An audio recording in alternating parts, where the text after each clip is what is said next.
Chapter 1. Stranded on a deserted island. What position to assume? Please, that hurts. Su Chen stood to the side, observing his usually aloof neighbor, Lin Yueyue, displaying a vulnerable demeanor, prompting him to cease his actions. Be gentler with the lower area. Realizing her words had startled Su Chen, Lin Yueyue hastily added. Reluctantly, Su Chen redirected his gaze. For this excursion, Lin Yueyue donned a flowing white dress. Unfortunately, during the mishap, the long skirt had been torn, failing to provide adequate coverage. The sunlight, reflecting off the beach, illuminated the surroundings with blinding whiteness. Su Chen's attention finally settled on Lin Yueyue's knee. Lin Yueyue, based on the external condition, you might have a bone injury, possibly a fracture. I must apply pressure upon hearing this. Lin Yueyue's fair complexion instantly flushed crimson. Su Chen, are you really a doctor? Lin Yueyue questioned, her disbelief evident. Su Chen was momentarily speechless. Having lived as neighbors for over 6 months, Lin Yueyue had persistently doubted his profession. However, he could understand her skepticism. She had always maintained an air of aloofness. Even after half a year of neighborly coexistence, Su Chen had exchanged fewer than 10 sentences with Lin Yueyue. Had it not been for her suitor mistakenly sliding the island tour tickets through the door, Lin Yueyue would never have deigned to share a boat with him. Su Chen was disinclined to elaborate further. Spotting his work ID still on him, he retrieved it and tossed it to Lin Yueyue before proceeding with his examination. Still an orthopedic surgeon? Lin Yueyue instinctively grasped the ID, just as a sudden jolt of pain radiated from her knee. Be gentler. I apologize, but this is a necessary examination, Su Chen replied, his grip unwavering. Lin Yueyue bit her lip, suppressing any cries of discomfort. There is a slight bone fracture, Su Chen assessed calmly. I need to perform a simple stabilization. As he spoke, he had yet to take action.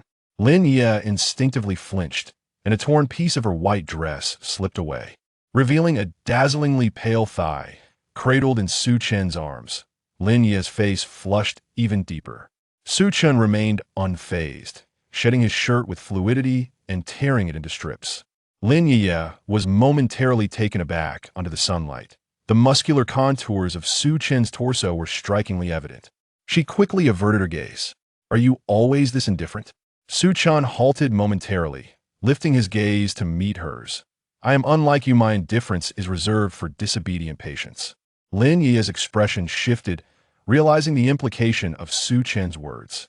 Although they had been neighbors for half a year, their encounters numbered in the dozens. Aside from a brief exchange after she had forgotten her keys, Lin Yueyue had consistently maintained a frosty demeanor towards Su Chen.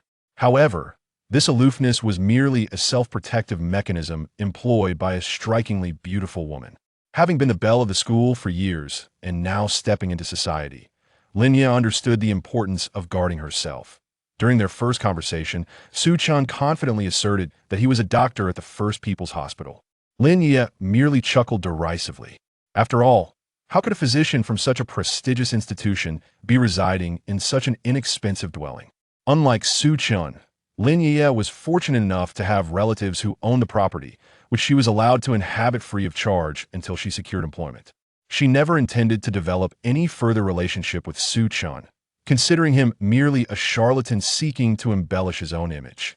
However, fate took an unexpected turn. Instead of finding a job, she encountered a shipwreck and found herself stranded on a deserted island.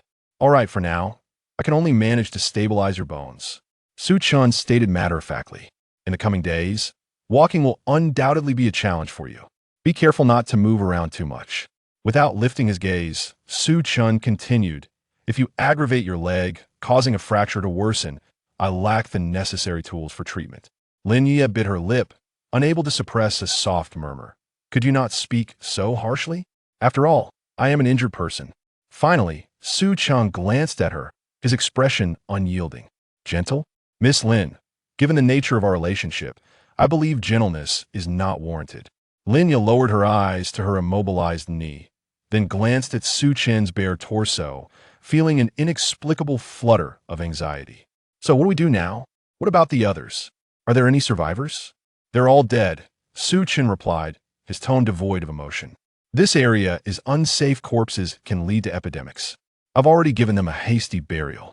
We must find a secure location as swiftly as possible. With that, Su Chen turned his gaze toward Lin Yueyue. You cannot move. I will carry you. No need. Lin Yueyue instinctively recoiled. I can walk on my own. Su Chen frowned, firmly squatting down. Do not be obstinate. After a moment's hesitation, Lin Yueyue finally placed her hand on Su Chen's shoulder. The instant she stood up, Su Chen felt her softness pressing against his back. His expression shifted slightly. He had not anticipated that this neighbor would possess not only beauty, but also substance. As a doctor, Su Chen encountered numerous women, and he could easily discern authenticity. In this instance, the weight on his back was indeed genuine. Hold on tightly to me, Su Chen instructed calmly. The terrain is treacherous with sharp rocks. Reluctantly, Lin Yueyue buried her face in the crook of his neck, inhaling the faint scent of antiseptic. In that moment, she realized how absurd her previous prejudices against this man had been. I'm sorry, she murmured softly. I was not kind to you earlier. I thought you were not truly a doctor. Lin Yueye's voice was barely above a whisper, her breath warm against his skin, creating a tickling sensation. At that moment, Su Chen had begun to walk, and, as his body shifted, Lin Yueyue instinctively tightened her grip, her slender arms encircling his neck. Su Chen paused, acutely aware of the softness pressing against him. With a gentle cough, he remarked, Miss Lin, if you were to exert any more strength, I might find myself suffocated by your embrace. I'm sorry. Lin Yueyue hurriedly loosened her grip, only to tighten it again in fright as Su Chen took a large step forward. In this ebb and flow of tension, Su Chen's Adam's apple involuntarily bobbed. This makes it difficult for me to walk, he paused, turning to her. Shall we change positions? Change positions? What do you mean? Lin Yueyue instinctively inquired, immediately regretting her words. Without uttering a sound, Su Chen spun around and lifted her effortlessly into his arms. Lin Yueyue stiffened completely, acutely aware of the solid muscles in his arms. This is easier to navigate. Su Chen glanced down at her. You're far too tense. However, just a few moments later, he suddenly spoke with a serious tone. Do not move. Lin Yueyue followed his gaze and, indeed, spotted dark red stains on a nearby rock. Instinctively, she nestled closer to Su Chen, her heart racing. Could it be a survivor? Is it possible that there are still survivors on the island? Chapter 2. Any discoveries? If there are survivors, it can only be your two friends. Su Chen muttered in response to Lin Yueye's words. She was taken aback. What do you mean? My friends? Did you not just say everyone was dead? Su Chen shook his head. The people on that boat, they're indeed all gone, but do not forget, your two friends were sent outside the boat after an argument with the others. As soon as he finished speaking, Lin Yueyue recalled the incident. She had come on this island trip with her two friends. However, her friends had been frolicking and insisting on taking photos, only to be loudly chastised by a few older ladies, resulting in a heated argument. Ultimately, her friends had wandered outside to take pictures and had not returned by the time the incident occurred. Then we must hurry and search for them, Lin Yueyue said, her excitement palpable after all. They were her friends. Having one more person would certainly be advantageous. Su Chen furrowed his brow slightly as Lin Yueye's arm swung, causing the buttons of her white dress to unknowingly come undone. With the neckline slightly open, a glimpse of pale skin was visible, prompting him to quickly avert his gaze, forcing himself not to notice. Clearing his throat, he said, carrying you makes it impossible to search. I must find a place to set you down first. Then please be careful. Su Chen nodded, restraining himself from glancing at certain areas. Eventually, he discovered a stretch of beach among the rocks, albeit littered with debris, yet at least it was dry refuse without any unpleasant odor. He gently set Lin Yueyue down. Stay here, and don't move. We'll go see if there are any survivors. Just as he intended to rise, a delicate hand firmly grasped his wrist. If you don't find anyone, remember to return to me promptly. She glanced down at the hand that held onto his wrist. With a subtle smile gracing Su Chen's lips, he found himself marooned on a desolate island. The once aloof goddess now seemed to comprehend her own significance. The pull of this situation was undeniably intense. Contemplating this, Su Chen remarked nonchalantly, Rest assured, would I truly abandon you here to feed the sharks? Just wait, and don't wander off. Lin Yueyue bit her lip, her eyes filled with trepidation as she nodded and released her grip. Su Chen turned and made his way towards the blood-stained rocks. Upon regaining consciousness from his shipwreck, He had taken the opportunity to explore the shoreline while Lin Yueyue remained unconscious, discovering no survivors along the way. Could it be that her two friends were still alive? Earlier, during their time on the cruise, Su Chen had not been particularly impressed by Lin Yueye's companions. Although the two women possessed decent looks, they appeared rather boisterous in comparison to the composed Lin Yueyue. One of them, named Hong Hong, wore a revealing bikini that had drawn scornful remarks from the older passengers. Yet, those criticisms were superficial. Su Chen stole a glance at the bikini, noting its exquisite cut and snug fit, clearly indicative of high quality. While unaware of Hong Hong's exact profession, Su Chen was certain she was affluent and of no ordinary wealth. The other woman exhibited a more gentle demeanor. Ultimately, it was she who had led Hong Hong outside the ship, preventing the situation from deteriorating further. Could it be that the survivors were indeed the two of them? The thought sent a shiver down Su Chen's spine. Just managing Lin Yueyue alone required considerable energy. If her two friends were also alive, the complexities of the situation would surely multiply. The prospect of caring for three women on a deserted island weighed heavily on him. The demands for food and fresh water would escalate to threefold. Just then, a wave crashed, the forceful sound jolting Su Chen from his reverie. Shaking his head, he cast aside these chaotic thoughts. Saving lives was paramount. There was no time for unnecessary contemplation. He resumed his approach to the rocky outcrop, only to find the previous bloodstains had been washed away. Is anyone there? Can anyone hear me? He called tentatively, but silence met his queries. Just as disappointment washed over him, he caught sight of something moving behind a nearby rock. Instinctively alert, he tread lightly, inching closer. As he rounded the rock, Su Chen was taken aback. There lay a male corpse, tossed about by the waves. What was most shocking was the enormous gash on the head of the corpse. As an orthopedic surgeon, Su Chen was no fool. He recognized at a glance that this injury was not the result of a natural disaster, but rather a violent impact. Upon closer inspection of the corpse's features, Su Chen recalled that this individual had been a crew member from a boat. He had overheard hints about Lin Yueye's friends during their time on the cruise. It was unfathomable that this person had met his end here. Su Chen crouched down to examine the body more closely. Aside from the fatal wound to the head, there were several noticeable defensive injuries on the body.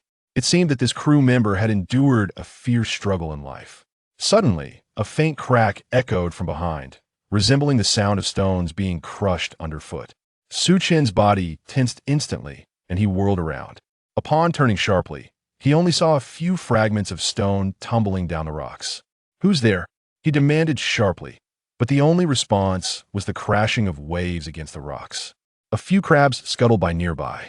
Narrowing his eyes, Su Chen scrutinized his surroundings. The rocky terrain was intricate and concealed unknown threats. However, given the unsettling scene, he resolved not to linger. After thoroughly searching the corpse, he found only a lighter and a set of keys. Now stranded on a desolate island, he could not afford to discard any useful items. Su Chen collected these and hurried back. "Did you find anything?" Lin Yueyue whispered as he finally returned. "Nothing much, just a dead fish." At this moment, Su Chen had no intention of revealing the truth to Lin Yueyue. Knowing the cause of the crew member's death would only serve to heighten her fear, without any meaningful benefit. For now, Su Chen decided to retrieve the surgical tools from his pack to carry with him. On this island, other unforeseen events might unfold. "Let's go. We need to find higher ground to build a shelter before the tide rises." Lin Yueyue nodded and opened her arms to him. At that moment, she seemed less aloof. "You should carry me. It looks like you're struggling a bit." Her observation was indeed accurate. When he had been carrying Lin Yueyue earlier, the uneven terrain forced them to cling closely together, creating an awkwardness for Su Chen. Though carrying her on his back still allowed for some soft contact, it was preferable to having her constantly in his line of sight. After all, Su Chen was just a man with normal needs. He certainly did not want to press forward parched and weary. Su Chen crouched down, allowing Lin Yueyue to climb onto his back. "Be gentle, my legs still hurt," she warned. "Don't worry, I'll be careful," he replied, leaning slightly forward to ensure she was securely positioned. As Lin Yueyue nestled against him, the familiar scent enveloped him, stirring a flurry of thoughts in Su Chen's mind. Yet, he was a man trained in psychological resilience. He was well aware of what was paramount at this moment. "Hey, where are your hands going?" Lin Yueyue suddenly pinched his shoulder lightly. Huh? Oh, my apologies. Su Chen quickly realized that his hand had inadvertently drifted upward and promptly adjusted it downward. As he trudged forward with her on his back, Su Chen noticed that Lin Yueye's figure was more appealing than he had anticipated. Just as this thought crossed his mind, he couldn't help but chuckle to himself. He reminded himself that as a doctor, he had encountered many beautiful women before. Was he perhaps overreacting? He shook his head, forcing himself to concentrate on the environment around them. Chapter 3. What do you mean? This time, as he moved forward, Su Chen deliberately steered clear of the bloodied rocky area. He traversed through the small woods along the edge of the island, carrying a stunning beauty on his back. A quiet amusement bubbled within him. After all, just the night before, he had listened to Lin Yueyue quarrel with her two girlfriends in the neighboring room. Yet, here he was a mere day later, with Lin Yueyue sprawled upon his back. Life truly is a marvel. However, as Su Chen's mind wandered, he was suddenly jolted by Lin Yueye's voice drifting softly from behind him. Su Chen, do you have a girlfriend? She inquired, leaning close to his ear. The unexpected question left him momentarily bewildered. What could this mean? In the current context, Lin Yueye's sudden inquiry seemed utterly out of character for her usual aloof persona as the school beauty. Moreover, considering their uncertain circumstances on this desolate island, who could tell how long they would remain stranded? It was unclear whether the travel company would send a search party for survivors. Instinctively, Su Chen turned his head to glance at Lin Yueyue on his back. Their breaths were separated by merely a hand's breadth. The sea breeze tousled her hair, a delicate fragrance brushing against his cheek. Why are you asking that all of a sudden? He replied, attempting to maintain a casual tone. I was just curious, she said, a flicker of tension crossing her gaze. After all, you've been living next door to me for so long, and I've never seen you bring a girl home. Su Chen felt a stir within him. He had initially thought this young woman indifferent to him, yet it seemed she had been paying attention. No, I've been busy with work. I haven't had time for romance, he answered nonchalantly. But you, with your looks, must have many suitors, right? Upon hearing this, Lin Yueye's expression shifted slightly, her previous casualness replaced by a hint of fear. Do you think I look good? It must be said that while Su Chen had not held a favorable opinion of Lin Yueyue, objectively speaking, her beauty was indeed of the highest caliber. You are undeniably beautiful. I have no need to feign compliments, he asserted as he took a step forward, but his foot landed on a rotten piece of wood, causing him to stumble. In a moment of panic, he steadied himself by grasping her waist. Once he regained his balance, he realized their proximity had increased. Clearing his throat, he adjusted his hold on her legs. Yet, Lin Yueyue, now back on his back, had her ears flushed crimson, hesitating to articulate her thoughts. Noticing her discomfort, Su Chen prodded, is there something else you wish to say? You can speak freely. It's just the two of us on this island. Lin Yueyue had not anticipated Su Chen's perceptiveness. After a moment of hesitation, she finally spoke. Could you please refrain from taking advantage of me? Su Chen nearly burst out laughing at her words. Throughout their journey, she was injured, and he had been carrying her on his back, cradling her. If what she meant by taking advantage encompassed everything they had been through, then indeed they had crossed certain boundaries. What could he do? He is not a magician, so it is unlikely that he could make a person float in the air to transport Lin Yueyue to her destination. Su Chen halted in his tracks. It seemed that Lin Yueyue before him still had much to learn. Lin Yueyue, do you think I'm taking advantage of you? Very well. I shall set you down now. With that, he genuinely bent down and cradled her body, placing her gently on the sandy beach. Lin Yueyue immediately panicked, her arms clinging tightly to Su Chen's neck. No, don't put me down. I didn't mean it like that. What did you mean then? Lin Yueyue buried her face in Su Chen's back, her voice barely above a whisper. I just feel a bit shy. Upon hearing this, Su Chen nearly burst into laughter. Lin Yueyue usually exuded an air of aloofness, and just moments ago, she was quite cooperative. Yet now, after a mere touch, her reaction was surprisingly intense, as if he were taking an egregious advantage of her. He had encountered many women in the hospital, after all, and here they were on this deserted island. Lin Yueyue was a little patient. If Su Chen truly wished to take liberties, could she evade him? Lin Yueye's distrust genuinely irked Su Chen, to use the excuse of too much physical contact to cause him trouble. Shy. Miss Lin, Your words are quite amusing. I have carried you for half the day, exhausted as a dog, and you still claim I am taking advantage? Perhaps you ought to try walking a few steps on your own? His rebuke made Lin Yueye's face flush even deeper. Biting her lip, she signaled that she indeed had been somewhat inconsiderate. Her legs could no longer support her, and aside from being carried by Su Chen, there seemed to be no alternative. As for the supposed advantage taken, it was impossible to be held without contact. All right, I misspoke. You know I can't walk. Her voice dwindled to a whisper, nearly inaudible, yet the hint of petulance was unmistakable. Su Chen clicked his tongue, his expression serious as he looked at Lin Yueyue. Enough. Do not be anxious. I am not a beast. I will not take advantage of you while you are incapacitated. Is that not the reassurance you desire? Lin Yueye's face turned crimson, her ears flushed. How can you speak like that? Who asked you to say such things? I merely. She could not finish her sentence, tears welling in her eyes. How could this man be so infuriating? She had only shyly expressed her feelings, and he had responded with such words. Seeing her distress, Su Chen had no patience for further banter. All right, I admit my words were too harsh. If you feel uncomfortable, I shall be more mindful. The sun will set in a few hours. We must hasten to find a place to build shelter. The temperature on this island fluctuates greatly between day and night. We cannot allow ourselves to freeze here. I do not want you to be mindful. Lin Yueyue suddenly raised her voice. You fool. I merely feel shy. Not that I truly dislike you. The moment the words escaped her lips, she froze in surprise. Realizing her mistake, she hurriedly added, No, that's not what I meant. Anyway, don't overthink it. Su Chen's back stiffened momentarily. Ultimately, it was Su Chen who shattered the silence. Let us continue. Night is fast approaching. This time, Su Chen felt indifferent to the myriad of thoughts. Women, after all, tend to behave this way. Initially cautious, he now found himself unconcerned. With both hands, he lifted Lin Yueyue, pushing and raising her onto his back. The more one treads carefully around women, the more they presume ulterior motives.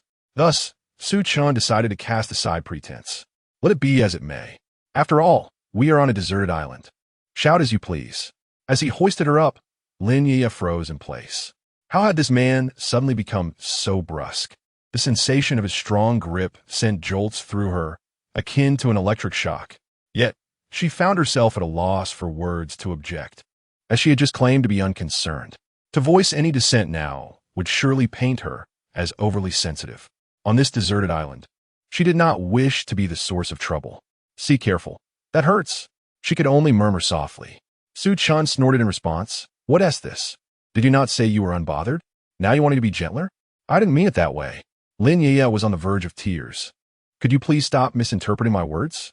You need to wait until I clarify. Oh, wait for you. I'm sorry, but I have no time. Night is falling. With that, Su Chen decisively slapped his hand, stating, Once we reach our destination, I will listen to your explanation. Chapter 4. Not simple as Su Chen adjusted his posture. He inadvertently brushed against Lin Yueye's injury. Be careful. He immediately steadied his arm. It hurts. Lin Yueyue gasped, her eyes welling up with tears of frustration. However, given the current circumstances, Su Chen decided not to coddle her any longer.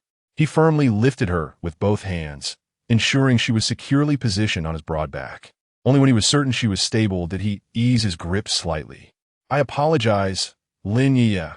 Your injury is unavoidable, and it may cause you discomfort. At that moment, Lin Yueyue had initially intended to express her anger, but as she nestled against Su Chen's sturdy back, her emotions dissipated.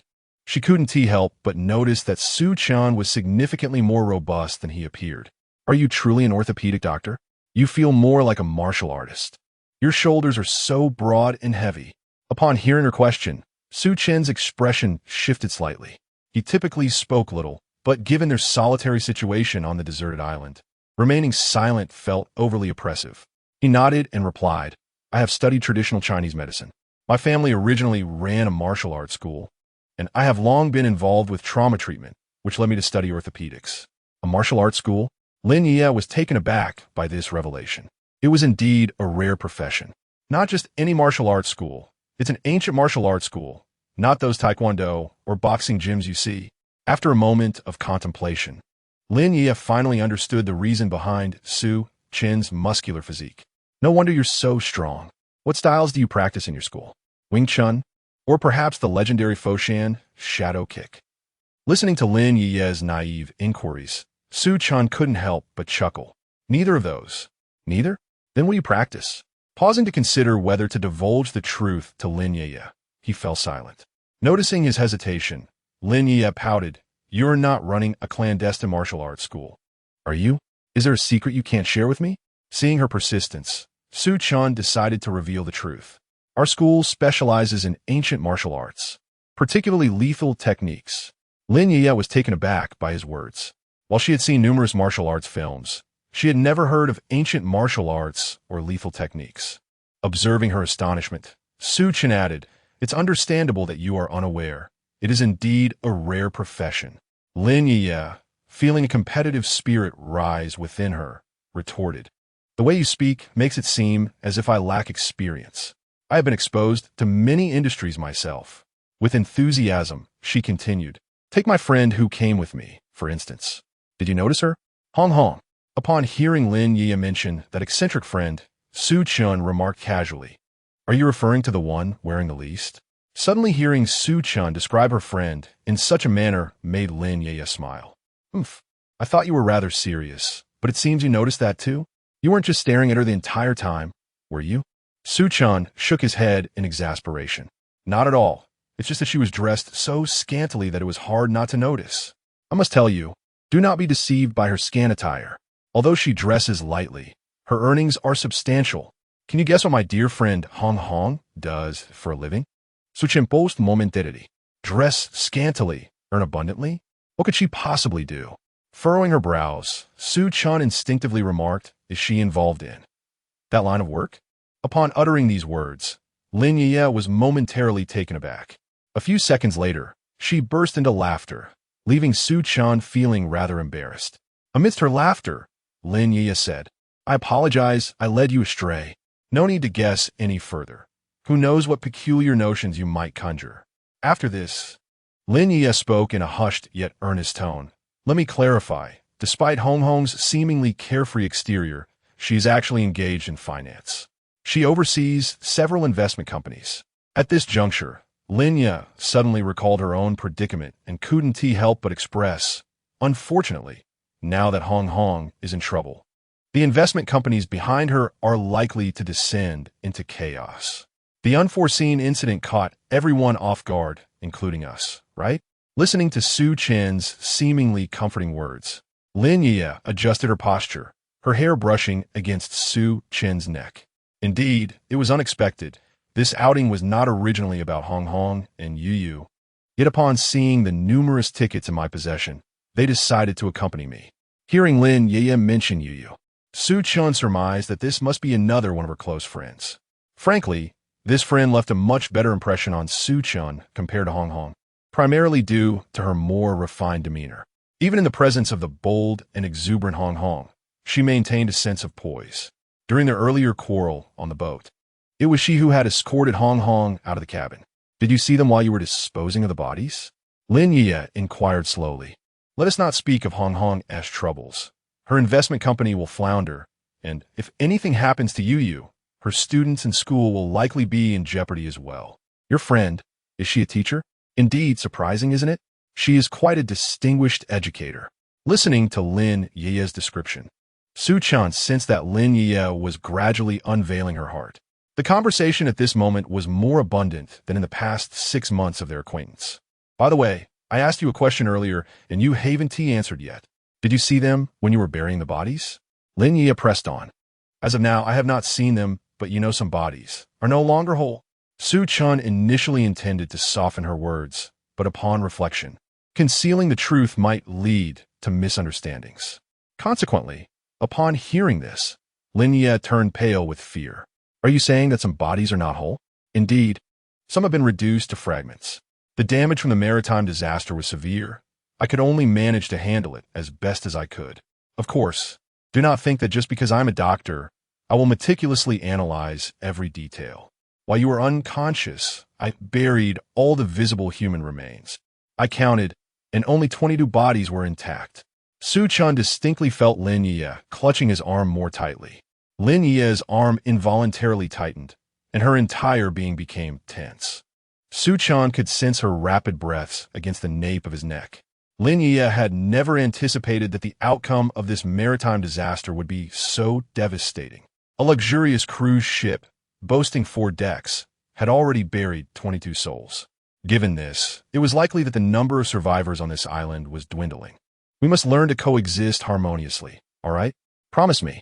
As she spoke, Lin Yueyue entwined her arms around Su Chen's, exerting more pressure. Su Chen was uncertain whether this was born of fear or a quest for solace. Nonetheless, he acquiesced. In that instant, Su Chen felt the sensation on his back intensify as the anxious Lin Yueyue began to ease her tension. Chapter 5. Show me your legs. Let us settle here, with the dense forest behind us, making it challenging to conceal anything. After walking for half an hour, Su Chen finally pinpointed the location, a clearing by the beach where the coconut palms met the hilly islands. After placing Lin Yueyue on the sand, Su Chen picked up a stick and began to probe the surrounding sandy ground, primarily concerned about the possibility of underground cavities. Unexpectedly, as he prodded, a sudden sound of crying reached his ears. Su Chen froze for a moment, looking up to see Lin Yueyue nearby. He never anticipated that the aloof Lin Yueyue would have cried so many times in just half a day. It appeared that only in dire situations would one reveal their vulnerable side. Su Chen, do you think we might end up like them, dying on this island? As she spoke, Lin Yueye's tears flowed like a child's, cascading onto the beach. Accompanied by her delicate, tear-streaked face, she truly evoked a sense of compassion. Why are you so pessimistic, Lin Yueyue? So many people on that ship perished, yet we are still alive. What does that signify? Su Chen attempted to change the subject. However, Lin Yueyue replied with a trembling voice, it signifies that death is allowing us to slowly wither away on this island. Hearing this, Su Chen felt on the verge of despair. He had been striving to guide Lin Yueyue toward a more optimistic perspective, only for her to veer in this direction.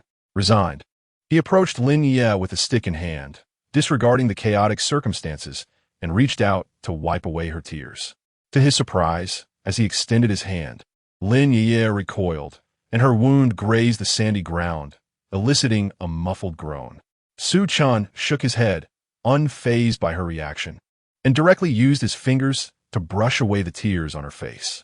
Listen, our survival signifies that we have narrowly escaped a great calamity, and there must be a blessing in store for us. What era are we in? With such a tragedy befalling that ship, the insurance company would be eager to find us. Su Chen's words proved remarkably effective. Lin Yueye's expression shifted as she contemplated his statement, eventually nodding in agreement. You're right, the insurance company wants us to survive. After a lengthy moment of reassurance, the young girl before him ceased her weeping, turning to Su Chen with a sorrowful gaze. Please don't look at me like that. If you have something to say, just say it. Upon hearing this, Lin Yueyue nodded but remained silent. Suddenly, her stomach growled audibly, causing her face to flush crimson. All right, no need to elaborate. You're hungry, aren't you? Lin Yueyue nodded in response. Su Chen refrained from saying much more, simply lifting the coconut fronds covering the ground. He then extracted several tattered cloths and, upon unveiling them, discovered a few boxes of biscuits and several bottles of water nestled in the sand. Lin Yueye's eyes widened in astonishment at this unexpected revelation. She had never anticipated that Su Chen had stashed away some food in this place. With a serene smile, he handed her a bottle of water and a box of biscuits. Don't overthink it. For the time being, we are not destined to perish. Receiving the food and water handed over by Su Chen, Lin Yueyue nodded appreciatively. Seizing the moment to eat, Lin Yueyue indulged while Su Chen moved nearby, expanding the limited space of their campsite. The area was modest, merely a few square meters, bordered by some floating debris from the sea serving as a windbreak. With a few broken ship planks, they managed to carve out a semblance of space. Given the lateness of the hour, it was unrealistic to create a high-quality living environment. Thus, they resorted to constructing a pyramid-shaped shelter using several long wooden sticks, covering it with long coconut leaves found in the vicinity. After more than an hour of diligent labor, They finally arranged a space barely sufficient for two to lie down before darkness enveloped the surroundings. "Thank you, Su-chun." Lin Yueyue expressed her gratitude as she settled into the coconut leaf shelter. Although it was night, the moonlight cast a gentle glow over the ocean, preventing complete darkness. "Extend your leg for me to examine your injury," Su-chun requested. "Is it appropriate at this hour?" Lin Yueyue hesitated. "What is inappropriate about it? I at least need to assess the progress of your leg's healing," he insisted. Despite her reservations, Lin Yueyue ultimately extended her leg towards Su-chun. As an orthopedic doctor, he had seen countless legs, yet Lin Yueye's, among them, stood out as exceptional. Gently taking hold of her long leg to avoid the injured area, Su-chun's touch was exceedingly tender. Lin Yueye's leg was slender and firm, its elasticity palpable.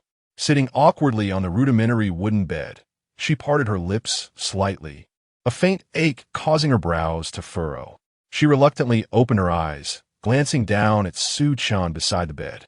Having perspired profusely while constructing the shelter, Su-chun had removed his shirt, now focused on the leg that resembled porcelain in his hands. Feeling a bit shy, Lin Yueyue watched his actions, while Su-chun maintained an air of calm. "Does it still hurt here?" he inquired, pressing gently. The moment he did, Lin Yueye's body jolted, instinctively recoiling. No. It still hurts. It hurts so much." Hearing her words, Su-chun's brow furrowed, realizing that her injury was not healing as quickly as hoped. "We cannot proceed without medication." As the pain gradually subsided, Lin Yueyue regained her composure and turned her gaze to Su-chun. "You've seen many legs. How long will it take for me to recover?" Pausing momentarily, Su-chun looked at her with confusion. "Miss Lin Yueyue, what do you mean by having seen many legs?" Realizing her slip of the tongue, Lin Yueyue felt a sense of helplessness, swallowing hard and falling silent. In such circumstances, further explanation seemed somewhat forced. However, Su-chun did not linger on the matter. "In your case, we must prevent infection. Tomorrow, I will venture to the beach to see if I can find some medicine." The moment Lin Yueyue heard that Su-chun intended to go to the beach, a wave of fear washed over her. She hurriedly spoke. "Are you planning to go alone?" Su-chun, with a puzzled expression, replied, "Yes, you are currently unable to walk properly. Are you suggesting that you accompany me?" "No, it would be better if you refrain from going. In that case, I almost wish for it to recover more slowly." Lin Yueyue was genuinely frightened. The darkness of the night only intensified her fear. The mere thought of the vast ship, surrounded by countless vengeful spirits haunting the entire island, filled her with dread at the prospect of being alone. Lin Yueyue, despite her fear, knew they had to prepare for both possibilities. There are still numerous supplies floating on the beach, and tomorrow I must gather them. Otherwise, if the currents change, who knows where those supplies might end up. However, as the conversation unfolded, Su-chun's expression suddenly shifted.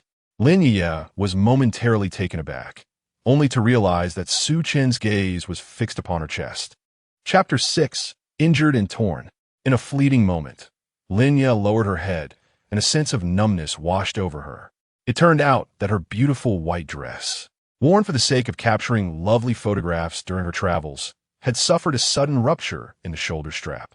In a flurry, she clasped the neckline with her hands, but the tattered fabric proved insufficient to completely conceal her. Flushed with embarrassment, her ears burned. Meanwhile, Su-chun, upon witnessing the scene, found himself momentarily entranced. She exuded a delicate fragrance. Though he had encountered many women before, those whose essence could be perceived with a mere glance were indeed rare. Realizing her predicament, Lin Yueyue hastily gathered the drooping fragments of her dress, attempting to wrap herself in it. Regrettably, the fabric was fraying. Once one side gave way, the other followed suit. After several moments of futilely trying to cover herself, a few pristine white pieces lay scattered amidst her arms. The pressure had even dislodged the jade guanine hanging around her neck, causing it to emerge from the crevice. Su-chun, regaining his composure, sensed something amiss with Lin Yueyue. With a grave expression, he raised his hands together in prayer, beseeching the Bodhisattva for their health and safety while on the island. Lin Yueyue, initially in a state of panic, observed Su-chun's actions and finally understood. Her face flushed crimson, After a moment of contemplation, she wrapped one hand around her ample figure, while her other hand delicately grasped the jade guanyin, raising it slowly toward Su Chen. In response, Su Chen followed suit, lowering his head in a slight bow. May the Bodhisattva ward off great misfortune. Let's hope for swift rescue. Upon hearing the phrase, great misfortune, Lin Yueyue felt a wave of discomfort and bit her lip, pondering whether Su Chen's words held a deeper meaning. However, the atmosphere on the deserted island was undeniably perilous, and perhaps she was overthinking it. She focused on rearranging the torn fabric, but, considering her propensity to misinterpret Su Chen's intentions, chose to remain silent. Yet, it was indeed a challenge to shield her upper body with just one hand. Su Chen, meanwhile, was engrossed in his sincere prayer. Surely, he would not abandon his supplications midway.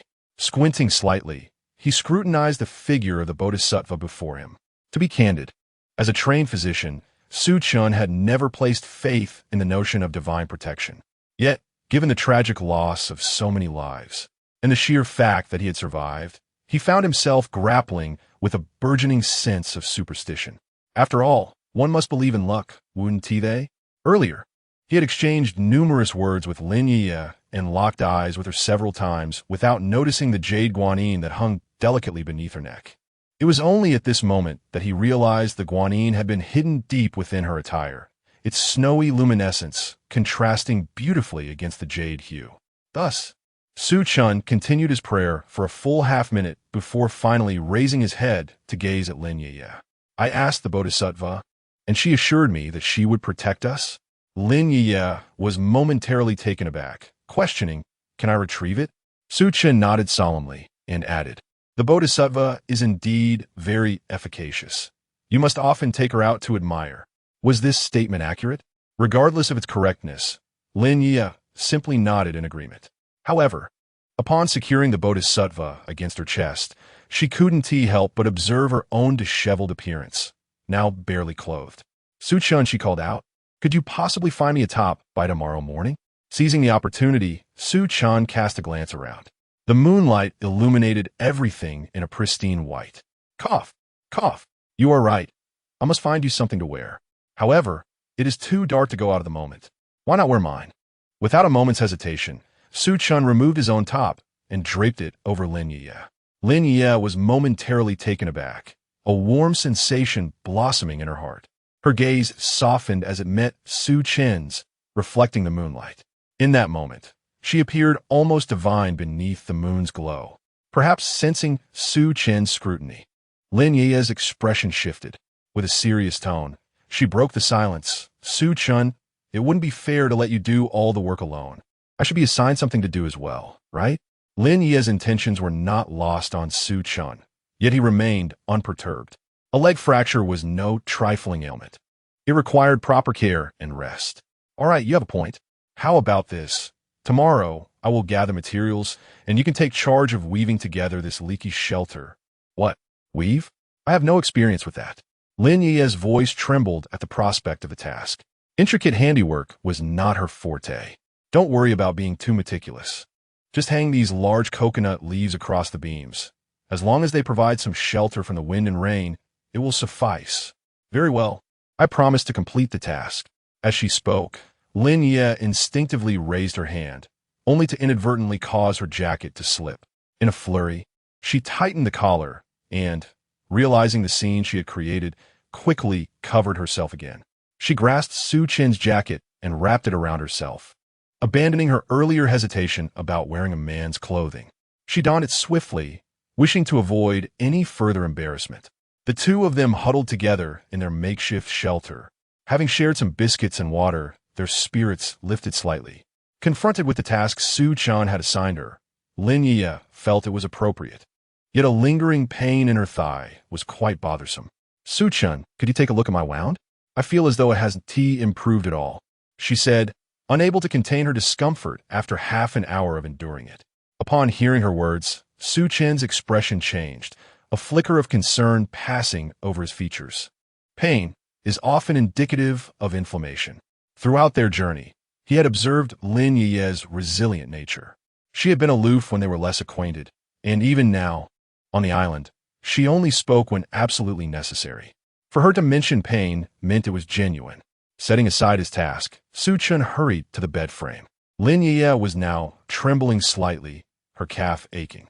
The already tattered dress had slipped down, and she bit her lip, pulling the hem up above her knee to reveal the bandaged area. I need to examine the healing of your wound. As an orthopedic doctor, Su Chen swiftly adjusted Lin Yueyue's position, ensuring that her injured leg remained uncompressed. At present, Lin Yueyue reclines languidly on the rudimentary bed frame, and at this moment, the sea breeze stirs. Her tattered dress requires occasional adjustments. To conduct a thorough examination of Lin Yueyue, Su Chen maintains a serious demeanor. He professionally presses around the wound, inquiring, "Does this hurt? Are you comfortable lying down now? Do you feel any discomfort in your body?" "No, it's just my leg that hurts now," she replies. "All right, don't worry. Let me take a look." With that, Su Chen, indifferent to the surroundings, gently lifts the skirt covering the base of Lin Yueye's injured leg. An exquisite vista is instantly laid bare. Even with Su Chen's professionalism, upon seeing the injured leg with its fragile beauty, he cannot help but swallow hard. Chapter 7. Startled, it is not that I have never encountered such a condition before. However, being so close to it for the first time, especially in such a wild setting, is indeed a novel experience. After all, this is not a professional ward, but rather a dilapidated shelter, where the air carries the briny scent of the sea. Unknown seabirds emit their cries, echoing through the atmosphere. At this moment, Lin Yueyue gazes at Su Chen in a daze, suddenly feeling a tickle at the base of her thigh. "Ah, rogue." In that instant, Lin Yueyue was thoroughly startled. Instinctively, she retracted her long leg and grasped a dry wooden stick, raising it defensively. "Are you truly a doctor? Are you a fraud?" Upon hearing these words, Su Chen was taken aback, staring at Lin Yueye's flushed face, bewildered. Had he assisted her to such an extent only for her to question his identity? Indeed, the aloof woman harbored a certain resistance to the outside world. Initially, Su Chen intended to explain, but now he felt disinclined to do so. He was simply exhausted, physically and mentally drained. Presently, they were stranded on this island, with their lives uncertain. Establishing trust was already a daunting task, and he did not wish to expend any more energy on such chaotic matters. Believe it or not, your injury will not heal in an instant. If you find me displeasing, then simply avert your gaze. With that, Su Chen stood up indifferently. "I will gather some stones to fortify the tent. We shall make do for now." He turned away, unconcerned with Lin Yueye's astonishment. As he walked away, Lin Yueyue exhaled deeply, hugging her knees in a daze. She shook her head, forcing herself to cease her errant thoughts. She was genuinely frightened. Was Su Chen truly administering treatment to her on this deserted island? Her paranoia intensified as she observed Su Chen bustling about in the fading light. Lin Yueyue furrowed her brow, realizing she may have overreacted. After all, it was not Su Chen's intention to invade her personal space. Could a doctor heal from a distance? It seemed implausible. Perhaps she had misinterpreted the situation. Yet, at this moment, explaining herself was out of the question. She did not wish to complicate matters further. No, Su Chen was a man of obscure background, and she could not afford to trust him so readily. With this thought, Lin Yueyue lowered her gaze and noticed a cluster of keys that Su Chen had discarded earlier. Among them hung a small dagger.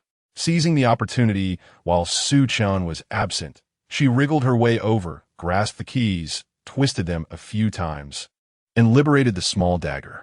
Holding it in her hand, she examined it closely, feeling a sense of relief wash over her. In the current circumstances, she could not remain passive. If an emergency arose, possessing a dagger would allow her to take control of the situation. A wave of exhilaration surged within her. Just then, she heard the familiar sound of footsteps. Su Chen was returning. "Oh no!" Lin Yueyue quickly returned the keys to their original place and scrambled back onto the bed frame. Little did she know, as she lay down, a tearing sound erupted. It turned out, in a hurried moment, Lin Yueyue failed to notice the bed frame constructed from wooden sticks, which was teeming with protruding branches. The already fragile seam of her long skirt snagged on one of the jutting sticks. With a mere struggle, the hem of her skirt caught on the wood. ripping apart with a resounding tear. Now, it was utterly inadequate for concealing her. Instantly, Lin Yueyue grasped a palm leaf to shield herself, exclaiming, "Stay back." At that precise moment, Su Chen opened the curtain fashioned from coconut leaves. The moonlight illuminated the voluptuous curves, the edges shimmering with a silvery glow. Su Chen felt an overwhelming sense of despair. The reason he had ventured out to move stones was twofold. Indeed, he needed to move the stones, but he also sought to quell the turmoil within him. Little did he expect that upon his return, he would be met with such a scene. Quickly, he turned his back, stating, "I will fetch some large leaves. You need to move away. Hurry." Lin Yueyue was flustered. It was her first time wearing such fitted shorts in front of a stranger. Even though she had prepared a swimsuit for this boat trip, it was a one-piece. Nothing like the sheer remnants she now wore. As Lin Yueyue waved her hands frantically, the wooden bed creaked ominously, swaying precariously. In a state of urgency, Su Chen shouted, "Do not move. It's unstable." No sooner had he spoken than a series of cracking sounds erupted, followed by the dreadful collapse of the rickety bed frame. In a moment of peril, Su Chen discarded his tools and rushed forward to lift Lin Yueyue. Her figure, naturally curvaceous, proved challenging to grasp fully. Instinctively, he wrapped his arms around the most solid part of her body, hoisting her up under her armpits.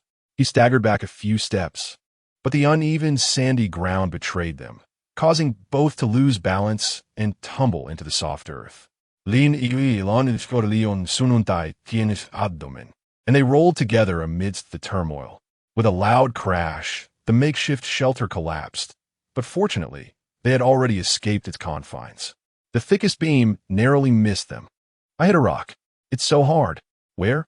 Lin Yueyue exclaimed, her pain palpable. The old injury in her thigh flared up, sending waves of agony through her. Su Chen quickly rose, seizing a nearby stone and tossing it aside. Earlier, he had harbored doubts about Lin Yueyue's intentions, but his profession compelled him to set aside his biases and assess her condition. As he resolved to get up, Lin Yueyue cried out, "Wait, don't move. It hurts." At that moment, she had wrapped her arm around Su Chen's waist, her face pressed against his smooth abdomen, visibly contorted in pain. The fall had evidently taken a toll on her, perhaps even more severe than before, prompting her warning to remain still.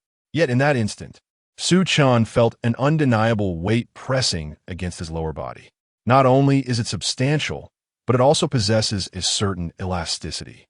At this moment, he quickly recited the techniques taught at the medical university, swiftly redirecting his focus. "All right, I will remain still for now. Why don't you tell me about your condition?" It hurts even more," she exclaimed. "Do you think it's as you said, a fracture?"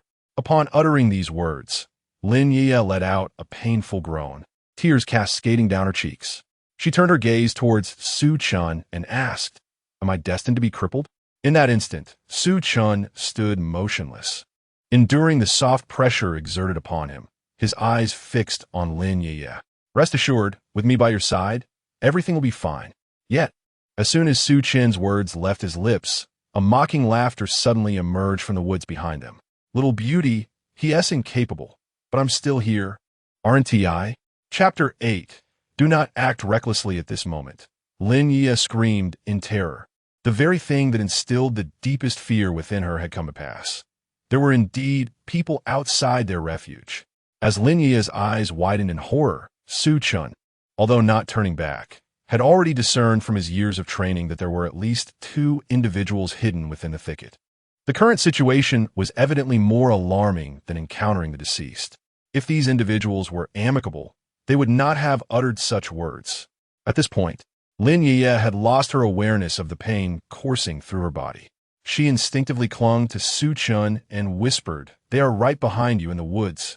Lin Yueyue was clearly oblivious to Su Chen's capabilities, while he remained composed, unlike her frantic demeanor.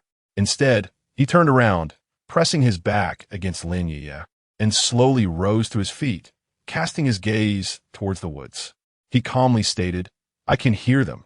There is more than one person in the forest." Anxiety surged within Lin Yueyue. She awkwardly sat on the beach, wrapping her arms around Su Chen's legs, feeling the pressure of his solid form against her calves. Su Chen noticed her distress. They were both unfortunate souls, and there was no need to hide in the woods to instill fear. "Come out and face us," he said coldly. One hand discreetly moved toward the concealed scalpel. However, before he could grasp it, he felt something icy touch his hand. Confused, he looked down to discover Lin Yueyue offering him a dagger. Su Chen raised his brow, clearly taken aback by this unexpected gesture. Yet, the urgency of the situation left no room for contemplation. He swiftly accepted the dagger and concealed it within his sleeve. Instilling fear? Perhaps not entirely. After all, they had no prior acquaintance with these two men. Why should they greet them? The next moment, as the broadleaf saplings nearby rustled, two figures emerged from the woods, a tall man and a shorter, stockier one. The taller man stood approximately 6 feet tall, bending slightly as he exited the thicket, while the shorter man was somewhat overweight. Both bore an ominous presence. Tattoos adorned their bodies, and the stocky man had a large, grotesque scar on his shoulder resembling a centipede, a clear sign of a knife wound. "What should we do? What should we do?" Lin Yueyue exclaimed, struggling to rise as she clung to Su Chen's neck. He could sense her fear. Her skin prickled against his, and certain parts of her body had stiffened. Without her uttering a word, Su Chen comprehended that she was paralyzed by terror. "Do not worry. Let's assess the situation. I will not act recklessly." The squat man wielded a piece of iron, evidently salvaged from a sunken vessel. His gaze shifted to Su Chen as he snorted derisively. "Just the two of you?" Upon hearing the stocky man's voice, Su Chen, who had initially felt a twinge of concern, could not help but smile inwardly. The very first words he uttered exposed his cowardice. It was clear that he was apprehensive about the possibility of others lurking nearby, beyond just Su Chen and Lin Yueyue. As he listened to the stocky man's words, Su Chen decided to go with the flow and abruptly embraced Lin Yueyue, coldly stating, "My brother and his girlfriend are not far from here. Would you like to meet them?" Upon hearing this, the stout man was taken aback, turning to look at the tall figure beside him. At that moment, Lin Yueyue was suddenly enveloped in Su Chen's arms, causing her to tremble involuntarily. However, Lin Yueyue was no fool. She understood that Su Chen's words were meant to protect her, deliberately holding her tightly. Yet his grip was rather too firm, causing her fingers to inadvertently brush against something, igniting a blush across her cheeks. Meanwhile, Su Chen remained unfazed, addressing the two men with a calm demeanor. "If we all wish to survive together, I suggest we wait for my brother to arrive and reconvene tomorrow morning to discuss our cooperation on this island." His voice was steady and composed, devoid of any trace of fear, prompting the stout man to furrow his brows. He glanced at the tall figure, and the two seemed to be assessing the situation at hand. Finally, the tall man spoke, his expression icy as he muttered, "Kid, do you have any idea that my friend and I have been hiding here for half an hour? If you truly have a brother nearby, would you not be together? Even we, two grown men, dare not sleep apart. How can you remain so distant?" "That's because you have no women," Lin Yueyue blurted out in a panic, fearing that Su Chen's deception would be uncovered and that these two men might harbor ill intentions. Yet, immediately after saying this, she regretted her words. Su Chen couldn't help but frown slightly. This foolish woman was only provoking the two men further. As expected, the previously hesitant men reacted to Lin Yueyue's comment. The stout man suddenly let out a cold laugh. "Do you know what my profession used to be, little girl? You think I have no women? Let me tell you, I've encountered more women than there are grains of sand here." He then looked at Su Chen. "Young man, I bet you were just bluffing. There's no one else around here." Su Chen remained silent, realizing that Lin Yueyue had revealed their hand. Any further discussion would be futile. After a tense half-minute standoff, the tall man, who had been silent until now, coldly declared, "Kill the man. We'll deal with the woman later." Upon hearing this, Lin Yueyue clutched Su Chen's arm tighter, her eyes wide with fear as she implored, "Please don't do anything reckless. If the rescue team arrives, you'll be committing a crime." Yet, her evident trepidation had fully exposed their vulnerabilities. The stout man burst into laughter just a moment ago. "You claim to have companions nearby. What is this? Now you're talking about law?" Having spoken, the stout man tilted his head to gaze at the tall figure, and the two exchanged a knowing smile. He lifted the iron angle in his hand and tapped it against his palm, declaring, Listen here, young lady on this island. Before the rescue team arrives, I am the law. Just look at you, so delicate and tender, akin to a high school student. Now, should I apply the juvenile protection laws to you? Or should I resort to measures of a more painful nature? Chapter 9. You can play first upon hearing these words. Lin Yueyue was taken aback. At present, she was a severely ill patient, and with an injury to her leg, escaping was out of the question. The man before her, Chen, was merely an orthopedic doctor. What chance did he have against the two formidable men standing before them? The overwhelming fear transformed into sheer anxiety. She clutched Chen's arm tighter, her soft and supple form inadvertently enveloping him. Unbeknownst to her, she lowered her voice. Chen, what should we do? What should we do? Feeling Lin Yueyue pressing closer behind him, Chen realized that if he didn't offer her some reassurance, she would likely crumble under the pressure. With this thought in mind, he boldly wrapped his arm around her waist. Remarkably, Lin Yueyue seemed to have a well-toned physique from her regular workouts. The firmness was quite striking. Under ordinary circumstances, such an unexpected gesture from Chen would have elicited a fierce reaction from her. However, at this moment, she perceived it as a strategic maneuver, given that they were facing two menacing figures. If they appeared less intimate, it might only invite further trouble.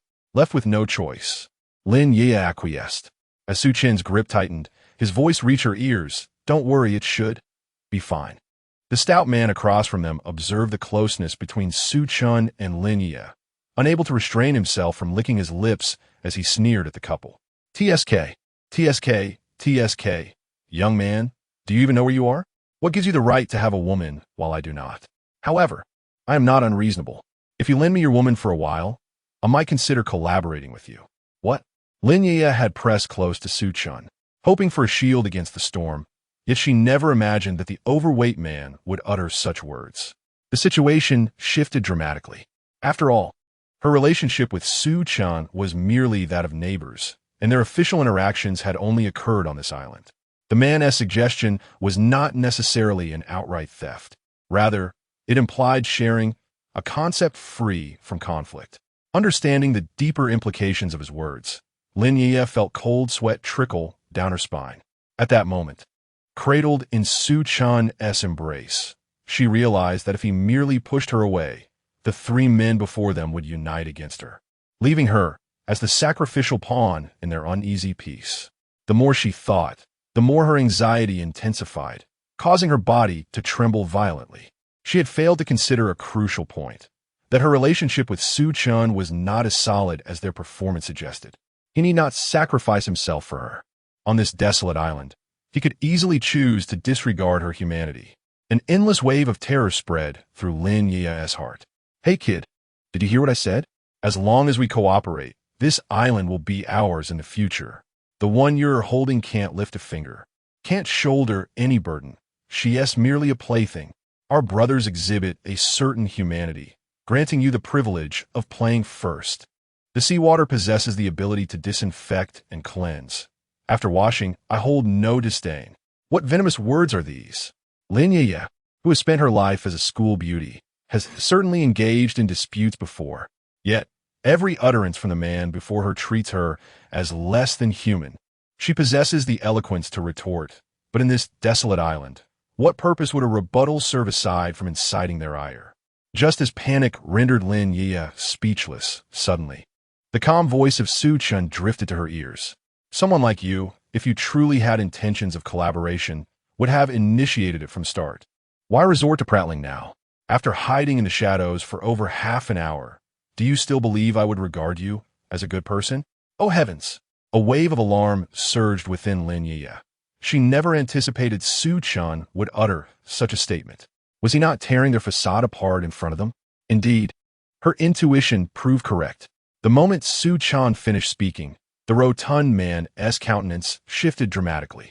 The iron bar he had been casually holding was slowly raised, and he began to tap it against his palm, exuding a readiness for confrontation. You little brat, do you think I am negotiating with you? I am merely offering you an opportunity. Don't squander it. With that declaration, the stout man stepped forward, reducing the distance between them to a mere 10 paces. In an instant, the short and stout figure along with the tall one surged forward, and a fierce battle was imminent within seconds.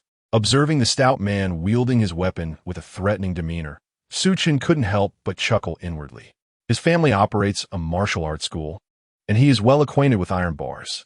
During his time with the military, while conducting safety lectures for construction workers in Africa, he even took the liberty of teaching them self-defense techniques using iron bars. Such materials are abundant on construction sites. In fact, it is not just the iron bar. The weapons utilized in his family's ancient martial arts school are often those readily available. For instance, chopsticks. You must understand, if one possesses sufficient ruthlessness, a pair of chopsticks can pin a person firmly to a table, rendering them immobile. These inherited skills have also contributed to Chen's exceptional talent while furthering his studies at the orthopedic hospital. In his eyes, the stout man and the tall figure resemble little more than human specimens for experimentation. The stout one is clumsy, and the tall one's balance is shaky. Their weaknesses are glaringly apparent, placing them on a completely different tier. In fact, Chen finds himself reluctant to engage with individuals of such caliber. After all, the collapse of today's shelter has made it clear that to thrive on this island, one requires some degree of support from others. He is not devoid of survival skills on the island. However, it is exceedingly difficult to lead a comfortable life while tending to an ailing companion. Though the stout man and the tall figure may not appear to be virtuous souls, they could still possess some utility if employed wisely. With this thought, Chen steadied his resolve, initially intending to flick out his dagger, and then regarded the two men across from him with solemnity. Gently, he remarked, "We are all unfortunate souls, cast adrift on this desolate island due to the calamity at sea. Whether we choose to survive together or become adversaries is a matter worthy of profound contemplation. The toll of death has been substantial. I have no desire to see us turn against one another. Little one, I pose this question to you. Is there truly no room left for negotiation between us?" The short, stout man, taken aback by these words, wore a look of bewilderment. "What is the situation? Am I not fierce enough? How dare this fellow inquire about the possibility of negotiation?" Chapter 10. What do you wish to do? Yet, the stout fellow remained indecisive. The tall, reticent figure coldly remarked, "Deal with him. He looks down upon us." Before the stout one could respond, the tall figure charged towards Chen. It was over. At nearly 6 feet 3 inches, the imposing figure resembled an exaggerated silverback gorilla in Lin Yueye's eyes, causing her to instinctively shut her eyes in fear. However, in the next moment, she felt a sudden force propelling her back onto the sandy ground. Then, a dreadful scream pierced the air. Terrified, Lin Yueyue reopened her eyes, only to be struck dumb by the scene before her. Indeed, she was utterly bewildered. The tall figure was now kneeling in agony, flailing his arms and shouting, "My eyes! My eyes!" At this moment, Lin Yueyue was not the only one in shock. The stout fellow across from her wore an expression of sheer panic. He had witnessed the tall figure's advance, but had entirely missed how he suddenly collapsed to his knees or how he had incurred such an injury. Yet, at that very moment, Chen had firmly seized the tall figure's hands. In front of the stout fellow, Chen scooped up a handful of sand and, with a sharp slap, pressed it into the tall figure's eye socket, relentlessly rubbing it in.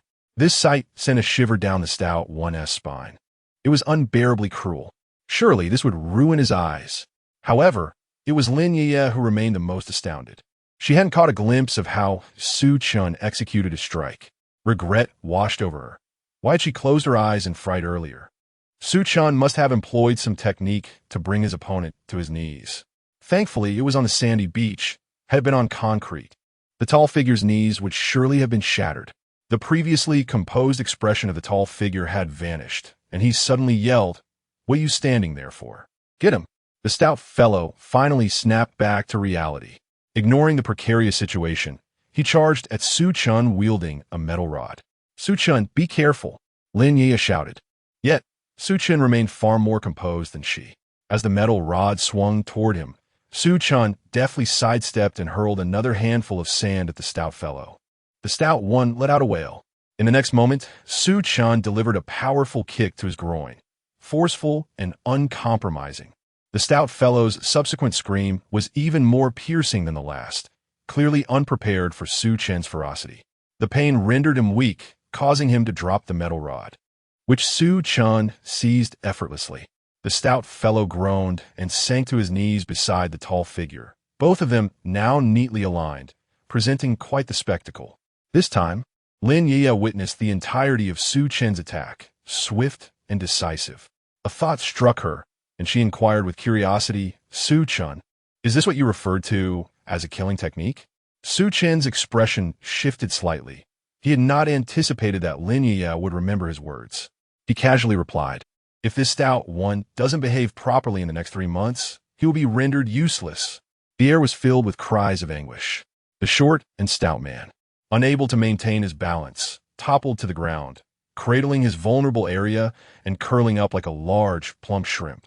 The tall figure had initially intended to rise, while Su Chen was preoccupied, but now found himself half-squatting, as Su Chen had pressed the salvaged iron corner firmly against his neck. This iron corner was evidently ripped from a wrecked pleasure boat, its jagged edges dangerously sharp. Should it pierce him, it would be akin to bleeding out. Perhaps at first, the tall man doubted Su Chen's resolve, but now he had no such doubts, especially with the short and stout man rolling on the sandy ground, which spoke volumes. Lin Yueyue fetched the rope from the pile of debris. The paralyzed Lin Yueyue, frightened in his stillness, finally came to her senses. She hurriedly rummaged through the heap beside a broken bed frame and retrieved a coil of green plastic rope. Su Chen hurled it towards the tall man, pressing the iron corner against his throat. "Secure it around yourself. I prefer those who speak little, just like you." The tall man had intended to struggle, but as Su Chen advanced the iron corner, a searing pain shot through his throat, leaving him no choice but to reach for the plastic rope and begin wrapping it around his wrist. Su Chen was no fool. He discerned that the tall man intentionally left slack. This method of binding was flawed. Should he ease his grip, the tall man's hands could easily slip free. When the tall man proclaimed he had secured it, Su Chen swiftly delivered a kick to his head and stepped forward, seizing one end of the green plastic rope and forcefully threading it through the previous knot, tightening several secure knots. With a cold snort, he remarked, "Pretending to bind yourself in front of an orthopedic surgeon? You clearly underestimate my skills." In the hospital, Su Chen occasionally needed to restrain patients in emergencies, and none knew better than he how to secure individuals so thoroughly that they could not escape, thereby allowing the physician to operate unhindered. Having secured the tall man, Su Chen turned his attention to the stout fellow, binding him as well. After tying several knots, he ultimately secured both men back-to-back against a coconut tree. By the time this was accomplished, an hour and a half had passed. The two, who had hoped for a moment of respite, now felt even more fatigued. "Should we tie a few more knots?" Lin Yueyue asked, still shaken. Su Chen shook his head. "If they can escape from my bindings, then I truly am a worthless orthopedic surgeon." Hearing Su Chen's confident words, Lin Yueyue finally exhaled in relief. Just now I thought I was going to be." She trailed off, unable to continue. Su Chen shook his head. "Do not dwell on what has not occurred. Overestimating your adversary is merely self-deprecation." After absorbing Su Chen's philosophy, Lin Yueyue was at a loss for words. After a prolonged silence, she finally spoke, "Thank you. Without you, I feel my life would have been ruined." Hearing her gratitude, a slight smirk curled at the corner of Su Chen's lips. It seemed that during their time as neighbors, Lin Yueyue had treated him with indifference, but now her demeanor appeared quite respectful. Lin Yueyue spoke again. "So, when do you plan to release them after tying them up?" "Release?" Su Chen replied, a look of confusion etched on his face. He turned around, gently cupping Lin Yueye's face in his hands, and said slowly, "Have you forgotten their earlier attitude towards us? On this island, faced with such adversaries, we cannot afford to show any mercy. If we wish to be treated as humans, they cannot be allowed the same freedom." "What do you intend to do then?" she inquired. "What do I intend to do? Naturally, I mean to have them serve us like beasts of burden." After uttering these words, Lin Yueyue furrowed her brow and said, "Could you please refrain from speaking to me in that manner? You're crowding my face." At that, Su Chen released her and offered a slight smile. However, in the next moment, his expression shifted. It seemed he recalled something, and with a grave demeanor, he addressed Lin Yueyue. "I remember that previously, you did not possess a dagger. So, have you concealed this dagger for the purpose of dealing with me? Chapter 11. What will you do? Su Chen glanced at Lin Yueyue, his expression frigid. It was the first time he had displayed such a demeanor towards her during their journey. Meanwhile, Lin Yueyue, still gasping for breath after a recent panic, suddenly realized that Su Chen had discerned her intentions, leaving her utterly shaken. Had he not intervened, the best outcome would have been her defilement, leaving her with merely her life. The worst, however, was starkly evident. She would have been a corpse. Are you concealing a dagger with the intent to eliminate me at the opportune moment? Su Chen remarked with a cold smile. Having witnessed countless life and death situations in the hospital, he was no stranger to the moral dilemmas of humanity, and thus, nothing could surprise him, especially not on a deserted island. I was merely preparing for the unforeseen. In light of the current circumstances, Lin Yueyue recognized the futility of fabricating lies and opted for honesty instead. Upon hearing her response, Su Chen's expression abruptly shifted, and he reached out to embrace her. Their chests collided, intertwining their breaths, and the atmosphere grew increasingly charged with tension. Lin Yueye's heart raced uncontrollably. She was well aware that the aloof Lin Yueyue rarely regarded any man with interest. However, after spending over a day in Su Chen's company, boundaries she had sworn to maintain had been crossed. If this continued, would he not also breach her final line? Slightly shifting her discomfort body, she felt the pressure against her chest. The charged atmosphere rendered Lin Yueyue rigid. She dared not move, fearing that any action on her part would be interpreted as acquiescence to the man before her. After all, I am but a fragile woman, she stammered, observing the transformation of Su Chen's usually icy countenance. She quickly offered an explanation, her fear palpable. Could she not be afraid? The intentions of the two men they had just encountered were clearly etched on their faces. With only Su Chen beside her, she could scarcely fathom the consequences if he were to turn against her. Su Chen snorted derisively, his gaze fixed on her, seemingly unmoved by her explanation. Lin Yueyue, confronted by Su Chen's unforgiving demeanor, finally succumbed to despair, tears spilling from her eyes. Fine, Su Chen, I admit my fault. Will you strike me then? As she spoke, Lin Yueyue suddenly seized Su Chen's wrist and brought it toward her face. The proximity of their bodies, already intimate, became even more entangled due to her actions, igniting a fire within the now-cold Su Chen. Her delicate hand grasped his larger one, drawing it towards her cheek. Just as his palm neared her face, Su Chen swiftly turned his hand, capturing her wrist firmly. Enough. Lin Yueye's expression froze, her gaze evasive. After a pause, she quietly asked, "Are you angry?" Su Chen held her small hand, his expression tranquil as he regarded the woman before him. At that moment, the moonlight bathed the horizon, illuminating their shared solitude. From this perspective, the silvery moonlight cascaded down her somewhat disheveled hair. Su Chen could discern the shadows upon her form, as well as her rounded contours. "If you are angry, strike me. I sincerely apologize. I should not have doubted you." Su Chen remained indifferent. At this moment, Lin Yueyue, bathed in moonlight, possessed a beauty that was striking, particularly with the fervor in her demeanor, which imbued her complexion with a delicate rosy hue, pulsating with life. In this instant, Su Chen could even perceive the fine down on her face. He certainly would not strike her, nor was there any need to do so. On this deserted island, each person's mindset varied. A dagger could serve as a means of protection. It could confront anyone. Without further words, Su Chen brushed against the wooden frame nearby, retrieving the dagger he had concealed moments earlier. With a soft thud, he placed it in Lin Yueye's palm. "Let this suffice. Let the matter rest." After speaking, Su Chen turned, releasing Lin Yueyue from his embrace. At the moment of losing that warmth, a despondent expression crossed Lin Yueye's face. Presently, those two men who harbored ulterior motives towards her were still alive, and she had offended Su Chen, who had been by her side. Lin Yueyue was flustered and at a loss. Just as she was engulfed in her painful thoughts, a gust of sea breeze swept by. Cold, chilling. Lowering her head, Lin Yueyue realized that apart from her snug undergarments, she was left with only a few tattered remnants of a floral dress. Instinctively, she placed her hand over her barren abdomen. Although she was still clad in Su Chen's outer coat, the sudden chill was startling. Meanwhile, Su Chun continued with his previous task, and as he moved a stone closer, he suddenly noticed Lin Yueye's actions. Cold. Sensing something amiss, Su Chun inquired, reflecting on his previous evasions and fabrications, which had led to his current cold demeanor toward her. Lin Yueyue felt compelled to cease her deceit. She shyly covered her abdomen, responding softly. Su Chun contemplated for a moment, choosing not to speak further. He stepped closer, setting down the stone in his hands, maintaining his usual composed expression as he approached Lin Yueyue. However, this time, his actions were somewhat different.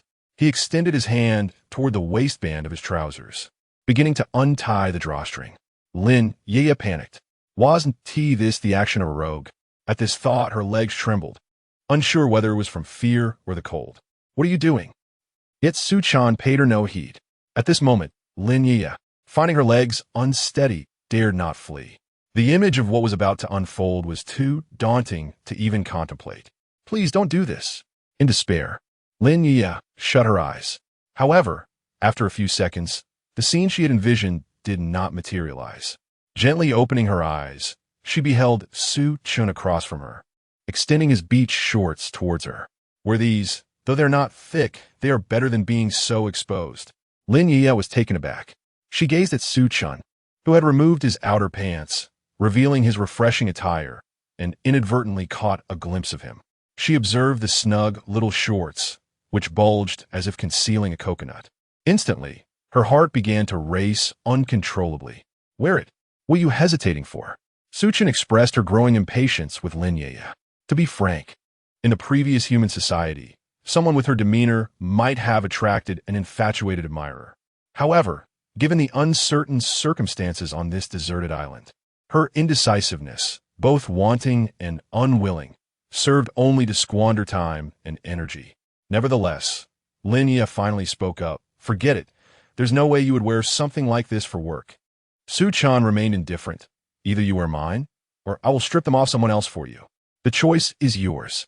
Lin Yueyue shivered in fright. Then, I suppose I shall wear yours. Chapter 12. Surely, I would not allow you to fall into their hands. Although Lin Yueyue had never donned the trousers of another man, the thought of her wearing those ruffian's pants was utterly inconceivable. Su Chun silently chuckled to himself, yet maintained a serious facade. As Lin Yueyue slipped into his beach shorts, he finally returned the dagger to her. Upon recalling Su Chun's earlier demeanor, Lin Yueyue hastily waved her hands, exclaiming, No, you keep it. I trust you. Trust me? Su Chun gripped the dagger, looking quite cool in nothing but his shorts. His well-defined muscles, sculpted from regular workouts, glimmered under the moonlight. At this juncture, Su Chun began to toy with the dagger, and suddenly his expression shifted. He slowly advanced towards Lin Yueyue, an action that sent her heart racing with trepidation. She was uncertain of his intentions. If he sought revenge for her earlier distrust, she could readily beg for mercy. But what did he truly desire at this moment? Su Chun remained silent, his expression impassive as he approached her step by step.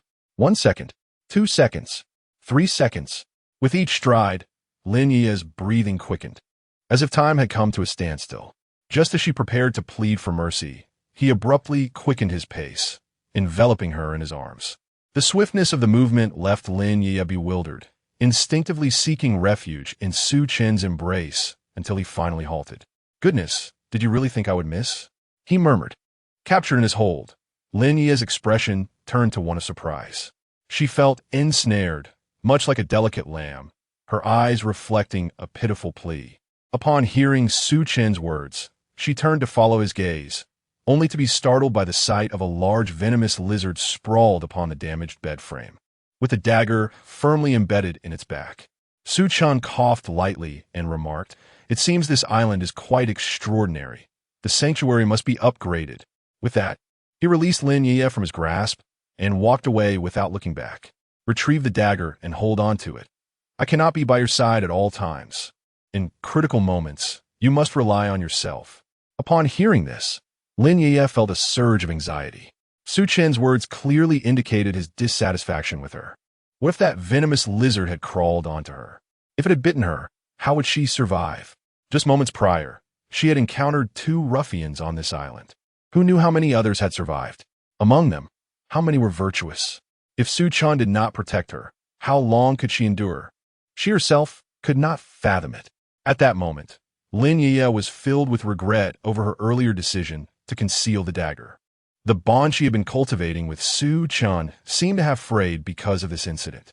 She should never have hidden that dagger. Yet, Su Chen paid no heed to Lin Yueye's turmoil as he turned and stepped into the darkness. Before long, the sound of Su Chen conversing with the two men reached Lin Yueye's ears. Upon hearing their voices, a wave of panic washed over her. Could it be that Su Chen was intending to? Oh heavens! A sudden wave of unease gripped Lin Yueyue. Was Su Chen negotiating a partnership with those two men? The moment this thought crossed her mind, she felt on the brink of collapse. Although she had always maintained a cautious attitude towards Su Chen, he still left her with a reasonably good impression. If her distrust led to Su Chen collaborating with them, would she, as the sole woman present, become their prey? Lin Yueyue was terrified, truly frightened. Yet, even as Lin Yueyue hovered on the edge of despair, Su Chen demandait en fast. He approached the towering figure, scrutinizing him from head to toe before squatting down directly in front of him. The tall man was taken aback, watching the man in shorts kneeling before him in astonishment. He panicked. "You little brat, what are you doing?" Su Chen, disinterested in the man's outburst, retrieved a surgical knife. Under the moonlight, the gleam of the blade sent a chill down the tall man's spine. Su Chen's hand moved toward the man's belt. "Get away from me, you bastard!" Su Chen had tied the tall man to the coconut tree rather securely, but upon seeing this scene, the man unleashed all his strength in a desperate struggle. "If you dare touch my prized possession, I will haunt you as a ghost." Hearing the man's furious roar, Su Chen took a step back. However, the ropes were tightly bound, leaving the man unable to threaten Su Chen in the slightest. "Touch your prized possession? Su Chen froneth. I have no interest in your treasures. I merely seek a suitable pair of trousers to wear." With that, he disregarded the tall man's protests and swiftly swiped the surgical knife. The man's belt snapped open, and with a quick motion, Su Chen pulled down the tall man's trousers, draping them over his shoulder. Then, stepping forward, he patted the man's shoulder.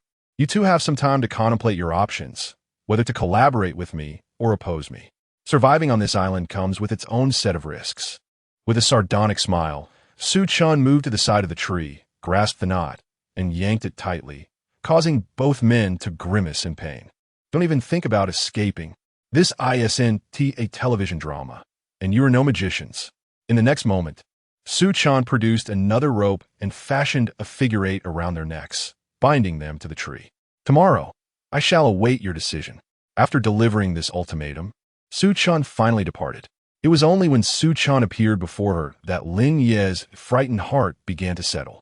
Realizing that she had forgotten to express her gratitude earlier, she hurried to Su Chen. "Thank you for today. If it weren't for you, I truly don't know how I would have managed." Observing the unmistakable joy radiating from Lin Yueyue, Su Chen found her somewhat unfamiliar. Those days spent living next door seemed to drift further into the past. The aloof goddess observed her own expression, which was tinged with 3 parts confusion, 3 parts indifference, and 4 parts disdain. It had barely been a day. Why had she begun to affix such warmth to him? Nevertheless, Su Chen chose not to expose her pretense. "Well, it's nothing to worry about. I certainly wouldn't allow you to fall into their clutches." Upon noticing that Su Chen had finally engaged her in conversation, Lin Yueyue felt her inner anxieties ease somewhat. As she glanced at the pants draped over his shoulder, it dawned on her that he had simply gone to retrieve them from those 2 rascals. "Thank goodness. I was beginning to fear they intended to confront me together." Lin Yueye's heart finally settled. Yet, just as it did, a new worry crept in. If such malicious events were to unfold on just the first day, what was to come in the future? Chapter 13. Please, don't do this after all. There were quite a number of people aboard the ill-fated ship. Su Chen mentioned that he had only buried a little over 20 individuals. Therefore, it is conceivable that there are still several survivors on this island. The 2 individuals they had just encountered were indeed of a fierce disposition. What if more formidable characters were to appear? To make matters worse, he was currently injured. While Lin Yueyue was lost in her thoughts, Su Chen's voice broke through, suggesting, "Let us endure for one night. We shall discuss tomorrow's matters in the daylight. As she turned her head, Lin Yueyue noticed that Su Chen had managed to rebind the damaged bed frame. However, it was evident that the size of the bed was barely sufficient for one person. Gazing at the flimsy structure that could only accommodate a single occupant, Lin Yueyue found herself at a loss for words, pointing at the bed frame with a perplexed expression. I will sleep here? And what about you? Upon hearing her question, Su Chen couldn't help but chuckle inwardly. Deciding to be straightforward, he replied, It's too late to construct a second bed. Naturally, I will also sleep here. At his words, Lin Yueye's face instantly paled. It was over. She knew Su Chen would undoubtedly seek retribution for her previous distrust. However, she never anticipated that such retaliation would come so swiftly. This turn of events infuriated her even more. After all, she was an innocent young woman. What audacity did Su Chen possess to suggest sharing a bed with her? Fine, he did save her life. Yet, exploiting the situation in such a manner was quite off-putting. You've been through so much. Why don't you sleep? I could just sit on the sandy ground. After contemplating for a while, Lin Yueyue finally conjured this excuse and hastily explained it. Upon hearing her response, Su Chen suddenly laughed, but the mirth quickly turned cold. You, a patient, refuse to sleep on the bed and would rather lie on the sand? Are you not concerned about snakes or insects drawn by the scent of blood? He continued. We agreed to search for medicine in the morning. However, this is a deserted island, not a pharmacy. Our chances of finding any medicine depend solely on luck. After Su Chen finished speaking, Lin Yueyue was momentarily taken aback. Yet, she still suppressed her true feelings. The thought of sharing a bed with a man was something she could not overcome at that moment. Meanwhile, Su Chen was not inclined to linger any longer. Hurry up and get some rest. Upon hearing those words, Lin Yueye's head shot up in alarm. She scrutinized Su Chen's expression, curious if he was deliberately pressuring her. However, his demeanor remained calm, though tinged with impatience. Tonight is our first night on this island. Surely, you do not expect us to stay awake until dawn. His tone grew more authoritative.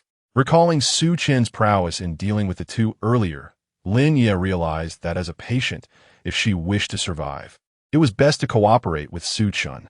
Her expression tinged with anxiety. She slowly made her way to the edge of the bed and took a seat. This time, Su Chen reinforced the bed frame even further. However, as Lin Yueyue gazed at the bed frame barely sufficient for one person, her heart raced with anticipation. I'll give you 3 minutes. Get comfortable. Su Chen, noticing Lin Yueye's hesitation, felt a flicker of irritation. Observing the moon's position, he surmised it was nearing 2 o'clock.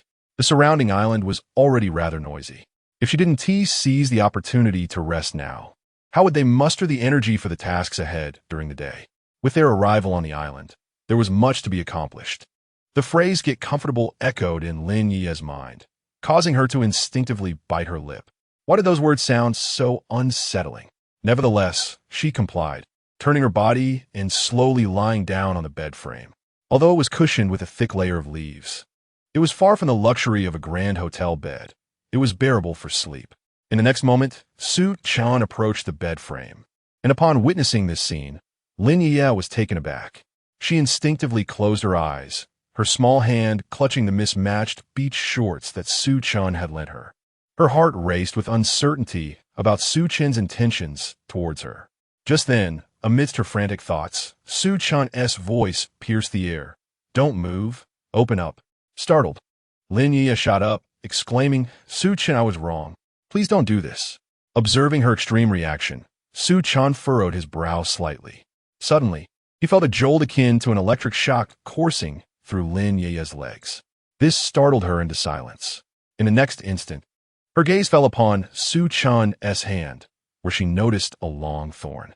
At the end of the thorn dangled a writhing, plump worm that was oozing a viscous fluid, twisting in a grotesque manner. Oh! Lin Yueyue screamed in terror, which startled Su Chen as well. He swiftly discarded the worm onto the sandy ground and crushed it with his foot. What else with the volume? Lin Yueyue, are you trying to wake someone? I'm sorry, but where did this worm come from? Su Chen replied, exasperated. He looked around and deduced it must have fallen from a tree. But it's too late to relocate now. Just try to sleep. We'll address it in the morning. Su Chen, I'm so sorry. Stop apologizing, sister. Just get some rest, okay? At least for 2 hours, so we could take turns keeping watch. Upon hearing this, Lin Yueyue was momentarily stunned. What did you say? Do you not understand? We'll take turns keeping watch. You sleep first, and when you wake, I'll sleep. It's the safest way. I'm not an aircraft engine. I can't stay awake indefinitely. Only after Su Chan's explanation did Lin Yueyue finally comprehend the situation. She had mistakenly believed that Su Chen intended for them to share the same bed. Now, she realized it was merely a matter of alternating rest. Feeling a wave of relief, she couldn't help but feel a bit foolish for overthinking it. Given the circumstances, it was clear that Su Chen wouldn't entertain such thoughts. Moreover, those two ruffians were tied up nearby. He likely had no leisure to ponder such trivial matters. Thus, please keep a vigilant eye and ensure that no insects fall upon me again. Rest assured, I shall be attentive. Though I harbor no fear of insects, I certainly do not relish their presence. You must retire swiftly. Time is of the essence. It is imperative to conserve one's energy. Su Chen was genuinely taken aback by Lin Yueyue's pampered disposition. After a thorough tending, she finally succumbed to slumber. Su Chen leaned against the wooden bed frame, placing a stone on the ground to sit upon, cautiously surveying his surroundings. Chapter 14. What did you dream about? Finally, a moment to pause. A hint of weariness crept across Su Chen's face as he exhaled deeply. Turning around, he was taken aback to discover that Lin Yueyue had already fallen asleep. This was something he had not anticipated at all. Just moments ago, Lin Yueyue had been emotionally charged, and now she was fast asleep. It appeared that the woman was indeed exhausted, accompanied by her even breaths and the occasional waft of a delicate fragrance. Su Chen gazed at the beauty before him with a sense of helplessness. Having spent over a day in her company, he couldn't claim to have formed a particularly favorable impression of her. Yet, at this moment, the allure of her beauty was undeniable. Reclining on the bed frame, Lin Yueyue appeared even more enchanting than before. Even while clad in his oversized jacket and beach shorts, her perfect figure could not be concealed. Her fair, slender calves seemed to absorb the moonlight, gently radiating it back. The delicate ankle, barely graspable, and her petite feet, which occasionally stirred, could easily be mistaken for those of a child. Regrettably, the scars on her thighs were a stark reminder of her current state, which clearly left much to be desired in terms of recovery. Observing this scene, Su Chen fell into a deep contemplation. He rose slowly to his feet and cast his gaze towards the distant sea. At this moment, it was just him and Lin Yueyue. As for the two bound individuals, they had already become adversaries. Lin Yueyue was devoid of any fighting capability at present. Should anyone else approach, the outcome of a confrontation was uncertain. It was imperative to find a new refuge, ideally a location that would provide an impenetrable stronghold against any threats. The dangers to their survival loomed large, yet the other individuals who might appear were hardly trustworthy. Moreover, Lin Yueyue's ailment required urgent attention. He planned to scour the coastline tomorrow in search of medicine. As he pondered this, Su Chen suddenly recalled something. He moved to the side and retrieved the set of keys he had previously found. The origin of these keys was unknown, yet there were quite a few. He examined one that was roughly the length of a finger. Su Chen then extracted the surgical knife set he had been carrying. It was ironic that he had initially come to assist a colleague with their surgical needs, and now he found himself uncertain of how his old friend's procedure was faring. He had never imagined that these surgical tools would one day serve as his weapons. Surveying the area around their shelter and glancing at the peacefully sleeping Lin Yueyue, Su Chen found a stone and began to sharpen the keys, one by one.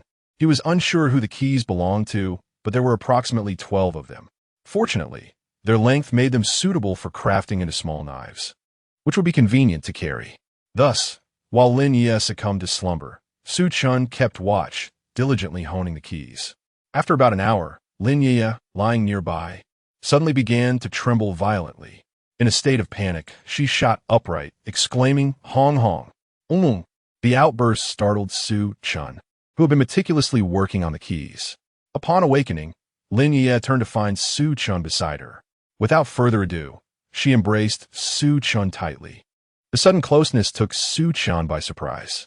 "Su Chen, I had a nightmare. I'm so scared, so scared." As she spoke, Tears cascaded down Lin Yueye's cheeks. Su Chen was not quite prepared to hold Lin Yueyue, but the warmth spreading in his chest was undeniable. Her tears dripped onto his shoulder, and he felt the warmth of another body against him. With a bittersweet smile, Su Chen acknowledged his own imperfections, aware that he was not a paragon of virtue. Yet he had his moral boundaries. However, Lin Yueye's actions profoundly impacted the impassioned Su Chen. Lin Yueyue was not the frail type, frankly speaking. Were she to don a swimsuit and stroll along the beach, most would undoubtedly take notice. Yet here she was, a beautiful woman clinging to him in fear, and he could not simply ignore her. In this moment, they were each other's sole solace. With a sigh of resignation, Su Chen set aside his tasks and gently patted Lin Yueye's back. She sobbed for quite a while before finally pulling away, reluctantly wiping her tears. "What did you dream about?" Su Chen inquired. As she dabbed at her tears, Lin Yueyue slowly replied, "I dreamt of Hong Hong. I dreamt that a group of men found her on an island." And then she fell silent, but Su Chen could infer the rest. Her reaction had been too intense for a mere nightmare. Lin Yueyue looked up at Su Chen, her face flushing. "I don't want to talk about it anymore," she stammered, feeling embarrassed to discuss it in front of him. Nevertheless, the harrowing imagery from her nightmare was something she had never encountered before, and her heart continued to race from the fear. A thin sheen of sweat glistened on her soft cheeks. "Don't frighten yourself further. I'll stoke the fire a bit more. Since you're awake, let us switch shifts. Allow me an hour of sleep." Hearing Su Chen's voice and noting his weary demeanor, Lin Yueyue nodded in agreement. Su Chen moved aside to gather some dry twigs and place them next to the fire, tossing in a few pieces of driftwood to enhance the flames. Having completed this task with efficiency, he instructed Lin Yueyue, "If anything happens, wake me immediately, understood?" Lin Yueyue nodded earnestly. Su Chen smiled, turning to lay down a stone slab on the sandy ground. After a long day, Su Chen, can finally catch a bit of sleep." Exhausted, he soon drifted off. Lin Yueyue kept vigil over the fire and Su Chen, sitting on a makeshift bed and glancing around occasionally.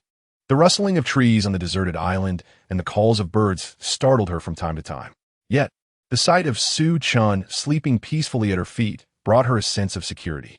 Once he was asleep, the island fell into a profound silence, save for the natural sounds of the waves and the wind. Lin Yueyue felt utterly detached from the sounds of human society. The bustling commotion of the city seemed a world away, drowned out by an oppressive silence. How wonderful it would be to have a few more people around. Yet, as her thoughts wandered, she recalled a harrowing moment from the past.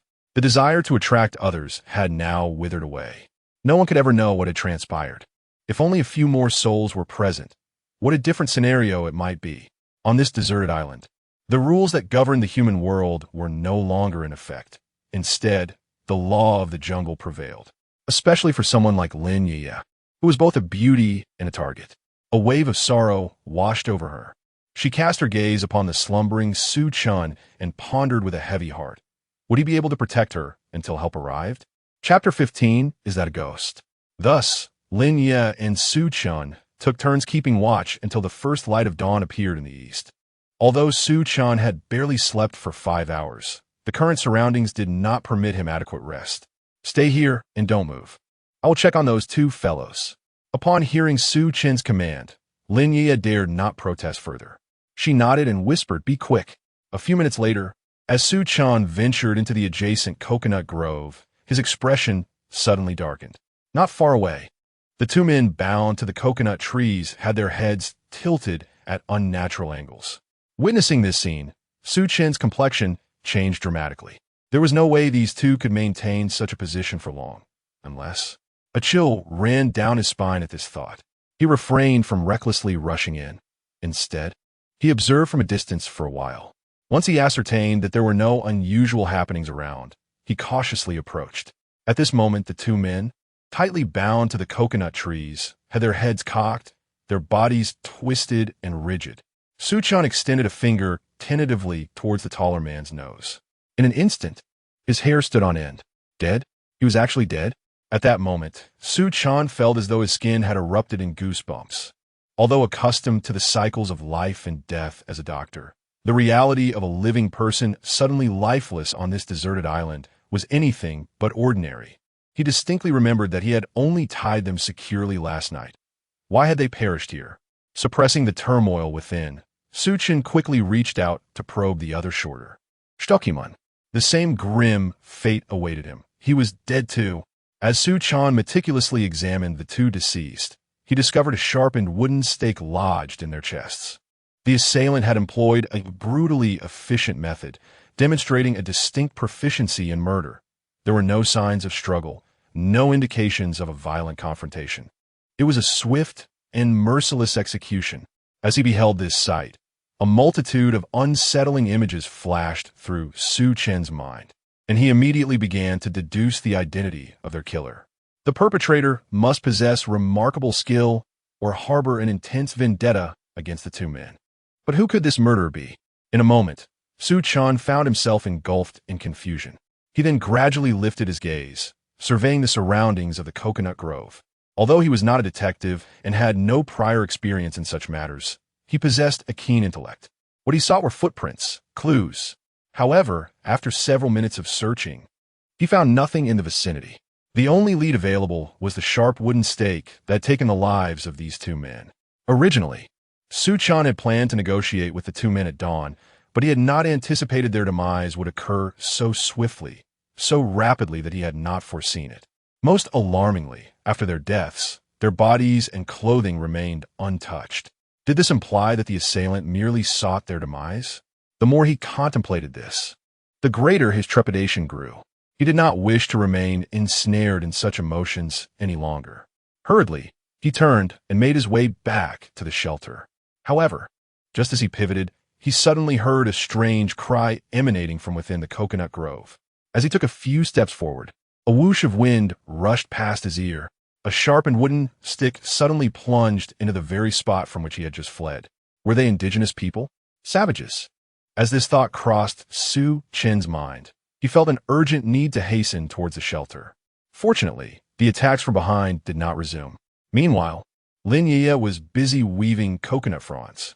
As she observed Chen rushing towards her, she immediately inquired, "What has happened?" Catching his breath, Chen replied, "Those two are dead. This place is no longer safe. We must move quickly." What? Lin Yueyue's expression turned to one of shock upon hearing Chen's words. "Are you saying they're dead?" Chen nodded and, without further ado, scooped her up into his arms. Lin Yueyue, initially inclined to resist, noticed that while Chen usually maintained a calm demeanor, his expression had drastically changed. The gravity of their situation was undeniably unusual. Thus, she swallowed her embarrassment, allowing herself to be carried as Chen placed her on his back. "Our bed," she protested, but Chen dismissed her concern with a stern grunt. "There is no time for that.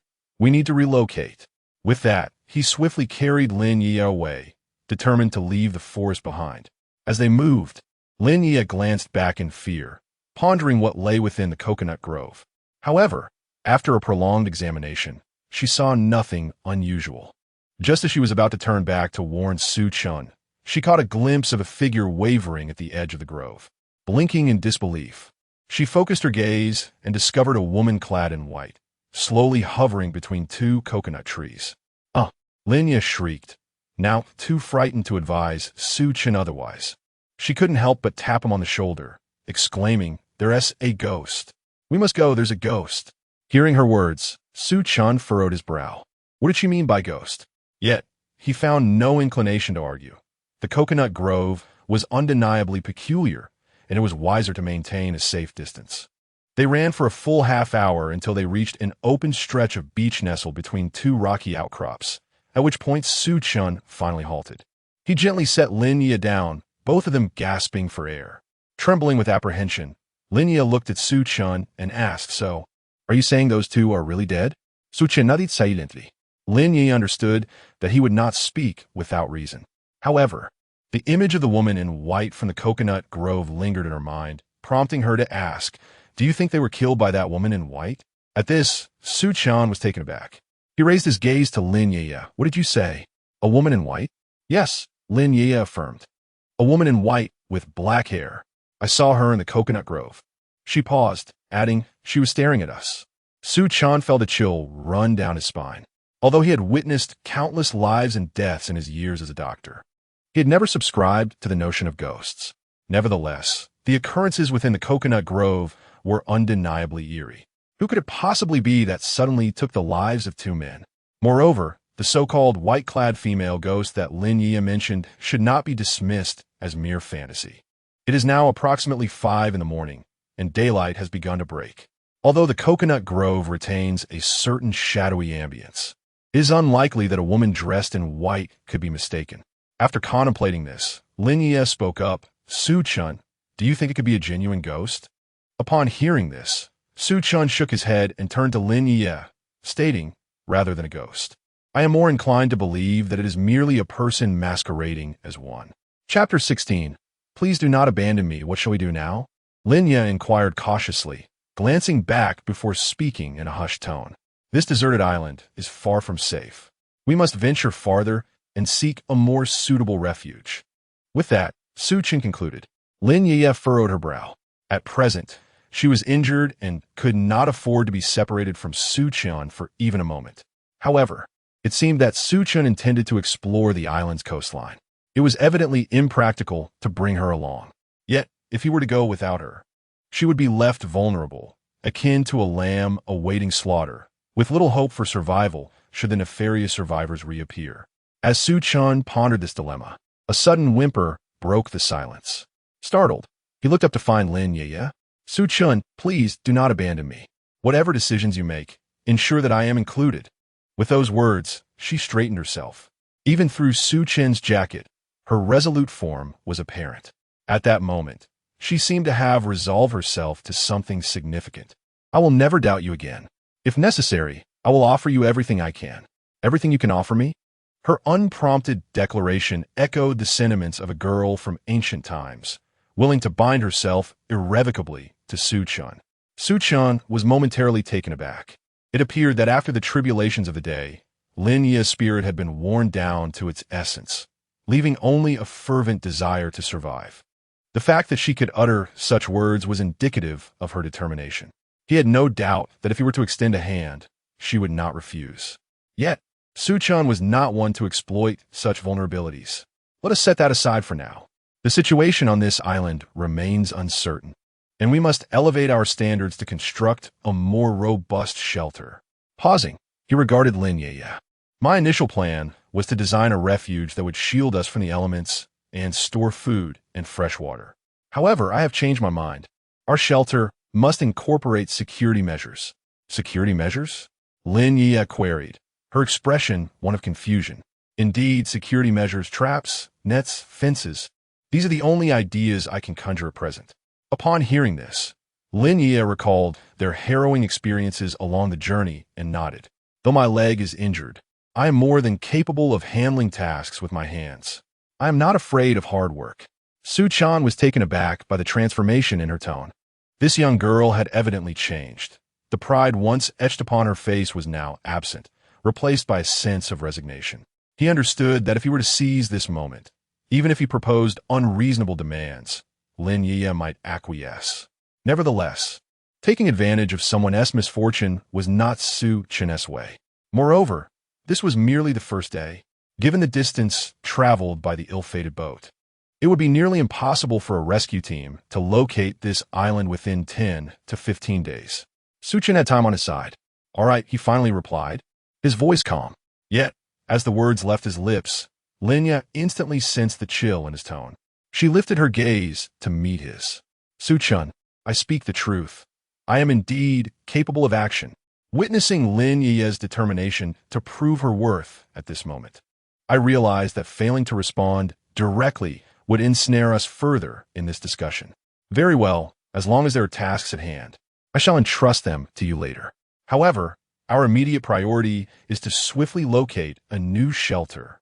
With that, Su Chen murmured, the situation is far more intricate than we previously surmised. Indeed, your assurance brings me peace, Lin Yueyue replied, somewhat lost in thought. In her eyes, Su Chen's promise to provide her with an opportunity to demonstrate her capabilities signified that they remained united. Should any peril arise, Su Chen would undoubtedly lend his support.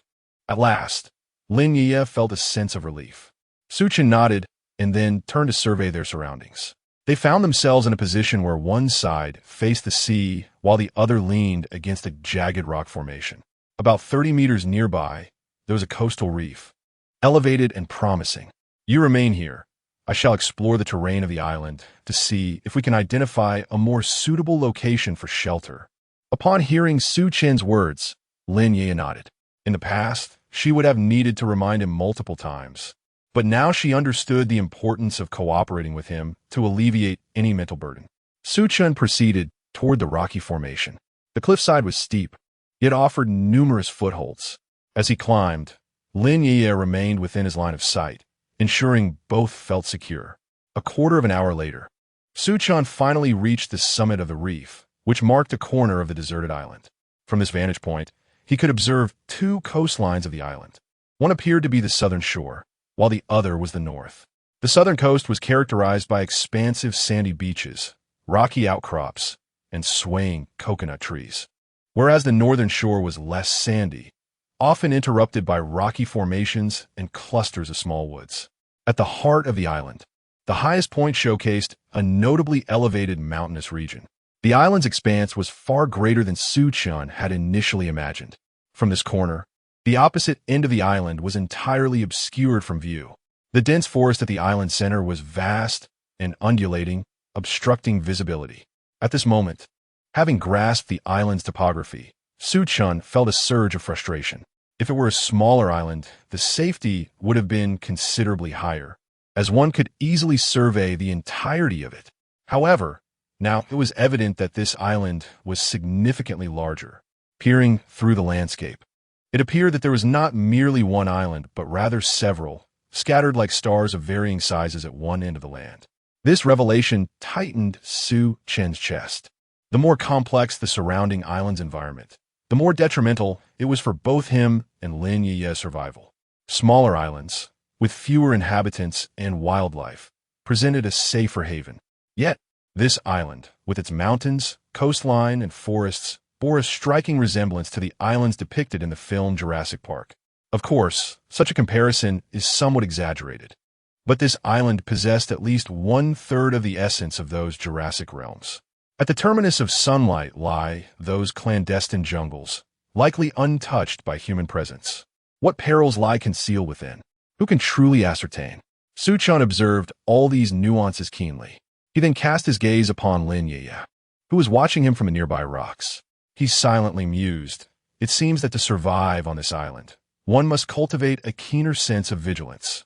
Battling against heaven and earth is manageable, as this island appears to possess an abundance of resources. However, the gravest threats stem from both humans and animals. The establishment of a high-level sanctuary is of utmost urgency. Chapter 17. Su Chen, please don't go.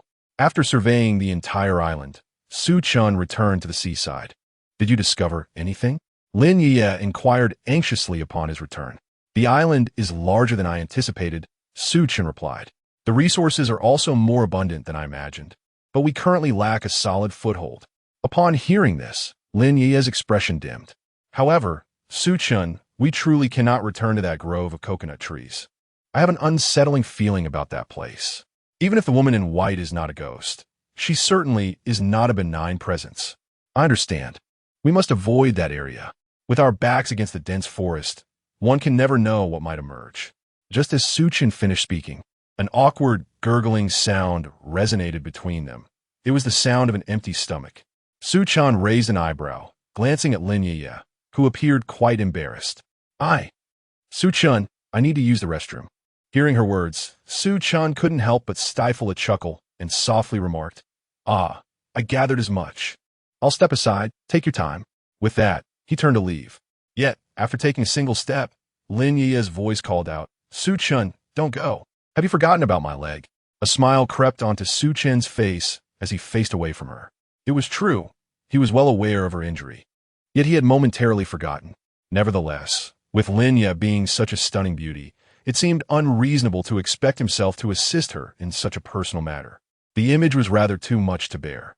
On this deserted island, with a lone man and woman, and amidst such striking beauty, Su Chen genuinely feared losing his composure. Of course, it wasn't just Su Chen. Even Lin Yueyue felt an internal struggle.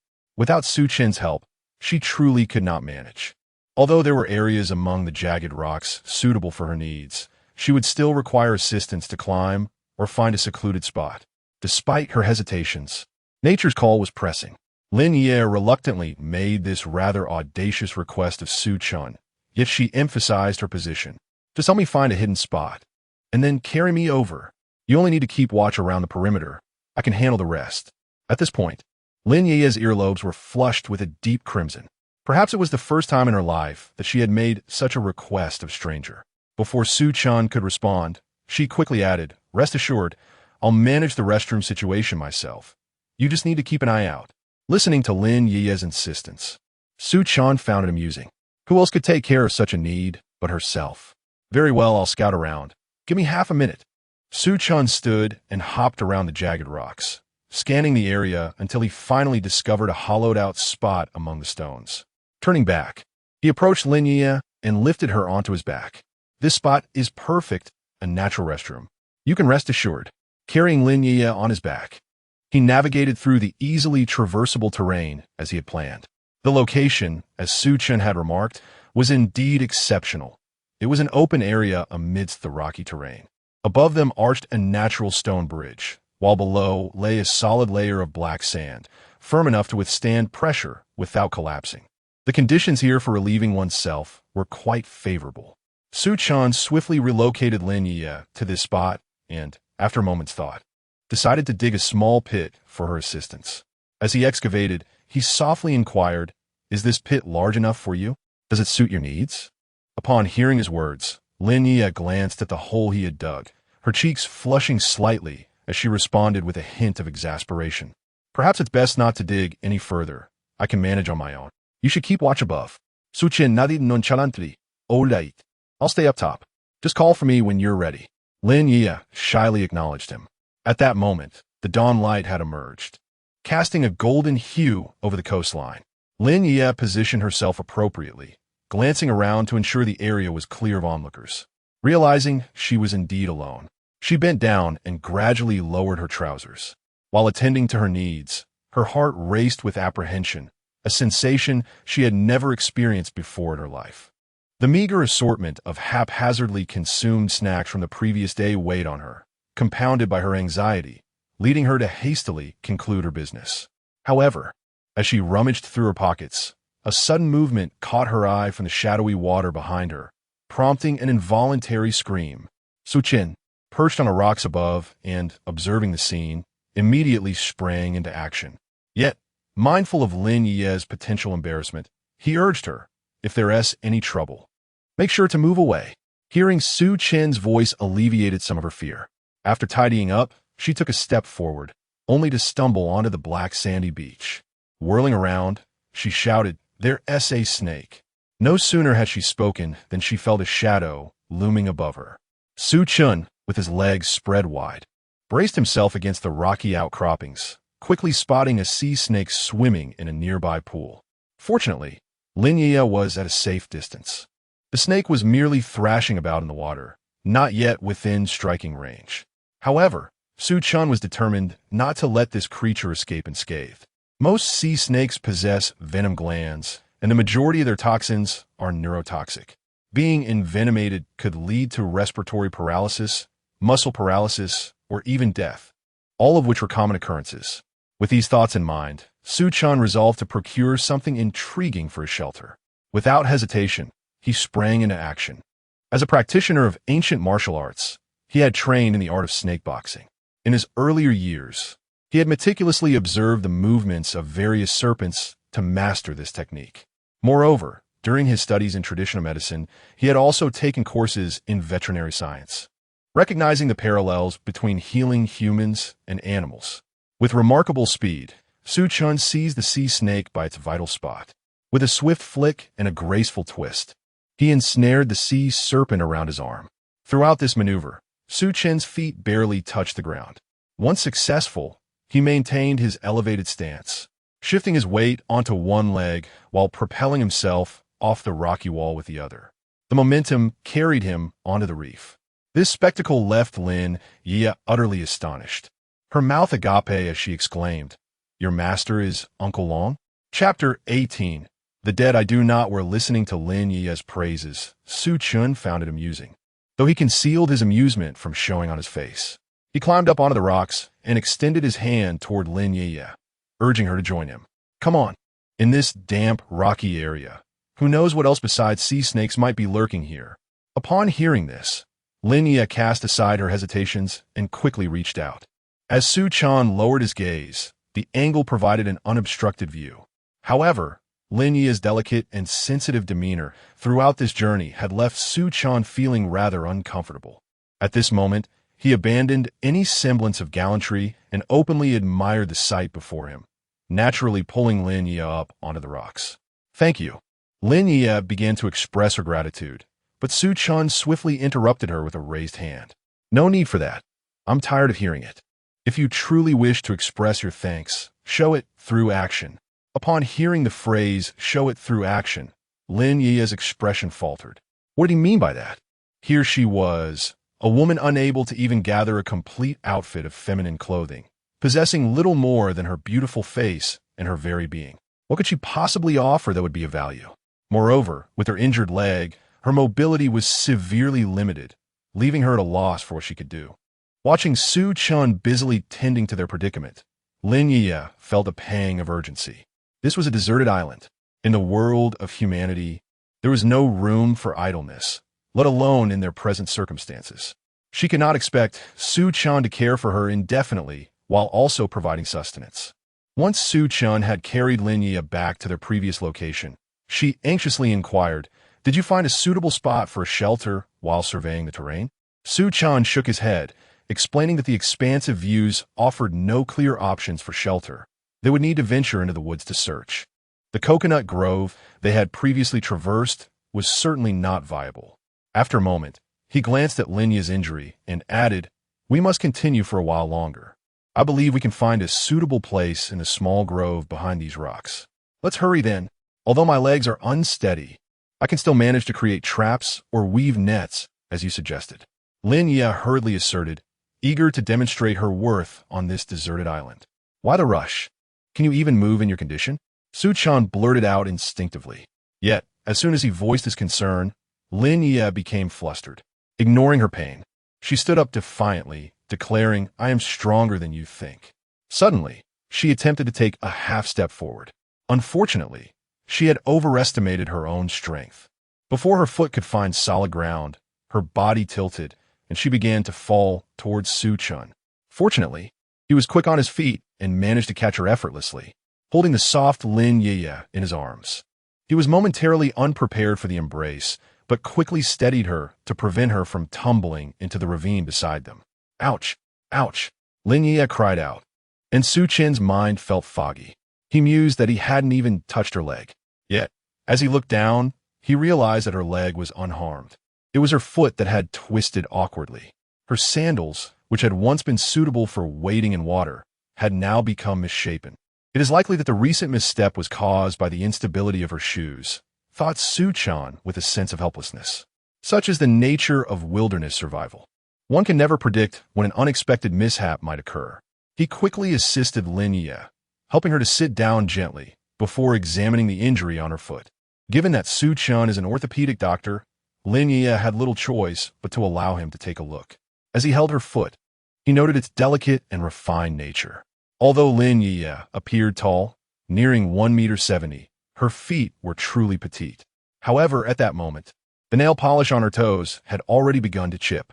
Chen focused on her ankle, turning to her with a serious demeanor. "I will move your foot, and you must respond according to my actions, understood?" "What kind of response?"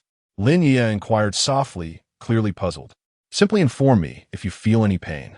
This is a pain test to determine whether there are any injuries to the tendons or bones." Upon hearing this, Lin Yueyue finally grasped the situation and nodded in understanding. With that, Chen began his examination, gently moving along her alabaster ankle. "Does it hurt?" "No, it doesn't hurt. I feel nothing." "Very well," he continued, applying pressure with his knuckles around her heel. "And here, does it hurt?" Lin Yueyue, noticing Su Chen's earnest expression, dared not jest. She shook her head, replying, "It doesn't hurt." With that reassurance, Su Chen felt relieved. He then cradled her entire ankle in his hand, giving it a slight shake. Wait a moment. At this point, Lin Yueyue finally reacted. It hurt a little. Her response was somewhat anticipated by Su Chen, and his expression softened. After gently placing her foot down, he murmured, "These shoes are unsuitable for you. It seems that in addition to searching for medical supplies today, we must also find you a better pair of shoes." Upon hearing this, Lin Yueyue suddenly appeared anxious. "No, Su Chen, I refuse to wear shoes belonging to the deceased." Su Chen, taken aback by her hasty rejection, felt a wave of helplessness wash over him. After all, they were on a deserted island. Was it not better to seek supplies from the deceased rather than robbing the living? Although they had a limited amount of food with them, who could say how long it would last? If they reached a point of desperation, one might even consider the unthinkable. Of course, Su Chen could never bring himself to consume human flesh, but he had contemplated using it as bait for fishing. As a doctor, he valued practicality. In his eyes, at critical moments, a person could indeed be viewed as a resource, depending on how one chose to utilize it. Lin Yueye's current attitude left him somewhat speechless. In this remote wilderness, was it not wiser to seek suitable shoes among the deceased rather than searching for a store? That seemed utterly absurd. As Su Chen pondered these thoughts, Lin Yueyue suddenly asked, "Are you done?" Looking up, he noticed her face had turned a deep shade of crimson, reaching all the way to her ears. Su Chen then realized that he was still holding her small foot. "Well, fortunately, your foot only has a superficial injury and no damage to the bone. Given the current circumstances, it is best for you to refrain from moving too much for the time being. We should find a safe refuge as soon as possible, and you must take this opportunity to rest and recuperate." Su Chen gazed at Lin Yueyue, his expression grave, devoid of any hint of jest. After a moment of contemplation, Lin Yueyue replied, "I will heed your advice, but please do not attempt to strip the shoes off a dead person's feet for me, all right?" Su Chen kachuriak, though his mind was untroubled by her request. This was a deserted island, and he had little inclination for such niceties. Chapter 19. Of course, we desire in this chapter. Su Chen, after careful observation, has tentatively determined a route to a nearby thicket for shelter by navigating over the rocky outcrop. The sun has now risen, and prolonged exposure to the searing heat by the shore threatens to deplete their precious water supply far too quickly. Lin Yueyue clutches a small bag containing the remnants of bottled water and a few packets of biscuits. Su Chen, bearing Lin Yueyue on his back, resumes their journey in search of a new sanctuary. Upon reaching the summit of the rocky slope, Su Chen gestures to indicate the direction. Suddenly, Lin Yueyue exclaims with excitement, "Wait, Su Chen, it seems there is a reflection on the beach ahead." Listening to her words, Su Chen furrows his brow and turns to survey the distant beach. Approximately 2 kilometers away, where indeed a glimmering reflection momentarily catches the eye before vanishing. The rocky expanse between them and the beach would hinder any swift approach, as it took Su Chen considerable effort with a stick to clear a path earlier that morning. "Should we go greet them?" Lin Yueyue inquires with a hint of eagerness. Yet, Su Chen remains composed. "Aren't you concerned that the individuals on the beach might be affiliated with those two from last night?" At this, Lin Yueye's heart skips a beat. She had nearly forgotten the unsettling encounter from the previous evening in her moment of elation. Given the circumstances, it is prudent to exercise caution. But those two were killed, weren't they? Is it possible they had accomplices? Lin Yueyue questions, though she acknowledges Su Chen's perspective. Who can say? For now, we should focus on our own situation. With the current state of affairs, even if we were to encounter another person, earning their trust would take time, Su Chen advises. Lin Yueyue nods in agreement. Then let us hasten our search for shelter. Su Chen concurs, recognizing the urgency of their predicament while they still possess provisions. He lifts Lin Yueyue once more and strides toward the grove by the distant river bend. The trees across the island are relatively similar. However, the flora in this river bend boasts a greater variety than the previous coconut grove that served as their shelter. Among the trees, Su Chen discovers a few banana plants, though their fruits remain unripe. The journey becomes increasingly arduous. The deeper they venture into the thicket, the more challenging the terrain becomes, especially with Lin Yueyue resting on his back. To alleviate his burden, Lin Yueyue wields a long stick, helping to clear the underbrush obstructing their path. Once they enter the core of this small bay's forest, they find themselves partially encircled by a series of rocks, which have emerged from the sea over the years, forming a miniature mountain range that encloses the bay. Chen has chosen this location because he has noticed that the rocks here tend to create cavities. The intersection of the thicket and the rocky formations may yield a natural cave, providing them with much-needed refuge. This is indeed the most suitable environment for survival, providing natural storage for supplies and shelter from the elements. After nearly an hour of searching, Chen unexpectedly discovered a cave nestled behind a grove of banana trees and mixed woodlands. The cave, modest in size, resembled an extension of a two-person tent, with a sandy floor and nestled against a rocky hillside, an ideal refuge. Lin Yueyue was equally astonished upon seeing the cave. Chen gently placed her down and fashioned a makeshift bundle from some vines. After a thorough cleaning of the cave, it was deemed acceptable, due to its shallow depth. Aside from a few insects, no creatures inhabited it, making it perfectly suitable for human occupancy. This location is exceptional, Chen remarked. I believe we shall not find a better sanctuary for quite some time. Lin Yueyue, filled with excitement, glanced around until her eyes fell upon the banana tree, expressing her only regret. It would be perfect if the fruits were ripe. Hearing her words, Chen smiled subtly and replied, "You are mistaken. Although the fruits are unripe, the banana tree is indeed edible." What? The banana tree is edible? Lin Yueyue was momentarily taken aback, having never heard such a notion before. Noticing her confusion, Chen retrieved a dagger he had fashioned from a surgical knife and said, "In a moment, we shall have a taste." He then approached the banana tree, swiftly felling a robust trunk. Methodically, he began to peel away the layers, revealing a snow-white heart resembling bamboo shoots, astonishing Lin Yueyue. "Chen, what is this?" He tore off the final layer of skin and approached her, breaking off a piece to hand to Lin Yueyue. "The heart of the banana tree. It is edible, crisp and refreshing, though rather bland in flavor." Observing Chen casually munching on the banana heart, making a satisfying crunch as he chewed, Lin Yueyue was struck with disbelief. She never imagined this could be consumed, and seeing Chen relish it only heightened her curiosity. Overcome by hunger, she hastily took a bite of the banana heart. Crunch! It was indeed crisp, imbued with the refreshing sensation he described, even reminiscent of bamboo shoots. "How does it taste?" Chen inquired playfully, noticing Lin Yueye's interest. "Delicious. It reminds me of eating wax apples and star fruit. I never expected such good fortune to arrive so swiftly, enjoying fruits already." It was rare for Lin Yueyue to express herself so freely, and Chen's spirits lifted considerably. Food invariably brings a sense of fulfillment, and outside this sanctuary, there were still a dozen more banana trees. However, we have consumed all the trees. Will there be no bananas left for us then? While chewing on the heart of the banana tree, Lin Yueyue expressed her concern. Chen chuckled softly, saying, "No, Miss Lin, you aren't considering waiting on this island until the bananas ripen, are you?" Upon hearing this, Lin Yueyue panicked and shook her head vigorously, declaring, "Let us not do that. I truly hope to be rescued soon. Do you not wish for the same?" Hearing her inquiry, Chen smiled. He swallowed the piece of banana heart and turned his gaze towards Lin Yueyue, affirming, "Of course I wish for it. But I fear that if they arrive too early and I am gone, I shall be left with regrets."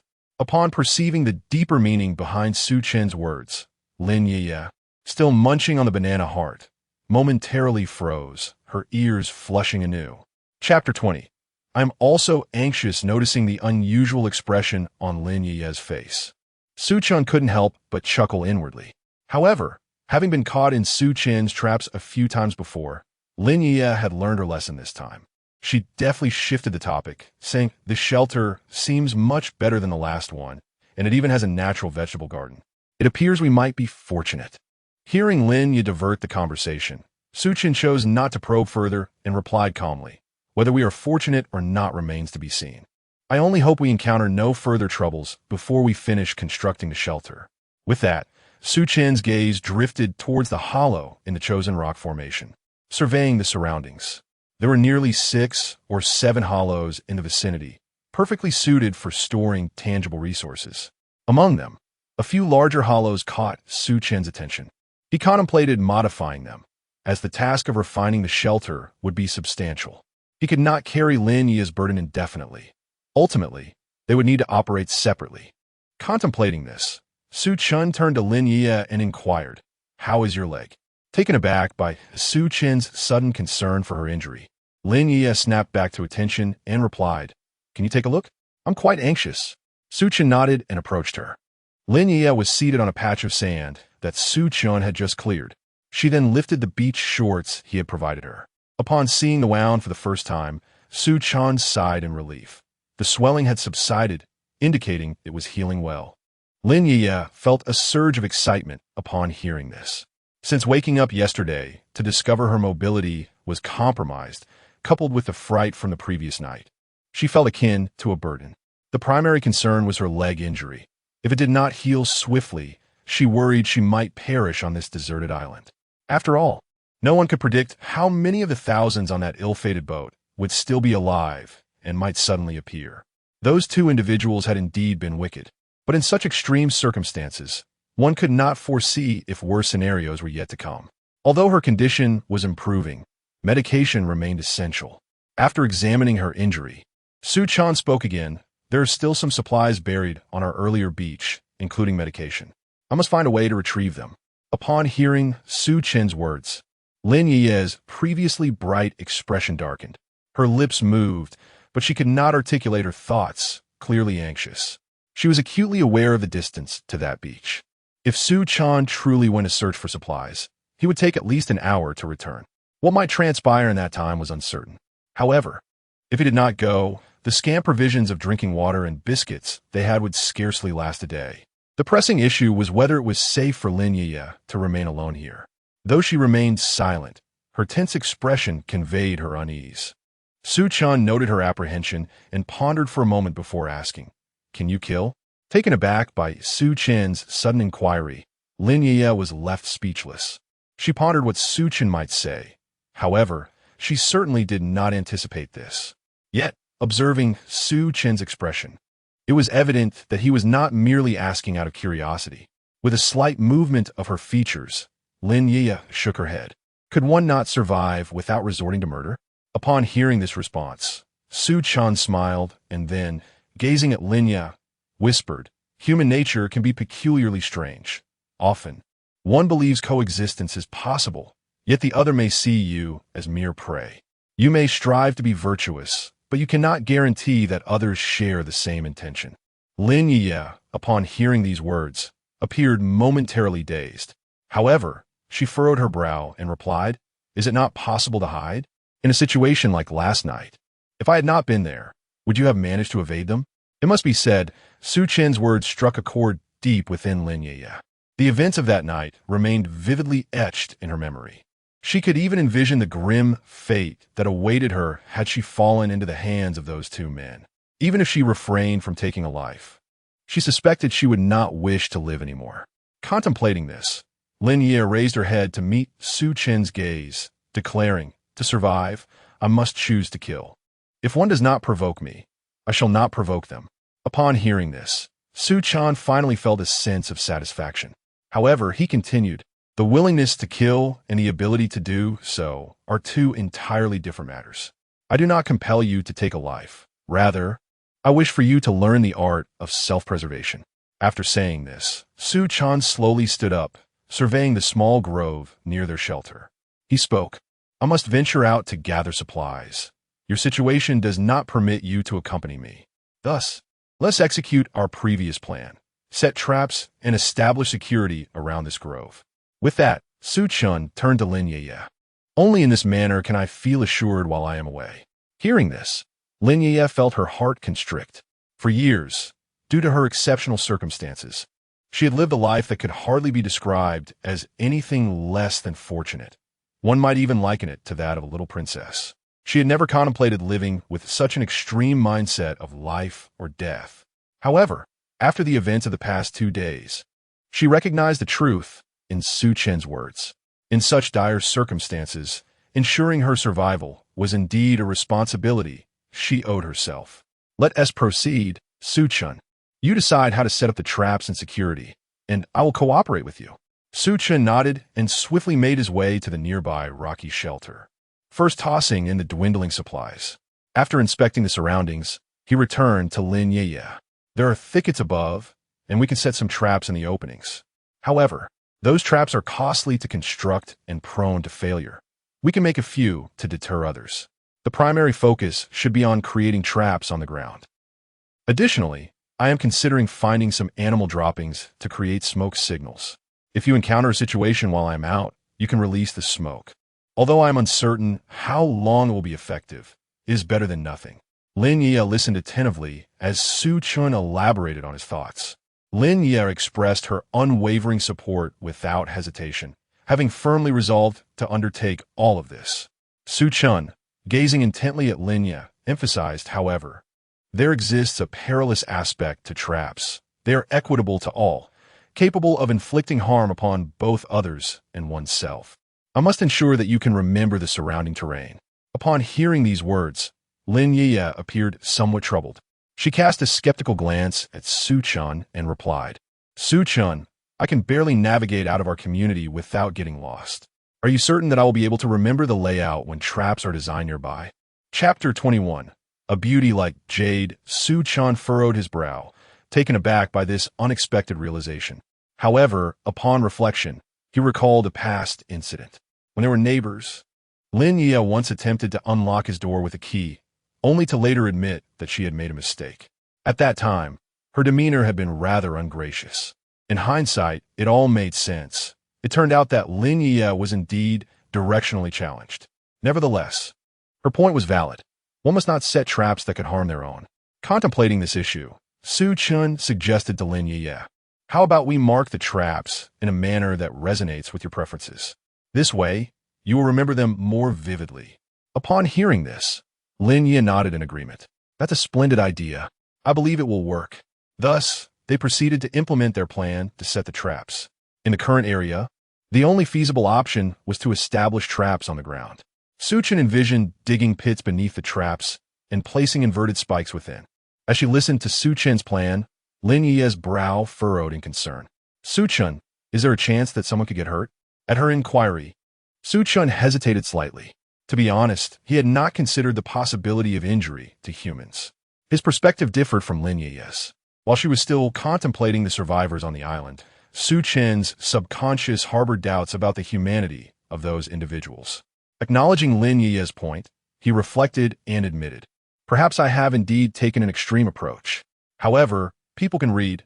We can simply place warning signs. But wouldn't that reveal the location of our traps? She countered, of course not. We will position a few warning signs around the perimeter away from the traps themselves. As he spoke, Su Chen moved to a corner, retrieving several large foam boards from a pile of debris. Look at these foam boards. If we write danger on them with charcoal, any reasonable person would refrain from advancing. And what about at night? Lin Yueyue asked, her voice tinged with anxiety. At night? Su Chen chuckled. On this deserted island. Do you truly believe that any living beings wandering about at night would be benevolent? Upon hearing this, Lin Yueyue realized the depth of Su Chen's understanding of human nature, which was evidently more profound than her own. Let's get started. I will light the fire, she asserted, nodding as she attempted to rise and assist. However, in the next moment, she noticed Su Chen had halted. Just as Lin Yueyue was about to inquire, Su Chen's brow furrowed again. The lighter. It's gone. What? Lin Yueyue was struck dumb by the revelation. The loss of a lighter might be a trivial matter in the civilized world, but on this desolate island, it was a significant crisis. Although the temperature fluctuations were not extreme, the absence of fire at midnight posed a risk of hypothermia.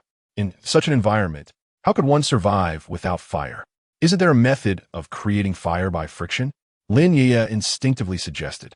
Listening to Lin Yueye's words, Su Chen smiled and remarked, indeed, you have proposed an excellent idea.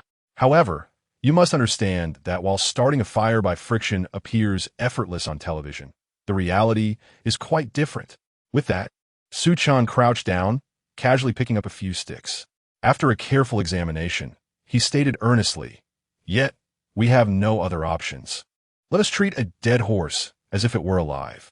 With a makeshift dagger fashioned from a surgical knife in hand, Su Chen moved aside to find a withered tree, beginning to scrape its fibers. After accumulating a substantial amount, he turned around in search of a stable base. Unlike the brainless portrayals on television, where protagonists effortlessly drill wood in the wilderness, that notion is utterly absurd. The base must be steady to ensure that the force applied during the drilling remains concentrated and stable. After a brief search, Su Chen uncovered a dry wooden plank from some nearby debris. This would suffice for his needs. With both components secured, Su Chen prepared to experiment with fire starting through friction. Lin Yueyue, feeling somewhat despondent at her inability to assist, was relieved when Su Chen suggested she gather some dry leaves and grass. She reluctantly rose to her feet, limping slightly as she collected a few items before making her way back to Su Chen. At this moment, Lin Yueyue bore little resemblance to the exquisite beauty she once was, dressed in the sports jacket Su Chen had given her, paired with long beach shorts. Her gait appeared awkward, presenting a somewhat disheveled appearance. Nevertheless, she was undeniably beautiful. Even in her current state of disarray, her fair complexion was captivating, especially her long legs, which complemented the silver sands beneath her. Sunlight filtering through the trees cascaded over her legs, revealing the essence of true beauty. "Here, do you think this is enough?" Lin Yueyue asked, approaching Su Chen with a handful of dry grass and bark. "Quite good," Su Chen replied. After gathering the materials, he felt uncertain about his ability to create a fire through friction, yet he decided to proceed nonetheless. However, after nearly half an hour of rubbing the sticks together, not only did he fail to produce a single spark, but his palms were also on the verge of blistering. Lin Yueyue watched in astonishment. On television, did not those wilderness experts ignite flames with a mere stroke? Could it be a deception? Upon hearing this, Su Chen chuckled wryly. "Do you think perhaps the crew behind the camera handed them a lighter?" Initially perplexed by Su Chen's jest, Lin Yueyue soon grasped the humor and burst into laughter, her giggles ringing out melodically. This unexpected reaction left Su Chen momentarily speechless. Throughout their recent hardships, he had yet to witness Lin Yueyue so relaxed. As she laughed, her previously sorrowful expression transformed completely, her eyes sparkling like the crescent moon amidst a sea of stars, leaving Su Chen utterly entranced. Yet, as her laughter subsided, Lin Yueyue noticed something amiss, stopping abruptly and realizing that Su Chen was gazing at her. With a hint of resignation, I inquired, "Am I being a bit excessive?" "Yet, your words do possess a certain humor." Su Chen shook his head bitterly, stating, "I speak only the truth. It seems that truly igniting a wildfire with my bare hands is an impossibility. Perhaps I shall attempt to create fire using a bow drill instead." After saying this, Su Chen retrieved some rope from the tattered supply bag and began to fashion the bow drill. Fortunately, after about 20 minutes of effort, he successfully kindled the flame. Lin Yueyue, standing nearby, joyfully gave Su Chen a thumbs up. Su Chen graciously accepted the praise but felt compelled to add, "By the way, when using fire, it's essential to preserve the ember. We cannot rely on hand friction for ignition each time, as it is simply too exhausting." Chapter 22, Do Not Be So Anxious. Lin Yueyue said, momentarily taken aback as she gazed at Su Chen. "Are you speaking to me?" With a resigned smile, Su Chen replied, "There is no one else here aside from you. Naturally, I am addressing you." Upon hearing this, Lin Yueye's expression shifted. She was acutely aware of her own abilities. She had never so much as cooked a meal in her life. Chopping wood and starting a fire were terms that did not belong in her ethereal world. "Do not worry. I shall teach you." Su Chen, having discerned Lin Yueye's lack of skills, spoke earnestly. Instantly responding to his words, Lin Yueyue declared, "All right, rest assured. I will learn." Noticing her eagerness to demonstrate her willingness to try, Su Chen felt a twinge of pride. It seemed that the proud woman before him had shed her former arrogance and become more grounded. As long as Lin Yueyue maintained a positive attitude, everything would be manageable. After successfully igniting a fire, Su Chen took out the remaining food and water, sharing a modest portion before eyeing the leftovers, which would barely suffice until evening. The pressing question was whether to set traps first or venture out in search of supplies. Su Chen candidly shared his thoughts with Lin Yueyue, listening intently to his analysis. Lin Yueye's expression turned tense. She harbored fears about being a woman, especially one as beautiful as she, left alone in this precarious situation. Yet, she recognized that she could not indefinitely lean on Su Chen. Survival was paramount, and they could not afford to go without food and water. Perhaps, Su Chen, you could find me some means of self-defense? She suggested. As you mentioned, creating traps requires considerable physical effort, and it is not a task to be rushed. Su Chen, amused by her proactive request, felt a surge of delight. It appeared Lin Yueyue had finally awakened to the reality of their dire circumstances. On this island rife with hidden dangers, she understood that her survival depended on her ability to protect herself. You are correct. Crafting traps indeed requires stamina. Although the initial plan was to build a shelter, that now seems impractical. Suchen contemplative. Given our current resources, rope and timber, I shall fashion a few suitable bows and arrows for you. Bows and arrows? You can do that too? Lin Yueyue inquired, her surprise evident. Although she was aware of his martial arts background and had witnessed his prowess, the notion of him crafting bows and arrows had never crossed her mind. Observing Lin Yueye's astonishment, Su Chen chuckled. Do not forget, archery is a vital component of ancient martial arts. While I can wield chopsticks as a ranged weapon, for someone like you, a bow and arrow is fundamental. Very well, let us proceed. I will assist you, Lin Yueyue replied, her tone unexpectedly forthright. Su Chen, momentarily taken aback, nearly misinterpreted her straightforwardness, which was a stark contrast to her previous demeanor.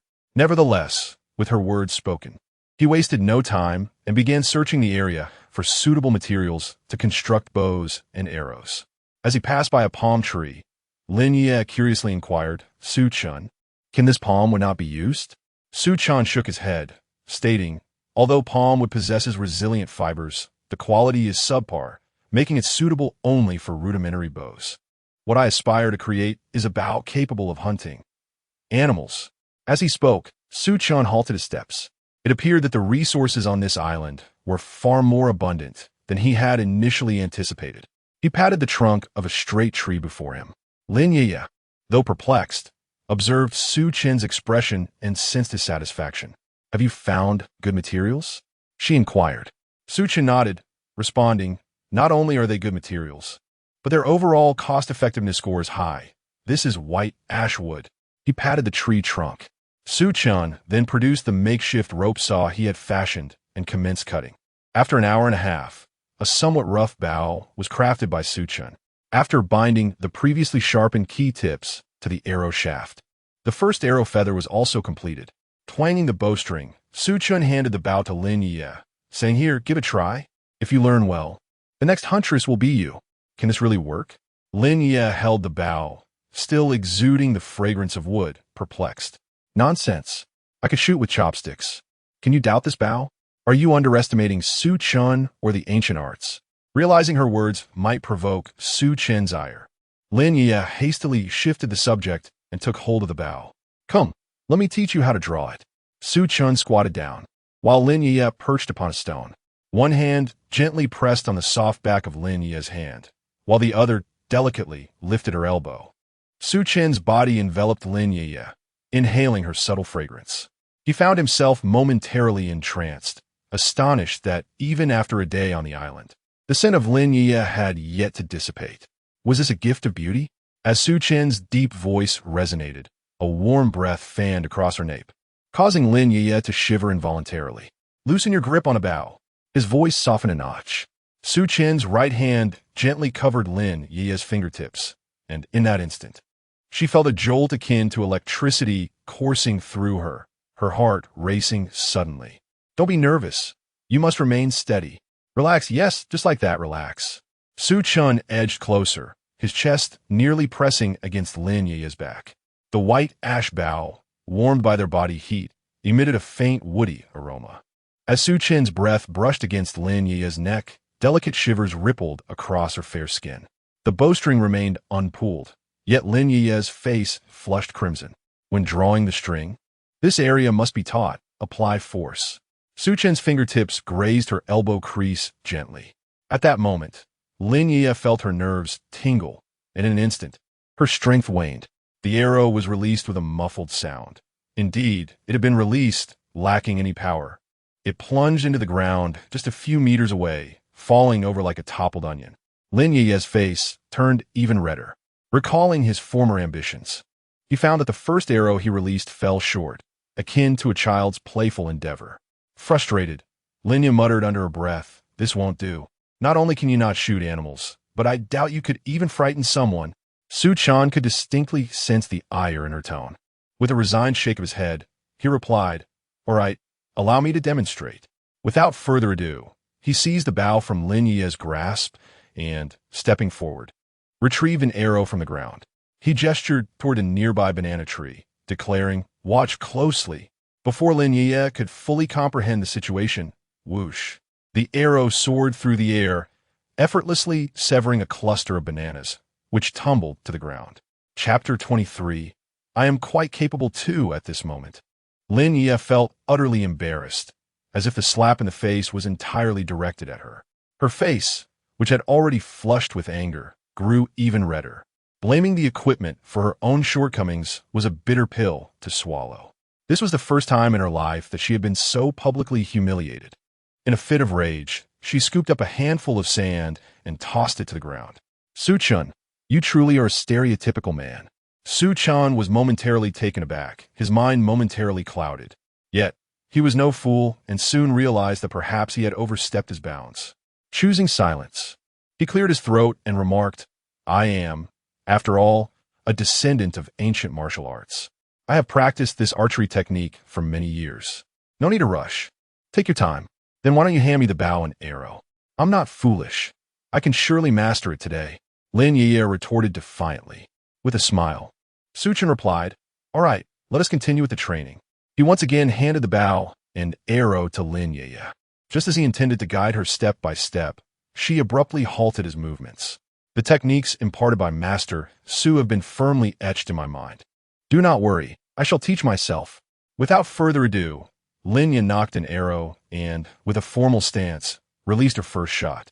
The arrow whizzed through the air and struck a tree standing 5 meters away, a tree with a trunk no thicker than a palm. Even Su Chen was left astonished. Could it be that he had discovered a prodigious archer? At that moment, while Su Chen marveled, Lin Yueyue was equally taken aback. Truth be told, she had not anticipated such ease in her shot, nor did she expect to hit the target with such accuracy. Su Chen turned to Lin Yueyue, questioning, "Did you truly aim for that shot?" To his inquiry, Lin Yueye's previously elated expression shifted. Pouting slightly, she replied, "Of course. Did you not witness it with your own eyes?"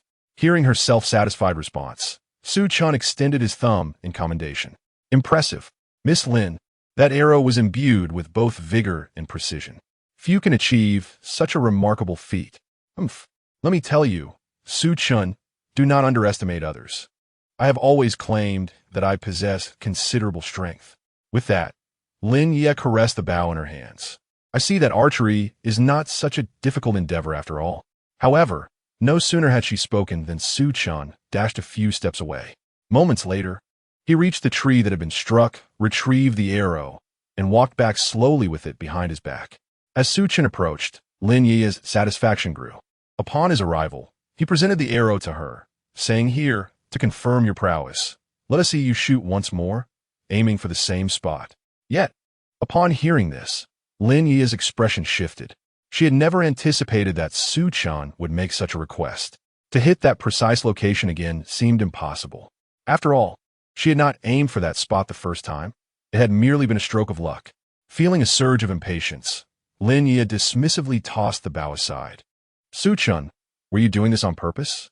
"Fine, let me tell you, my previous success was merely a stroke of luck." "Are you satisfied now, you straight man?" Su Chen remained silent, finding it amusing. "Is it really that funny, Su Chen?" To her surprise, Su Chen's smile ignited Lin Yueye's anger. With no choice but to suppress his laughter, Su Chen felt the conversation was far from over. Lin Yueyue shot him a glance, declaring, "I refuse to believe that if it were you shooting, you would hit the target." This remark only heightened Su Chen's confusion. Was Lin Yueyue challenging him? Honestly, as a practitioner of ancient martial arts and an orthopedic doctor, he could tolerate comparisons in other fields, but when it came to his expertise, he would not stand for any doubts. If a straight man is to be a straight man, that is his bottom line. Lin Yueyue, what if I hit the target? Humph, don't be so confident. What if you miss? Clearly, Lin Yueye's temper was also roused. Observing Lin Yueye's defiant expression, Su Chen furrowed his brow slightly. So, you've pushed me to this point, Lin Yueyue. This time, I shall ensure you learn a lesson. With that thought, Su Chen smiled faintly, cradling the bow in his arms. He looked at Lin Yueyue and proposed, if I hit the same spot you did from this position, I will kiss you. What do you say? Lin Yueyue initially expected a more substantial wager, but was taken aback by this. Her expression froze for a moment before she furrowed her brow. What if you miss? Su Chen replied with a grin. Then you must kiss me.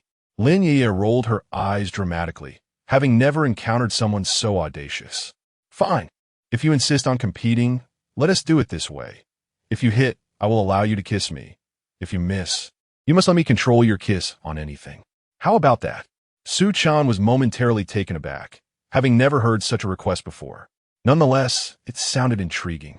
Your terms are acceptable, but I have my conditions too. You mustn't go too far, like making me kiss something disgusting such as bird droppings. Lin Yueyue laughed. Don't worry, I'm not that petty. Let us proceed. Shoot.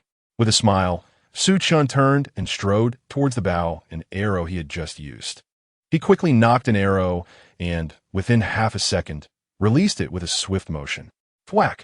The arrow flew true, causing leaves to flutter down from the tree. Lin Yueyue stared in shock before turning her head away. Could it be that Su Chen actually hit the target? However, as she looked more closely at the tree, she realized it was unscathed, with no arrow embedded in it. Seeing this, Lin Yueyue nearly leapt for joy, though the pain in her leg made her grimace. Throughout this encounter, Su Chen had proven remarkably formidable. Finally seizing the opportunity to tease him, Lin Yueyue couldn't resist. Who has instilled such disdain in him?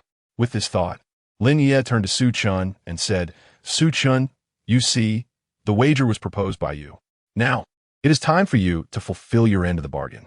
I had thought you were truly formidable, yet it appears you have missed your mark. After a pause, Lin Yueyue added, you must allow me a moment to ponder what I might have you kiss. As Lin Yueyue fell into contemplation, Su Chen's expression remained serene. After half a minute, he gazed at Lin Yueyue and softly suggested, why not take a closer look at where my shot landed? Chapter 24. What is so interesting about washing hands? Listening to Su Chen's words, Lin Yueyue felt a twinge of confusion. Where did it land? Could it possibly have struck some peculiar target? Take a closer look. Su Chen's expression remained calm and self-assured. Lin Yueye's eyes flickered with curiosity as she turned to the direction Su Chen pointed. She soon realized that his arrow had pierced a dark, indistinct object. However, it was too far to discern clearly. Did you hit some living creature? Lin Yueyue suddenly grasped the implication, her excitement palpable. Su Chen smiled. Now we have chicken to roast. What? You shot a bird? Now, it was Lin Yueye's turn to be exhilarated. Just moments ago, she had thought Su Chen was merely teasing her. To her astonishment, he had indeed struck a living being. Lin Yueyue, who typically relished meat, was on the verge of collapse after nearly 2 days of subsisting on crackers. Su Chen nodded in affirmation and hurriedly approached to retrieve the bow and arrow lodged in a tree. At that moment, the arrowhead had pierced through an unidentified seabird. He returned to the shelter, carrying the bird, while Lin Yueyue had completely forgotten about their wager. What did it matter who won or lost when the aroma of roasted chicken was so enticing? Unfortunately, we lack sufficient ingredients. Can you handle plain roasted chicken? Su Chen chuckled. I can absolutely, Lin Yueyue exclaimed, brimming with enthusiasm. Su Chen nodded. That is settled, but you must do the killing. Upon hearing this, Lin Yueyue felt a wave of trepidation. To be honest, she had never killed anything in her life. Even when it came to shrimp, she only purchased the peeled meat. The thought of having to do it herself was daunting. Yet, Su Chen was resolute in subjecting this aloof beauty to some rigorous training in extreme conditions. On this desolate island, failure to adapt to a primitive lifestyle could mean death. The island was abundant with trees, and the sounds of birds echoed frequently. Thus, Seabirds were undoubtedly a vital source of sustenance. To survive long-term, one must acquire the skills to hunt and prepare food. Even if she was reluctant to learn, Lin Yueyue had to comply. Therefore, Su Chen was unwilling to compromise on this principle. Whether she was a campus belle or a little princess, she had to learn to kill. What did it matter if her hands became stained with blood? With time, she would surely grow accustomed to it. Lin Yueyue stood there, holding the seabird from which the arrow had been extracted, still somewhat dazed. The arrow had pierced through the bird's neck, and the dark feathers were now tainted with a strong metallic scent of blood. You may not know how to kill a chicken, but I can teach you the basics. Pluck the feathers, then make an incision to remove the entrails and clean it thoroughly. I'll give you an hour. If you finish this roasted chicken, I'll need to go search for supplies. Su Chen stated calmly, devoid of any hint of jest. Lin Yueyue initially contemplated asking Su Chen for a little more time, but after some thought, she refrained from voicing it.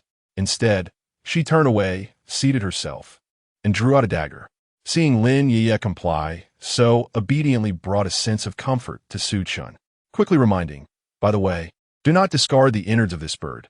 They are quite valuable. When it comes time for fishing or hunting, they can serve as excellent bait. You understand? Lin Yueyue nodded. Half an hour later, when a plucked bird was delivered into Su Chen's hands, he was somewhat taken aback. He had not realized that Lin Yueyue possessed such a remarkable talent for slaughtering chickens. This seabird, at that moment, was entirely devoid of feathers and innards, meticulously prepared. Now, it merely required a roasting over the fire before it could be savored. Praise was indeed warranted. So, Su Chen turned to Lin Yueyue, who was currently washing her hands.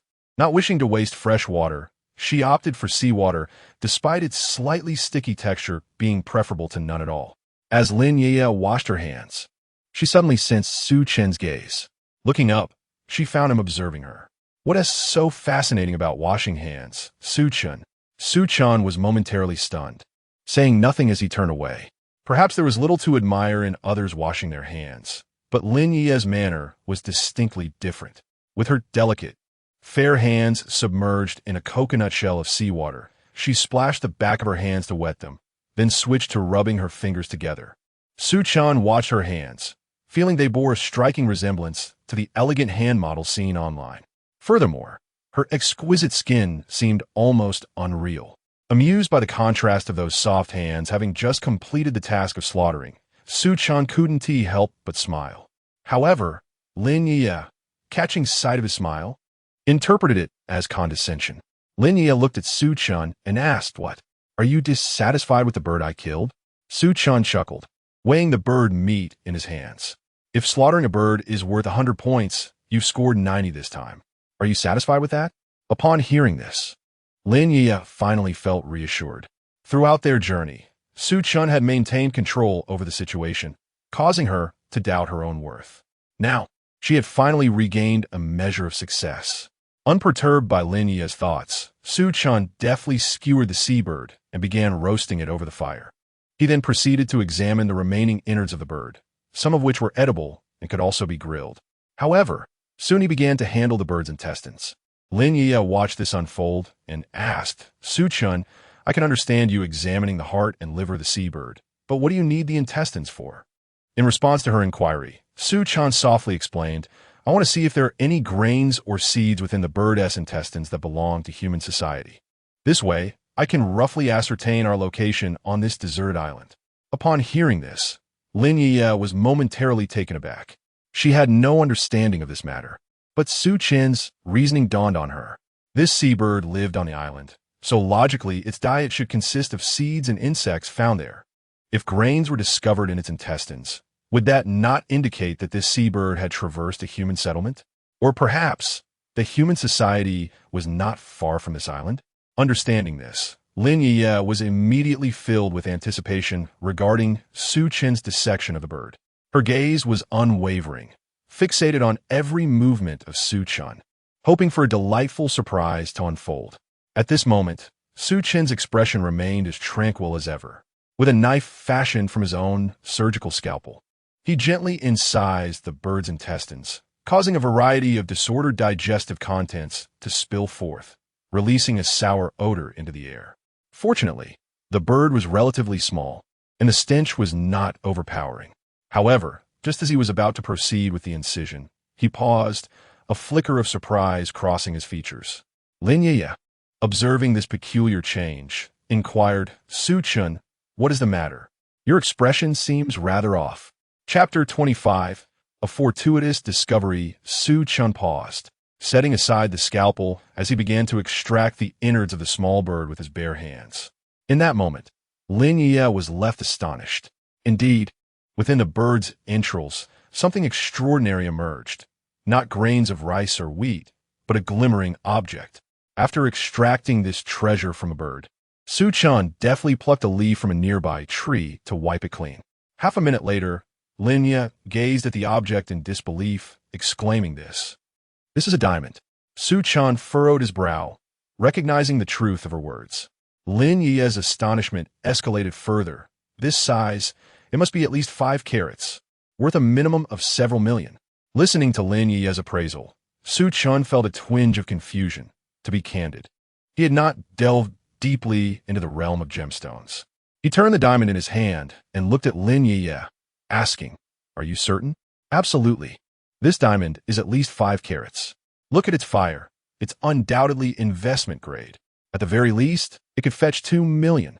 Lin Yueyue replied, her face alight with excitement as she assessed the gem. Su Chen regarded her with curiosity. "You seem quite knowledgeable about this."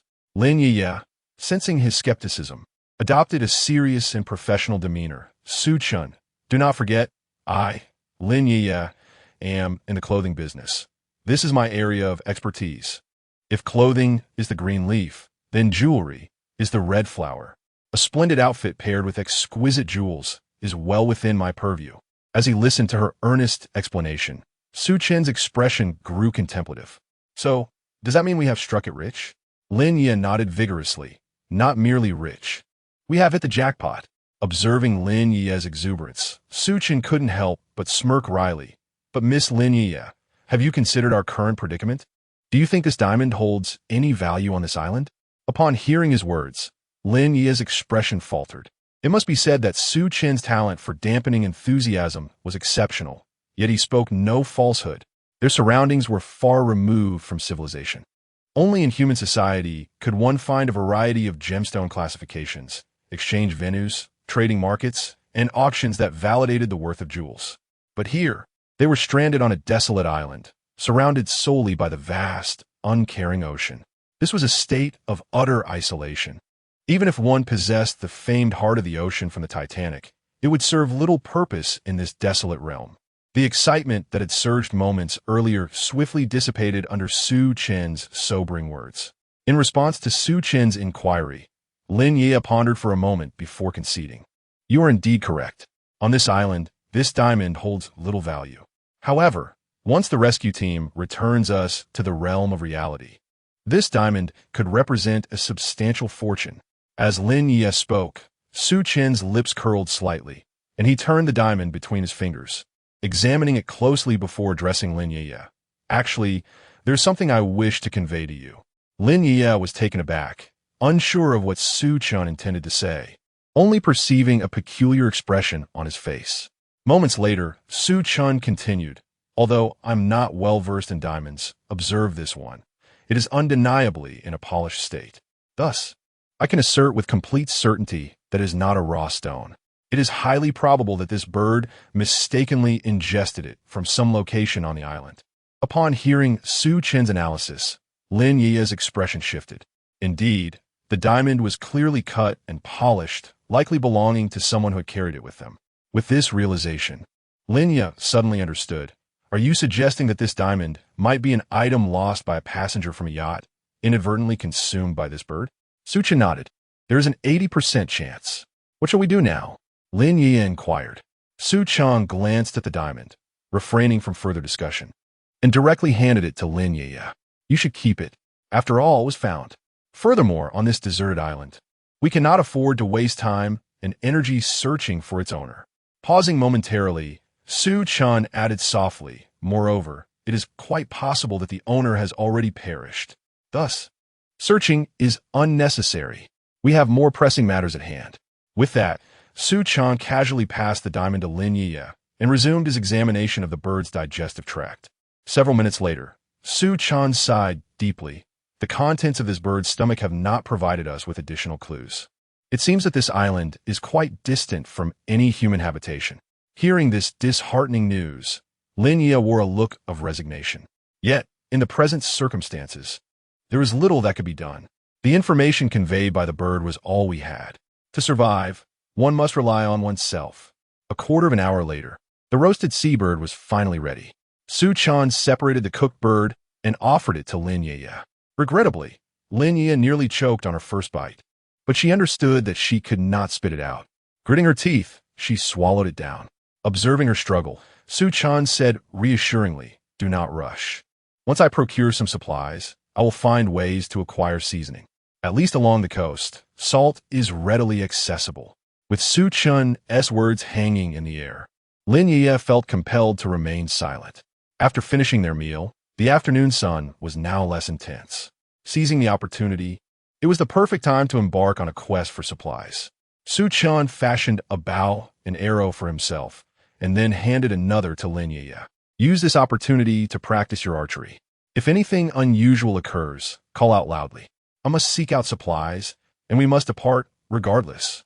Listening to Su Chen's rationale, which was both logical and persuasive, Lin Yueyue found herself with no further objections.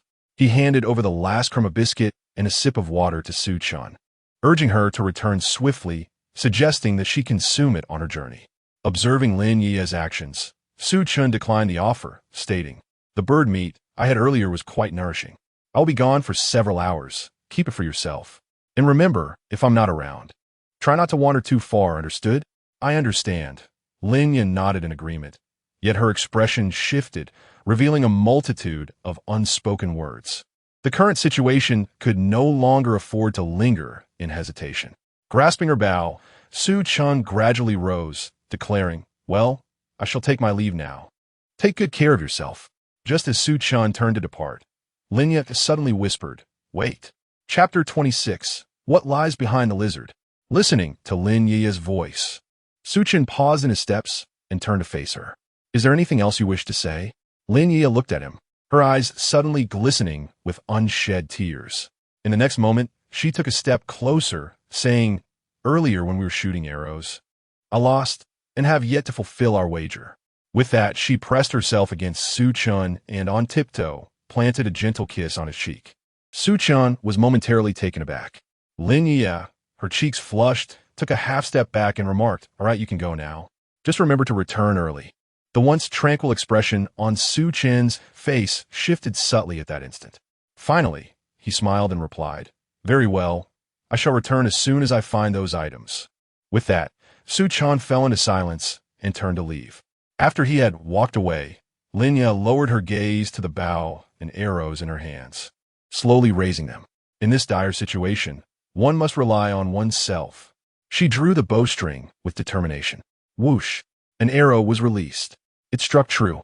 Elated, Lin Yueyue glanced towards the direction Su Chen had departed, only to realize he had already gone far. Now, all she could do was wait for his return, hoping he would not encounter any perils along the way. After half an hour of travel, Su Chen returned to the beachside grove where he had temporarily stayed with Lin Yueyue. Before he could approach, a pungent stench of decay assailed his senses, a sight he had not anticipated. At that moment, the thought of retrieving a portion of the supplies he had buried here vanished from his mind. He swiftly turned and detoured along the coastline, pressing onward. During the burial of the deceased yesterday, Su Chen had interred all useful items he had scavenged from them in a deep pit. Now, his objective was clear: to return and reassess those supplies, extracting the valuable items to take with him. Thus, he journeyed for over an hour until he finally reached the very coastline where he had first awakened. Just as he scaled the last rocky outcrop, a gust of sea breeze swept across the sand. The moment he caught the scent of the sea air, he felt nauseated. The oppressive heat had indeed generated a considerable stench of decay in this region. As a doctor, Su Chen understood the significance of burying the deceased deeply, which he had done with diligence. However, now, standing at a distance on the rocks, he observed a multitude of lizards relentlessly digging through the sand. Among them, Several corpses were being torn apart by the creatures. The disarray of limbs scattered across the beach sent Su Chen into a near state of despair. He had never anticipated that his efforts to bury the bodies deeply would be undone by these lizards, drawn by the scent. The beach was now strewn with severed limbs and various torn fabrics, the wind carrying the overwhelming stench. Initially, Su Chen had believed his return for supplies would proceed smoothly. Yet now, the sight of dozens of lizards entangled in chaos across the beach revealed the extent to which he had underestimated his predicament. Those lizards, could they be Komodo dragons? Su Chen felt a wave of confusion wash over him. He had encountered various monstrous creatures before, yet his understanding of these species was rather superficial. Nevertheless, he was aware of certain exceptional species, particularly the Komodo dragon. This formidable reptile can reach lengths of up to 3 meters, armed with a mouth teeming with bacteria and toxins, making it a lethal predator. Water buffaloes and humans alike fall prey to its ferocity. However, Su Chen distinctly remembered that these colossal lizards were endemic only to the islands of Komodo and Rinca in Indonesia. Why, then, did such a creature appear on this desolate island? Su Chen's recollection of this lizard stemmed from its status as a remarkable species among reptiles. The sudden emergence of such a creature led him to a more horrifying realization. This island may be unlike any he had encountered previously. In simpler terms, this island could be one that had never been discovered. It was precisely because it was unknown that records of Komodo dragons had failed to note their presence here. Faced with this unsettling situation, Su Chen felt an overwhelming sense of despair. He had originally intended to scour the area swiftly for supplies, but now he found himself confronted by a horde of Komodo dragons feasting on the beach. If he were to rush in, how would that differ from delivering a meal to the predators? Komodo dragons, Komodo dragons. The name of this creature echoed incessantly in his mind as he concealed himself behind the rocks, observing the dragons relish their meal from afar. At that moment, he could not conceive of an appropriate course of action. However, as the saying goes, solutions are born from human ingenuity. Just yesterday, Su Chen had buried over 20 individuals on this very beach. After completing the burials, he had ventured to the adjacent beach, where he had spotted some floating supplies, albeit fewer than those on the shore. The current state of this region was dire. With no other options, Su Chen resolved to circumvent the area and explore the other beach. Thus, after a considerable 40 minutes of navigating through the woods, he arrived at his intended destination. This location bore a stark contrast to the previous expansive beach. Nestled between 2 clusters of rocks was a small sandbar, where the waves carried a variety of floating debris. Thankfully, there were no corpses here, and thus, the Komodo dragons had not made an appearance. After surveying the area from a higher vantage point and confirming its safety, Su Chen quickly sought a path down to the sandbar. The tidal flats of this small beach were dotted with various items.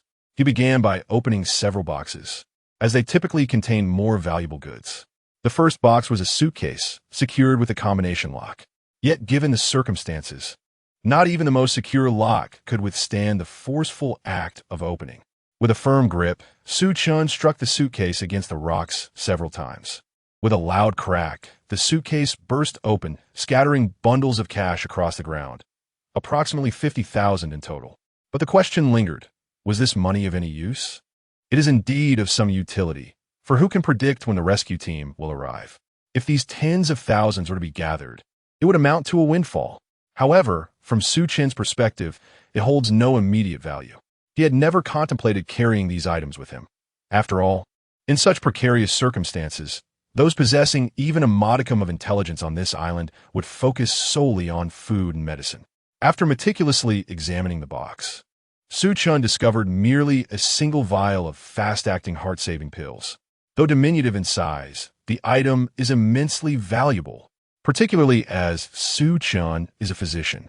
He comprehends its worth. In a critical moment, it could be a lifesaver. As for the cash within, he collected it and stowed it away in the box before casting it towards the shore. He intended only to secure it, not to transport it. Thus, he resumed his search through other boxes. Medicine, food. As he rummaged, Su Chen continually reminded himself. Chapter 27. A stirring after a thorough inspection and a lengthy search lasting half an hour, a collection of supplies was finally gathered. However, given Su Chen's current physical condition, it was utterly impossible for him to carry all these provisions at once. He resolved to bury the supplies in designated areas around the beach, intending to retrieve them later. Fortunately, among the belongings left by the deceased, there were still several essential items. In addition to some travel medications and food, Su Chen managed to collect a complete set of knives, as well as tents and sleeping bags. Among these, he deemed the anti-inflammatory medication to be the most valuable. After packing the necessary items into a backpack, a few piles of surplus supplies remained, which Su Chen decided to bury securely for future retrieval. With this plan in mind, he organized the items he had prepared. Raising his gaze to the sky, he estimated it was around 2 o'clock in the afternoon. Returning now would allow him to bring back those cans of beef, which was quite fortunate, as he had not wasted any time. Equipped with an entrenching tool, Su Chen began searching for a suitable spot to bury the supplies. He first approached a fallen, withered tree and commenced digging. However, as he was excavating, the tool suddenly emitted a distinct clack, resembling the sound of striking broken plastic. Just as Su Chen felt bewildered, the sand at the digging site shifted, revealing 4 or 5 skulls emerging from the ground. This unexpected sight rendered Su Chen momentarily speechless. What was happening? Had someone once inhabited this place? To be candid, during his time on this desolate island, Su Chen had envisioned various potential dilemmas, yet he had never anticipated encountering such a scenario. The presence of human remains on this island was astonishing. The emergence of these bones transformed Su Chen's expression into one of gravity. From the very moment he had awakened on this island, he had held onto the belief that it was merely an accident, and that a rescue team would arrive shortly to save him. However, upon seeing these skeletal remains, a chilling realization washed over him. While others might view these bones as mere remnants of the deceased, Su Chen, being an orthopedic surgeon, had a profound understanding of bones. It was evident that these remains had been interred here for several years, not just a few days following some maritime disaster. Instinctively, he prodded the skulls with his entrenching tool, and an even more startling discovery heightened his alertness. This pile of skulls lacked any associated bodies. This implied that these skulls had been deliberately arranged here by someone. If that were the case, it was clear that these individuals had not met a natural demise. The implications of this thought filled Su Chen with increasing dread. If these deaths were not of a natural cause, did it suggest that there was a lethal danger present on this island? This led him to recall the 2 deceased individuals he had encountered. Could it be that the one responsible for their demise was linked to those who had met their end here? Yet, upon reflection, that theory faltered. The killers of those 2 had clearly acted on impulse, while the arrangement of these skulls suggested a ritualistic burial, reminiscent of primitive tribal practices. Could it be that this island was inhabited by indigenous people or savages, perhaps even a primitive tribe? Upon reflecting on this matter, Su Chen's anxieties deepened. To be candid, if the individuals stranded on this desolate island were all from modern society, most issues could be resolved through discussion. However, if they were to encounter indigenous people with whom they could not communicate, the outcome could very well be a matter of life and death. A flurry of chaotic thoughts flashed through his mind, and Su Chen increasingly recognized the necessity of fortifying the shelter. In critical moments, it is only weapons that serve as the key to survival. Presently, there lie skeletons here. Logically, it would be wiser not to bury supplies in this location. Yet, upon observing the markings on these bones, Su Chen suddenly realized that these remains had existed for far longer than 3 to 5 years. Given the circumstances, they could have been here for decades. Thus, although he suspected the presence of wild men in the vicinity, this area seemed unlikely to be one of their frequent haunts. Otherwise, how could there be such an absence of signs of habitation nearby? With this thought in mind, Su Chen resolved to bury the supplies here nonetheless, hastening his pace. For Lin Yueyue awaited him at the shelter. Half an hour later, Su Chen had meticulously packed the most vital supplies and began his retreat. Meanwhile, in the grove surrounding the shelter, whoosh, an arrow was released. Despite donning a masculine shirt, Lin Yueye's slender figure remained unmistakable. The sand beneath her cast the silhouette of a bow drawn taut, its graceful lines revealing her exquisite beauty even in shadow. This marked her 102nd arrow. The arrow struck a tree not 10 meters away, now punctured and ruined. Indeed, she had begun to control her aim with precision. Perhaps archery was not as daunting as she had once thought. With a slight smile, Lin Yueyue couldn't resist kissing her bow. Before mastering the art of archery, she had felt utterly inadequate. Yet now, within a range of 10 paces, she had acquired a measure of lethality. After several hours of relentless practice, beads of perspiration adorned her neck and cheeks, but her joy was palpable. Having released a total of 102 arrows, her accuracy had markedly improved. The last 30 shots had nearly hit the target consistently. Although she still fell short of striking the bullseye every time, her progress was indisputable. With a slight limp, she approached the small tree to retrieve her arrows, lifting her gaze to observe the sky. According to their prior agreement, Chen should return in just over an hour. At that moment, she was determined to showcase her newfound prowess, ensuring he no longer underestimated her. With this thought, Lin Yueyue felt a surge of elation as she ambled toward the target tree.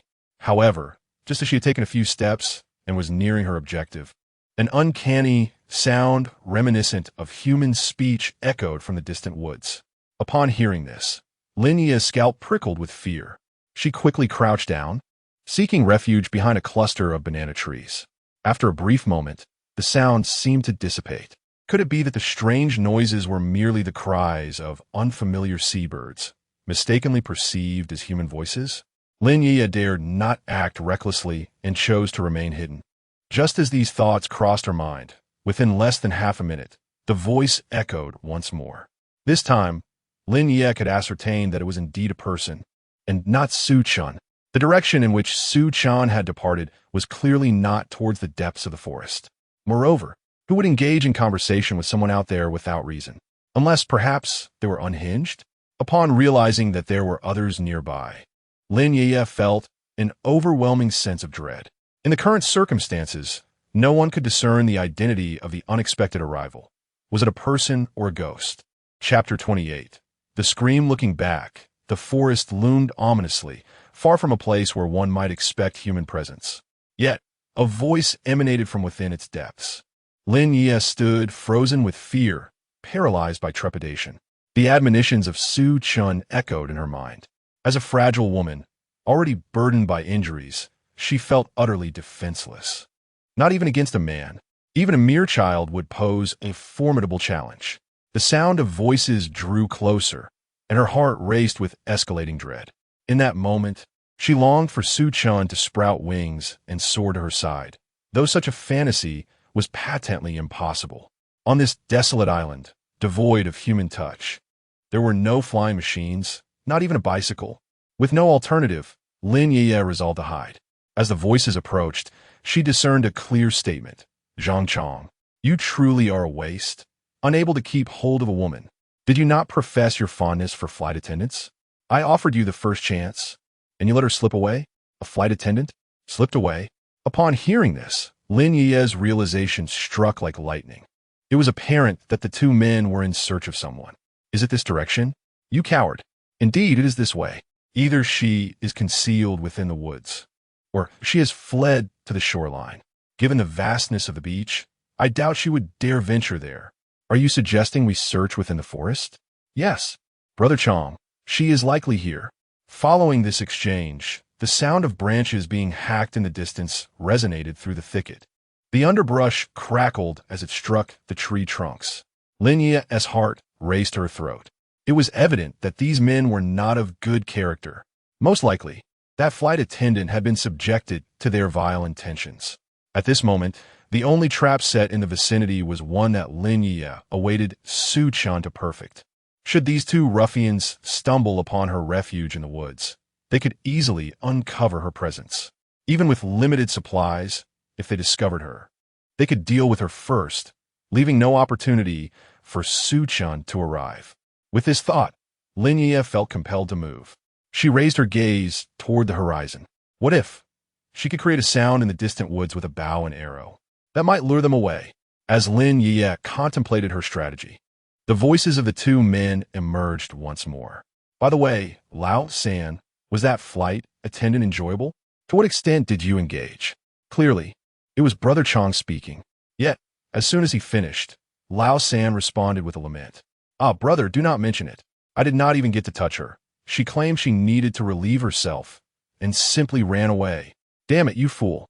Did she truly need to relieve herself? Do you not comprehend that this is a ruse? Look at how gaunt we've become over the past few days. Does she truly have the luxury to relieve herself? The ensuing tirade from Brother Chong might amuse others, but with each word, Lin Yueyue felt a chill creep down her spine. It was evident that these two men were cut from the same cloth as those she had encountered that fateful night. It is simply unknown where the flight attendant, mentioned by them, has gone. Meanwhile, Chen, burdened with his backpack, hurried back while attempting to avoid the open expanses of the beach. He made his way along the boundary where the forest met the shore, heading back. He was aware of the uncertainty surrounding the number of survivors on this deserted island, and it had already been more than 2 days. Many might have already succumbed to hunger. The civility of human nature is predicated upon the foundation of sustenance. As food and water resources dwindle, the emergence of various characters would not be surprising to Chen. He had his reasons for choosing this particular route back. With his capabilities, dealing with a few individuals should pose little difficulty. Moreover, having recently consumed a can of beef, he felt invigorated. However, given the extreme circumstances, it was prudent to avoid trouble whenever possible. Walking along the edge of the forest was indeed the wisest course of action. An hour later, Chen arrived near the vicinity of his previous shelter, fully prepared. He donned the mask he had previously found in the medical kit, layering it for added protection. Upon reaching this area, he quickened his pace, eager to leave this place behind. However, just as he accelerated forward, an unusual sound suddenly emanated from the woods behind him. A chill ran down his spine. Something was amiss. He quickly sought refuge behind an old coconut tree and glanced back. That location was where their previous shelter had stood, the site of 2 deceased individuals. How could such a sound arise from there? Chen pondered, contemplating whether it could be the giant lizard he had spotted earlier. Could it be that the Komodo dragon was drawn by the scent of the corpses? This notion, upon reflection, seemed plausible. Yet, wary of a potential ambush, Chen crouched for half a minute, observing intently until he discerned no further sounds from the woods before deciding to depart. But just as he prepared to stand, a horrifying scream pierced through the trees. Was it a woman? Chen froze. This voice did not resemble Lin Yueyue's. Could it be the cry of another survivor? His movement paused, caught in a dilemma. If it were indeed a survivor, should he offer assistance or refrain? A fleeting thought crossed his mind. After some deliberation, he fell silent. The woman's cries might not be entirely genuine. Could it be a trap? After all, the 2 corpses found earlier were anything but ordinary. In his attempt to escape this eerie forest, Chen had taken Lin Yueyue away early that morning. Now, was someone deliberately producing this sound to lure him in? If it were a setup, he could scarcely envision the consequences. After a moment of deep contemplation, Chen concluded that it would be wise to refrain from meddling in affairs that were not his own. He took a deep breath, realizing his life was not solely his own to gamble with. Should something happen to him here, Lin Yueyue, still at the shelter, would likely meet a dire fate as well. There was no necessity to involve himself further.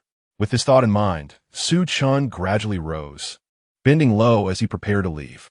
At this moment, he had yet to turn away. Behind him, the sound of hurried footsteps echoed. Before Chen could react, a figure dashed forward, attempting to leap over the bushes at his back. However, it was evident that this individual had overestimated his own abilities. As he soared into the air, he suddenly spotted a head emerging from the thicket, which sent him plummeting to the ground. In a panic, he seized a wooden stick and aimed a blow at Chen's head. Such an assault was not something Chen would tolerate. He swiftly lowered his body, extending a leg to deliver a precise kick to the assailant's calf. With a startled cry, the attacker lost his balance and fell towards Chen. Instinctively, Chen reached out to catch him, his grip firm. Chapter 29. Please, let me go. In terms of resilience, she was comparable to Lin Yueyue, perhaps even surpassing her. Soon, the piercing scream of the other party echoed once more. For Su Chen, with remarkable speed, had seized the thick, dark rod from her grasp and cast it aside. The woman, overwhelmed with terror, lost her balance and knelt before Su Chen. At last, he beheld her visage, a stunning beauty with mid-length hair and a striking presence reminiscent of a certain four-character star from the entertainment industry. At that moment, she wore a simple white T-shirt, which had been torn at the shoulder, exposing her delicate collarbone. Below, she donned a pair of distressed jeans that clung to her voluptuous figure.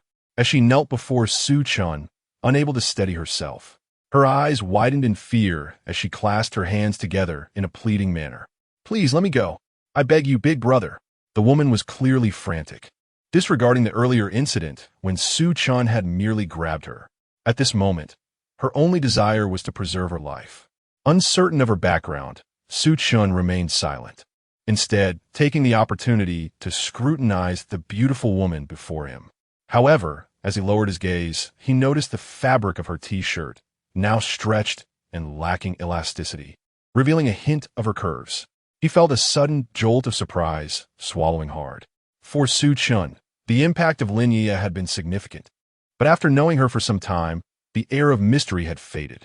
Yet this woman, whom he had never encountered before, was now kneeling so openly before him. With her hands clasped in worship and tears welling in her eyes, she exuded an exaggerated sense of vulnerability that was strikingly poignant. Su Chen prided himself on his composure, but the combination of her beauty and her heart-wrenching demeanor was something he had never experienced before. Instinctively, he glanced around. There was no one else in sight. Turning his attention back to the woman, he saw the tears streaming down her face. "Big brother, I implore you, please let me go." "Big brother?" The woman appeared utterly disoriented, her mind clearly unraveling in the face of her fear. "You are?" Su Chen finally voiced his curiosity, but the woman hesitated to respond. "Big brother, who I am is not important. Could you possibly show me mercy and allow me to leave? I don't need food or drink. I just want to go." Su Chen felt a pang of confusion. He truly did not understand what this woman had encountered, sensing that further pressure might drive her to madness. He contemplated briefly before speaking again. "If you wish to leave, then feel free. There is no one here to stop you." Upon hearing this, the woman was taken aback, clearly unable to comprehend that Su Chen would speak so freely. Her gaze turned to him, filled with uncertainty. "Wait, big brother, are you serious?" Su Chen paused for a moment. "Is this not sincere enough? What more do you require? You may leave as you wish. I will not impede your departure. However, I find myself quite curious about the predicament that has instilled such fear in you." The woman remained on her knees, gazing incredulously at Su Chen. It appeared she was pondering whether this man truly intended to let her go. Yet, after a moment's contemplation, she unwittingly uttered, "What about the two dead bodies inside? You didn't kill them, did you?" Upon hearing her words, Su Chen's expression shifted, realization dawning upon him. No wonder she had screamed earlier. She must have stumbled upon the two corpses. But how should he respond to her inquiry? Should he answer truthfully? That seemed unnecessary. After a brief pause, he feigned confusion. "What do you mean? There are two corpses inside."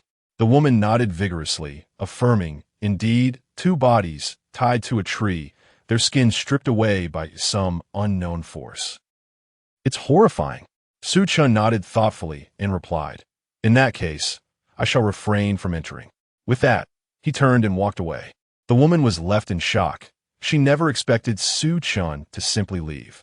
Did he genuinely have no ulterior motives? That seemed improbable. Yet, given the circumstances, Su Chen understood the gravity of the situation. Personal desires paled in comparison to the necessity of securing his refuge. Living a long life was undoubtedly more alluring than engaging in fleeting encounters. Of course, if he could enjoy such pleasures even in his advanced age, he would not object. After all, even immortals seek companionship. Su Chen departed, leaving the stunning woman kneeling in the sand, utterly astonished.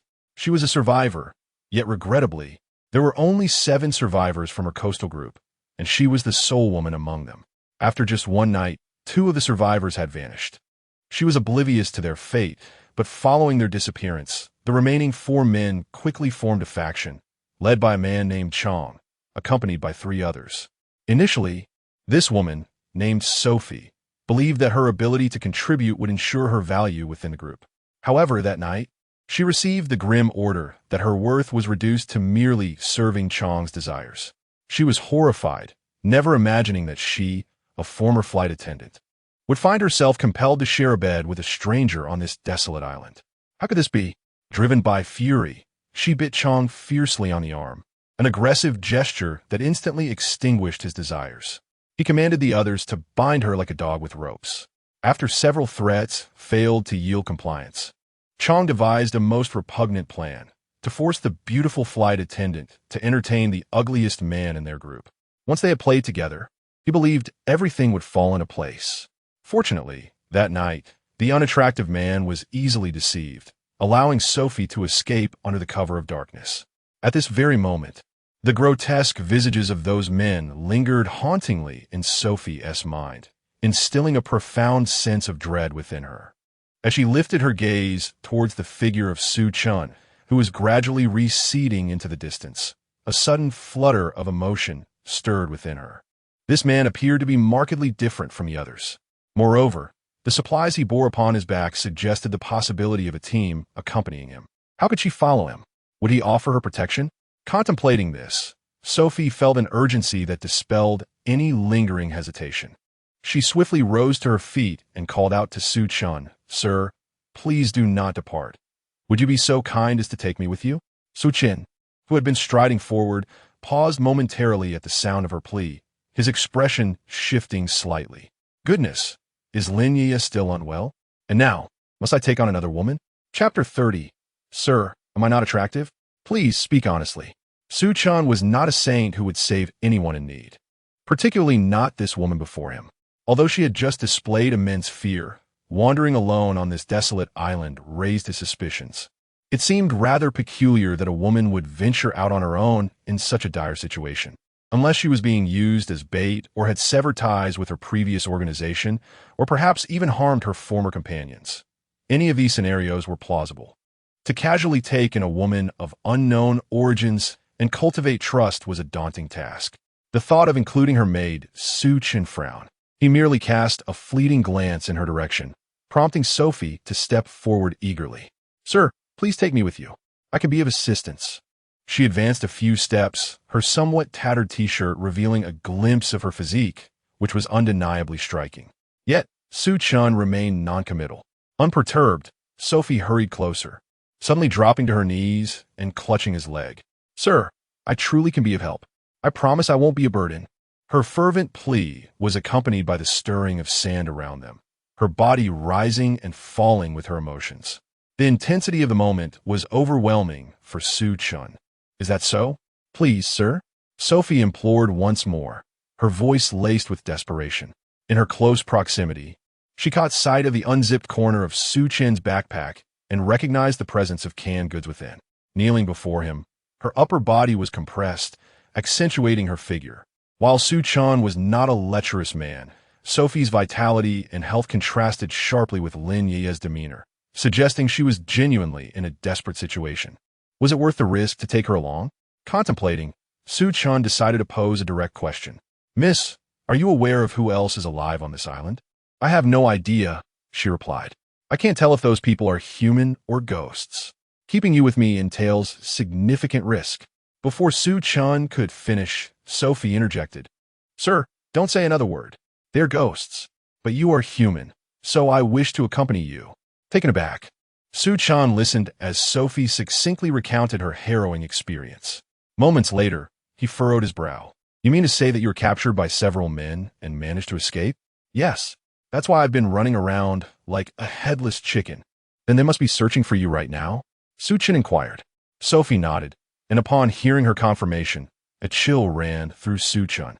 If those men were indeed searching for Sophie, and she had made it to this location, it signified that they might have discovered the whereabouts of their new refuge. Was Lin Yueyue now in peril?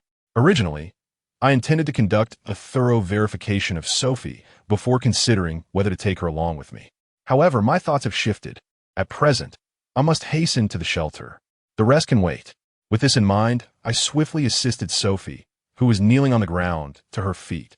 To my surprise, as soon as I lifted her, she swayed and nearly toppled towards me. Instinctively, I reached out. She felt so delicate. Yet, the weight of her entire body made that fleeting thought vanish. I steadied her and asked, "What's wrong?" "It might be low blood sugar. I really need something to eat," Sophie replied, her words slightly dazed. Without hesitation, I retrieved a can from my backpack and opened it. Supporting Sophie, I had no utensils at hand. I tilted the can towards her tender lips, feeding her piece by piece. The can contained fruit, rich in sugars. In about a minute, Sophie emerged from her stupor, savoring the sweet juice at the corners of her mouth. She slightly parted her lips, beginning to swallow eagerly. After fleeing for most of the night and half of the day, her hunger had become unbearable. At that moment, the can was akin to a lifeline. She grasped my waist and urged, "Give me everything." "All right, but take your time. There's plenty more," I replied, though I was still holding the can. With her small hand supporting me, I continued to lift the can, delivering its contents to her lips, piece by piece. As she ate, tears welled up in her eyes and streamed down her cheeks. "What's the matter? Is the can not to your liking?" I asked, puzzled. Sophie shook her head, wiping her mouth. Suddenly, seizing the moment when I was not paying attention, she leaned in and planted a kiss on my cheek. This unexpected gesture caught me entirely off guard. However, I am not one to let desire take control of my actions. Instinctively, I pushed her away, but in doing so, my hand inadvertently pressed against her soft skin once more. Sophie glanced down, but did not flinch or retreat. Instead, she gazed at me with a lingering look. I found myself at a loss and withdrew my hand. The Sophie before me felt distinctly different from Lin Yueyue. How should I articulate it? It seemed that Sophie possessed a strong sense of purpose. Her current affection towards me was simply a result of my providing her sustenance, granting her a glimmer of hope. Nevertheless, after all that had transpired, I began to realize that Sophie likely felt utterly desolate and had placed all her hopes upon me. However, as I withdrew my hand, I noticed her expression darken. "Sir, do you think I'm unattractive?" The question, posed at that moment, struck me as quite peculiar. I had no intention of answering. Yet the gaze of the stunning beauty before me bore into me, demanding a response. After a moment's contemplation, I decided against answering. It was unnecessary. "Are you feeling better now? If your strength has returned, then come with me." Eventually, I resolved to accept her. Sophie appeared momentarily taken aback. Originally, she awaited a response that would affirm her beauty. However, unexpectedly, she received an answer that allowed her to be with Chen. In that moment, did her appearance still hold significance? A trace of pride radiated from Sophie's face. She ceased her words and promptly nodded. "All right. Thank you, sir." After a brief pause, Chen spoke. "You need not call me sir. Simply address me as Chen." "Very well, Mr. Chen," she replied. "Allow me to assist you with that." With that, Sophie reached out to take one of the bags from Chen's hands. After a moment's contemplation, he decided to hand it over to her. Chapter 31. Trouble afoot. Lin Yueyue is in danger under the radiant sun, on the sandy beach surrounded by palm trees and coconut palms. Chen hurried along the shoreline with a new member, Sophie. "Chen, at first, I thought those two individuals were your doing. You cannot imagine how terrified I was when I first saw you," Sophie expressed, her voice tinged with apprehension. Listening intently, Chen replied in a hushed tone, "Let us return to the shelter first. Something feels off about this forest. Speak sparingly to avoid drawing attention." "All right, I shall heed your guidance. Whatever you instruct me to do, I shall comply," Sophie responded, her words momentarily causing Chen to pause, feeling an odd familiarity in her statement. Though he could not quite place it, nevertheless, he nodded in agreement. On this excursion to the beach for supplies, Chen had managed to gather a backpack and a handbag.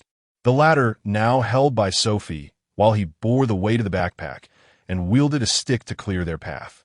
As he gazed at the scenic coastal view, he could not help but marvel at the island's beauty, albeit overshadowed by the lurking presence of humanity hidden in every shadow. Continuing along the edge of the dense forest, Chen felt compelled to clarify the situation Sophie had encountered previously. "You mentioned you were part of a team of 7 survivors?" he inquired. Sophie nodded. "Indeed, my luck has been quite unfortunate. I was the only woman among 7. Reflecting on the coastal terrain he had observed from the high reefs, Chen suggested. Then you must have been situated to the north of the island.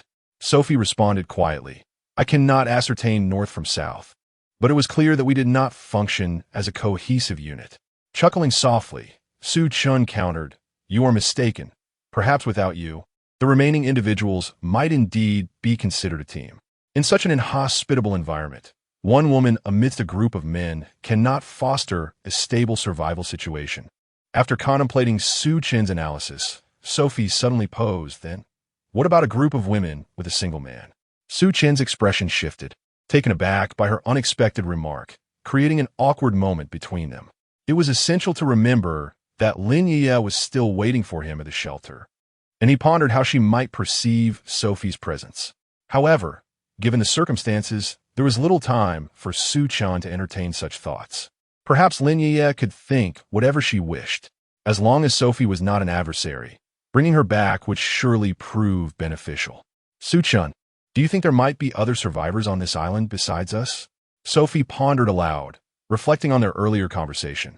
I initially believed there would not be many survivors. Yet encountering you and the 2 deceased individuals in the woods suggests otherwise. However, I have nearly searched a third of this island, and it seems the living here are quite scarce. Listening to Chen's analysis, Sophie finally felt a sense of relief settle within her. Currently, following Chen proves to be significantly better than being part of the previous team. Just as Sophie intended to express her gratitude once more, her expression suddenly shifted. Wait, Chen, look at the sea. Chen followed her gaze, and instantly his demeanor froze. In the distance, a log bobbed on the water's surface, and atop it, a figure was vigorously paddling through the waves, frantically making its way toward the shore. Initially, Sophie felt a surge of excitement, believing it to be a rescue. But upon closer inspection, she realized it was clearly a lone survivor. Her countenance fell. Chen, however, remained unperturbed by the sight before him, resolutely adhering to his belief that it was wiser to avoid unnecessary entanglements. Let us tread our own path and not meddle in others' affairs. With that, he turned and plunged into the thicket. After a moment as contemplation, Sophie decided to follow him into the woods. At this juncture, Chen was solely focused on returning to the shelter as swiftly as possible, having gathered some supplies that included zip ties and a few knives. These materials were sufficient for crafting traps.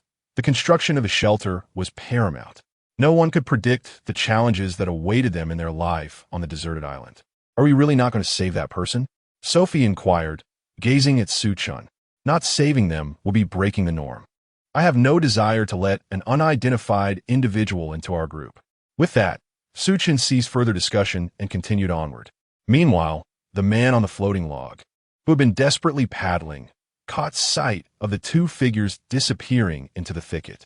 He could not clearly discern the details, but he immediately recognized Chen's camouflage attire and the silhouette of the woman in jeans accompanying him. The man slowly reached for the bag tied beside him, feeling around inside. However, as he observed the 2 shadows vanish into the underbrush, he reconsidered and withdrew his hand. 2 individuals, 2 bullets. If his firearm were to get waterlogged here, it would be a grave loss. Once he reached the shore, he would deal with them accordingly. After half an hour of traversing, Chen and Sophie found themselves only a few miles from the shelter. However, as they continued on their path, Sophie's expression grew increasingly grim. Chen noticed her distress. What troubles you? Do you have something to say? Sophie pressed her small hand against her trembling chest. No. Chen, the direction we are heading is where I previously ran. I fear I might encounter them if we continue this way. Are you suggesting that if they were to pursue you, they would likely take this route? Sophie nodded affirmatively. Upon hearing her confirmation, Chen's expression tightened. If Sophie spoke the truth, it meant Lin Yueyue was in considerable danger. Chen, how much further is it to the place you mentioned? I am feeling quite frightened. Sophie continued. I had previously escaped this area by navigating through the woods. Chen nodded. So, have you encountered a woman? A woman? I haven't met anyone at all. Upon hearing these words, Chen fell silent. The desolate island, with its untamed wilderness, offered no definitive path. It was entirely plausible for Su Feier and Lin Yueyue to have missed each other. However, those who were pursuing Su Feier would undoubtedly scour every corner. If they had chosen the same route, it was highly likely that Lin Yueyue would cross paths with them. No, we must hasten our pace. With that, Su Chen produced a small knife from his waist and handed it to Su Feier. Take this knife for self-defense. As Su Chen offered her the blade, Su Feier was momentarily taken aback, her eyes reflecting a flicker of fear. No, Su Chen, has something grave happened? Chapter 32. Someone has arrived meanwhile. In the small woods beside the Reef Cave Sanctuary. Brother Chong, why do I feel like I've been going in circles since we entered this forest? Every now and then, I hear something on the left and then something on the right. Asan, drenched in sweat, expressed his confusion from behind. Brother Chong's gaze turned icy. There is indeed some truth to that. Since we arrived here, we have circled around following the sounds. Could it be what they call a ghost wall on television? Asan's words prompted Brother Chong to slap him sharply. Ghost wall? Ghost wall? What nonsense! Have you ever heard of a ghost wall occurring during the day? Asan, now holding his face, found himself at a loss for words. Brother Chong pressed his hand firmly on Asan's shoulder and whispered, have you noticed that whenever we reach a certain spot, the trees sway? This indicates that someone has discovered us, and that person is hiding in the shadows. How do you know it's a person? It could be a beast. Are you out of your mind? Do beasts possess such intelligence? Clearly, it's a person. Asan dared not speak further. Brother Chong continued, this time, we will deliberately head in a certain direction. Once the trees sway, you pretend to be two people moving forward while I remain here to assess the situation. Do you understand? Upon hearing this, Asan nodded fervently. After coordinating their plan, Brother Chong led Asan toward the area where the trees had previously swayed. After a short while, silence enveloped them, just as they began to converse. A tree near the seaside swayed again, causing several birds to take flight. Following Brother Chong's strategy, Asan proceeded toward that direction while Brother Chong stayed behind, concealed by a tree, surveying the surroundings. For a long time, nothing seemed amiss until Asan, talking to himself, halted once more. Finally, Brother Chong's gaze fell upon a distant grove of banana trees. Something within that grove clearly shifted. Grass! I told you someone was here. Brother Chong exclaimed. Asan, don't move ahead. Someone is toying with us. At Brother Chong's loud shout, there was no response from the banana grove. Yet, regardless of whether there was any noise, Brother Chong felt compelled to investigate. With a rustling sound, the two men encircled the banana grove, hidden among the trees. Lin Yueyue was startled. She never anticipated that these two men would be so cunning. Clearly, Brother Chong was the mastermind behind their actions. As they approached her position, Lin Yueyue suddenly recalled a question posed to her by Su Chen. Would you kill? Crack! Crack! The sound of branches snapping grew closer. Lin Yueyue quickly knocked an arrow. From their earlier conversation, she had discerned that the two men were pursuing a fleeing woman, and that woman was evidently intended for their sinister amusement. At this moment, Lin Yueyue was fully aware that these two men were undoubtedly nefarious characters. However, the thought of directly taking their lives filled her with hesitation. The sound of their approaching footsteps grew increasingly ominous, igniting a rising panic within her heart. Her arm trembled slightly as the urgency of the situation pressed upon her. She could not afford to be discovered. That would spell her doom. The voice of Su Chen echoed in her mind. Lin Yueyue, would you be capable of killing? The current predicament was dire, and Lin Yueyue was no fool. If she did not swiftly confront reality and devise a plan, she risked her own life. Last time, her compassion nearly led to disaster. This time, she could not afford to be so soft-hearted. Even in Su Chen's absence, she had to prepare herself for a fight. With this resolve, Lin Yueyue concealed herself in the shadow of the banana tree leaves and drew her bowstring. Asan, stop searching everywhere. That person is hiding nearby. Most likely that woman. The man named Chong exclaimed, incredulous. What audacity! We didn't find her, yet she dares to toy with us. Listening to his threats, Lin Yueyue felt the arrows crafted by Su Chen at her waist, 30 in total. Earlier, she had used 8 against those two men, leaving her with 22. Her ammunition was sufficient. Taking down the two men before her should pose no significant challenge. Taking a steady breath, she drew the bowstring taut. The moment she released it, the first deadly arrow would be unleashed. The arrowhead was aimed squarely at Chang. To shoot or not, Lin Yueyue grappled with her final, agonizing decision. If she released this arrow, she would truly be stained with blood. Brother Chang, are you certain? Absolutely. Do you see that cluster of banana trees beyond the reef? That's where she is hiding. As Lin Yueyue listened to their discussion, a sense of dread washed over her. She was injured, with no retreat available. If she dared not contemplate further, finally, she steeled herself to deliver a threat to the two men. She knocked her arrow, drew back the string, aimed, and released. With a whoosh, the arrow flew forth. In her moment of panic, she recalled Su Chen's earlier instruction: either kill without hesitation, or do not act at all. Thus, she aimed for Chang's head. A scream erupted from the distant woods as Lin Yueyue witnessed Chang, who had been sweeping through the thicket with a large club, topple over. Simultaneously, a cry of anguish rang out. Damn it, someone shot me with an arrow. Asan, eliminate him. There's an ambush here. The anguished wails of Chang brought a flicker of joy to Lin Yueyue. Her aim had not been in vain. However, her joy was tempered by concern, for although she had aimed for his head, the arrow had evidently not found its mark precisely. The fact that he was still able to scream indicated that her shot had not taken his life. Asan crouched down. That person is in the woods. Get your knife ready. Chang yelled, Damn it, if I survived a shipwreck, do you think you can ambush me? Let me tell you, that arrow has struck my ear. You're finished. I care not who you are. Today, you shall perish here. At this moment, Lin Yueyue could sense the desperation in the voice of the imposing figure before her. To ensure her own survival, hesitation was no longer an option. Lin Yueyue crouched down, her gaze fixating once more on the distant silhouettes of the two figures. She drew her bow, knocking another arrow, poised to release it at the slightest rustle from the thicket. With a quiver of over 20 arrows at her disposal, she was determined to impede their advance. Whoosh! Another arrow was unleashed into the air. Chapter 33. I am a good person, however. The distant thicket suddenly fell silent. Witnessing this unsettling change, Lin Yueyue felt a twinge of panic. If they had been struck, there should have been some sound. The sudden stillness of the foliage suggested they might be concealing themselves. Oh no, they must be approaching. Given her leg injury, rapid retreat was out of the question.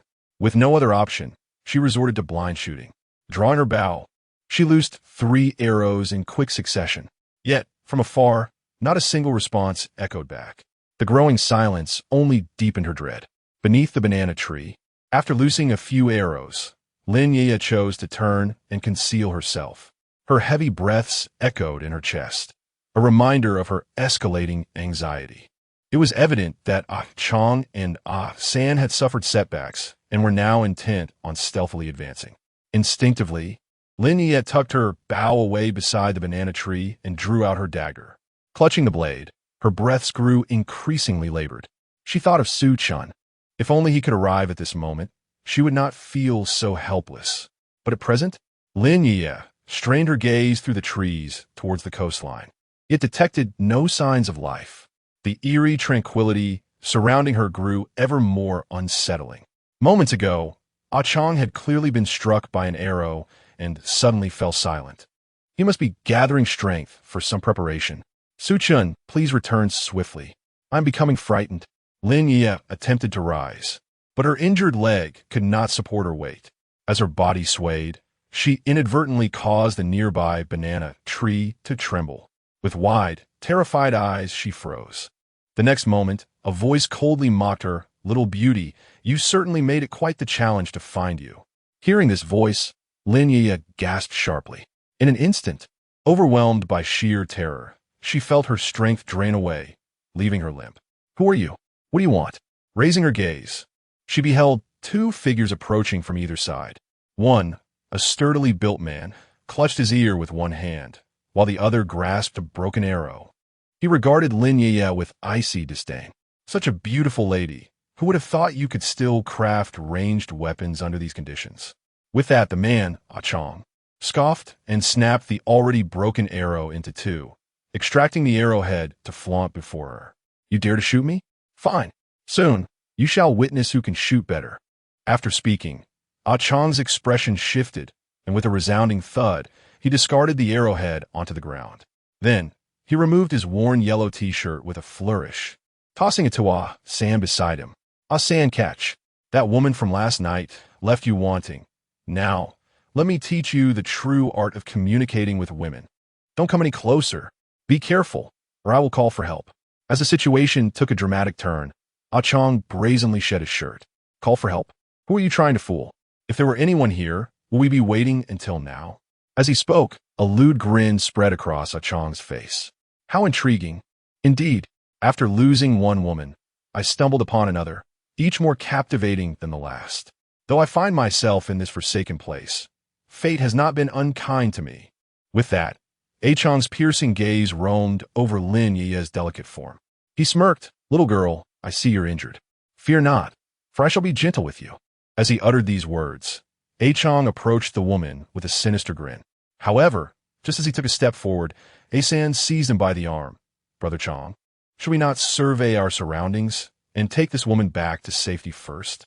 Ah Chang, taken aback by Ah San's sudden interruption, turned to him with disdain. Get lost. If it weren't for your incompetence yesterday, I would have already enjoyed the spoils. You squandered your chance, and now dare to instruct me? Step aside. With that, he pushed Ah San away and lunged toward Lin Yueyue. Yet, as he advanced, his body inexplicably swayed, and he fell to the side. Lin Yueyue, clutching a dagger, had intended to fight fiercely against the man before her when she was taken aback by his sudden collapse. Ah San, who had just been knocked aside, was equally stunned. All eyes turned to the fallen Ah Chang, and it was then that a stream of blood began to seep from his neck. Lin Yueye's gaze fell upon the arrow embedded in the back of Ah Chang's head. It was unmistakably from Su Chen. Overjoyed by the familiar craftsmanship, she called out, Su Chen, save me, Su Chen. In the next moment, from behind the banana tree, an arrow was aimed at Ah San's head, and out stepped Su Chen, accompanied by a woman. Upon seeing her, Lin Yueye's expression dimmed. At that moment, Ah San, with the arrowhead pressed against his scalp, was filled with dread. Brother, please spare me. I'm a good person, truly. Su Chen scoffed. A good person? A good person does not associate with such scum, nor does he terrorize an injured woman. He kicked the lifeless body of Ah Chang, his tone turning icy. Ah San, in desperation, raised his hands high, the arrow nearly grazing his skin. He pleaded, I was coerced. If I had intervened when he attacked you, I would have been the one to perish.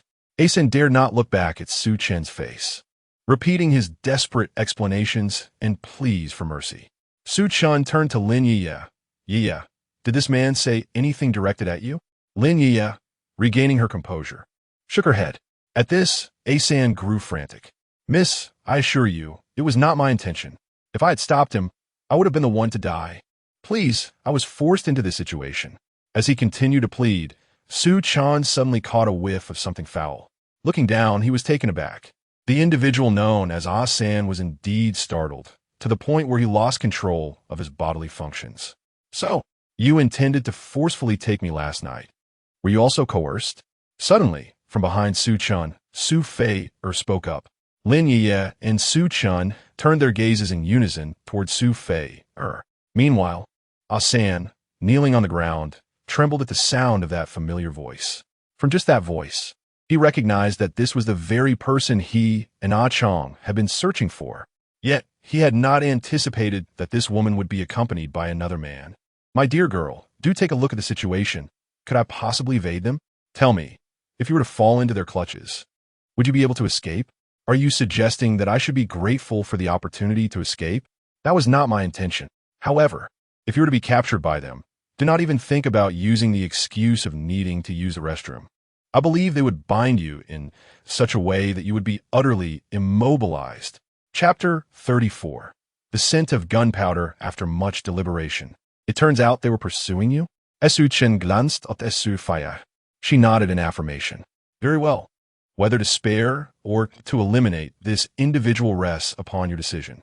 After all, I have had no prior dealings with him. Su Chen inquired of Su Fei, choosing to entrust the fate of this man to her, considering she was the victim. Hearing Su Chen place his destiny in her hands, the kneeling man, Ah San, hastily exclaimed, Miss Su, I was truly coerced. Look at my state. Even under such duress, I treated you with kindness. And in truth, we did nothing at all. As he spoke, tears streamed down his face. Su Fei'er cast her gaze upon the man, and suddenly, a smile broke forth. At the sight of her smile, Ah San's voice altered. Su Chen and Lin Yueyue observed, somewhat perplexed. Here stood the moment that determined Ah San's life or death, yet she smiled. A smile that hinted at the unpredictability of fate. Once her laughter subsided, Su Fei'er turned to Su Chen and asked, Brother Chen, how much food is available here? How many people can it sustain? Su Chen, momentarily taken aback, instinctively replied, currently, 3 people can sustain themselves for 3 days without issue. If it were 4, perhaps 2 days would suffice. Su Fei'er nodded in acknowledgement.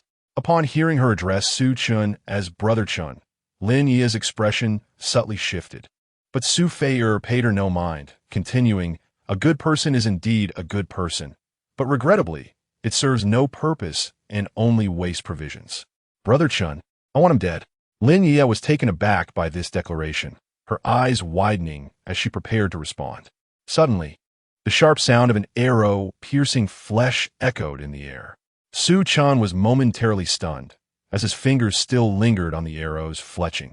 It was Su Fei'er who had nudged his hand, causing the arrow to be loosed. Thus, the kneeling Ah San swayed and then crumpled to the ground like a heap of refuse, lifeless upon the sandy surface. The atmosphere became thick with tension, leaving Su Chen and Lin Yueyue momentarily speechless. Meanwhile, Su Fei'er surveyed the surrounding area of their refuge and remarked to Su Chen, Brother Chen, this spot is quite remarkable. When I escaped, I must have passed nearby, yet I failed to notice any signs of habitation. After speaking, Su Fei'er cast a sidelong glance at Lin Yueyue and pointed at the bow and arrow she held, then turned back to Su Chen, saying, Brother Chen, your archery skills must have been imparted to her. You can't teach her and neglect to instruct me. Upon uttering this, Lin Yueye's expression shifted dramatically. Her gaze fixated on Su Chen, eager to discern his reaction. Su Chen was genuinely surprised that upon arriving at the refuge, Su Fei'er displayed such affectionate familiarity. Her posture proclaimed dominion, and he could only acquiesce, awkwardly nodding as he took the bow and arrow. What astonished him further was Su Fei'er suddenly stepping over Ah San's corpse. With an air of nonchalance, she approached Lin Yueyue and extended her hand, saying, Greetings. I am Sophie. May I inquire your esteemed name? Lin Yueyue, upon hearing Sophie's words, pouted and, suppressing her displeasure, refrained from extending her hand. I am Lin Yueyue, a former neighbor of Su Chen and now a teammate. Listening to Lin Yueye's words, Su Chen wore a helpless expression. The term neighbor seemed to carry an air of intimacy in this context. Oh, neighbor? Are you implying, Miss Lin, that you resided next to each other during your survival? Incorrect. We were acquainted prior to the maritime calamity. We have lived next door for 6 months. Am I mistaken, Su Chen? After speaking, Lin Yueyue turned to Su Chen, clearly hoping for his support. It was evident to any observant individual that tensions were rising. Su Chen, not being oblivious, understood the undercurrents and could only helplessly explain to Sophie, yes, Sophie, Lin Yueyue and I knew each other before we reached the island. Upon hearing Su Chen's response, Sophie smiled, so you're old neighbors. How intriguing. However, after being neighbors for 6 months, it seems my brother Chen is not quite in Miss Lin's good graces. Following this, Sophie leaned forward, gently pressing her chest against Lin Yueye's, and remarked, Miss Lin might not realize, but Brother Chen is indeed quite an accomplished individual. Lin Yueyue felt a surge of frustration. This Sophie was undeniably formidable, particularly adept at provoking her emotions. Truth be told, Lin Yueye's attitude towards Su Chen had significantly shifted in recent days, but this change was solely due to their close companionship. Yet, with Sophie's arrival and her simple words, the bond between Lin Yueyue and Su Chen felt utterly shattered and trampled, laid bare for examination. The aim was clear, to indicate that Lin Yueyue had misjudged him. Su Chen was not merely her companion, but also belonged to Sophie. Sophie, might I suggest that your immediate concern should be to tend to the remains on the ground? We are on a deserted island, and the presence of corpses will make life unbearable. Lin Yueyue had to concede that Sophie was indeed a challenging woman. Thus, she attempted to divert the conversation. Sophie, upon hearing this, let out a cold laugh. Very well, you can handle Ah Chang's remains, while I will take care of Ah San's. Brother Chen has had a tiring journey. It is best we manage our own responsibilities and not burden him. Sophie's words struck Lin Yueyue like a blow. It seemed as though she was implying that Lin Yueyue was merely taking advantage of Su Chen. Meanwhile, Su Chen found himself in a precarious position, for Sophie's assertions held truth. After all, he had indeed spent a tiring day gathering supplies on the beach. Sophie, let's not forget who arrived here first. I believe you lack respect for me. Lin Yueyue was no pushover and could not allow herself to be easily manipulated. Finally, she could no longer endure Sophie's veiled remarks. With a proud chest and lifted chin, she declared, "What I choose to do is not for you to dictate." Very well, I shall respect your wishes, dear sister. Proceed as you will. I merely spoke a truth. Having said this, Sophie turned, crouched down, and grasped the body of the fallen Ah San, beginning to drag it toward the edge of the woods. Her actions, which completely disregarded Lin Yueyue, incited a furious eye roll from the latter. In the next moment, Lin Yueye's gaze shifted to Su Chen, her anger-laden eyes brimming with questions, clearly questioning his decision to bring this woman into their midst. As for Su Chen, he remained silent. The once aloof Lin Yueyue, now softened, appeared transformed by Sophie's provocations. He was reluctant to court trouble, but inwardly he harbored grave concerns about the complications that this situation with the two of them might bring forth. Chapter 35. A special reward. Though Sophie hinted at her thoughts, Lin Yueyue was determined to resolve her own troubles. Yet, being a wounded individual, she found herself needing assistance from Su Chen to handle Ah Chang's remains. In the process, they uncovered only a single lighter among the two corpses. Strangely, Ah Chang possessed an unusual toothbrush, its bristles grotesquely removed, while the handle had been sharpened to a point. This peculiar find left Su Chen utterly perplexed. He scrutinized the modified toothbrush and glanced back at Ah Chang, feeling an unsettling aura surrounding the deceased. However, with the man silenced by death, Su Chen refrained from overthinking and proceeded to bury him. By the time these grim tasks were completed, night had fallen. On the beach, Su Chen managed to locate several lighters, over a dozen in total, but only 5 remained usable after their exposure to water. The luxury of not having to create fire by friction was a welcome relief. The fire was soon ablaze, and Su Chen generously distributed the canned beef he had salvaged among Sophie and Lin Yueyue. The three of them dined in silence, but as they ate, Lin Yueyue began to feel something was amiss with the canned beef. Upon closer inspection, her face turned crimson with embarrassment. "Su Chen, did you not notice the label states this is pet food? Come on, Lin Yueyue. In this place, having any meat is a blessing. Who cares if it's for humans or pets? You're just making things difficult for Chen." "Sophie, am I speaking to you?" At last, Lin Yueyue could no longer contain her frustration. She turned to Sophie. "Your presence here means I can't even ask questions?" Sophie remained remarkably composed in the face of Lin Yueye's retort. She calmly took a bite of the canned beef. "Of course, asking questions is fine. However, we are all exhausted, so you might want to consider asking something substantial. We wouldn't want to tire Chen out." Sophie's casual mention of Chen only served to infuriate Lin Yueyue further, prompting her to rise defiantly. Yet, the injury in her leg caused her to hesitate. "How I conduct myself is not for you, Sophie, to critique. Let me remind you, I am the one in charge here, and you came later. It's not your place to instruct me." Witnessing the confrontation between the two women left Su Chen speechless. He had anticipated this conflict, but never imagined it would escalate so swiftly. Chen, who are you addressing with all this Chen? Do you know that your Chen has already held me his arms?" The once aloof Lin Yueyue, unaccustomed to quarrels, resorted to such a declaration when words failed her. To her surprise, Sophie responded with an expression of indifference.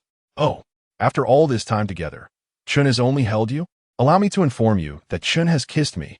Wouldn't that drive you mad?" Whether Lin Yueyue would truly lose her mind was uncertain to Su Chen, yet it was evident that she was on the brink of it. Indeed, Upon hearing Sophie's words, Lin Yueyue momentarily froze, her expression betraying a mix of shock and disbelief. She turned back to Su Chen with a hint of disbelief. Su Chen, is what she said true? Indeed, it is true, he replied. However, I, Su Chen, am but a passive participant in this matter.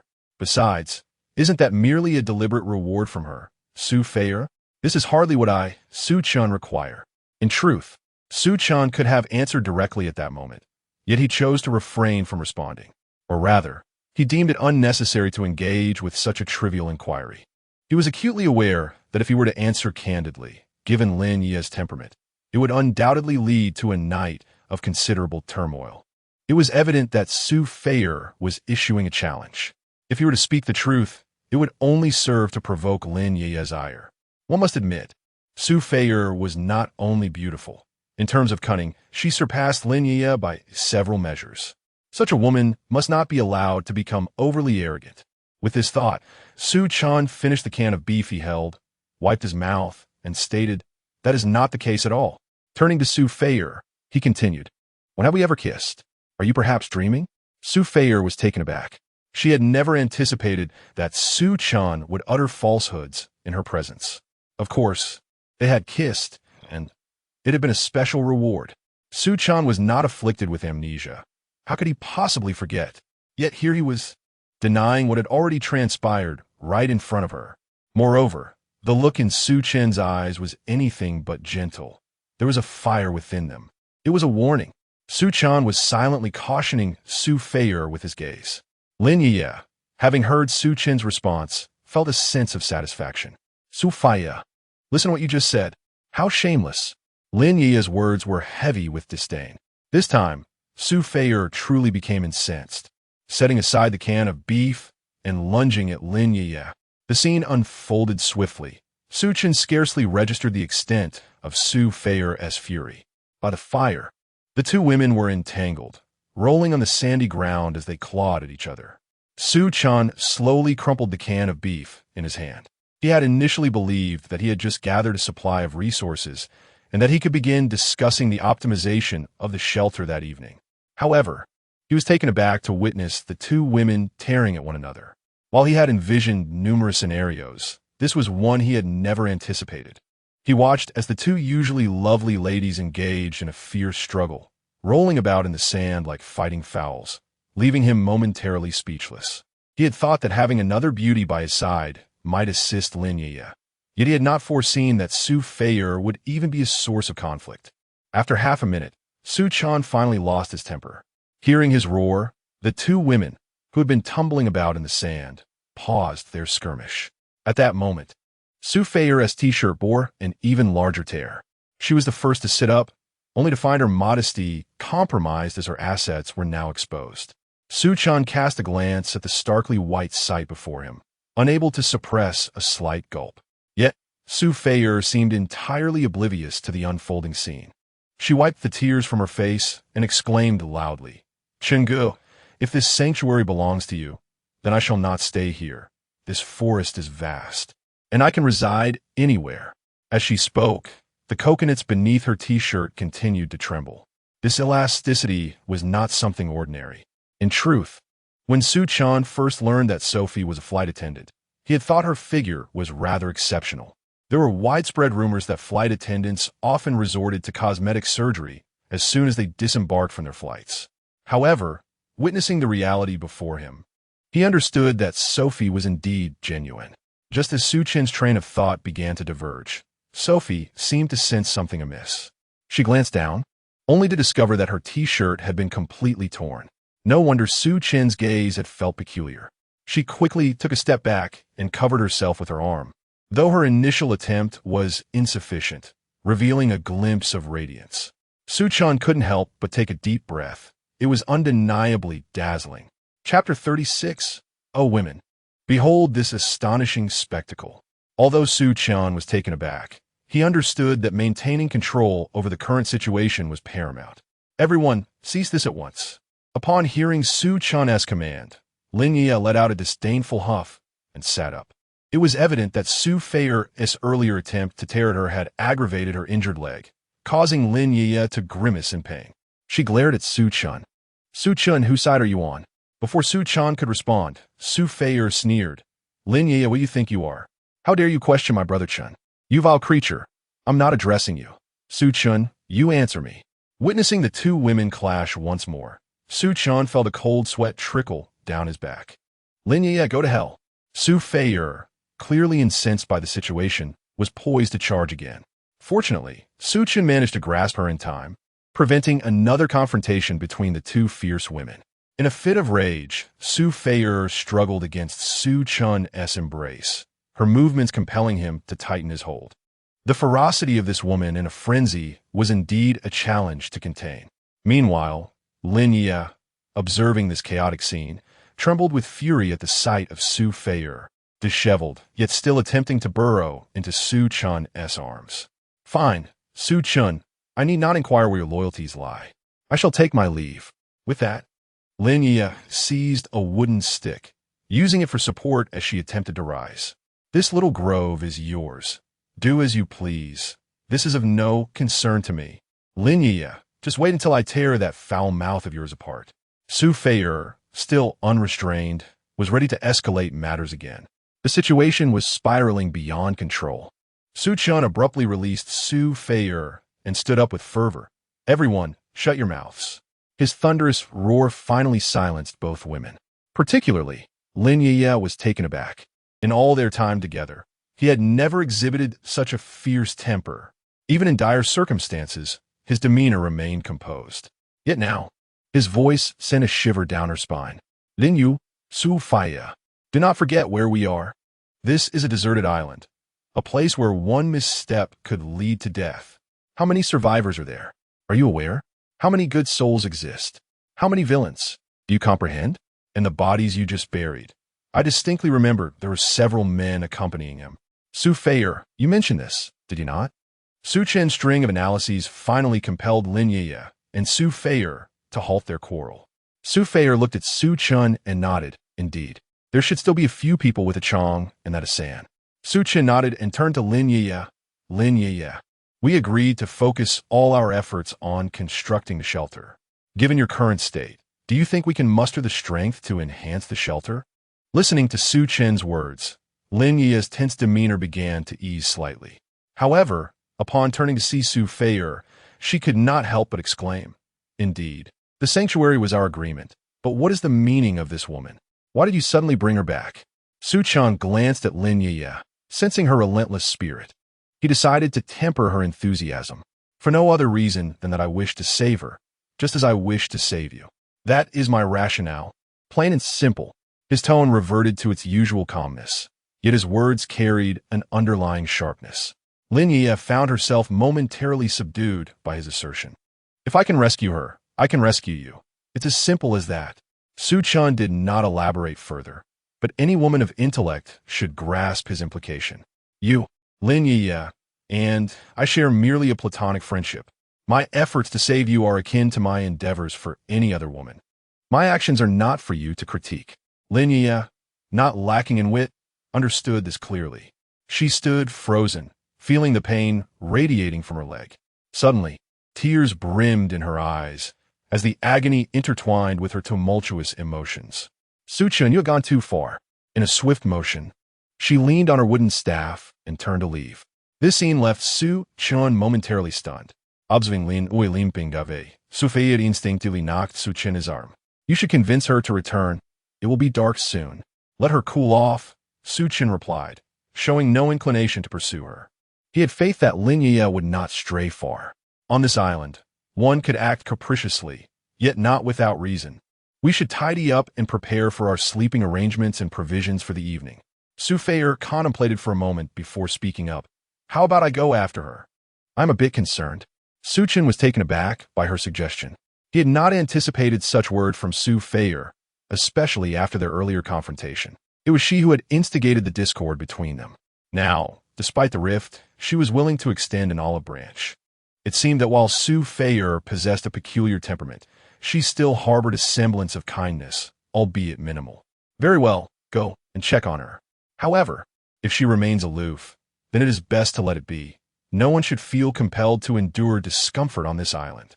Su Feier nodded and hurriedly followed after Lin Yueyue. Ah, women. Su Chen sighed, beginning to unpack the supplies. The primary items from this journey included food, water, and tools. He had also managed to find a few sets of men's and women's clothing, unsure if they would fit Lin Yueyue. Glancing up, he noticed that neither woman had returned. Dismissing his concerns, he focused on starting a fire. Fortune smiled upon him as he returned with a lighter that ignited effortlessly. He swiftly discovered several crevices among the nearby rocks, perfect for concealing his belongings. He carefully tucked away the spare food and collected tools, camouflaging them with dry leaves and stones. To an outside observer, it appeared merely as a typical pile of rubble. This evening, he planned to indulge in canned beef. Though it was pet food on this deserted island, acquiring such provisions was a stroke of luck. In the wilderness survival shows he usually watched, securing quality supplies often necessitated thoughtful storage. However, Su Chen had different intentions. With Sophie's newfound labor at his disposal, he aimed for everyone to eat heartily, drink well, and rest soundly. Tomorrow, he would venture forth with Sophie to gather more supplies. Su Chen's strategy involved 2 trips, a crucial endeavor. While frugality is indeed a commendable habit, he understood the necessity of maintaining his strength for the task ahead. He could not allow the desire to conserve a meager amount of food to jeopardize their efforts. The fire soon blazed to life, with stones stacked on either side to create a makeshift platform. He placed 2 cans atop this structure, and before long, the enticing aroma of meat wafted through the air. Yet, he pondered, where were the 2 women? Chapter 37. Beneath the banana tree, as Su Chen pondered in confusion, a sudden movement in the thicket beside the fire caught his attention. The scene unfolded unexpectedly, causing Su Chen to become alert. If it were Lin Yueyue returning, she would undoubtedly greet him. What could be lurking in the underbrush? With this thought, Su Chen instinctively grasped the modified surgical knife he carried. Yet in the next moment, something slowly emerged from the foliage. It was. Su Chen was taken aback. Could it truly be Lin Yueyue? Why was she stealthily crawling across the sandy ground? Before he could contemplate further, Lin Yueyue suddenly lifted her head to gaze at him. Su Chen, you promised to protect me. Su Chen could hardly believe that Lin Yueyue was uttering such words. Yes, he could protect her, but that did not imply he could not. Before he had the chance to articulate the thought, Lin Yueyue abruptly lunged toward him. Su Chen was utterly stunned, recalling that Lin Yueyue had sustained an injury to her leg. He hastily caught her in his arms, enveloping her in a full embrace. A sudden jolt struck his chest, as the familiar fragrance of her presence filled his senses. Su Chen, I won't allow anyone else. I must be your one and only. Lin Yueyue? You? Su Chen's question faltered on his lips as Lin Yueyue unexpectedly pressed her finger against them. Then, with a sudden motion, she grasped his collar. With a snap, the buttons of his shirt were forcefully dislodged by her fervent grip. Su Chen, can we refrain from talking? Tonight, let's take a step further, shall we? Su Chen gazed at the blushing Lin Yueyue in his arms, rendered speechless. The aroma of meat wafted from the fire nearby. Yet Su Chen felt as though he had been struck by lightning, frozen in place. He could only sense Lin Yueyue's hands beginning to wander, unsure of how to respond. He felt his body tense and his breath quicken. Just then, a sudden crackle from the fire sent sparks flying. Yet, Lin Yueyue remained unfazed. Her small hands grew increasingly bold. This was Lin Yueyue, the once proud and untouchable beauty who had once shared the same roof with him. Yet now, she was merely a delicate bird, nestled closely against him. Despite her injured leg, nothing could deter her from her next move. It was as if she were racing against time. Soon, she loosened the constraints of her clothing. Under the moonlight, her attire lay disheveled, igniting a surge of warmth within Su Chen, akin to the flames beside him. Su Chen, I do not wish to be your neighbor. I want to reside in your heart. As her words lingered in the air, Lin Yueyue suddenly drew closer, her breath a mere whisper away. Su Chen's entire being began to tremble intensely. He had always considered himself a person of steadfast resolve, yet at this moment, enveloped in heat and humidity. She felt as though she were enveloped in a warm bath, a profound sense of comfort and expansion compelling her to slowly relax.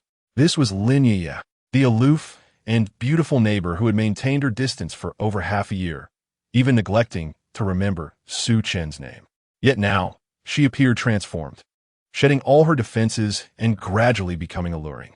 Her fair complexion flushed slightly, a subtle warmth radiating from her. Chen, I feel so uncomfortable. Is it my leg?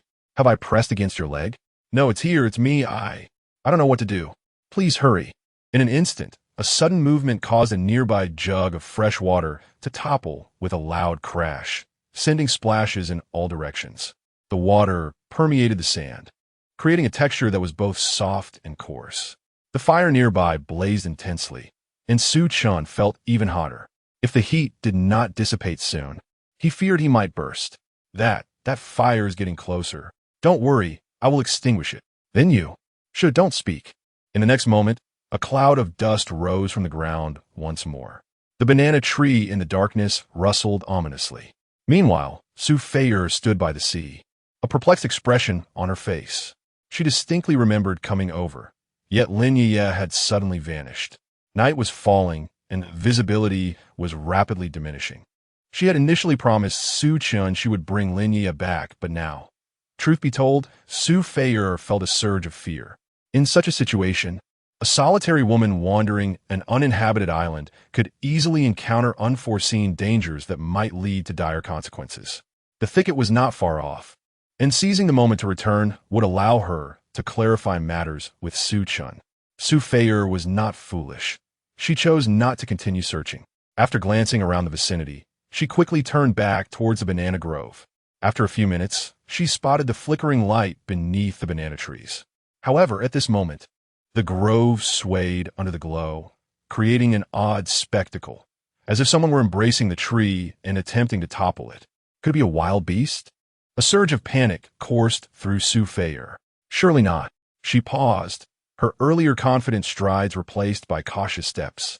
As she stealthily approached the fire, inching along the rocky edge, she took one step, then another, and another. Minutes later, she finally caught sight of Chen's figure. Yet his silhouette flickered in the firelight, seemingly busy next to the banana trees. Moreover, it appeared he was not alone. Two figures could be faintly discerned intertwining in the shadows. The banana leaves swayed violently in the fire's glow, the flickering shadows causing Su Feier to feel a sense of unease. This chaotic movement made her think of wild beasts foraging on the ground. Chen? Is he chopping down the banana tree? With a perplexed expression, Sophie took another step forward. It was this very step that caused her delicate face to flush a deep crimson in an instant. Beneath the banana tree, two figures were entangled in a struggle. Chen was forcefully pushing against the trunk of the banana tree, causing its leaves to sway violently, unable to withstand the pressure. A faint silhouette of Lin Yueyue was discernible amidst the chaos. The withered yellow leaves rustled and fell, while the banana leaves produced a whispering sound in their tumultuous movement. Sophie gazed at the quivering leaves, her entire being frozen in shock. She was not unaware of the situation, yet witnessing it unfold in reality for the first time rendered her speechless. She had initially intended to utter a curse, but how could she? Who was she to blame? Should she accuse Lin Yueyue of being cunning, pretending to leave only to deceive herself, and to return stealthily to engage in such antics? Sophie's gaze remained fixed. Though her impression of Lin Yueyue was far from favorable, in this moment, the latter's translucent visage and elegantly slender form left a profound impact on her. It even prompted her to glance down at her own figure, reassured that she was not inferior. So, it turned out that Brother Chen truly had an affinity for such women? Strangely, without consciously avoiding the scene, Sophie found herself experiencing a tinge of bitterness as she watched. However, feeling Lin Yueye's moment of satisfaction, Sophie's heart sank once more. The sly Lin Yueyue, with her dual facades, had orchestrated everything as mere pretense. How foolish of me to have softened my heart and decided to seek her out, only to be met with this. Sophie inwardly scoffed. In the next moment, a sharp crack echoed through the air as the robust trunk of the banana tree suddenly toppled. Whether it struck Lin Yueye's wound, Sophie could not tell, but she heard a piercing scream escape her lips. Chapter 38. Discovery. Upon witnessing the scene, Sophie's expression abruptly transformed. What on earth was happening? The The banana tree had been uprooted. Just as she grappled with her astonishment, the two individuals beneath the tree had come to a halt. Su Chen, propping himself up on the sandy ground, gradually rose. Sophie's gaze fell upon the scratches adorning Su Chen's back, her cheeks flushing slightly. Yet before Sophie could fully register her reaction, another hand ensnared Su Chen. Her brows furrowed in concern. It was evidently Lin Yueye's doing. Leaning closer, Su Chen appeared to whisper something, prompting the arms to slowly relinquish their grip. From a short distance, Sophie bore witness to this unfolding moment, her heart racing uncontrollably. At that instant, a desire to flee surged within her, especially considering she had just provoked Lin Yueyue. While the two were together moments ago, who could ascertain what was said? However, a glance back at the ominous forest behind her dissuaded any thoughts of escape. Where could she possibly run? Even if she fled this grove, where would she go? The corpses of a Chong and a Sam lay buried just beyond this woodland. In the distant coconut grove, two more bodies awaited discovery. This desolate island harbored dangers at every turn. Moreover, being alone in an unknown territory without supplies was hardly a sustainable option. Soon, Sophie resigned herself to remain. Yet, the unexpected scene replayed in her mind, leaving her thoughts in disarray. Having interacted with Su Chen for quite some time, she had believed him to be an upright individual. But moments ago, he had recklessly felled the banana tree. What kind of man was he truly? Never mind. There was no need to jeopardize her own safety. She would simply pretend she hadn't seen anything. Having finally convinced herself, Sophie crouched to the side, waiting for the commotion between Su Chen and Lin Yueyue to subside. Meanwhile, Su Chen sat on the sandy ground, stretching his stiff neck. He contemplated his abilities as a practitioner of ancient martial arts, acknowledging that he was relatively capable. Yet, at this moment, his limbs felt inexplicably weak. Exhaling deeply, he surveyed his surroundings. At that moment, Lin Yueyue leaned against his chest. Her previously aloof demeanor softened as she spoke with an unusual gentleness. Su Chen, now that we are in this situation, will my words still hold any weight? Su Chen's brow furrowed in confusion. He had meticulously calculated every possible outcome, yet he had not anticipated that this would be Lin Yueye's opening line. What did she mean by questioning the significance of her words? Was everything that had transpired merely a transaction, a means to gain leverage? To be candid, Lin Yueyue, in Su Chen's eyes, had initially possessed a commendable allure, scoring at least an 8 in beauty. However, the implications of her recent words had significantly diminished her standing in his estimation, lowering her score to a mere 5. Despite her physique still deserving a 9. Despite her striking exterior, her thoughts left much to be desired. Su Chen remained silent, merely stating, "The canned beef has burned dry." Upon hearing his words, Lin Yueyue swiftly turned to the fire and realized he was not jesting. Without further ado, she hastily draped a light garment over herself and approached the fire, breaking 2 twigs to impale the can of beef and setting it aside. Observing Lin Yueye's nimble actions, Su Chen stretched his body and shook his head with a wry smile.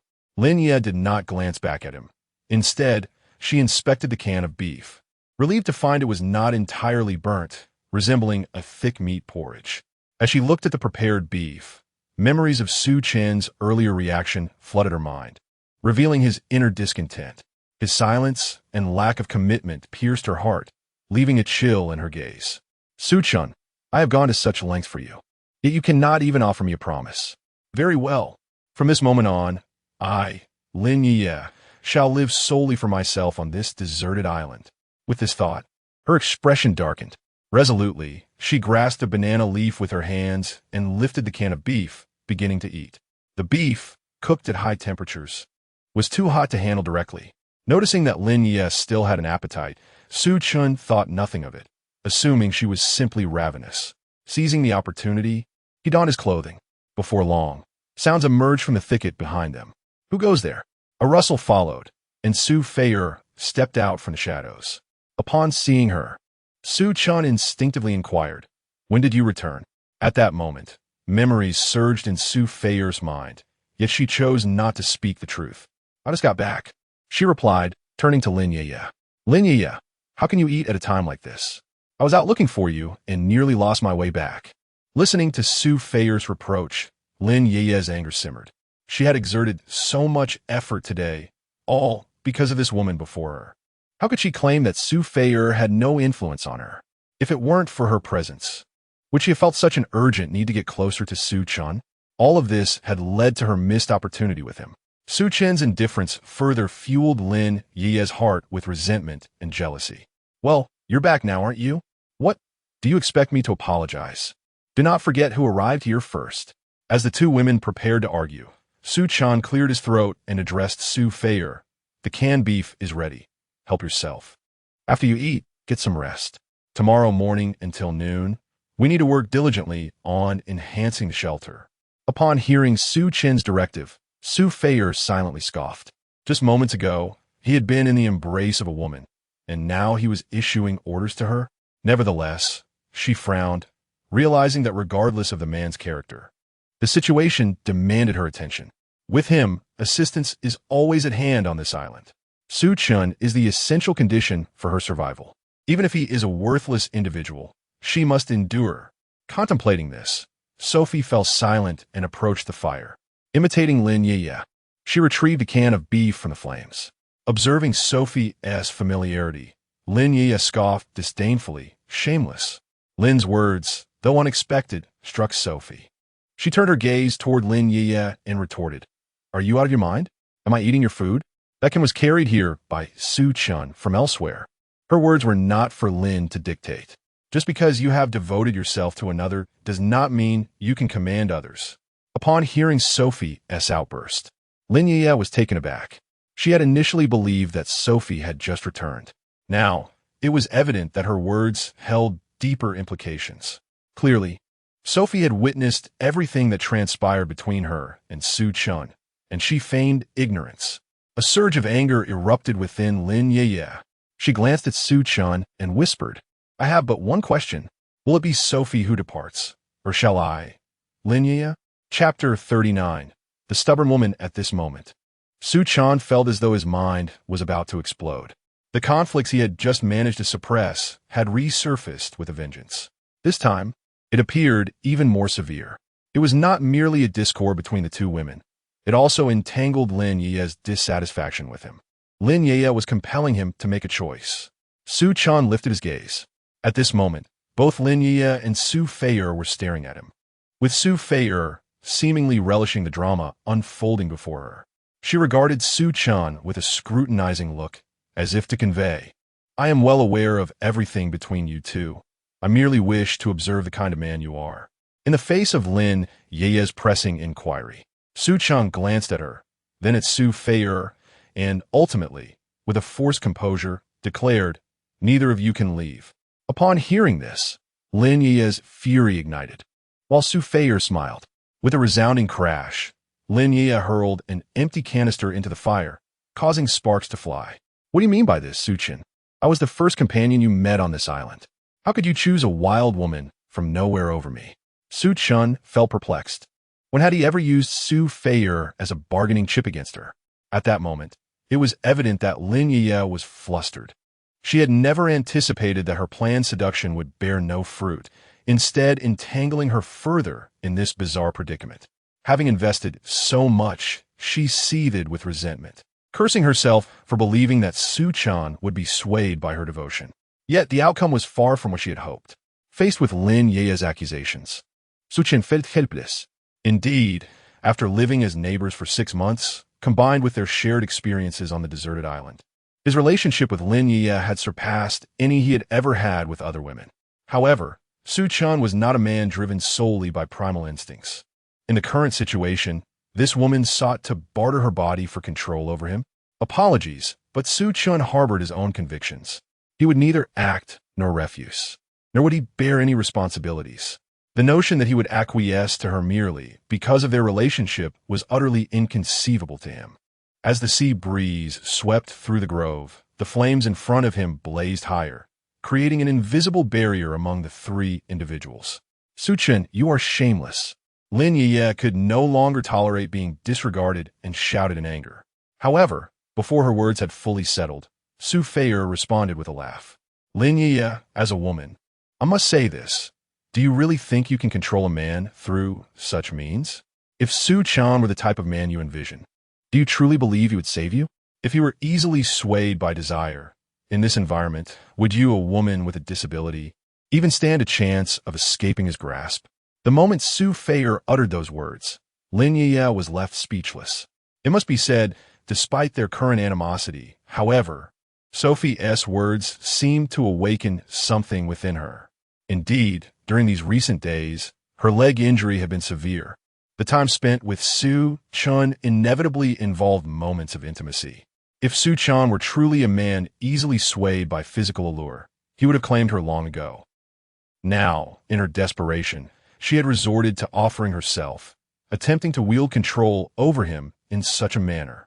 Was this not akin to a cornered dog leaping over the wall? In the next moment, Sophie's voice became more composed. Lin Yueyue, if you intend to use physical allure to drive me away from Su Chan, let me be frank, a fine physique is not exclusive to you. As her words fell, before Su Chan could respond, the flames in the fire pit flickered. Amidst the glow, a t-shirt slowly descended. This scene astonished not only Su Chan, but also Lin Yueyue across from him. A splendid figure, an exquisite figure indeed, though the waves crashed in the distance. The skin illuminated by the firelight was not entirely fair, possessing a subtle sun-kissed hue. The alluring contours and graceful undulations complemented the perfectly hidden secrets, not to mention her exquisite visage. At that moment, her softly curled long hair cascaded down, partially veiling her voluptuous curves. Sitting on the sandy ground, as Su Chan glanced up, it was as if he beheld a princess emerging from the moonlight. Lin Yueyue, too, was taken aback. She never anticipated that Sophie would dare to confront her so boldly. Are you not merely attempting to leverage your sensuality? Sophie continued. Let me make it clear, Sophie, was once the national modeling champion. Otherwise, do you think I could have become a flight attendant? What you have, I possess as well. What you can do, I am confident I can match. Upon finishing her declaration, Sophie straightened her delicate figure, and the immense pressure she exuded momentarily left Lin Yueyue gasping for breath. To be honest, throughout his life, Su Chan had encountered many strong-willed women, but none quite like Sophie. Beautiful, striking, and radiating confidence, she resembled a blade without a hilt. Utterly unmanageable. If you insist on using such tactics to manipulate men, then I, Sophie, can do the same. After stating this, Sophie turned her gaze directly towards Su Chan. Brother Chen, do you find me beautiful? The question was tossed forth with unabashed directness. Su Chan, initially rendered speechless, felt his mind buzz. How could he deny her beauty? Yet, responding to such a question felt excessively awkward. He could not help but notice her towering presence. This was the first time he faced such a scenario in his life. Brother Chen, I mean no harm. I simply cannot bear to see others pressuring you. As long as you declare me beautiful, I will stand by your side. Sophie's proud posture was striking, her arms crossed. Her icy gaze briefly scanning Lin Yueyue before softening as it turned to Su Chan. Su Chan felt overwhelmed. Under normal circumstances, he would have welcomed Sophie's demeanor with open arms. However, the current situation was rather chaotic. He would not dare to act in front of Lin Yueyue, would he? Sophie gazed at him, while Lin Yueyue also cast her eyes upon him. The glances exchanged between the two women were anything but benign. Nevertheless, despite the overwhelming pressure of the moment, Su Chan cleared his throat, picked up the t-shirt from the ground, and stood up to hand it to Sophie. There is no need to make choices based on fleeting emotions. You once said that I am not a man driven solely by desire, and I concur with your sentiment. Su Chan refrained from directly addressing Sophie's words, instead turning to look at Lin Yueyue, who was quietly weeping nearby. I, Su Chan, have no other thoughts at present. Since both of you are with me, I must ensure your safety and provide for your sustenance and water. Furthermore, I hope that before the rescue team arrives, none of us present will be lost. Lin Yueyue remained silent, tacitly agreeing.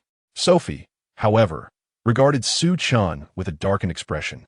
For a moment, Su Chan found himself bewildered by Sophie's intentions. Until, in a sudden motion, Sophie seized the tattered t-shirt and donned it, then leaned close to Su Chan's ear, whispering, "If you desire, just tell me. I can bring you greater joy than she can." Suchening werde Ismail Draidi. Realizing that Lin Yueyue had indeed found herself a rival, Sophie was undeniably assertive. Chapter 40. Why are you not coming over? At this moment, Lin Yueyue glared at Sophie, who was whispering in Su Chen's ear, her expression fraught with fury. Yet, she no longer possessed the inclination to confront Su Chen. The once aloof goddess had evidently lost all her pride, and perhaps even felt a tinge of regret. Su Chen, fully aware of Lin Yueye's sentiments, turned to maintain some distance from Sophie before addressing Lin Yueyue. How is your leg now?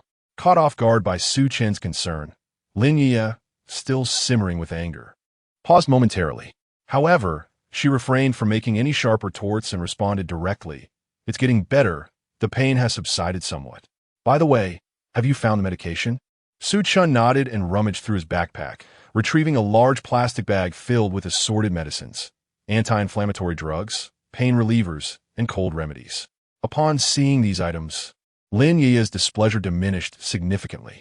The recent ordeal had taught her that, in such circumstances, it was better to rely on oneself rather than place hope in others. As she pondered this, Su Chen's voice cut through her thoughts. Once you finish the canned food, I will apply the medication for you. His words were straightforward, showing no concern for Sophie's attitude behind him.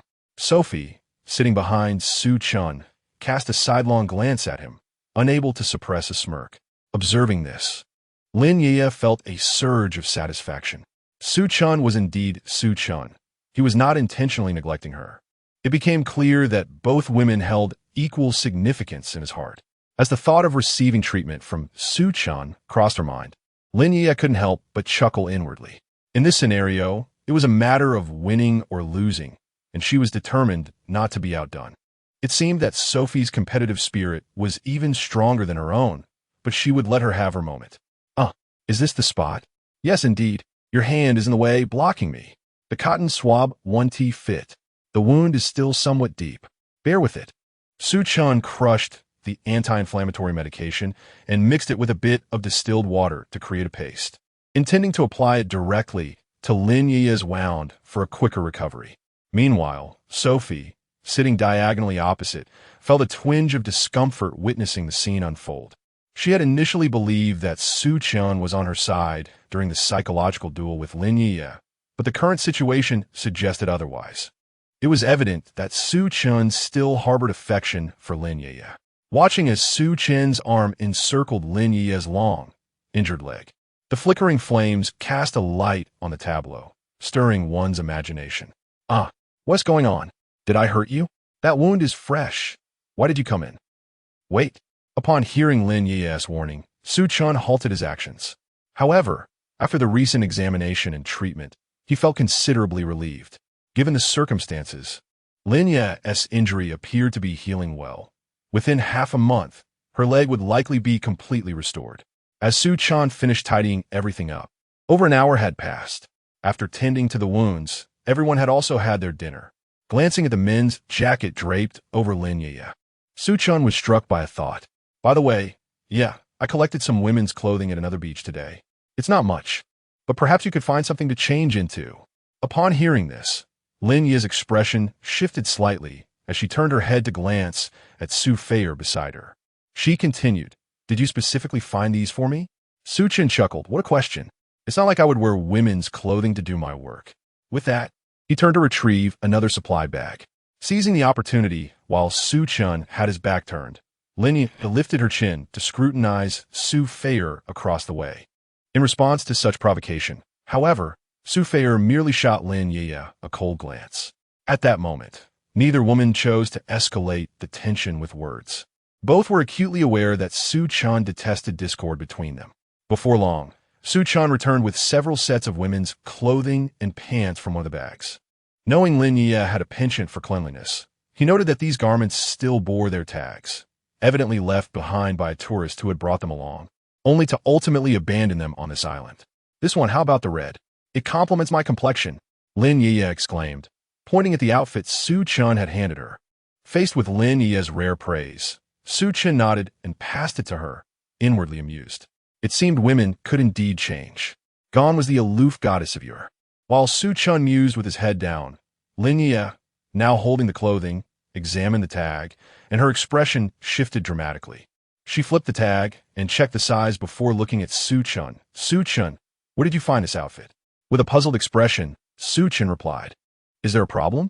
Pointing at the orchid-like logo on the tag, Lin Yueyue exclaimed, This is from the brand that Hong Hong loves to wear. Did you happen to see her body? At the mention of the name Hong Hong, Su Feier remained indifferent. However, Su Chen recognized the name. He knew Hong Hong was Lin Yueye's closest friend, and they had originally embarked on this journey together. The discovery of her clothing hinted that Hong Hong must be on that very beach. Was it possible? Had Hong Hong also perished? Holding the clothes, Lin Yueyue felt paralyzed, uncertain of what to do. Not wearing them was not an option. After all, the men's attire she wore was ill-fitting and uncomfortable.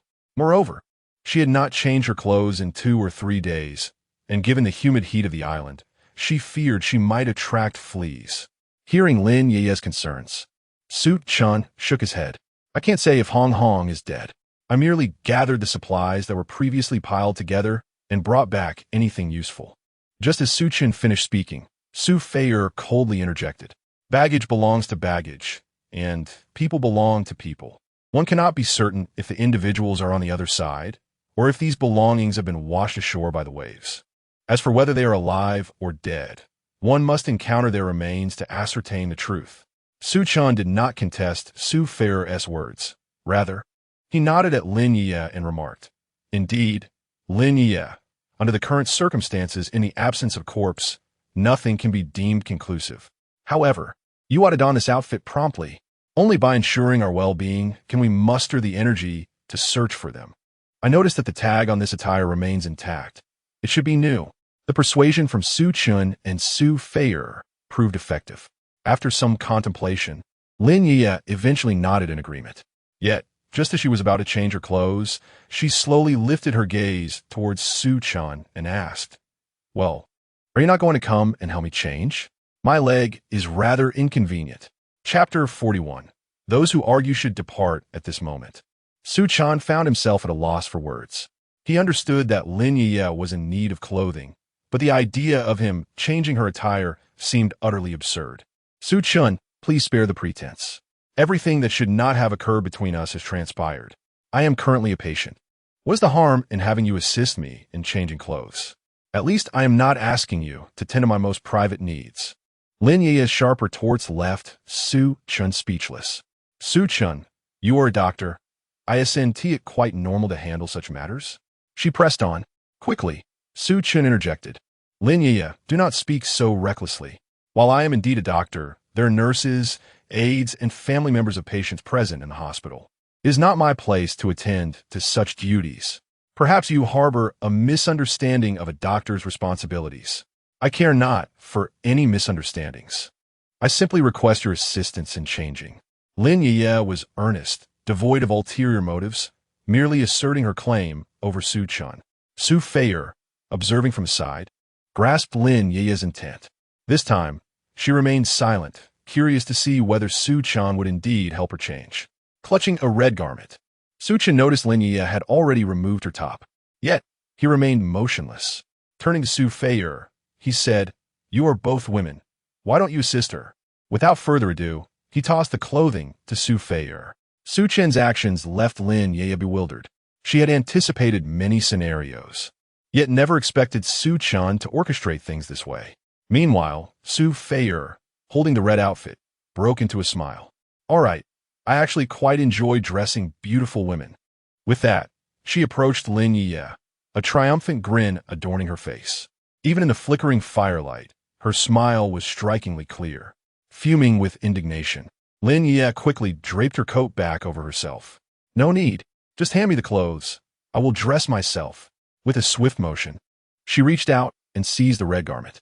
At that moment, Su Chen felt a surge of frustration. In a mere short while, the two women had engaged in a tug-of-war, while he found himself ensnared between them like a mere instrument. He recognized that they were all trapped on this island together. Was there any meaning in playing mind games? Winning would not yield food or supplies. As Lin Yueyue donned the clothing with a disgruntled expression, Su Chen reminded them, Both of you, I must emphasize, we are now a team, facing the same dire predicament. When the rescue team arrives, we remain uncertain. However, in order to survive, we must prepare for our own fates. Are you implying this is directed at me? Lin Yueyue shot back. Honestly, your sudden return with another woman. Do you think that sits well with me? Seeing that Lin Yueyue was poised to confront him, Su Chen interrupted. So, are you suggesting that if I brought a man instead, you would be more at ease? A man like the one before, who resorted to violence. It must be said that Su Chen's words struck directly at the heart of the matter. Lin Yueyue had originally intended to say more, but was rendered speechless by the retort. However, after a moment of contemplation, she reluctantly replied, "Aren't we just fine as two individuals?" This time, the speaker was not Su Chen, but Su Feier. With a cold smile, she remarked, "Lin Yueyue, I believe you are rather naive. Allow me to enlighten you. I have traversed from the opposite end of this island. I assure you, we are not the only survivors." With that, Su Feier gestured towards Su Chen and continued, "When I returned to this shelter with Su Chen, there were others drifting in the sea. Who knows how many of them there are? Moreover, the group of survivors I was with previously should still have 2 or 3 individuals remaining. To be frank, they are a band of outlaws who originally intended to rob the cruise ship." Su Feier then added coldly, "I know that cruise ship better than you do. Within its 5-layer compartments lies a grand casino, where the gamblers are either affluent or infamous, not a single decent person among them. As for how many of them survived, Lin Yueyue, do you comprehend?" Lin Yueyue was momentarily stunned by this barrage of revelations. It was not only Lin Yueyue. Su Chen too was hearing this information for the first time. He looked at Su Feier, and it was evident that she was not jesting. However, feeling manipulated by the situation, Lin Yueyue was thoroughly displeased. She raised her head to meet Su Feier's gaze. "Su Feier, your assertions are so convincing, as if you are quite familiar with them. I am rather curious. What is your identity?" After a pause, with a hint of sarcasm, she added, "Do not tell me you are actually a beauty pageant winner." Su Feier smirked. "Lin Yueyue, if there were internet access, I would not hesitate to suggest you search for my name. I am not merely a beauty pageant winner. I am also an active flight attendant. Had it not been for this maritime disaster, you would never have had the chance to meet me in your lifetime." Su Feier delivered this statement in a remarkably calm tone, yet her demeanor exuded an air of superiority. Meanwhile, Su Chen's expression shifted. "Su Feier, you claim to be a flight attendant, and I believe you. I am merely curious. How did you find yourself on the cruise ship?" Upon hearing Su Chen's inquiry, Su Feier's expression momentarily faltered, but she eventually replied, "I too have my vacations and personal space. Who could have foreseen such a calamity occurring on the cruise ship?" However, pausing to look at Su Chen, she continued, "I will remember your kindness, and rest assured, with me on this island, I believe the rescue team will arrive more swiftly." "You are quite confident," Lin Yueyue interjected after absorbing all this information, feeling utterly at a loss for words. Su Feier detected the discomfort in her tone, but remained unperturbed, stating, "Perhaps it is simply innate. Therefore, like Su Chen, I believe that since we are all part of the same team now, we should collaborate effectively. Only by enduring and surviving a little longer can the rescue team possibly find us." "Sophie, are you implying that I, Lin Yueyue, am being unreasonable? I never uttered such words." "Then what do your insinuations suggest about me?" As the two women began to tear into each other once more, Su Chen found himself utterly speechless. This time, he was reluctant to utter a word. Gradually rising to his feet, he addressed the two women. "Settle your quarrel this time. Next time, when I assign tasks, if either of you dares to bicker again, I shall dismiss her." With that, Su Chen turned towards the beach, seeking a moment of solitude to gather his thoughts. Not far behind him, the two women indeed seized the opportunity to continue their tussle. Presently, finding a way to make these two women obedient had become Su Chen's pressing task. Chapter 42. Rescued. It was now 8 in the evening. The coastline, illuminated by the moonlight, revealed only vague outlines. Su Chen deliberately avoided the two women, fully aware that remaining between them would only lead to conflict. Very well, let them have their moment of chaos alone. Finding a soft spot, Su Chen sat down cross-legged. The gray-blue sea, accompanied by the sound of crashing waves, continuously pounded the shore. The salty, damp sea breeze rushed toward him, He sat there, feeling an unusual urge for a cigarette, something he normally abstained from, as a wave of restlessness washed over him.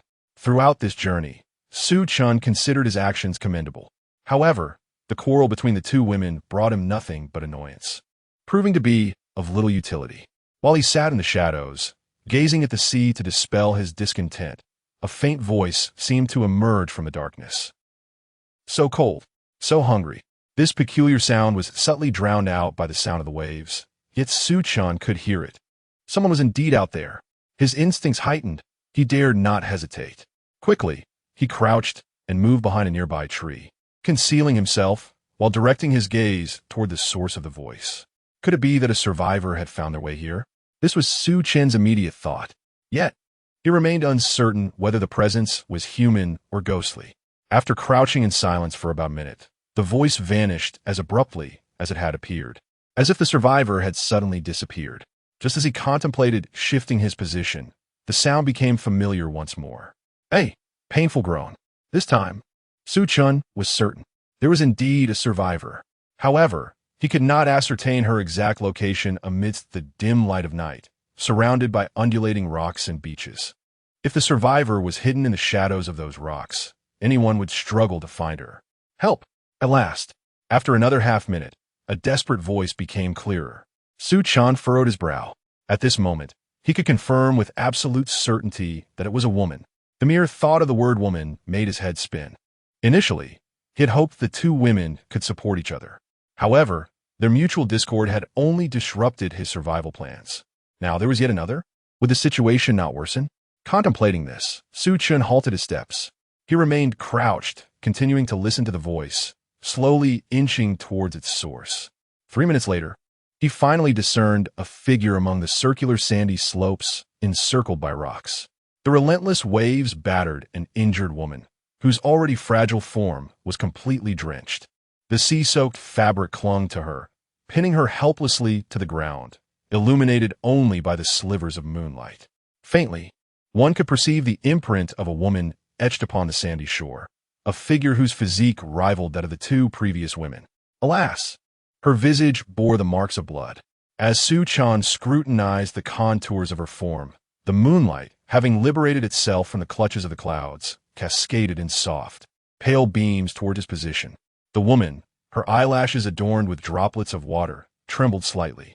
She had seen him, beneath a partially toppled coconut tree not far away. A man was observing her. A miraculous thought flickered through her mind. Prostrate on the ground, she had carved 2 enormous pits into the sand. With her hands, she clawed at the grains and cried out, "Sir, do not hide. I see you. Please, save me. I beg you, save me." Su Chen furrowed his brow, realizing he had been discovered. Yet, his subconscious held him back from revealing himself. It was not long before he grasped the gravity of his fleeting thought. Suddenly, amidst the mingling sounds of the tide, a man's voice resonated. "Can you still move?" Upon hearing this clear inquiry, Su Chen's back prickled with anxiety, and he swiftly concealed himself. Turning to look, he noticed a man, bare-chested, squatting on a rock approximately 45 degrees from his position, examining the woman stranded on the beach. In his hand, he clutched a 30-centimeter short knife, rhythmically striking against the stone before him. The question posed moments ago was directed at the stranded woman, and it was evident that the man had not perceived Su Chen's presence. He was merely inquiring about the woman's condition. The woman, whose body had succumbed to the sea's embrace, sensed the presence of another and stirred slightly in the water. With a soft sound, she extricated herself from the sand like a wriggling snail, a testament to her vitality. However, this singular effort evidently drained her of all remaining strength. Once she completed this act of resilience, her form swayed, and she succumbed to unconsciousness. Throughout this ordeal, Su Chen remained deeply concealed, never revealing himself. Seeing the woman fall into a stupor, the man slowly rose from the rock and ambled towards her. He first nudged her shoulder with the toe of his boot, noting her lack of response. Then, crouching down, he grasped her chin and turned her face. Under the moonlight, her lips appeared a deep shade of blue. As he lifted her eyelids, a flicker of consciousness seemed to pass over her features. It was clear she had indeed lost her strength. After conducting his examination, the man suddenly cast a glance around. Anticipating this movement, Su Chen quickly concealed himself once more. Yet again, the man failed to discover Su Chen's presence. After ensuring everything was as it should be, the man finally reached down to hoist the woman from the ground, and, crouching momentarily, he lifted her onto his back. In the midst of this operation, hiding in the shadows, Su Chen suddenly discerned something peculiar about the man. It was the object at his waist, illuminated by the moonlight. The shape was unmistakably not that of a wallet or anything mundane. What purpose would a wallet serve on this island? At first glance, Su Chen could not ascertain what it was.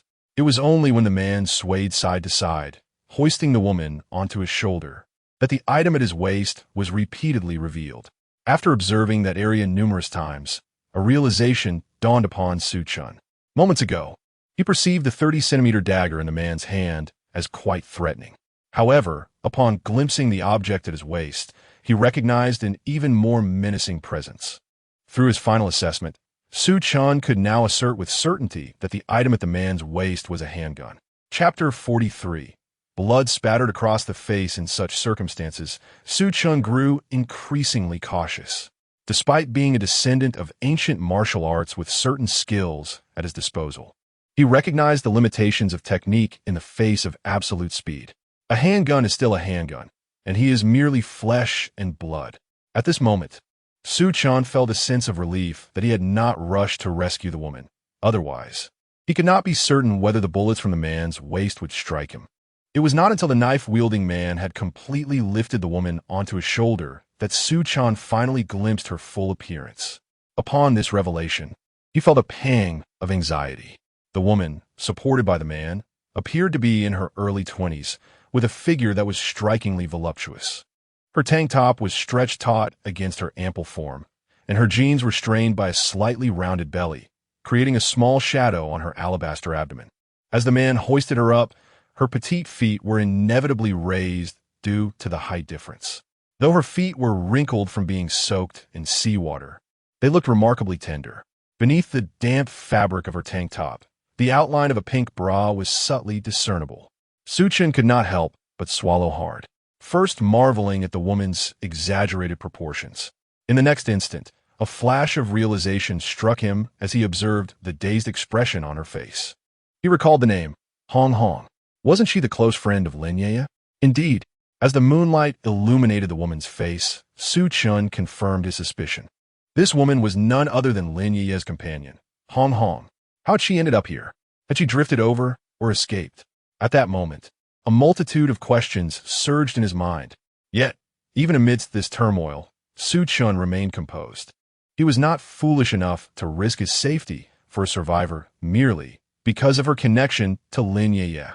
Moreover, Lin Yueyue was already injured, and it seemed that Hong Hong was also gravely wounded. It was uncertain whether she would survive. Although Su Chen had food and medical supplies, he was not a rescue organization. Su Chen refrained from making any rash moves. He simply watched as the man carried Hong Hong away, step by step. It was only after the man had walked for 3 minutes that Su Chen cautiously emerged from his concealed position behind a tree. He followed at a distance for a few paces before finding a vantage point atop a rocky outcrop, where he assessed the direction in which the man was headed. The man's shelter should be located in the southwest relative to Su Chen's own refuge, with an estimated distance of 3 miles between the two. On this deserted island, such a distance was neither far nor close. Desiring to avoid trouble and unsure of the man's true nature, Su Chen pondered for a moment before deciding to observe the man's current living conditions. Thus, he stealthily trailed along the edge of the beach and the thicket, following the sound of the crashing waves. After approximately 40 minutes, he finally discovered the man's shelter on a slope backed by a sheer cliff. Indeed, as Su Chen had surmised, the man was a solitary figure. After setting down the fish, he began to prepare a meal, observing the makeshift tent constructed from branches and leaves. It was evident that this was a space meant for one. Su Chen furrowed his brow among the crowd. The most terrifying presence was undoubtedly that of a lone wolf. Such individuals were unpredictable, vanishing without warning when they no longer required your company. What formidable strength of character must one possess to survive alone in such a place? As Su Chen pondered these thoughts, the man, who had been cooking fish, suddenly lifted his head and gazed in Su Chen's direction. In that fleeting moment, as Su Chen beheld the man's pupils illuminated by the flickering firelight, he sensed that the man had noticed something. His thoughts turned to the weapon at the man's waist, and an unsettling knot formed in his throat. Yet, the more he contemplated, the more imminent the danger seemed. The man, who had been tending to the fire, abruptly crouched down, his hand reaching for the holster at his side. "Who's there?" Su Chen held his breath, hastily retreating. But just as he withdrew, an eerie sound of grinding teeth and tearing fabric reached his ears. Confused by the strange noise, he suddenly saw an object hurtling towards him from behind a thicket. He swiftly dodged, but was still caught off guard as the object struck him. A quick touch revealed a gruesome sight. His hand was stained with blood. In the moonlight, the dark substance dripped from his palm. Was this bloody flesh? Despite this unsettling encounter, Su Chen did not falter in his escape. Seizing the moment amidst the swaying bushes, he rolled away several meters. In the next heartbeat, the man was charging toward him. The crack of a gunshot rang out just as Su Chen had distanced himself from the thicket by a considerable margin. He watched as the man reached into the underbrush and pulled out a large lizard. Su Chen exhaled in relief. He had genuinely feared being discovered. It appeared that the sound made by the lizard had attracted the man's attention instead. However, the lizard was alarmingly close to him. Why had it not turned on him? At that moment, Su Chen remained perfectly still, daring not to make sound. The man was too near, and any noise on Su Chen's part could provoke another gunshot. If that happened, the two women in their shelter would be silenced for good. Thus, Su Chen sat quietly in the shadows, peering through the gaps in the foliage as he witnessed the man violently toss the lizard aside. The man then approached the spot where the lizard had been feeding. Although Su Chen could not discern what lay there, everything became horrifyingly clear when the man switched on a flashlight. Su Chen nearly retched at the sight. The lizard had been feeding not far from him, on a corpse. With the beam of the man's flashlight illuminating the scene, Su Chen beheld the grotesque sight of a cadaver. Its scalp completely stripped away, revealing half of the skull. The eyeballs had been gouged out, and the chin had been forcibly dislocated. It was utterly perplexing what the lizard had consumed. However, as the beam of the man's flashlight shifted, Su Chen discerned the source of the horror. There lay the gaping wound in the chest, a testament to the lizard's gruesome appetite. The object that had previously struck him, who could tell if it was part of its internal organs? It was common knowledge that lizards devour their prey with reckless abandon. This realization struck Su Chen like a bolt of lightning. What had been flung at him moments ago was likely the intestines of a human. Struggling to suppress his revulsion, Su Chen held his breath, remaining utterly still. After the man's flashlight cast its light upon the disfigured corpse, he suddenly rose with a cold smirk. His expression darkened as he addressed the lifeless body, saying, "It seems that burying you is not sufficient for your satisfaction. Very well. Tomorrow I shall use your innards as bait for fishing. If you cannot even die properly, then do not blame me for making the most of your remains." Upon hearing the man's words, a chill ran down Su Chen's spine, and he immediately grasped the grim reality. The corpse on the ground? Was it slain by him? Buried? Chapter 44. Are these still the same two women? What on earth is happening? The current situation has left Su Chen utterly bewildered. On this desolate island, he had prepared himself for the worst of human nature. Yet, he has never encountered a scenario quite like this. Those two men who attempted to harass them that night. The group of men pursuing Sophie, and the man before him now. Why is it that everyone seems devoid of the conventional virtues of humanity? Is it possible that there is not a single good man aboard that entire cruise ship? As these thoughts crossed his mind, Su Chen found himself at a loss. At present, the only individuals he had to interact with were Lin Yueyue and Sophie. Though both women possessed rather irritable temperaments, they at least adhered to a moral baseline and were not inclined to take lives.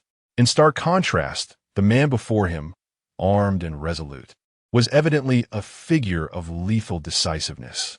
If it weren't for the lizard excavating nearby, Su Chen would never have fathomed that a fresh corpse had been hastily buried not far from his position. It is truly perplexing. Even castaways on a deserted island would exhibit some gradual decline in humanity, wouldn't they? Perhaps it could be attributed to dwindling resources or the accumulation of conflicts over time. Yet, it should never manifest in such a manner. Every man he has encountered has proven to be a villainous character. What on earth is going on? This defies all logic. Concealed in the shadows behind a tree, Su Chen pondered deeply. Soon, he heard the sound of the man retreating to the shelter. Initially, Su Chen had intended to ascertain the man's true nature. If there was potential for negotiation, he had hoped to form a team. However, it was now evident that such a notion was futile. Approaching this man could easily result in his own demise, leaving him to rot as fish bait. This situation necessitated that he inform the two women of his findings. What point is there in squabbling amongst themselves at such a time? This island harbors dangers beyond comprehension. With this realization, Su Chen chose not to linger. Taking advantage of the roaring waves and strong winds along the coast, he carefully retreated from the area. As for whether to rescue Lin Yueye's friend, Hong Hong, that could wait. It was impossible to confront this man for the sake of that woman at this moment. Su Chen was confident in his martial arts training. However, he remained acutely aware of the speed of a bullet from a handgun. An hour later, Su Chen finally returned to the shelter by the banana grove. Yet, upon reaching the fire pit, a shocking scene unfolded before him. To his astonishment, Sophie was tending to the wound on Lin Yueye's leg. Su Chen stood in disbelief, even rubbing his eyes in disbelief, as if he were caught in a dream. Is this truly the same pair of furious women he had left behind? Sophie, administering medicine to Lin Yueyue? What on earth is this plot twist? Noticing Su Chen's bewildered presence, Sophie finished applying the medicine and looked at him, saying, "What's the matter? Have you never seen a beautiful woman tend to wounds before? I'm a flight attendant. I have studied this matter as well. No, what I truly wish to know is what transpired here after my departure." As soon as Su Chen finished speaking, Lin Yueyue cast an impatient glance at him. "Everything you wish for has occurred. Now, do you comprehend?" Occurred? Su Chen felt silent. It was evident from the demeanor of these two women that they were unwilling to provide him with further explanations. Thus, Su Chen, too, felt disinclined to engage in conversation. He slowly approached his children and whispered, "I have new information to share with you, albeit unpleasant. You must brace yourselves." Upon hearing Su Chen's words, Su Feier halted her actions. Lin Yueyue also shifted her position, retracting her injured leg to gaze at Su Chen. Su Chen, having been reduced to this desolate wilderness, was already the most disheartening news in recent memory. What could possibly be worse? After a brief pause, he continued, "While I was surveying the seaside, I encountered a man." Hearing this, Lin Yueyue chuckled. "What issue could a man pose? That vessel must carry thousands. We can only anticipate encountering even more challenges ahead." Su Chen disregarded Lin Yueye's remarks and proceeded. "He has killed someone, and he possesses a firearm." "What? He has a gun, and has taken a life." Su Chen's statement finally instilled a sense of urgency in the two women. A man with a gun who has committed murder on this deserted island. How different is he from the fiercest beast? Where is he now? Lin Yueye's expression grew increasingly tense. She longed for her leg to heal swiftly. When Su Chen speaks of danger, it is indeed perilous. If they were to relocate their shelter now, Lin Yueyue worried whether she could manage to escape. After all, it had previously been just the two of them. Now, with Su Feier added to the mix, Su Chen's task of leading them to safety had become even more challenging. As for Su Feier, upon hearing Su Chen's words, she instinctively glanced behind her. Behind her lay the boulders strewn across the forest floor, obscuring her view.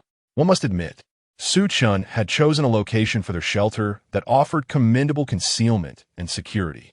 However, the thought of that mysterious man armed and capable of murder sent shivers down Su Feier's spine. In her anxiety, her well-formed figure subtly quivered, her gaze darting around the surroundings. Opposite her, Lin Yueyue also stared blankly at the area, acutely aware that her previous words had elicited an exaggerated response from the two women. Su Chen quickly reassured them. Although that individual is indeed dangerous, his shelter is an hour's trek from here. For the time being, they are unlikely to discover our location. Yet how vast is this island? Going back and forth, it is merely a few hours of travel. Lin Yueyue was evidently anxious. If the three of them were to flee, she would undoubtedly be the slowest. How could she not be worried? This island is quite vast. Observing Lin Yueye's somewhat panicked expression, Su Chen spoke up. The area we previously occupied at the shelter represents merely 1/5 of this island, and it does not even account for the archipelago located to the west of the island. Archipelago? The sudden mention of this term sparked a recollection in Lin Yueyue. Su Chen, I just remembered that during my studies in geography, it was mentioned that some islands appear scattered. If this main island is so perilous, why don't we venture to the archipelago and seek out a solitary island? Wouldn't that ensure our safety? Lin Yueyue looked at Su Chen, her voice tinged with excitement. Throughout this journey, she had primarily relied on Su Chen's assistance for survival and had seldom proposed any effective suggestions. Now, with such a brilliant idea in mind, she felt exhilarated. However, Su Chen's subsequent remark extinguished her enthusiasm in an instant. Chapter 45.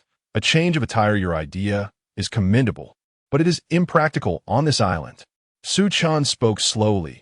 Have you not noticed the coastline of this island? Lin Yueyue was momentarily taken aback and fell silent. Instead, it was Su Feier who interjected. Su Chen, are you implying that those islands may be submerged during the flood season? Su Chen nodded. Precisely, those islands may appear isolated, yet they are uninhabitable. Our current objective is not to escape, but rather to survive by any means necessary on this island. As for why I mentioned that man, pausing for a moment, Su Chen glanced at Lin Yueyue and then at Su Feier. My intention is that if we happen to cross paths, and I must kill him, do not be alarmed. Upon hearing Su Chen's words, Su Feier nodded. In such a life-or-death situation, I will certainly stand by your side. After Su Feier finished speaking, Lin Yueyue hurriedly added, I, too, will stand with you, Su Chen. Observing the two women once again united in their opinions, Su Chen's expression grew somewhat intriguing. What transpired here, while he was away, filled him with curiosity. He had not anticipated that these two previously contentious women would reconcile so easily. However, at present, Su Chen refrained from probing further. It sufficed to know that they had made amends. If he were to inquire further, he might inadvertently reignite their earlier disputes. After pondering for a moment, Su Chen turned to Lin Yueyue. How has your archery practice been progressing? Lin Yueyue was caught off guard by the question. Nevertheless, she felt a surge of confidence regarding her skills. My accuracy still requires some improvement, but I believe I am not far off. If I had to estimate my shooting range, I am generally on target. Upon hearing this, Su Chen's spirits lifted considerably. Well then, you must continue to practice this skill. Given your leg injury, which should heal in about 10 days, it is beneficial for you to learn self-defense techniques. Rest assured, while I may not achieve perfection, I am rapidly acquiring the ability to protect myself. After speaking, Lin Yueyue suddenly crouched down and proceeded to drag out a bundle of wooden arrows bound with vines from beneath the bed frame. Su Chen, look, these are the arrows I crafted while you were away. I have prepared over 100 arrows around the shelter. Su Chen was pleasantly surprised by this revelation. He couldn't help but give a thumbs up to Lin Yueyue. Well done. It seems you have truly adapted to survival on this deserted island. Lin Yueyue nodded confidently. You can rest easy. I have grasped the essence of survival. Sometimes, one must embrace a harsh reality where others perish for one to live. Thus, I must fundamentally alter my previous softness of heart. Su Chen nodded in agreement. Turning to Su Feier, he remarked, Su Feier, you must also practice archery, understand? Observing the bundle of arrows Lin Yueyue had retrieved, Su Feier nodded in acknowledgement. With this matter settled, they proceeded. As Su Chen turned to gaze at the island, cloaked in the deepening night, he spoke. For tomorrow's agenda, in the morning, we shall design several peripheral traps. Additionally, we must relocate our shelter into the caves among these rocks, ensuring we create some form of concealment to guarantee our secrecy. This will be our plan for the morning. For noon and the afternoon, Lin Yueyue will guard the shelter while Sophie and I return to the previous beach to retrieve as many remaining supplies as possible. With the tasks clearly delineated, Su Chen urged everyone to collect their thoughts and prepare for rest. After articulating the plans, he stepped aside to sip from a coconut shell filled with fresh water. Upon turning back, he found both women inexplicably staring at him. What are you looking at? He queried, bewildered. Is there something on me? However, before he could finish, Lin Yueyue shook her head in resignation and pointed to the bed frame beneath them. I don't know what you might have on you, but how can 3 people share a single bed? With that, the 2 women exchanged glances, both fixating on Su Chen. He slapped his forehead, suddenly recalling their situation. This rudimentary shelter had but a simple bed frame, designated for Lin Yueyue, who was unwell. In reality, he had been sleeping on the sandy ground beside the warmth of the fire pit, with only a few banana leaves for comfort. Yet now, with Sophie added to their ranks, it was impractical for her to share the bed, and it would be inappropriate for her to sleep on the ground with him. All right, I'll find a way to construct another bed frame, he concluded, picking up the short knife he had previously retrieved from the beach as he ventured into the woods. Sophie was taken aback by Su Chen's decisiveness. She turned to Lin Yueyue, puzzled. Does he always work so quietly? He could easily assign me a task, even if it were just to gather some leaves. Lin Yueyue smiled softly. You have misjudged him. He is rather taciturn, serious in demeanor. When he commits to a task, he acts without much contemplation. Hearing this, Sophie nodded, observing Su Chen's retreating figure. Meanwhile, Lin Yueyue, noticing Sophie's fixation on Su Chen, felt a slight stir in her heart. Suddenly, impulsively, she remarked, Sophie, you must keep your earlier promise. If you were to break your word, I would hold a grudge against you for a lifetime. Sophie, taken aback by Lin Yueyue's sudden reference to their earlier conversation, pondered for a moment before nodding and softly assuring, we are both women. I understand how significant this matter is to you. Rest assured, I will uphold the value of this promise. Watching Sophie reaffirm her commitment, Lin Yueyue smiled. After a brief moment, her gaze fell upon Sophie's attire. The t-shirt she wore was inadequate to contain her ample form.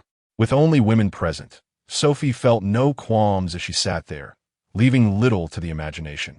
Despite their shared gender, Lin Yueyue felt an unease, for Su Chen was not one of them. Sophie indeed possesses an impressive physique, yet she constantly sways about. It is not just Su Chen who is captivated. Even Lin Yueyue feels an urge to reach out. Sophie, today Su Chen brought me several new women's outfits. Would you care to try them on? Upon hearing Lin Yueyue's suggestion, Sophie glanced down and realized her current attire was rather revealing. The flickering shadows cast by the flames accentuated her ample form. Well, I hadn't even noticed until you mentioned it. I've long since grown weary of this outfit. With Sophie's acquiescence, Lin Yueyue swiftly turned to retrieve the garments, while Sophie confidently shed her top without hesitation. Chapter 46. You were merely a clothes hanger after all. It was just her and Lin Yueyue here. With 2 women present, what was there to fear? As Sophie removed her top, Lin Yueyue, who was bringing Sophie some clothes, felt a tremor in her gaze. To be honest, Lin Yueyue had seen her fair share of beauties. Having been the school belle since childhood, her circle of friends was filled with stunning women. They often frolicked and swam together, sharing an intimate camaraderie that left little to the imagination. Yet at this moment, Sophie's figure astonished her. Bathed in the glow of the flames, Sophie stood effortlessly, gathering her hair. The flames danced upon her, casting a halo of warmth around her. As she lifted her head, the shadows beneath her well-defined curves captivated Lin Yueyue. Although Lin Yueyue was not lacking in beauty, she felt a certain disharmony when compared to Sophie. As Sophie styled her hair, a gentle sea breeze caressed her long locks, causing her to move gracefully. With a simple hair tied delicately held between her lips, she appeared as elegant as a starlet on stage. Observing this scene, Lin Yueyue sighed, reflecting on how she had been preoccupied with anger earlier. How wonderful it would be to have such a stunning friend, one from whom she could learn the secrets of maintaining a beautiful physique. Unbeknownst to Sophie, who was blissfully unaware of Lin Yueye's thoughts, she tied her hair back and looked at Lin Yueyue with a calm demeanor. Yeah, which outfit here suits me best? Lin Yueyue was momentarily taken aback, still lost in the earlier sensation. Though Sophie was without clothes, she resembled a magnificent sculpture, especially with her exquisite features. It was not until Sophie spoke that Lin Yueyue snapped back to reality and replied with a smile, You are simply a clothes hanger, I dare say. None of these outfits would be unsuitable for you. Su Chen, standing beneath a tree, found himself in agreement. He observed the scene with a twinge of nervousness. He had initially come back to greet them, but was met with the sight of Sophie, shedding her clothing. The elegance of her movements, the indifference in her gaze as she spoke, and her confident stance left him somewhat bewildered. Sophie, who had previously endured a little embarrassment among the men, now stood before him without her undergarments. Yet, her youthful form showed no signs of sagging, especially as she twisted her arm to tie her hair back. The flames cast a soft glow around her, transforming her into a living painting. Biting her lip, Sophie gazed at Lin Yueyue without any particular reaction before quickly exclaiming, "Wait, Yueyue, you're not going to make me stand here like this forever, are you?" With that, Sophie covered her mouth and laughed, bending slightly at the waist. The smooth back seamlessly merges with the graceful curve of her hips, creating an elegant silhouette. Not far behind a nearby tree, Chen suddenly felt a tingling sensation coursing through his body, as if a part of him were yearning to break free from its usual constraints. He found himself staring foolishly at the other person, only to be caught and teased by Lin Yueyue, who finally came to her senses and chuckled. "Oh, it's nothing. I just wanted to admire your beauty a little longer. I hadn't noticed before how stunning you truly are. So much so that I hesitate to lend you my clothes." Despite her words, Lin Yueyue feigned reluctance as she handed over the garment.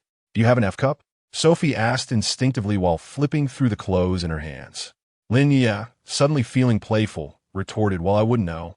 If you let me feel, I might just tell you." Sophie dismissed Lin Yueye's antics and, with a swift motion, revealed a piece of lingerie. Upon checking the size, she confirmed it was indeed suitable for her. Glancing back at Lin Yueyue, Sophie remarked with a smile, "You think I'm beautiful? I believe you're quite the catch yourself. Otherwise, how could you make some men so frantic that they crash into banana trees?" At Sophie's words, Lin Yueye's eyes flickered and she instinctively glanced around, though she failed to spot Chen hidden behind the tree. She then laughed lightly. "Men are like that, aren't they? But I must say, your figure is quite distracting. However, as your older sister, I feel it is my duty to protect you." "Protect?" Chen was taken aback. Had their relationship grown so strong? Lin Yueye's next statement was even more straightforward. "We three must look out for each other until the rescue team arrives on this deserted island. I will do my utmost to ensure that man cannot touch you." Upon hearing this, Chen was left speechless.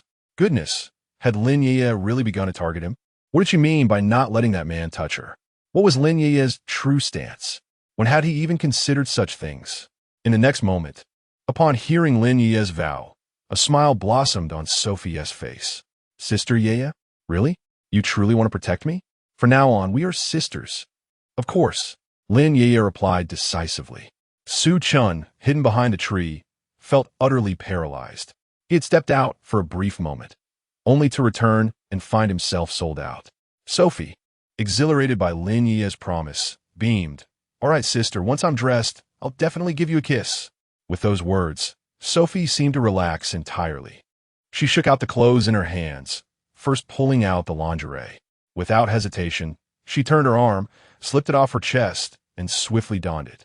It was a simple black piece, but it accentuated her form beautifully as it tightened. Next, Sophie picked up a towel, dampening it to remove the sand clinging to her skin before she could put on her pants.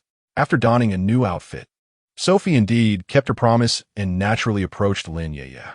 She planted a kiss on Lin Yueye's cheek. This kiss ignited an intense fury within Chen. Goodness, now these two had become loyal allies. The more she pondered, the more uncomfortable she felt. However, now that Sophie was properly attired, there was no longer a need for her to conceal herself. With this thought in mind, Chen intended to return to the shelter. Yet as she moved, she suddenly sensed something amiss. Glancing down, she was taken aback to see her trousers riding high, an inappropriate sight for anyone to behold. After all, Chen was not a man consumed by base desires. Realizing this, Chen paused momentarily. Fortunately, the sea breeze in the woods was quite refreshing, and, after a while, she regained her composure. Stepping out from the thicket, she announced, "I have returned." As she looked down, she noticed Sophie tending to Lin Yueye's wounds. It was hard to fathom that Sophie's delicate hand was clasping Lin Yueye's ankle. Such intimacy was something Chen had never experienced. Chapter 47. Devil's Island. As Chen appeared, shouldering a log as thick as a man's arm. Su Feier and Lin Yueyue exchanged knowing smiles. Su Feier, however, maintained a calm demeanor. "All right, wait a moment. I will prepare the medicine, and I will help you set up this bed." Su Chen was at a loss for words. Approaching, he dropped the log onto the ground and observed Su Feier's actions. "Is this the second time you're applying medicine to her today? I've never seen such a method of application." Being a doctor, Su Chen had his own practices. Just as he finished speaking, Su Feier paused briefly, shaking her head. "We're on a deserted island now. There's no need for such formalities. I just hope Sister Yueye's leg heals quickly." Goodness. The affection between the two women had reached such depths. Su Chen, feeling helpless, turned away and poured a little water from a canister, taking a few sips. This water had been transported from the beach, sufficient for 3 or 4 days, perhaps. Given the heat, addressing the issue of fresh water was crucial for long-term survival.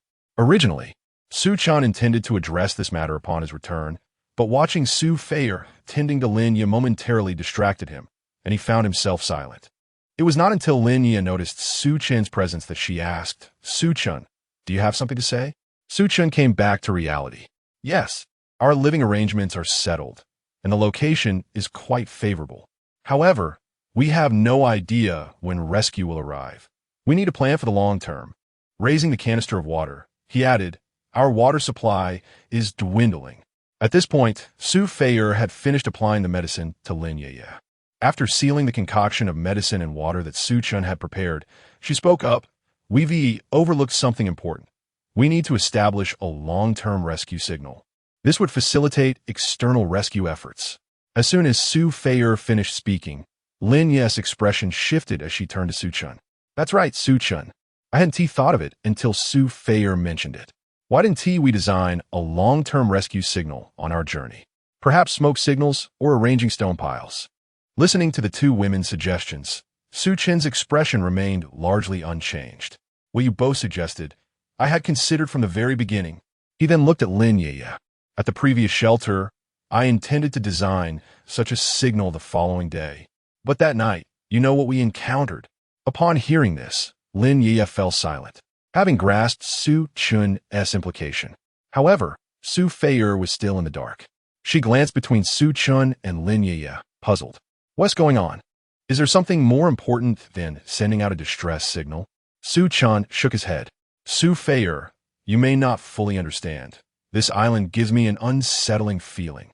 From the very start, we have not encountered any good people." Listening to Su Chen's words, Su Feier remained confused, but suddenly a thought struck her. "Indeed, you are quite right. When I first encountered those few survivors, their demeanor towards me was rather unfriendly. Fortunately, I eventually seized an opportunity to escape." "Are you suggesting that everyone on this island is malevolent?" Su Chen shook his head, declaring, "Certainly, not everyone is wicked. After all, a good person like me is sitting right in front of you." Upon hearing Su Chen's words, Sophie felt a twinge of embarrassment. Typically, Su Chen was rather taciturn, yet when he indulged in playful banter, it left one speechless. He continued, "However, all the men I have encountered thus far, aside from myself, have exhibited reprehensible behavior. I can't help but ponder whether something extraordinary has transpired on this island, transforming these individuals into demons."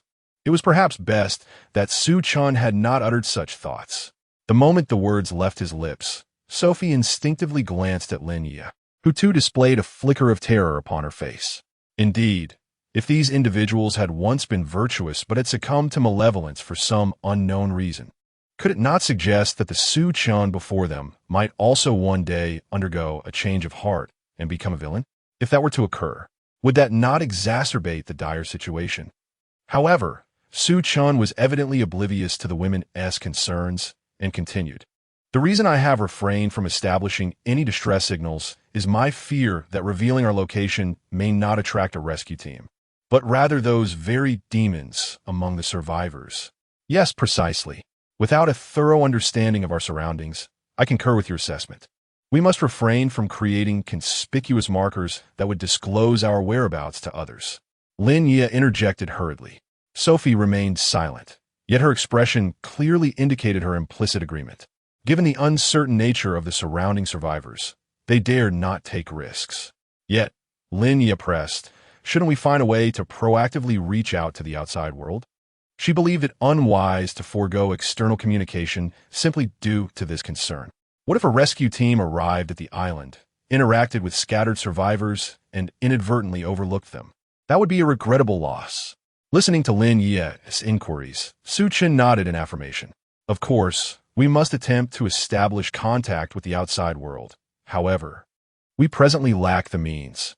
As for your concern about the rescue team missing us, I am confident that any genuine rescue team would conduct a thorough and comprehensive search of this island. The likelihood of being overlooked seems improbable. At this juncture, a profound silence enveloped the group. The notion of sending out a distress signal required extensive contemplation. This deserted island was indeed peculiar. Very well, I shall not dwell on it any longer. Chen, we shall adhere to your guidance. At last, Sophie spoke, casting a glance at the location of their shelter. Your discernment is truly commendable. This area has a small grove of banana trees and a thicket, while the rocky terrain is riddled with crevices and pits, resembling a miniature labyrinth. This shelter is exceptional. If you could find such a place, I trust you will also manage to resolve any ensuing troubles. Listening to Sophie's comforting words, Chen refrained from elaborating further. In truth, he and Sophie had arrived at a shared realization, that of resolving their troubles. At this moment, he perceives the gravest trouble looming in his mind, namely, the man armed with a gun. A solitary wolf, residing alone in the sanctuary, brandishing a firearm. Having witnessed all that he is capable of, Chen believes that this man will inevitably pose a significant threat. Yet, he remains oblivious to the current condition of the woman who has fallen into his clutches. The mere thought of the woman named Hong Hong compels Chen to glance towards Lin Yueyue. At present, Lin Yueyue is likely unaware that her dear friend still lives and has been taken away by an armed man. Hours have elapsed, and Chen finds it difficult to fathom how that man might treat Hong Hong. Chapter 48. Put it on. Put on. A cold voice echoed. Faced with the man before her, Hong Hong's face was painted with terror. The man handed her a dog leash, yet not an ordinary one, but rather a contraption fashioned from iron chains. Once fastened, it would be impossible to remove without a key. Hong Hong gazed at the man in sheer fright. Brother, please don't do this. I could be obedient. I'll want to run away. I will cooperate with you. How about I assist you? Any typical man might have softened at the sight of her submissive demeanor. Yet the man standing before her was evidently no ordinary individual. He patted the holster at his waist and scoffed. On my territory, no one may roam freely, not even if you're scantily clad. Upon hearing this, Hong Hong's heart quivered. She had indeed dressed lightly for this excursion. Moreover, having witnessed the man's ruthless nature moments ago, she had intentionally revealed a bit of herself, hoping to gain some semblance of control over him. As one of Lin Yueye's closest friends and a high-ranking executive in a financial firm, Hong Hong was acutely aware of how to leverage her physical allure to acquire social capital. Over the years, her customary strategy involved playing the part and utilizing men to elevate her status. Given the fast-paced nature of the financial industry, the number of men who had fallen victim to her charms was surely in the hundreds. Yet, despite this, she had never shed a drop of blood. Even those men who might seek revenge against her had long since lost the power to approach her. The stock market crash of recent years had claimed many lives, including several of those who had once sought to leap from the heights of their financial tower, their demise orchestrated by her hand. To Hong Hong, men in the real world were merely the nourishment for her blossoming existence. However, the circumstances had shifted. This was a deserted island. There were no parties, no resorts, no five-star hotels, only survival. Having encountered a myriad of men in the financial realm, she knew how to train them to be submissive. Yet today, a man with an expression both cold and fierce had tossed a dog leash at her feet, demanding that she act like a dog. How could this even be conceivable? Brother, can you reconsider? Hong Hong adjusted her mindset, finally managing to squeeze out a pitiful expression as she looked up at the man. He cast a fleeting glance at her, but remained silent. Indeed, Hong Hong was astute. Her long hair clung to her cheeks due to perspiration, and a few grains of sand adorned her delicate face. At that moment, as she lifted her gaze, she appeared pitiable. Such a beauty, regardless of the setting, would typically soften the heart of any man who beheld her. Yet here, the situation was different. "Stop wasting my time," the man huffed. "I do not accommodate the useless. If you prove to be of no value, I shall dispose of you, turning you into bait. Just yesterday, a man enabled me to catch a shark." With that, he turned and pointed to a half-dismembered shark hanging from a tree nearby, his expression darkening. Upon hearing these words, Hong Hong trembled all over. She had witnessed the lizard digging through the sand to uncover its innards before. At this moment, she was utterly unprepared to find herself at the mercy of a man. "Should I wear it?"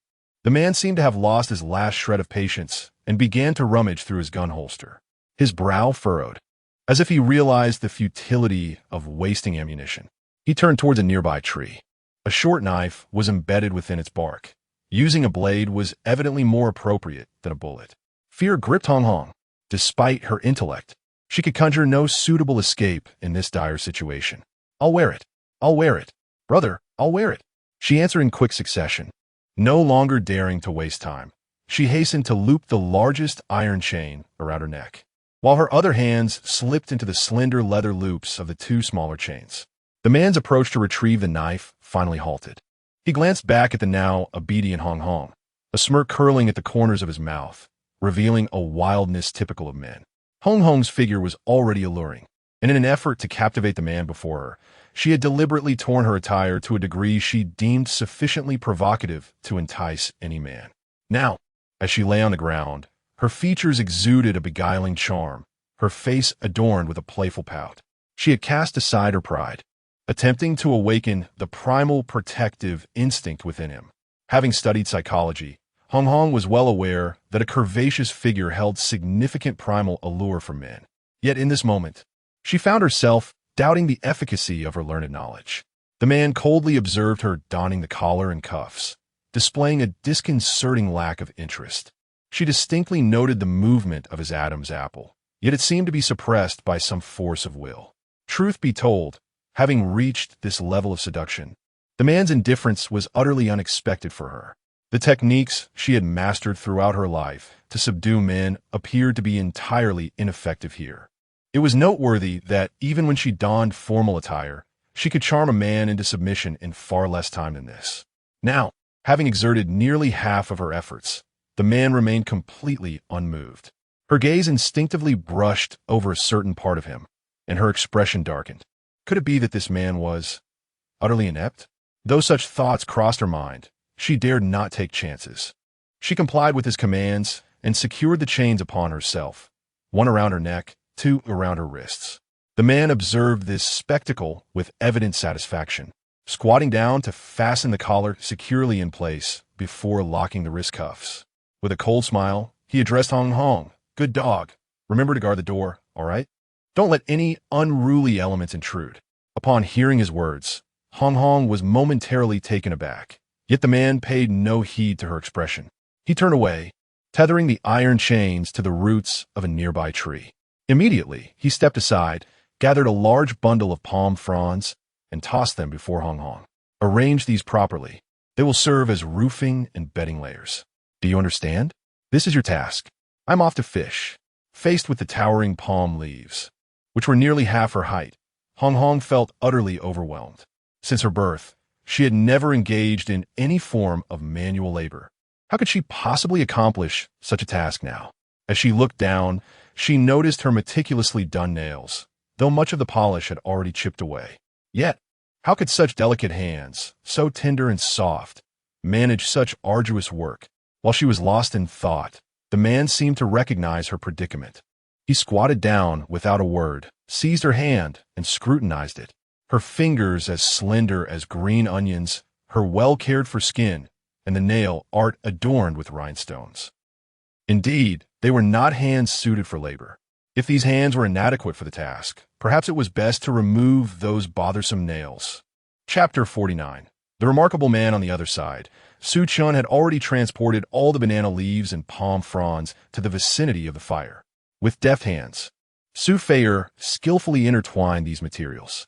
This scene left both Su Chen and Lin Yueyue somewhat puzzled. They had previously been unaware of Su Feier's remarkable dexterity. Realizing that she had inadvertently captured the attention of both individuals, Su Feier offered a smile. As a professional flight attendant, she had indeed acquired a wealth of essential life skills. Unbeknownst to her, she had honed her nimble fingers through practice. However, Lin Yueye's gaze was tinged with melancholy. Despite believing that her relationship with Su Feier had improved significantly, approaching a sisterly bond, the latter's effortless display of skill made Lin Yueyue acutely aware of the disparity between them. Having been the school belle for many years in a suburban high school of the bustling metropolis, she prided herself on her academic excellence. Yet, in comparison to Su Feier, she felt a considerable distance remained. "What are you staring at? Would you care to join me?" Su Feier finally lifted her hands, cradling a bunch of banana leaves. Addressing Lin Yueyue and Su Chen, Su Chen paused momentarily, while Lin Yueyue quickly interjected, "I'll help. If I don't pitch in soon, I'll feel guilty drinking this water." With that, she instinctively pushed Su Chen aside, urging, "You should get busy with something else. Didn't you say there's a whole day of work ahead tomorrow?" Su Chen was taken aback by Lin Yueye's intentions. After a moment's thought, he conceded, "All right, I'll work on improving the bed frame. Rest early once you've finished the mattress." It was only after Su Chen turned to enter the rocky cave that Lin Yueyue exhaled in relief. If they all worked together, who knew how many more astonishing feats Su Feier might perform? Women, lacking many hobbies, often find themselves innately comparing themselves to other women, especially in dire situations. A woman's sensitive heart is magnified manifold. As she observed Su Feier surpassing her time and again, Lin Yueyue felt a heaviness in her heart, as if an invisible force were constraining her. In light of the current predicament, her best course of action was to cling to Su Feier, minimizing her proximity to Su Chen. After all, she had invested everything into her relationship with him and could not afford to lose so easily. Like any woman who had come to her senses, she was determined to firmly hold onto Su Chen until rescue arrived. At that moment, while Lin Yueye's thoughts surged like a tidal wave, her face betrayed none of her inner turmoil. She continued to converse merrily with Su Feier, occasionally glancing over at Su Chen's silhouette. Nearby, Su Chen had kindled another fire and was assembling the bed frame. Engaging in such labor-intensive work, he opted to remove his shirt, draping it aside, stealing glances at the man as he meticulously joined logs together to construct the bed frame. Lin Yueyue was captivated by the muscular contours of his upper body, illuminated by the flames below, an embodiment of raw masculinity. It was precisely at this moment. "Yeah, why is your face so flushed?"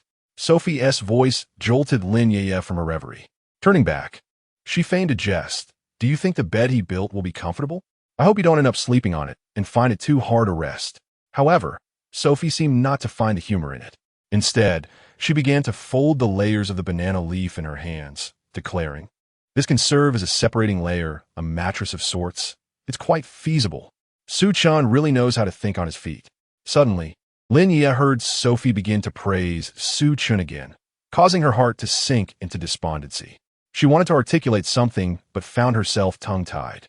"From the looks of it, does Su Chen still appear to you as a man of high caliber?" After much hesitation, Lin Yueyue managed to voice this thought.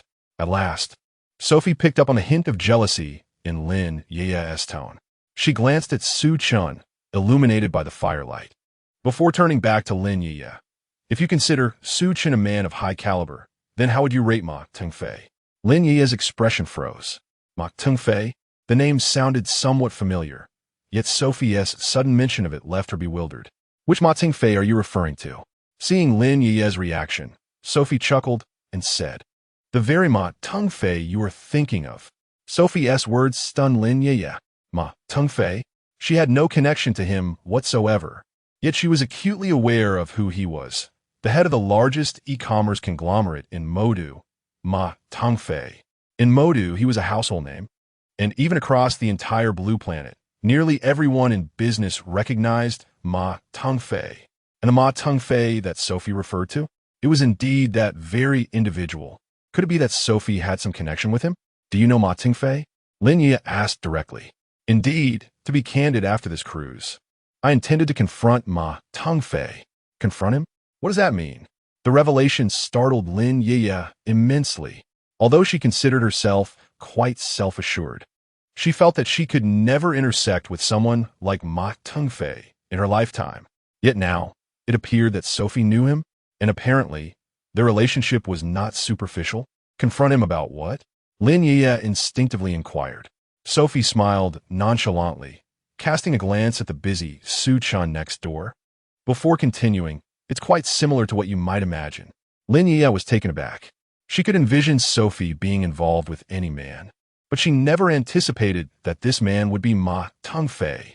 After all, Ma Tengfei was handsome, young, affluent, and a constant presence in business headlines. A fleeting thought crossed her mind. If Hong Hong were here right now, upon discovering that Sophie had such a close relationship with Ma Tengfei, what Red can accomplish remains a mystery. After all, Lin Yueyue is well aware of Red's capabilities. Although she is a stunning beauty in the financial sector, her assets rank among the top 50 in the bustling metropolis of Shanghai. She pales in comparison to titans like Ma Tengfei.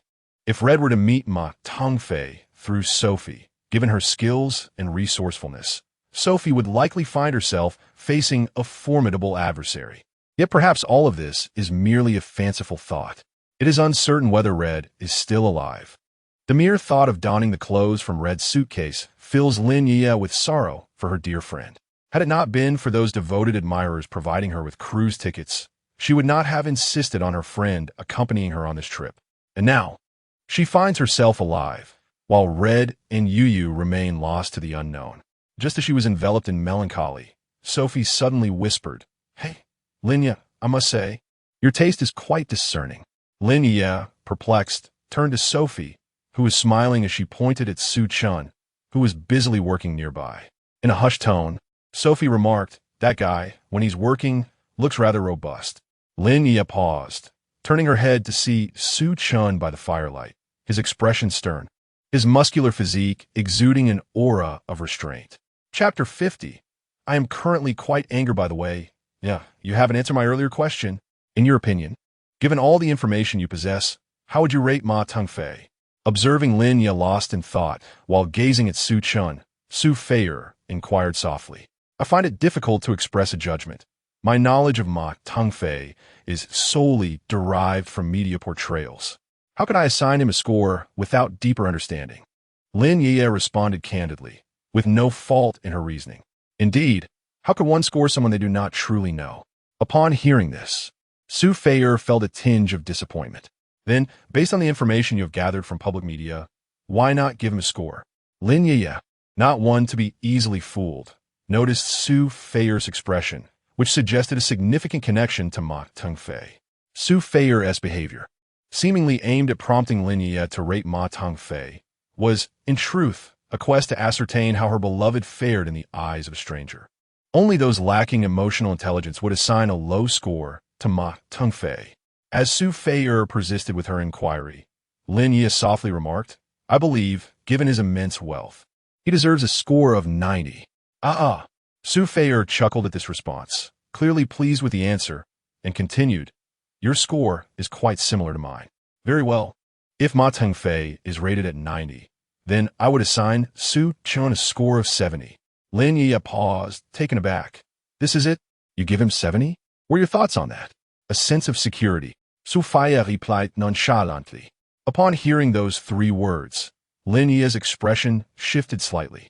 Even with her rebellious spirit, she found some agreement with that answer. She even felt a sense of relief that she encountered Su Chen on the island, rather than some other random man. After all, given her severely injured state, even a feeble man could have overpowered her without resistance. Su Chen was an exception. He knew he could, yet he chose not to. Although the previous conflict with Su Feier had led to an unexpected loss of purity, in retrospect, it was her own naivety that had led her to believe she could control a man in such a manner. Did she regret it? It would be disingenuous to claim otherwise. However, upon deeper reflection, in a desolate place where life could be so easily lost, entrusting herself to her savior could somewhat assuage that regret. After all, In those historical dramas on television, daughters of impoverished families would sell themselves to repay a debt of gratitude. At least for now, despite having lost certain precious aspects of herself, her body remained her own, and she still had the power of choice. Ultimately, whether one regretted their decisions held little significance.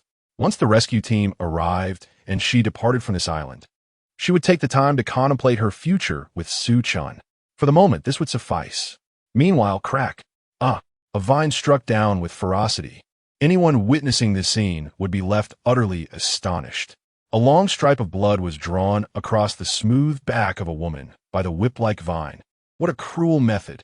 The blood mark seemed to heat up suddenly, turning a vivid red, with droplets of blood seeping from its edges. The man clutching a sea fish exhibited a primal expression, abruptly discarding the palm fronds onto the ground. "This is how I procure fish. You think I will weave palm mats?" His voice was heavy with a desolate gravity, reminiscent of a courtroom interrogation. "Brother, I am clumsy, I cannot. Brother, I shall forego sleep tonight and weave these palms properly. Will that suffice?" At that moment, the bloodied scars on her back were momentarily forgotten as she gazed in terror at the man wielding the vine. The iron chains binding her were already enough to inflict torment. Yet the pain of the vine lashing against her skin was something she had never endured in her 20 years of life. This sensation was unbearable. Never before had a man treated her with such disdain. "Are you speaking the truth?" the man inquired, his expression cold and menacing. "Indeed, it is the truth." Without a doubt. A cynical smile flickered across his lips as he approached her, crouching down to seize the iron chain around her neck, lifting her to kneel before him. The sinister smile reappeared, his voice low and oppressive, akin to that of a beast. "I am quite incensed at present. Do you comprehend what I require of you?" Red's expression momentarily faltered. She looked up at him with a pitiful gaze. Finally, a look of shame crossed her face. Since entering the financial realm, she had mingled with the elite, even orchestrating the downfall of several major corporations. Many of the tycoons she had encountered were indeed prominent bachelors in the industry, each meeting their demise at her hands. Yet, she could never have fathomed a day when she would be shackled and kneeling like a dog before a man who resembled a savage. The man wore a cold smirk, declaring his ire. In her previous life, such a man would never have dared to approach her within 10 meters. But now they were on a deserted island, a veritable isle of humanity stripped bare, where only the powerful subjugated the weak and mutual submission reigned. Unless, of course, the other party possessed a conscience, which was evidently lacking in the savage man before her. "Very angry, are we? Do you understand?" Red was an adult, acutely aware of her own worth, having never submitted to any man. Yet she understood the dynamics between men and women. The man continued, his voice deep and probing. At last, the chains rattled against her trembling body. In a bid for her own life, Red resolved to make the most significant decision of her existence. She raised her gaze to the man, whispering, "Brother, I will help you with your anger. Please, do not let me die, will you?" The man regarded her pitiful demeanor, his expression remaining grim. "I do not engage in transactions with others. I only observe your performance." Upon hearing this, Red trembled, finally rising to her knees. Thankfully, the sand beneath her was soft, alleviating some of the pain. She cast a glance at the man, and from this angle, he appeared as an immovable mountain, blocking her path in life. In order to preserve her life and return to the human realm, Hong Hong found herself compelled to make this fateful decision. She supported herself on her knees, gradually rising until her lips were close to the man's thigh. Then she closed her eyes and clasped his belt in her hands. The man had just returned from the seaside, and at that moment, the salty scent of the ocean lingered on his trousers, with a few fish scales still clinging to the fabric. A solitary tear slipped from the corner of Hong Hong's eye. She gently removed the fish scales, as if erasing her own dignity, and then grasped the hidden clasp of the man's belt. Chapter 51. Where will you sleep? Bang! What the hell are you trying to do? Hong Hong, who had already prepared for the utmost humiliation, was about to unbuckle the man's belt when he kicked her aside with a force that was both surprising and brutal. The blow caused the iron chain in her hand to strike her head, leaving her dazed and in pain. The burly man glared at her, his expression one of incredulity, as if he were looking at a fool. Let me make it clear, he growled. I'm furious because you're incompetent. What do you mean by dragging down my trousers? Hong Hong could not respond, the pain overwhelming her senses. Once she regained her composure, she touched her head and was horrified to find blood. Not only was she bleeding, but she was also completely bewildered. Wasn't it this man who had insisted she help him relieve his anger? What had she done wrong? Ignoring the blood streaming from her head, she knelt again and pleaded, Big brother, just tell me how to help you, and I will do my utmost. The man snorted coldly, gesturing towards the remaining palm leaves. I'm giving you 2 hours. If you don't finish, for every hour you are late, I will remove one of your fingernails. Complete the task, and I shall no longer be furious. Upon hearing this, Hong Hong finally understood the gravity of the situation and wasted no more time. She quickly turned to resume binding the palm fronds, while the burly man walked off to begin gutting fish. Meanwhile, on Su Chen's side, the second bed was ready. He tested its sturdiness and found it satisfactory, with a banana leaf mattress crafted by Lin Yueyue and Su Feier underneath. It had a surprisingly soft, almost natural mattress-like feel. The fresh scent of the banana leaves wafted through the air, providing a refreshing ambience. Let Yueyue rest, after all. She is unwell. After inspecting the luxurious bed for any flaws, Su Feier shared her thoughts. Standing nearby, Lin Yueyue instinctively wanted to decline. However, Su Chen interjected, Enough. Lin Yueyue, given your current condition, this bed is indeed more suitable for your recovery. It's settled. With Su Chen's firm declaration, Lin Yueyue found herself without recourse. She glanced toward Su Feier, who nodded in agreement, helping her onto the bed. Once she was settled on the soft mattress, Lin Yueyue could scarcely believe her situation. Her sleep in recent days had been woefully inadequate. Although Su Chen had constructed a stable bed frame, it lacked comfort. Every slight movement at night would rouse her from slumber, exacerbated by the injuries on her legs. Compared to her previous bed, this one was indeed a luxury. Yet, the most heartwarming aspect was that both Su Chen and Su Feier had chosen to let Lin Yueyue sleep on this bed. It was her first experience of warmth and compassion on the island. Tonight, you shall sleep on Yueyue's bed. Tomorrow, I will move the bed frame inside, reinforce it, and lay more bedding. It will be no trouble at all. Returning to the old bed frame, Su Chen prodded the fire with a stick while gesturing towards the rocky outcrop with another. After 2 days, he finally had a comfortable bed. This is the reality of wilderness survival. Many who have never ventured into the wild mistakenly believe that with a mere effort, everything can be accomplished in a single day. They do not realize that constructing a simple A-frame shelter, felling trees, binding them, and erecting a roof cannot be completed in a day. Moreover, humans are not beasts of burden. Our stamina is limited. Then where will you sleep? Su Feier inquired, her face a mask of confusion. Su Chen chuckled softly, pointing to the sandy ground beside the fire. I shall sleep here, a genuine sandy sofa. Su Feier's expression momentarily faltered, but then she quickly grasped his intention. He planned to sleep on the sand warmed by the fire beside the bed frame. Furrowing her brow, she stood and pointed at the bed frame. Why not sleep on the bed frame instead? Her sudden movement caught Su Chen off guard. At that moment, he was seated on a stone by the fire, gazing up at her. The flames flickered in front of her newly donned attire, and he could not discern the fabric of her trousers. In the light of the fire, they appeared somewhat translucent, revealing her long, straight legs, extending from her ankles to the tops of her thighs.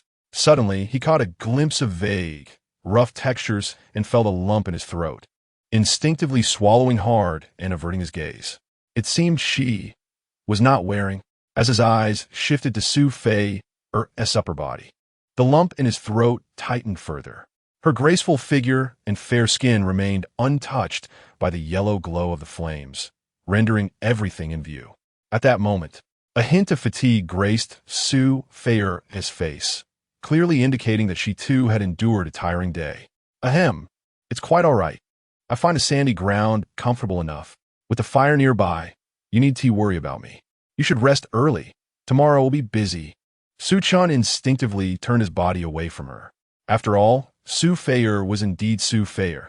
Her status as a beauty pageant champion was not to be underestimated. Just moments ago, the interplay of firelight and shadow could have captivated countless viewers on a live stream platform. enticing even the most indifferent observers. Yet, they could not compare to Su Chen, who spent not a penny and beheld the scene live. Well then, if that is the case, I shall rest now. Su Feier, not possessing Lin Yueye's more complex disposition, decided to lie down as all had agreed. However, as she settled in, she failed to notice Lin Yueyue casting furtive glances in her direction. Once she confirmed that Su Chen was peacefully sleeping on the sandy ground, Lin Yueyue finally felt at ease enough to close her eyes. Meanwhile, beneath the coconut tree, Hong Hong, breathing heavily, nervously raised her head to look at the imposing man before her. The man, chewing on small morsels of steamed fish, coldly surveyed the palm mat laid out on the ground and remarked, "With this quality, do you think it will suffice?" Upon hearing this, Hong Hong gasped in shock. The 2-hour time frame has elapsed. Was it not agreed that this batch of palm leaves would be processed within 2 hours, after which the man would extinguish his ire? Why is it so difficult to appease him? The man scoffed, assessing the figure of Hong Hong before him, and suddenly extended 2 fingers to pinch a handful of loose fish flesh. "Come here, my dog." Hong Hong dared not disobey and hurriedly crawled across the sandy ground to the side of the imposing man. As he scrutinized her from head to toe, his expression bore an unsettling peculiarity. Having flourished in the financial realm, Hong Hong had encountered a myriad of men. However, this particular gaze was one she seldom encountered. "Well done. Here, as a reward for you. Open your mouth wide." Chapter 52. Identity. Hong Hong was momentarily taken aback, yet instinctively opened her mouth wide in submission. The man let out a cold snort, pinching a small lump of fish meat and tossing it into her mouth. The flavorless fish meat was hardly appetizing, yet Hong Hong managed to force a smile. However, in the very next instant, slap, a crisp sound echoed through the air. The fish meat, still unchewed, was knocked out her mouth by the force of the blow. Once again, Hong Hong found herself dizzy from the sudden turn of events within a single day. The man before her exhibited not a shred of compassion. He coldly remarked, "A woman like you is truly worthless. If I don't push you, you won't work properly. What should take 2 hours, you've dragged out for so long. And you still expect to eat meat? Go eat dirt instead." Hong Hong dared not lift her gaze to meet his. The metallic taste of blood appeared at the corner of her mouth, a clear indication that the force of his slap had drawn blood. Her emotions shattered completely. She had never encountered such a situation in her life. She had never faced an adversary like this. What kind of man was this? He was nothing short of a beast. In this moment of despair, tears cascaded down onto the sandy ground before her. Words failed her. She felt utterly voiceless. Memories of her previous encounter at the beach flooded her mind. Before meeting this man, she had distinctly seen a familiar figure. Yet that man had turned a blind eye to her plight. In the end, she found herself at the mercy of this brute, who was impervious to reason. On this deserted island, stripped of everything, Hong Hong's only remaining asset was her beauty. Yet, even this meager capital held no value in the eyes of this man. She could hardly believe that the creature before her was human. He must be a beast. How else could he lack even the slightest semblance of humanity or the desires typical of a man? "From now on, you will do as I say. Here, you are my dog. Do you understand?" the burly man declared, snorting disdainfully as he gestured toward the scattered fish. "Pick it up and eat it." The pain from the slap still lingered. Hong Hong turned to see the lump of fish she had vomited onto the ground, now mixed with dirt and sand. How could she possibly eat that? She opened her mouth to question the man, only to be met with his cold expression. "HM," he scoffed. "Didn't you hear me? I'll eat." She dared not defy his command any longer. Hong Hong knelt beside the scattered fish meat, painstakingly picking it up and stuffing it into her mouth. The gritty fish crunched unpleasantly between her teeth, the already bland flavor now a torturous scrape against her tongue. But she had no choice. The demon with the gun was watching intently. Not eating was not an option. This was obedience. As she chewed the sandy fish, tears once again streamed down her cheeks. A week prior, I found myself indulging in a sumptuous meal at a Michelin-starred restaurant, where the price was a 4-digit affair. Yet today, I found myself gnawing on sand. As I chewed, I incessantly reminded myself, escape, I must escape, even on this forsaken island. I cannot remain in the company of this devilish man. He will inevitably drive me to my demise. Tears of despair cascaded down, splattering onto the sandy ground. Not far away, the devilish gunman observed the scene with an expression of indifference. Huh, my life has just begun. With that, he lifted his black printed t-shirt, revealing a scar on his abdomen, stroking it with pleasure. I care not for the morality of this world. Here on this island, I am the king. No one can thwart me. With a wicked grin, he then rummaged through the sand and unearthed a small leather pouch. Before the crimson-faced onlookers, he unzipped the pouch, revealing a gleaming set of handcuffs. Upon seeing this, Hong Hong was utterly bewildered. How could this man possess such an item? What was his true identity? As a relentless tide surged towards her, Sophie lay on the pristine beach, feeling as if the waves were lifting her entire being. Splash! The water mercilessly splattered across her face. Unable to contain her expressions, Sophie frantically reached out to shield herself, only to behold the face that emerged from the tide. When Sophie awoke from her nightmare, she found Su Chen seated at the edge of her bed. In her dream, her entire body had been drenched by the sea. Flustered, she instinctively checked her body, realizing that it had indeed been a nightmare. Experiencing nightmares is quite normal, Su Chen remarked as he observed Sophie awakening. Now that you are awake, let us procure some food. Sophie, still somewhat dazed, glanced back towards Lin Yueye's bed, where the fire pit beside it had long since extinguished. In the dim light of dawn, it appeared that she had slept soundly. All right, I shall accompany you. Sophie quickly rose to her feet. At the horizon of the sea, the sun lacked the scorching heat of a blazing fire, instead emanating a hue of blue. A gentle breeze stirred, causing small marine creatures to scurry along the shoreline. Crustaceans and mollusks could be gathered, Su Chen whispered. At that moment, he and Sophie each carried a plastic container. This container, ingeniously fashioned from a large beverage bottle, had its top cut open to create a wide mouth. Holes were burned on either side, threaded with rope, allowing it to be worn around the waist or neck, making it quite convenient for collecting marine treasures. On this uninhabited island, the ground was strewn with layers upon layers of shells. Had it been a typical excursion, Sophie would have undoubtedly gathered the more aesthetically pleasing ones. However, as she walked along the coastline, the array of shells failed to ignite even a flicker of interest within her. All she wished for was to find living creatures to prepare sustenance for the shelter. This marks Sophie's first earnest observation of her surroundings.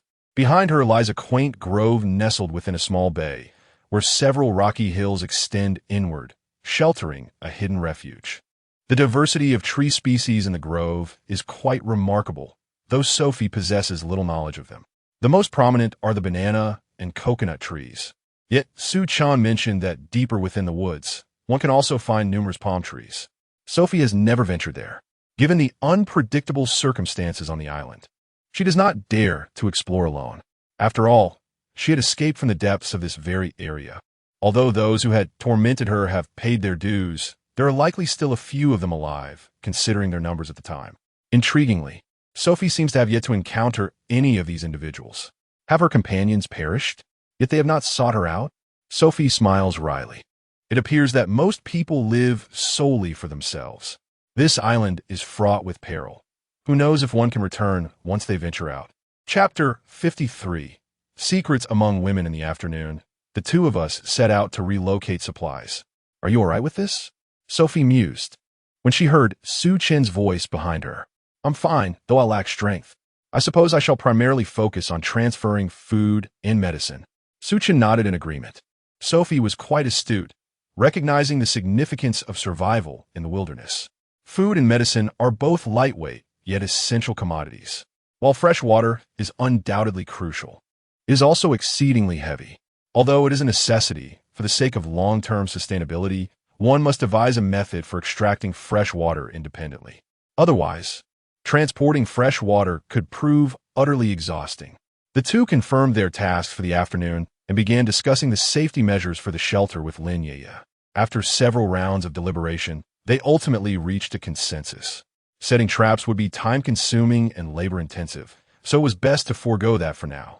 Instead, enhancing the team's combat capability seemed more prudent. Lin Yueyue volunteered to teach Sophie archery, a proposition Chen readily endorsed. With traps off the table, Su Chen decided to seize the opportunity while Lin Yueyue instructed Sophie in archery and venture nearby to search for a water source. After addressing a few minor tasks, Su Chen equipped himself with a short knife, a lighter, and the surgical tools he always carried, and departed from shelter, making his way into the depths of the forest. However, after taking just a few steps, he heard Lin Yueye's voice call out, "Su Chen, let Sophie accompany you for some oversight." Su Chen was taken aback by her request. Was it truly Lin Yueyue who suggested this? Would she allow Sophie to accompany him?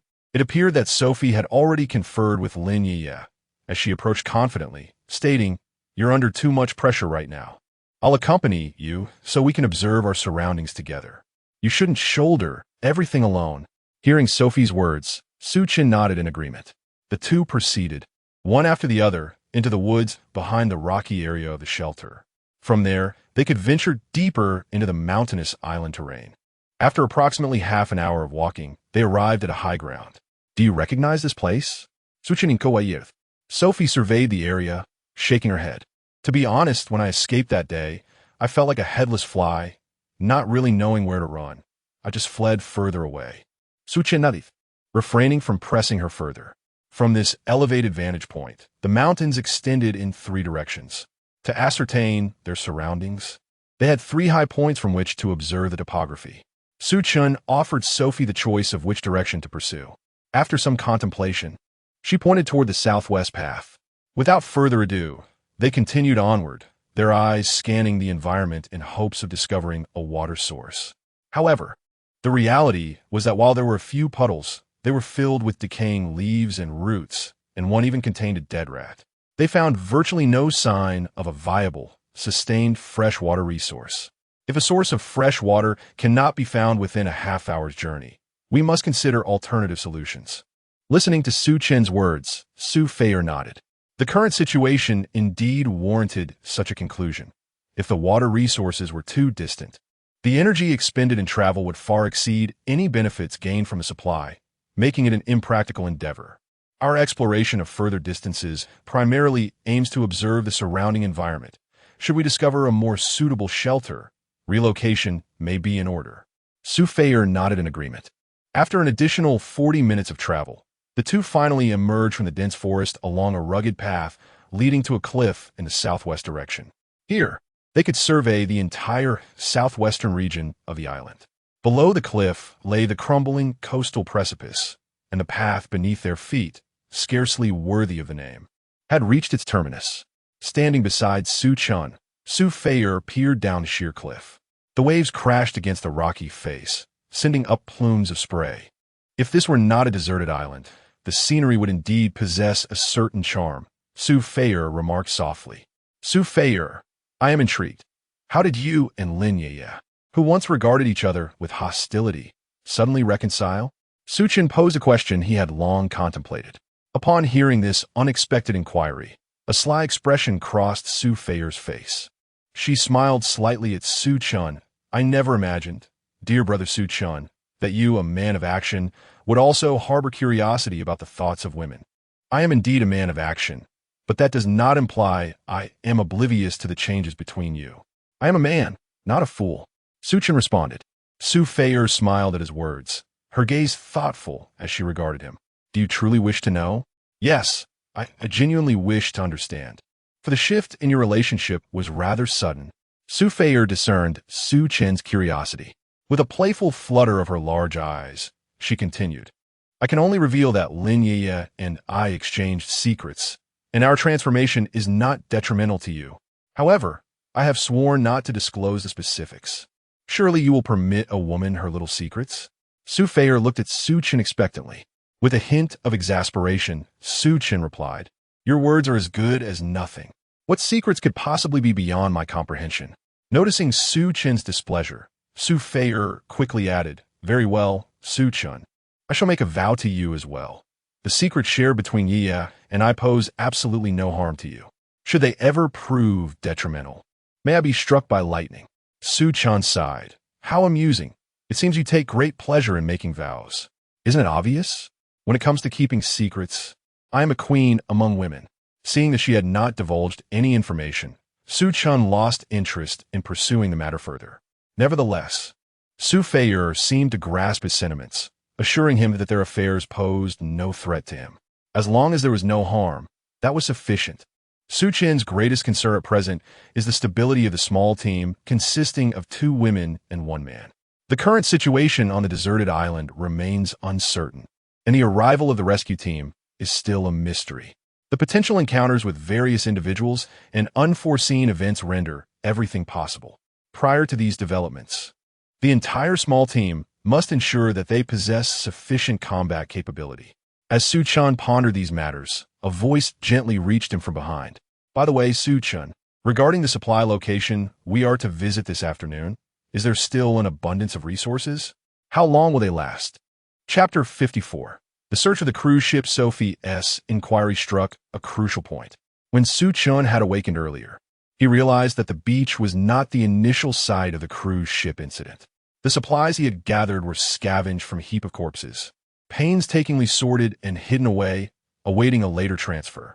After some usage, it became evident that the most depleted resource was food. It appeared that their provisions could sustain only 3 individuals for 3 days. Only 3 days? Sophie felt a surge of anxiety. This was something she had not anticipated. Just last night, everyone had been consuming beef canned food, albeit pet food, but it was meat nonetheless. She had initially expected an ample supply of resources. Little did she know that Su Chen was so generous as to allow everyone to devour the canned meat. Now, he was telling her that their food reserves would only last for 3 days. At that moment, the waves continued to crash against the cliff below. A chill ran through Sophie's heart. Their situation was akin to standing precariously on the edge of a precipice. Thus, the primary concern was food, relying on the mountains for sustenance or the sea for nourishment. Once the supplies were brought back, they needed to strategize meticulously. Additionally, fishing and farming must be incorporated into their plans. Listening to Su Chen, Sophie could only nod in agreement. Subsequently, their gazes shifted back to the distant sea. The waves relentlessly battered the cliffside, and both wore solemn expressions. Su Chen suddenly turned to Sophie, pondering aloud. Did the group you were with before possess any supplies? Sophie was momentarily taken aback by this question. Ever since she had fled from that group under cover of night, she had not even entertained the thought of returning. However, Su Chen's prompt made her realize that indeed, the previous group still had some supplies. Yet, looking at Su Chen with a puzzled expression, she asked, "Wait, you're not suggesting we go and seize their resources, are you?" Su Chen refrained from providing a direct answer, and instead posed a question back to her. "What do you think?" His counter-question left Sophie in a quandary. Did she harbor hatred towards that group? Undoubtedly, she did. Even though the 2 men pursuing her had been dealt with, their accomplices still roamed the island. When their leader, a Chong, had intended to humiliate her, those men had encircled her, and the only words she could recall were painfully sharp. Line-up Sophie had never endured such a degrading experience in her life. Fortunately, she had managed to escape under the cover of her quick wits. Yet, even after fleeing, those 2 men had relentlessly pursued her. Without Su Chen's timely intervention, she firmly believed that she might have met her demise that fateful night. So, did she despise the group?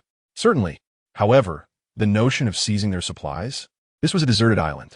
Anyone's food and water were akin to life itself. To rob others of their resources would be tantamount to murder. Observing the expression on Sophie's face, Su Chen chuckled softly. "Very well. I shall not pressure you into making a decision. Allow me to inquire. How much supplies do they possess, to your knowledge? Do you genuinely wish to know?" Su Chen nodded. Sophie instinctively glanced around before responding. "A great deal, truly a vast amount." Upon hearing this, Su Chen was taken aback. "What? A great deal? Are you certain?" Sophie's answer genuinely surprised him. "Indeed, Su Chen, when I was restrained by them, the Chong declared that returning to human society was of no consequence. He possessed enough supplies to reign as a sovereign upon this island. And where are those supplies?" Su Chen's excitement was palpable at this unexpected revelation. Although survival in the wilderness could be achieved through personal labor and time, the efficiency of such methods was exceedingly low. Why toil so arduously when one could simply stockpile provisions? Su Chen, you wouldn't be contemplating seeking those individuals, would you? They are not benevolent souls. Sophie suddenly sensed Su Chen's intentions and became anxious. After all, she had just escaped a perilous situation. How could she possibly return? While a Chong and a San had likely met their demise, the remaining two were far from virtuous. The prospect of returning to that place filled Sophie with trepidation. I have little interest in confronting them. My focus lies in acquiring those supplies. Please, enlighten me regarding your knowledge of them. Sophie pondered for a moment before shaking her head. I am aware of the existence of these supplies, yet I have no knowledge of their hiding places. It seems that only a Chong was privy to their location, which is one of the reasons everyone regarded him as their leader. What? Are you implying that only the deceased 8 Chong knew where the supplies were hidden? This outcome was beyond Su Chen's expectations. With the Chong's demise, had they lost their lead?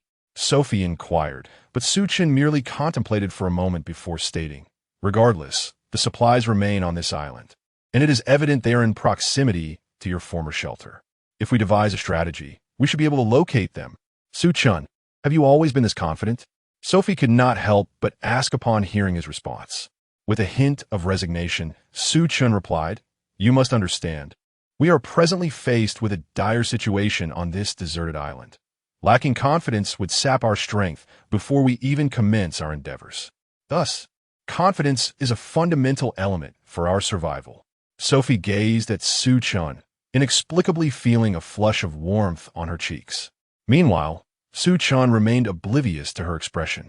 After a moment of contemplation, he inquired, Sophie, did you happen to see a stranded cruise ship near your shelter?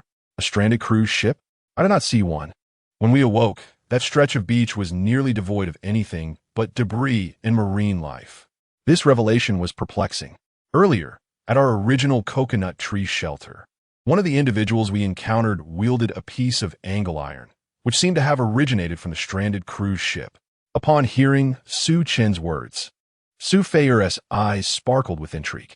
Are you suggesting that the wreckage of the cruise ship is situated near the island? Does that not imply the potential presence of abundant resources?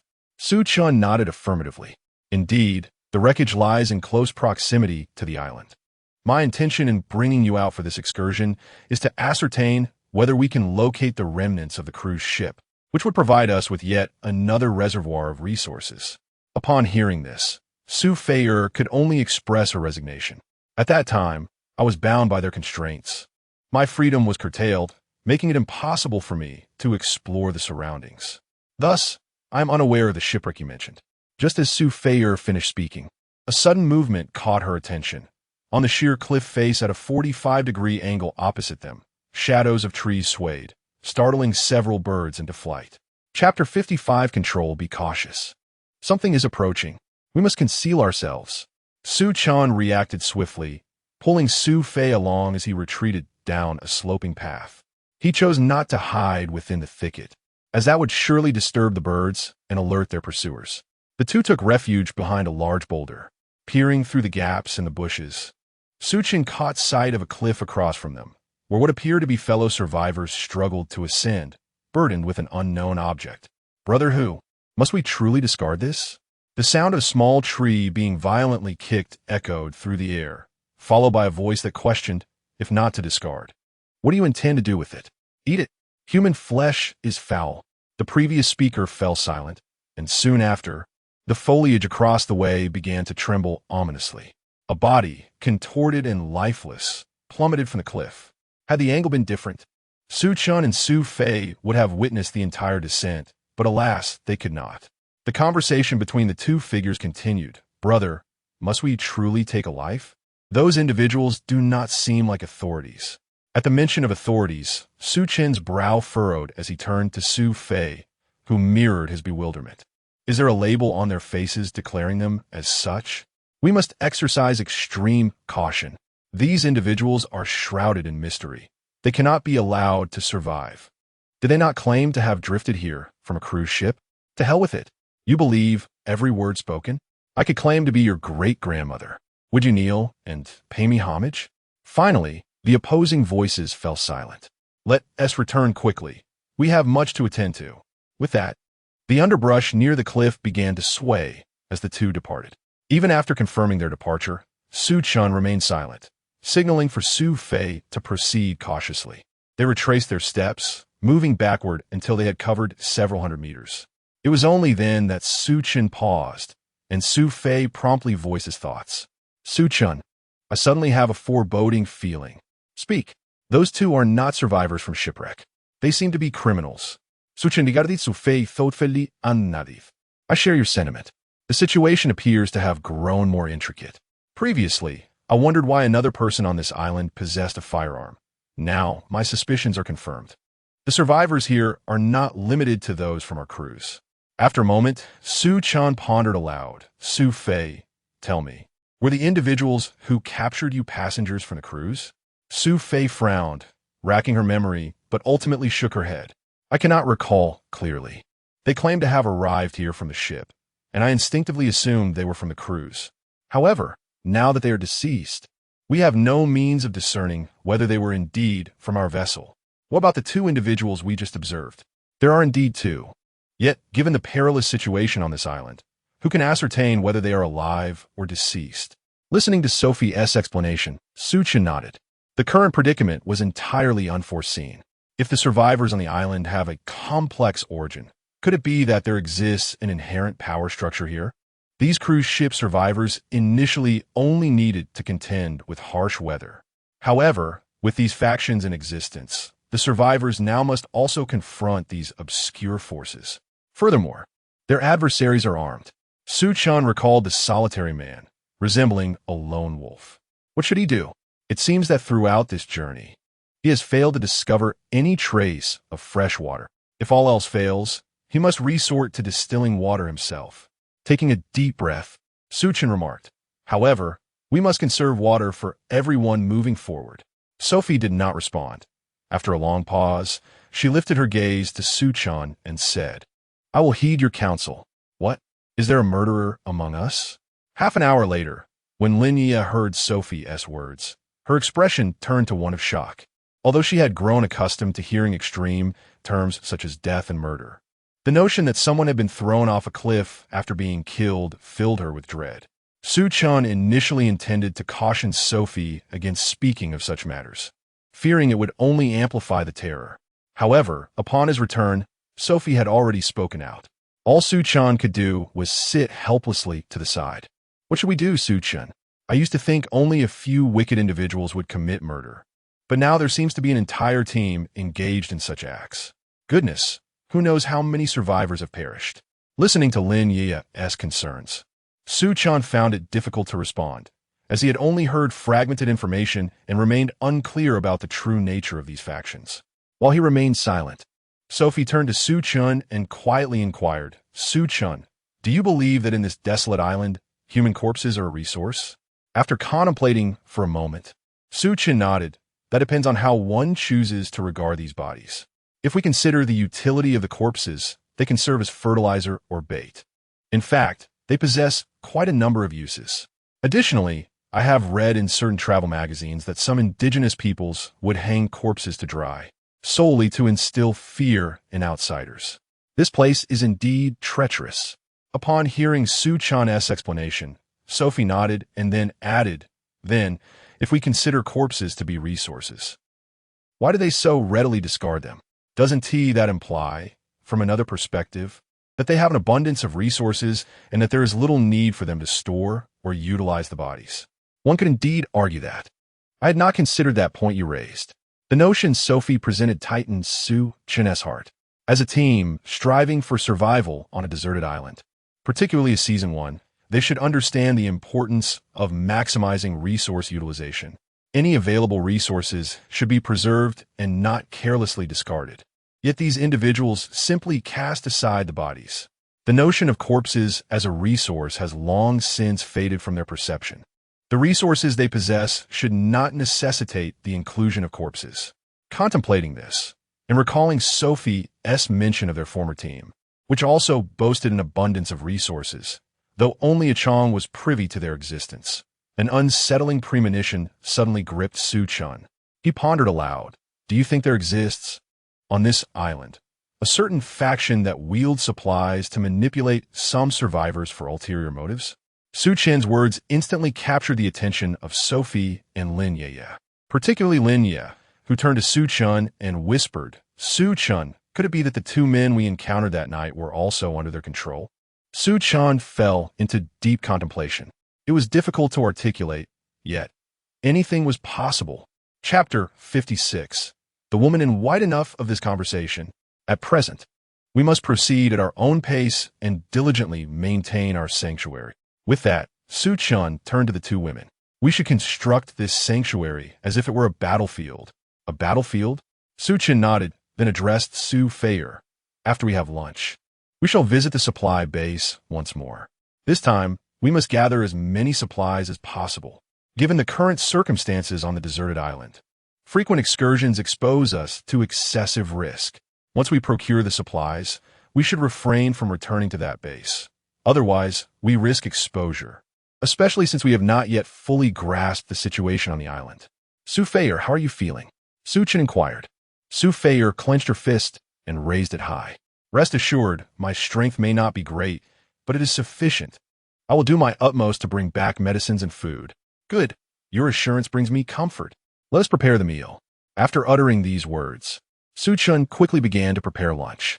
Today's repast was quite satisfactory. Canned beef, biscuits, and potato chips. The scenery of the island was no different from usual. However, through the morning's initial reconnaissance with Su Feier, Su Chen understood that to truly survive on this island, the pressure on everyone remained considerable.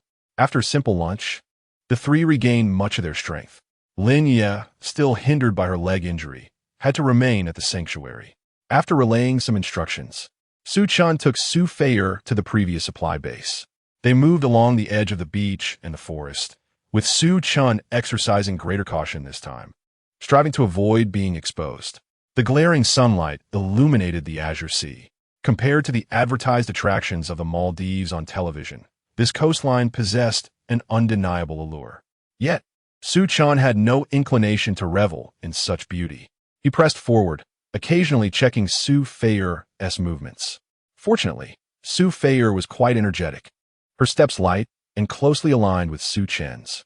Su Chen, this deserted island is much larger than I had imagined. After walking along a stretch of silvery beach, Su Feier whispered, "Indeed, I have only discerned roughly 1/3 of the area, and have already encountered survivors from a different faction. Therefore, we must be even more cautious in our future endeavors." Observing Su Chen's serious demeanor, Su Feier nodded. The memory of their morning failure to locate fresh water rendered the current situation rather dire. As time ticked away, after more than 50 minutes, Su Chen suddenly felt a chill on his wrist. Turning around, he discovered that Su Feier had grasped his wrist. "What is it? Did you see something?" Su Chen asked, looking at Su Feier. "No, isn't this the place you referred to as the previous sanctuary? I had seen the bodies of those two individuals right here." Su Chen nodded, acknowledging that their location was indeed outside the coconut grove. However, he harbored no interest in the corpses of the two individuals. From the very beginning, he had no intention of viewing the bodies as resources, for his primary profession was that of a doctor. He held a deep respect for the deceased. As he listened to Sophie's reminder, a hint of confusion crossed his mind. "What is the matter?" he inquired. Sophie's expression suddenly shifted to one of anxiety. After a lengthy pause, she spoke. "Su Chen, do you believe in ghosts?" This unexpected question left Su Chen momentarily bewildered. "Why are you asking this? Don't keep me in suspense. Did you see something here before?" Sophie nodded earnestly. "That day, I was indeed frightened, not solely due to the two corpses, but also because I saw a woman in white," she continued. "However, I was so terrified that I fled without having a clear look at what it truly was." "A woman in white?" Su Chen was taken aback by this revelation. More specifically, it was a woman clad in a flowing white dress with long, dark hair. After all this time, he had grown aware of the peculiarities of this deserted island. Yet, in his mind, he had always attributed the strangeness to the people. Sophie's sudden mention of such a peculiar entity left him somewhat perplexed. How could there be something so extraordinary on the island? If it were indeed a survivor, why would she wear a long dress under these circumstances, if not to invite trouble? Various elements pointed towards the unusual nature of this woman in white.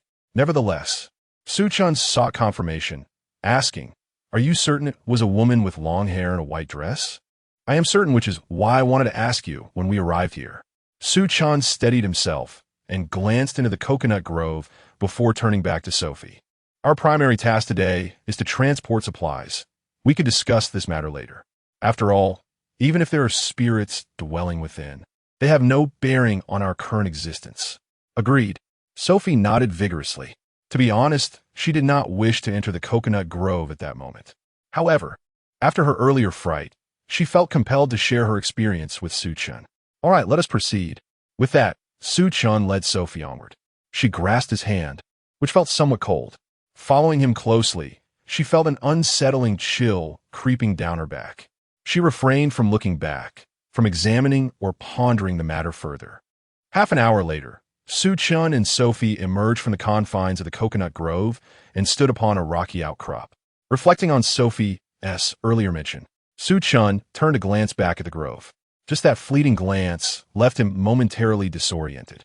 He truly perceived a white silhouette flitting within the grove. As Sophie approached, she observed Su Chen's expression and asked, "Su Chen, did you see something as well?" Upon hearing Sophie's inquiry, Su Chen shook his head. "No, I didn't see anything. Let us keep moving." Sophie wore a perplexed expression. She distinctly observed a flicker of emotion on Su Chen's face just moments ago. How could she have seen nothing now? Su Chen, however, had indeed perceived it, yet felt it futile to dwell on such matters at this juncture. What truly mattered was securing supplies. Retrieving resources was paramount. After a brief respite, Su Chen and Sophie quenched their thirst with a sip of water and surveyed their surroundings from atop a rocky outcrop before resuming their journey. At this moment, Sophie began to grasp the significance of Su Chen's words. This island was undeniably vast. From their recent resting spot, they could clearly discern a multitude of islets stretching into the distance. Countless small islands seemed to extend endlessly. Were it not for the influence of the tides, isolated islands would indeed serve as the ideal refuge for a small team like theirs. After all, to survive among the masses is to contend for life's resources. Su Chen gestured towards the cluster of islets and spoke in a hushed tone. Chapter 57. Even fairies need to relieve themselves. Sophie refrained from voicing her thoughts, for she recognized the validity of Su Chen's words. She, too, had survived in a world rife with competition. Presently, her only option was to trust Su Chen and assist him. Su Chen urged Sophie to further survey the terrain. Nodding in agreement, she stood upon the rocky outcrop, shielding her eyes from the sun's glare. Surveying the entire island, her background as a flight attendant was evident. Standing tall on the rocks, Sophie exuded an elegant poise and a statuesque figure that stirred something in Su Chen, though he typically maintained an air of indifference. Encountering such beauty in this isolated setting undeniably ignited a desire for acquaintance. After surveying the coastline from this vantage point, Sophie turned back, only to realize Su Chen was gazing at her. A flicker of expression crossed her face as she instinctively remarked, "Aren't you afraid of what I might tell Lin Yueyue if you continue to look at me like that?" Upon hearing her words, Su Chen's previously relaxed demeanor shifted instantly. "Have you conspired with Lin Yueyue about something? I glance at you, and you bring her up?" Initially reluctant to delve into this matter, Su Chen now found himself intrigued by Sophie's mention of the agreement between her and Lin Yueyue. "No, I merely think that given your circumstances with Lin Yueyue, as a man, you ought to possess a certain integrity. I certainly didn't perceive you as someone reliable from the way you looked at me just now," Sophie replied, a hint of challenge in her tone. Su Chen chuckled, shaking his head. "Is it Lin Yueyue who informed you about my situation with her?" Sophie would never admit to her clandestine observation, yet the current scenario, two solitary individuals in the wilderness, felt decidedly peculiar. Despite her tall and alluring physique, she was acutely aware of her place in the presence of a man like Su Chen. Choosing not to answer his question, Sophie took a step back. "Su Chen, wasn't it you who said the most pressing matter at hand was to relocate our supplies? Please lead the way." Seeing Sophie deftly steer the conversation away, Su Chen lost interest in pursuing the topic further. He promptly turned and picked up a wooden stick to forge a path. Half an hour later, they arrived at the former lizard coast. However, Su Chen was taken aback to find that the Komodo dragons had vanished from the shoreline. He had intended to introduce Sophie to the sight of these magnificent creatures, but upon her arrival, she was met only with sand and marine debris. With a puzzled expression, she looked at Su Chen. Is this truly the lizard coast you spoke of? There are no Komodo dragons here. I haven't even spotted a single small lizard. Su Chen felt a twinge of confusion. He had personally witnessed the previous state of this coastline, where numerous corpses had been torn apart, and the Komodo dragons had ruled this domain with an iron grip. There had been at least 100 of these magnificent beasts in the vicinity. However, at this moment, not a single one remains. Not only was Sophie perplexed, but upon witnessing this scene, Su Chen was equally astonished.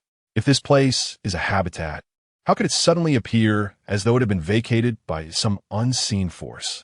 Su Chen, you have never been one to speak carelessly. You claim this is Lizard Island. Surely, you're not attempting to frighten me? Sophie's words carried an undertone. Su Chen, feeling helpless, replied, what benefit would there be in scaring you? There were indeed many lizards here before. I, too, find it strange that they have vanished so abruptly. It feels akin to a sheep pasture. Well, having none is better than having some. At least we need not take a detour. That's true. How much longer until we reach the resource base you mentioned? After following Su Chen for a while, Sophie inquired from behind. Approximately 40 to 50 minutes. Is it still that far? Su Chen was somewhat taken aback by Sophie's question. Throughout this journey, she had displayed such enthusiasm and vivacity. What has suddenly changed? Is there something troubling you? Su Chen turned to look at Sophie. Her eyes flickered momentarily, and her cheeks flushed slightly. I need to find a place to relieve myself. So that was the matter. Su Chen nodded, gesturing towards the nearby woods. Go there. By the way, is it a big one or a small one? Su Chen asked directly. As a doctor, he was accustomed to being straightforward with patients in the hospital. After all, clear inquiries yield definitive answers. A big one. You might have to wait for a while. The more Sophie spoke, the redder her face became. Su Chen maintained a neutral expression, though inwardly he found it amusing. Everyone, even a fairy, must attend to nature's call. However, it seemed that Sophie had never encountered a situation like this with just a man and a woman alone. All right, you go ahead. I shall wait for you. Su Chen found a concealed spot and sat down. Then he reminded Sophie, don't rush. Take your time and come out when you're ready. Upon saying this, Su Chen wondered if he had misspoken. As a result, Sophie turned an even deeper shade of crimson. Well, I'm going now. You mustn't leave. You must keep watch. Hearing the word watch, Su Chen was momentarily taken aback. Goodness, to require someone to keep watch during such a private affair? This was a first for him. He looked at Sophie, bewildered. Are you certain you want to keep watch while you? Sophie exclaimed in dismay, waving her hands. No, you misunderstood. I meant for you to keep an eye on the surroundings, in case something happens. Not to watch me. Su Chen chuckled, shaking his head in resignation. Hurry along. As though no one else has to relieve themselves. I couldn't do it even if someone were watching. Sophie was rendered speechless. She left him with a parting remark. Fine. Regardless of the situation, if anything occurs, you must give me a heads up. Do not just barge in. Su Chen was left in a state of bewilderment. The demands of a beautiful woman are indeed numerous. All right, go take care of your matters. Do not overthink it. I'm not a dog, able to dash in merely by scent. Sophie fell silent, feeling that the more she spoke, the more convoluted the situation became. She turned and made her way towards the small grove. The ground was carpeted with a dense layer of dry leaves, each step producing a crisp crunching sound. However, after just a few paces, Sophie halted. Gazing into the tranquil thicket, an unexpected fear gripped her, preventing her from proceeding further. A glance back revealed the indistinct silhouette of Su Chen sitting there. Perhaps it would be wiser not to venture too deep, lest she encounter some unforeseen circumstance. Yet at this moment, squatting down here seemed equally precarious, as it appeared to still fall within his line of sight. Torn between the desire not to stray too far in and the reluctance to be too close to Su Chen, she caught sight of an ancient tree nearby. If she positioned herself behind it, she could likely conceal her presence. With this thought in mind, Sophie approached the tree, reminding herself not to look back. Chapter 58. Encountering an acquaintance, Su Chen found it amusing. Although he was an ordinary man with typical physiological needs, it was rather unbecoming to fixate on Su Fei'er at such a moment. He had ample opportunities to observe her, yet he chose this particular instance. Surely, that was not the case. Shall I draft a guarantee for you? After tossing that remark in Su Fei'er's direction, silence enveloped the area. Su Chen was momentarily taken aback, only to be met with an awkward rustling sound. To be frank, he had not intended to gaze. However, it was evident that Su Fei'er was somewhat timid, hiding behind a tree. Ironically, despite the tree's size, her crouching form revealed a dazzling expanse of white, leaving Su Chen momentarily dazed. Goodness, he had no idea what Su Fei'er typically wore. It was impossible to discern such an exaggerated dimension. The sight was bound to evoke peculiar associations. In that fleeting moment, a flurry of thoughts surged through Su Chen's mind. The rustling soon subsided, and tranquility returned behind the tree. To maintain his composure for the task ahead, Su Chen promptly stood and gazed toward the beach. Su Fei'er was indeed a source of mild vexation. However, just as Su Chen rose, a terrified voice rang out from the woods behind him. "Who?" Su Fei'er exclaimed, clearly startled. She sprang up and burst through the foliage toward Su Chen. "Su Chen, there's someone in the woods." Someone? In this situation, the sudden emergence of an individual from the trees was undoubtedly ominous.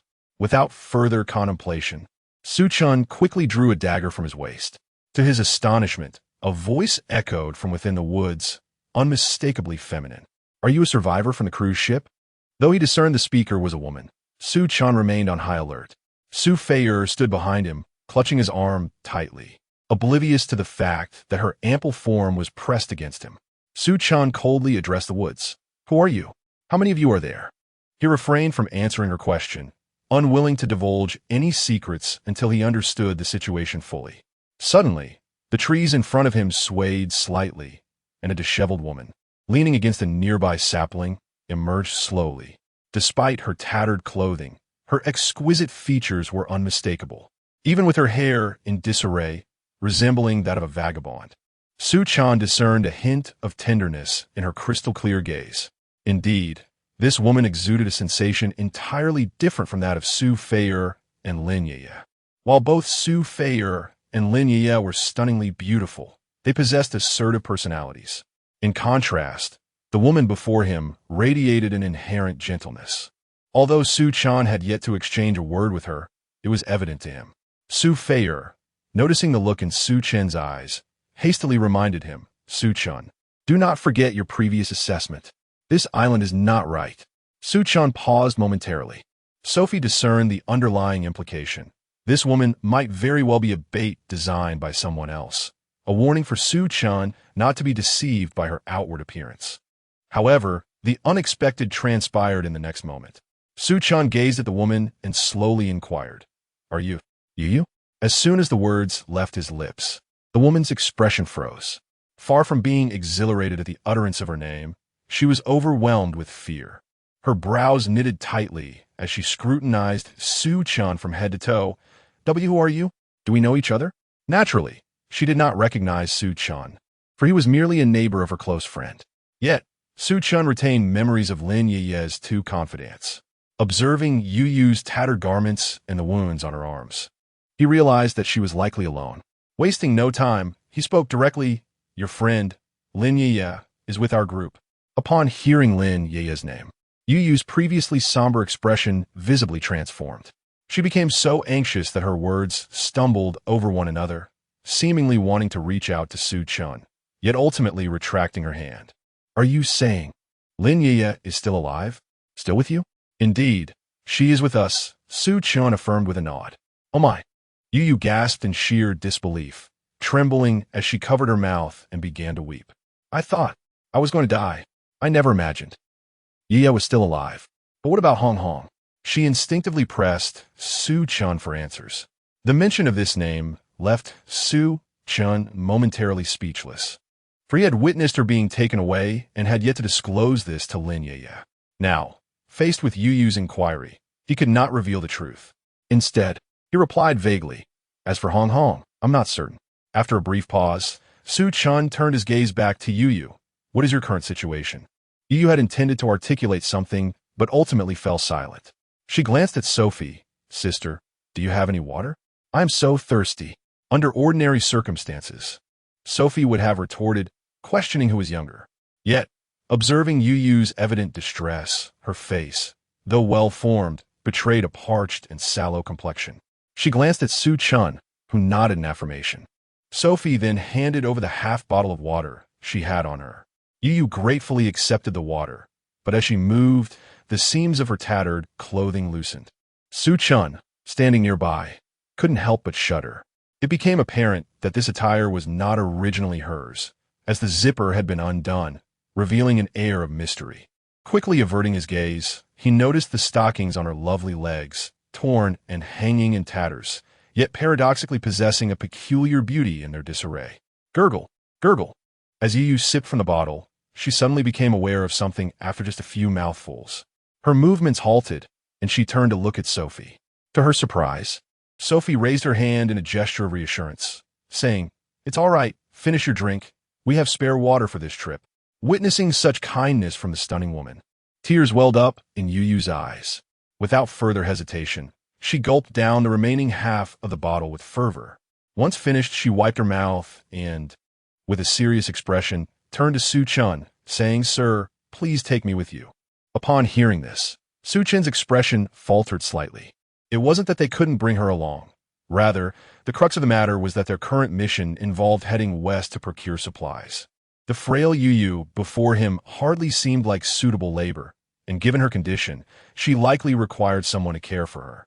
Chapter 59. The naive teacher. Yueyue. Handsome sister, do you think so little of me, considering me a burden? Su Chen's hesitation elicited a sense of panic in Yueyue. Regaining her composure, Su Chen glanced at Su Fei'er and cleared her throat.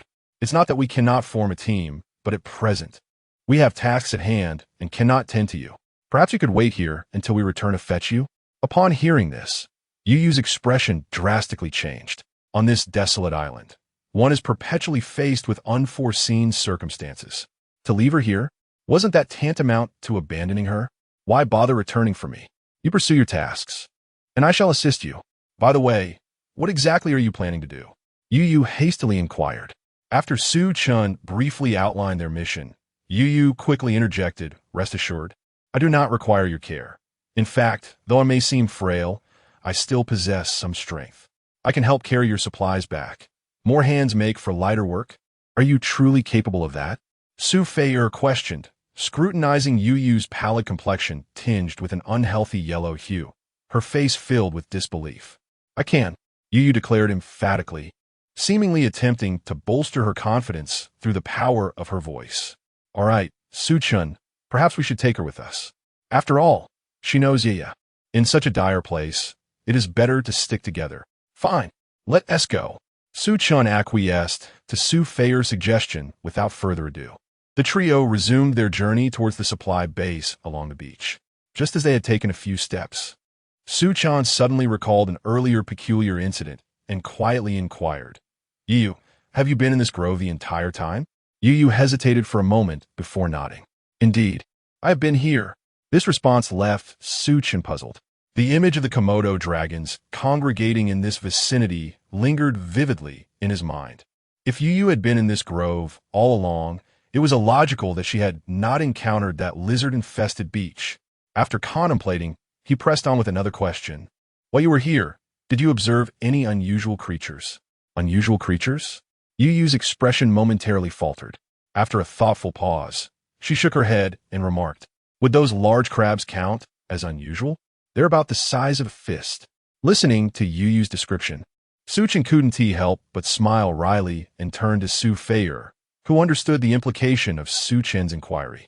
She directly asked, for instance, "Did you see any lizards? Any lizards at all?" "Lizards?" Yueyue's demeanor shifted to one of anxiety. Instinctively glancing around, she asked, "Are you suggesting that there are particularly fierce lizards here?" Yueyue's expression clearly indicated she was not feigning ignorance. It is quite normal to encounter some reptiles on an island. The fact she had not seen and he was fortunate. Su Chen chose not to pursue the topic further. Meanwhile, Su Feier handed Yueyue a small bag of cookies. Here, have some. You look rather unwell. Let us hasten our pace. Once we relocate the supplies, we can return to the shelter for a rest. Thank you. By the way, sister, you are so stunning, yet I haven't asked your name. I am Sophie. Behind her followed a pair of beautiful women. Su Chen, while reminding everyone to remain discreet, advanced towards the coastline. After an hour, the trio finally arrived at the shore marked by Su Chen. Is this the resource beach you spoke of? I see nothing here, Sophie remarked, her expression one of confusion. Su Chen did not respond. Instead, he ventured a bit further, climbed over a rocky outcrop, and gazed ahead for a while, realizing there should be someone nearby before returning to the beach. In the next moment, he turned to Sophie and Yueyue. You two should walk along the coast towards the woods. At the junction of the shoreline and the forest, beneath the debris on the beach, there are black and white stones piled together. That is where I temporarily buried the supplies. Upon hearing Su Chen's explanation, Yueyue's expression grew more perplexed. Supplies? You marked them and hid them? Of course I had to hide them. What if someone else took them? Sophie clarified. Yueyue's confusion deepened. Are you saying there are more people on this island besides us? Given such a grave shipwreck, shouldn't we unite and await rescue? At Yueyue's words, Su Chen's confusion deepened as he looked at her. When exactly did you awaken in that forest? Yueyue pondered for a moment. Just last night. Last night? So, you've been sleeping in the woods for several days without food or water and somehow woke up? Su Chen found this increasingly strange. A person could sleep in the woods for so long without sustenance. After years of being a doctor, he felt this was beyond comprehension. It's truly odd. We are all survivors, yet why can't we come together to face this adversity and await rescue? Yueyue reiterated. Listening to her, Su Chen, along with Sophie, appeared equally exasperated. Sophie looked at Yueyue and asked, Can you be certain that everyone else is a good person? Yueyue paused, taken aback. Aren't even the bad people trying to survive? If we all band together, surely we can devise a better means of survival. At this juncture, Su Chen felt overwhelmed. He suddenly recalled Lin Yueye's descriptions of her two close friends, one of whom was Yueyue, a schoolteacher. Were modern educators truly this naive? Just as Su Chen was about to speak, Sophie suddenly turned to Yueyue, her expression serious. Let me show you something. Yueyue blinked in surprise, but focused intently on Sophie. In a swift motion, Sophie lifted her shirt. Along her side, there were extensive marks resembling those left by scraping. Yueyue, if I told you these are the marks left by someone who intended to assault me, binding me to a tree, would you still assert that they are merely seeking survival? Witnessing this shocking revelation, Yueyue's expression finally changed. What on earth is happening? Have we not yet escaped the island? Why have we begun to turn against one another? The expression on Yueyue's face clearly reflected her growing panic. To be honest, when she first encountered Su Chen and Su Feier, she believed she had discovered a way out. However, upon hearing the grim reality they spoke of, a cold sweat broke out over her. Thankfully, she had awakened in this forest. Had she inadvertently regained consciousness elsewhere, she could have faced a fate akin to Su Feier's. Su Feier slowly lowered the hem of her garment and murmured, This island is not as idyllic as you imagine. Chapter 60. I'm not a good person. Yueyue's demeanor was somewhat tense as she whispered to herself. Aren't we all human? Su Chen replied coldly. Some people are not human. And it is these inhuman individuals who determine whether the others on this island truly are human. Then, are you all human? Suddenly, Yueyue instinctively turned to Su Chen and inquired. Taken aback by this perplexing question, Su Chen found himself momentarily speechless. He was somewhat curious. Indeed, Yueyue was a teacher, but while he initially perceived her as innocent, he now began to think she was rather foolish. Who would dare to ask someone in front of others whether they were human? Before Su Chen could react, Su Feier burst into laughter. She gazed earnestly at Yueyue and remarked, Little beauty, you are quite amusing. Of course, we are human. Otherwise, how could you feel so safe? Rest assured, I cannot speak for the other men on this island, but Brother Su Chen is indeed quite reliable. Su Chen observed his scumberts, slightly surprised that she had given him such a commendable evaluation. Typically, he could not discern such an attitude from her. Although Su Feier was generally more vivacious than Lin Yueyue, Su Chen suspected that her demeanor was merely a strategic maneuver. Were it any other man overseeing the situation, she would undoubtedly comply, for survival in this perilous place was exceedingly challenging without a team. As soon as Su Feier finished her statement, she noticed Su Chen lost in thought. What's wrong? Did my compliment leave you in a daze? I pride myself on being objective, Mr. Su Chen. You must continue to be a good person. Her jest made Su Chen feel somewhat uncomfortable. What did you mean by insisting he must remain a good person? On this deserted island, merely being human was already quite an achievement. Yet, she expected him to embody the role of a good person. Suddenly, it dawned on Su Chen that although Su Feier did not possess Lin Yueye's rigid personality, she wielded a subtle form of manipulation. By placing him on the pedestal of a good person, she effectively sought to bind him, silencing him from acting malevolently. A mischievous thought crossed Su Chen's mind. All right, if you say I am a good person, then I shall show you just how good I can be. In the next instant, Su Chen fixed his gaze intently upon Su Feier, seemingly oblivious to the surroundings. It was evident to anyone that his focus was directed solely at her. Now, with Yueyue by his side, the three beauties were present. Among them, Su Feier possessed a natural allure accentuated by a hint of seduction and modesty. When it came to enticing men, she, as a model and flight attendant, undoubtedly held the upper hand. However, in terms of cunning, she was equally formidable. First, she had formed a sisterly bond with the confrontational Lin Yueyue, and now, having just rescued Yueyue, she had placed Su Chen on a moral high ground. It was clear she had no intention of allowing him to reclaim his footing. Yet, Su Chen was no fool.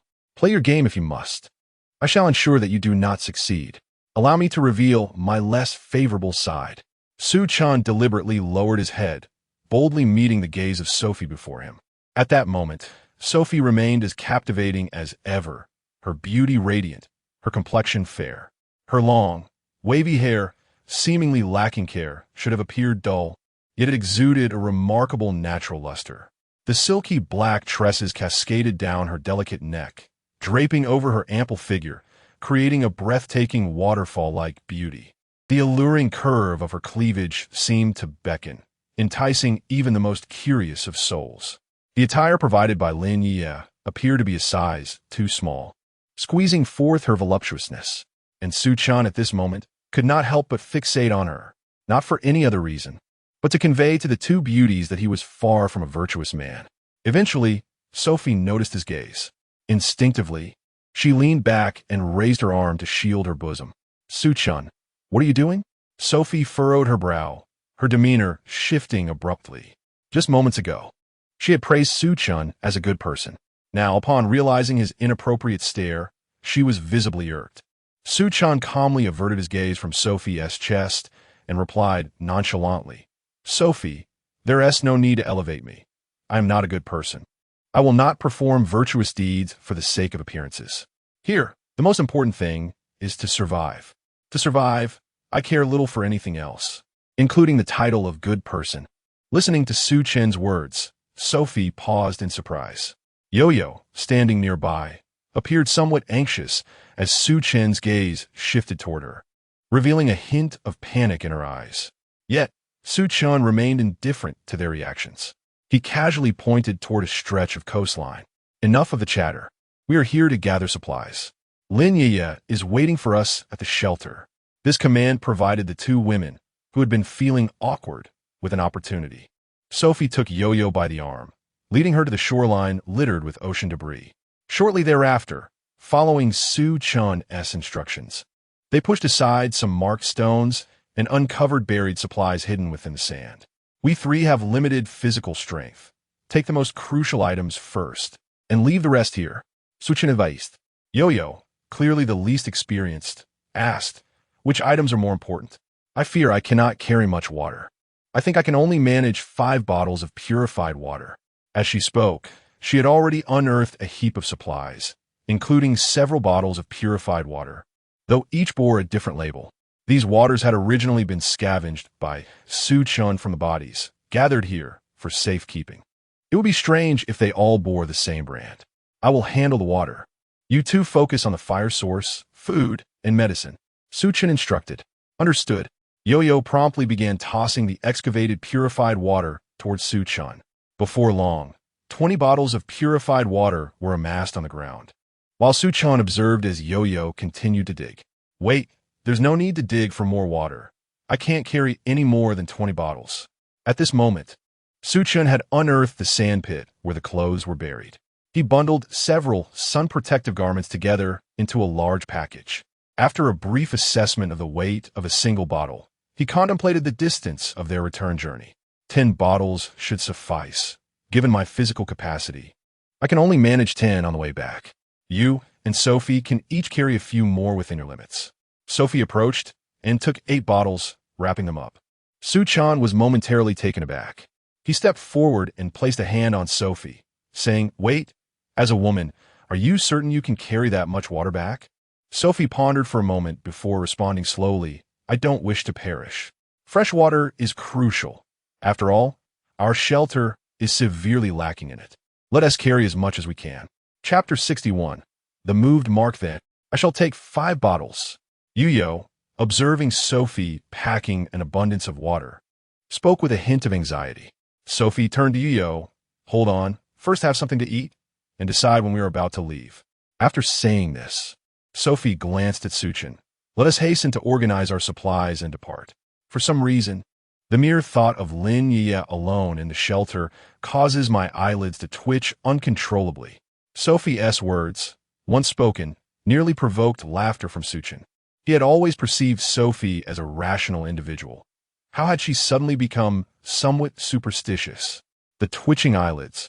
Who would have imagined that the previous antagonism would now transform into a profound concern for one another? Nevertheless, Su Chen recognized the validity of her sentiment. The current conditions of shelter were still exceedingly rudimentary. After addressing the supplies, there would be numerous other matters to attend to. All right, I shall organize and distribute them accordingly. Su Chen proceeded to excavate the supplies from the sand pit before him, swiftly gathering the items. After a brief inventory, he declared, "Let's take as much purified water as we can carry. Do not overexert yourselves." Upon hearing these words, both Sophie and Yueyue nodded in agreement. After further organizing the items, Su Chen first packed his own supplies. 10 bottles of purified water weighed approximately 5 kilograms. He then proceeded to pack several power banks and mobile phones. Yueyue, looking perplexed, inquired, "But, Su Chen, are those phones even useful? There should be no signal here, right?" Su Chen waved a phone before Yueyue, saying, "Better to be prepared than to be caught off guard. Additionally, these phones can serve as flashlights, which should suffice." Upon hearing this, Yueyue began to comprehend and refrained from further questioning. Continuing his organization, Su Chen bundled a folding umbrella he had not taken before, directly tied several belts together. The more Yueyue observed, the more curious she became. Unable to suppress her inquiry, "Why so many belts? Is there perhaps a leather goods merchant among the passengers?" Listening to Yuye's conjecture, Su Chen wore a resigned expression, waving a belt at her. "These belts are sturdy, and the buckles can be utilized for tying ropes. The reason I possess so many belts is simply because, upon awakening, I found myself surrounded by 22 deceased individuals. These belts were taken from bodies." Upon hearing that the belts were scavenged from the deceased, Yuye's face turned a pallid shade of green. She then pointed to the biscuits and thin jackets she had been packing, her gaze shifting back to Su Chen. "Are you implying that the biscuits and clothing I'm currently packing were also taken from the dead?" Su Chen offered no further explanation, merely nodding in affirmation. The color drained from Yuye's face, not due to a lack of intellect, but rather because she had never considered such a grim possibility. Sophie, too, noticed that Yueyue was unwell. He walked over to assist Yueyue in packing and gently reminded her, "Yueyue, this is not a human habitat. We are on a desolate island. For the sake of survival, we must sometimes make certain compromises." "All right, I understand." Realizing her emotional state was affecting everyone, Yueyue reluctantly responded. Meanwhile, Su Chen had finished packing his belongings, and upon calculation, his load weighed approximately 9 kilograms. The return journey would take several hours, and Su Chen had no intention of adding to his burden. He glanced at Sophie and Yueyue, who were also busy packing. They primarily gathered food and lightweight clothing. There were few medications left, just one box. Soon, Sophie had completed her packing. Given her fondness for fitness, her load was considerable, weighing around 7 kilograms. Chen approached and lifted the makeshift backpack Sophie had crafted from clothing, advising, "We still have about 2 hours to return, and in this heat. Are you certain you wish to carry 7 kilograms?" Surprised by his statement, Sophie looked at him quizzically. "Really? You can tell it's 7 kilograms just by lifting it? Are your hands equipped with a scale?" Chen shook his head. "As an orthopedic doctor, I am simply sensitive to such minor differences. You should lighten your load by a kilogram. 6 kilograms would be more suitable for you." However, contrary to his suggestion, Sophie confidently shook her head. "No, I'll manage just fine." With that, she flexed her bicep towards Chen. The sight elicited a smile from him. "All right, just a 1 kilogram difference. If it becomes too much, you can share the burden with me on the way."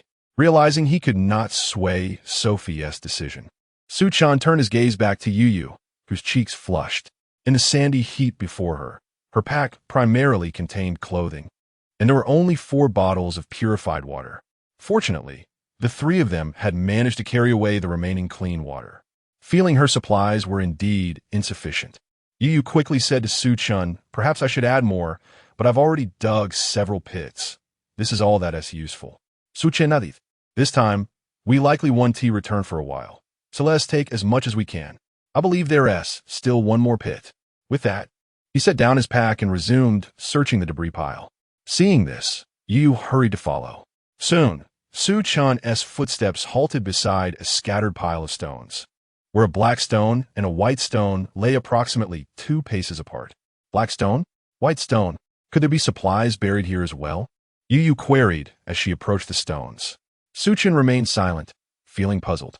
When he had designated the temporary storage area for supplies, he had marked the pits with a black and white stone placed together. The previous ones had all been marked in this manner. However, how could the black and white stones in this location be so distant from one another? This seems illogical. After speaking, Chen turned his gaze towards the tide. The shoreline was still quite distant. Otherwise, he would not have chosen to bury it here. Yet, it was evident that the 2 stones were separated. If not for the erosion caused by the tide, then this matter would be quite concerning. At that moment, Feier approached, observing Chen deep in thought. She inquired, "What troubles you, Chen?" Chen shared his thoughts with her. Upon hearing this, Feier was taken aback, quickly lifting her head to glance around. She then whispered, "Could it be that someone has come to this place and moved the 2 stones?" "What? Someone?" Upon hearing this, Yueyue also looked around in alarm. Does that mean we are now exposed to others' gaze? Chapter 62. You were a rogue. The waves caressed the coastline, and it was now midday with scarcely a breeze. The entire sea felt remarkably tranquil, the sky a brilliant blue and the sand a pristine white. Apart from the 2 women beside him, Chen surveyed the surroundings and found no one else in sight. Could there be someone lurking in the shadows, poised to bring us harm? Recollecting the words spoken earlier by Feier, a wave of anxiety washed over Yueyue. As a schoolteacher, she was inherently conservative. The mere thought of Feier recounting that night when she was bound to a tree and watched over by several men sent shivers down her spine. Chen quickly discerned Yueyue's excessive terror and softly reassured her, "It's not a significant concern. This island is inhabited by more than just people. Besides, there are supplies buried beneath the sand, possibly attracting creatures that might have moved the stones." To be candid, even Chen felt a twinge of uncertainty in his own words. Indeed, animals could displace stones, but to do so at such a distance suggested something beyond the ordinary. Among animals capable of moving heavy rocks, only humans and primates came to mind. Let us just attribute it to an orangutan, he thought to himself, hoping to soothe Yueyue's fears. After all, they couldn't allow her to embark on their journey weighed down by trepidation. Enough with the wild speculations. If there were indeed someone here, we would have already been harmed. Let's quickly organize the supplies from the last pit.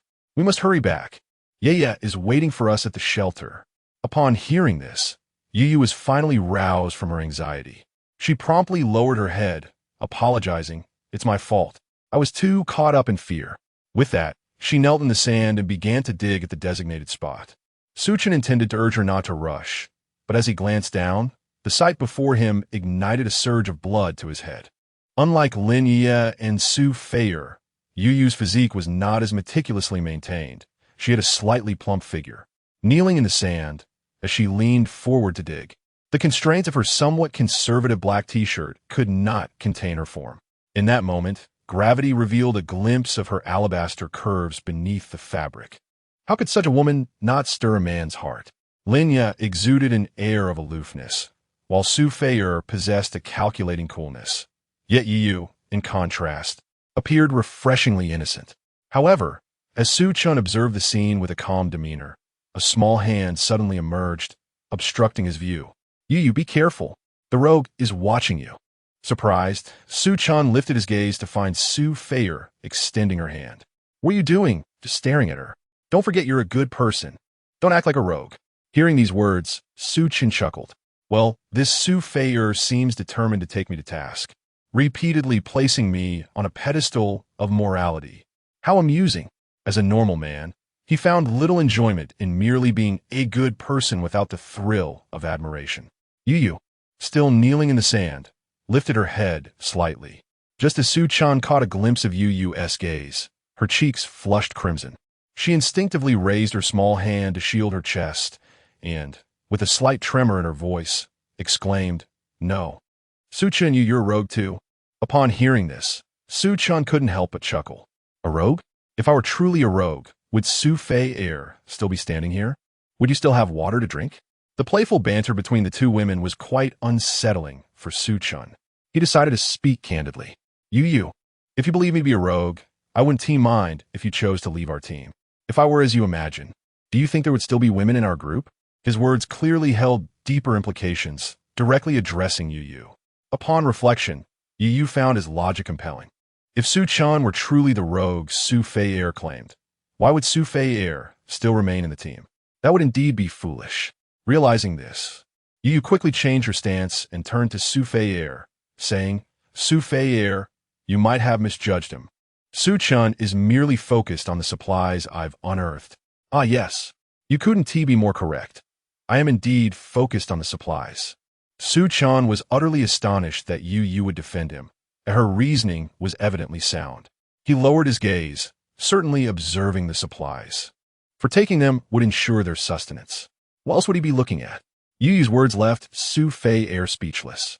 After pondering for a long while, she could only helplessly utter, "Fine, do as you see fit, but I still think you should be more cautious. Men are nothing but trouble." Upon hearing this, Chen could only shake his head in resignation. Su Feier, please don't say that. I believe Chen is actually quite good. Concerned that internal strife might arise amidst the current tension, Yueyue even attempted to persuade Su Feier. This rendered Su Feier utterly speechless. And after shaking her head repeatedly, she finally blurted out, "You are truly naive. All right, I concede. Hurry up and dig out the supplies so we can return to the shelter." In this round of mental sparring, Su Feier had once again been bested by Chen, visibly infuriating her. Previously, she had successfully persuaded Lin Yueyue to align against Chen, yet now, she found herself seemingly provoking him without having said much at all. Meanwhile, Chen, having gained Yueyue's approval, chose to remain composed. However, Yueyue had learned her lesson. As she dug, she cautiously covered her vital areas, denying Chen any opportunity. As the situation became increasingly tense, Chen's expression turned serious as he shot a pointed glance at Su Feier. Her demeanor was equally unyielding. Suddenly, the silent tension was shattered by a piercing scream from Yueyue, who was kneeling in the sand, digging. "Ah, what is happening?"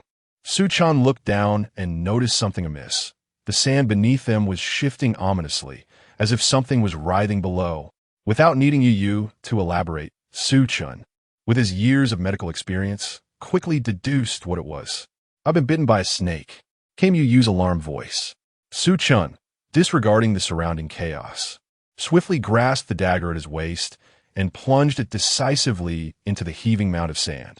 With that single thrust, the writhing creature beneath the surface struggled momentarily before succumbing to stillness. In haste, Su Chan cleared the sand away, revealing that it was indeed a snake. This unexpected revelation sent chills down the spines of all present. Su Feier, particularly startled, recoiled several steps, unable to bear the sight of Su Chan clutching the severed portion of the serpent.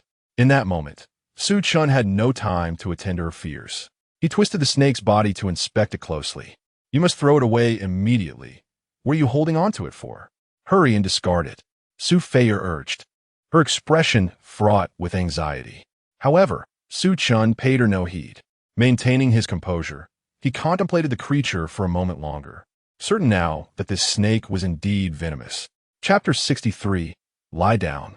"Let me see." Su Chan flung the decapitated snake away into the distance and turned to Yueyue, who wore an expression of sheer terror. "Su Chan, what kind of snake was that? Didn't you recognize it?" Yueyue shook her head, unfamiliar with that species. "All right, it's better that you don't know." Su Chan half-squatted before her and whispered, "That was a 5-step snake." "What? A 5-step snake?" The moment Su Chan's words escaped his lips, Yueyue's face turned an ashen shade, leaving her utterly speechless. Before she could even process the information, Su Feier, alarmed, exclaimed, "Let us not dig any further. Let us just leave with what we have. Had I known there were snakes here, I wouldn't have excavated this last pile." Observing the intense reactions of the two beauties, Su Chan couldn't help but chuckle, though in such a tense situation, laughter felt inappropriate. He stifled his amusement, pinching himself to maintain composure. "Su Feier, are you foolish? Don't you know that if bitten by a 5-step snake, one cannot move? You need to hurry and leave. It seems you wish for Yueyue's swift demise." Upon hearing Su Chan's words, Su Feier fell silent. Throughout their journey, she had been intentionally guiding Yueyue in conversation, but this time, Yueyue opted to trust Su Chan, for he was a doctor. What should I do, Su Chan?" Yueyue stammered, fear rendering her speechless. Su Chan glanced down. Yueyue remained in a kneeling position, and it was unclear where she was injured. "We must assess the injury to understand," he remarked instinctively. However, as soon as he spoke, Yueyue's face visibly flushed as she knelt in the sand, her shyness suggesting a deeper secret. Su Chan, undeterred by her gaze, focused on his duty to heal. He crouched down and gently patted Yueyue's shoulder. "Where are you hurt?" "Let me see." Yueyue's complexion shifted. Her face, once merely red, now turned crimson to the roots of her ears. "Yueyue, please hurry and tell me." "The poison from a snake acts swiftly." Su Feier, unable to contain herself, urged her friend. With a face flushed with embarrassment, Yueyue felt tears welling up. As the gravity of the situation escalated, she reluctantly lowered her head and confessed, It's on the inside of my thigh." The moment those words left her lips, both Su Feier and Su Chan were taken aback. "How on earth did it bite there?" Su Feier blurted out, immediately regretting her inquiry. "How could it have bitten there? It was rather obvious." Yueyue knelt in the sandy ground, her lower body pressed against the earth. If not her calf, then it could only be her thigh or buttock. Was that even a question worth asking? Could it be that Yueyue had intended for this to happen? Meanwhile, Yueyue's expression grew even more bashful. She had wanted this, but there was no alternative. Trembling with anxiety, she grasped Su Chan's hand tightly. "Su Chan, you must think of something. I'm still young. I haven't even been in a relationship yet." In the midst of such chaos, she was still preoccupied with such thoughts. "Yueyue, let me examine you first." Su Feier interjected, attempting to take charge. However, just as her hand reached out, Su Chan firmly grasped her wrist. "Su Feier, refrain from causing a commotion here. Are you a doctor? Are you qualified to examine an injury?" Since being with Su Chan, Su Feier had seldom encountered such a demeanor from him. "I am certainly not a doctor, but I am a woman," Su Feier pouted, wishing she could pierce through Su Chan's intentions. Nevertheless, Su Chan coldly replied, "Su Feier, your desire for attention is your own affair, but when it comes to healing, I possess far greater expertise than you." Su Feier was about to retort, but Yueyue's delicate hand weakly grasped Su Feier's. "Let him take a look. He is a doctor, after all. What has he not seen? Allow him to examine it." Yueyue, though innocent, decisively chose to prioritize life over embarrassment. She reached out, grasping Su Chen's hand. "Dr. Su, I beg your assistance.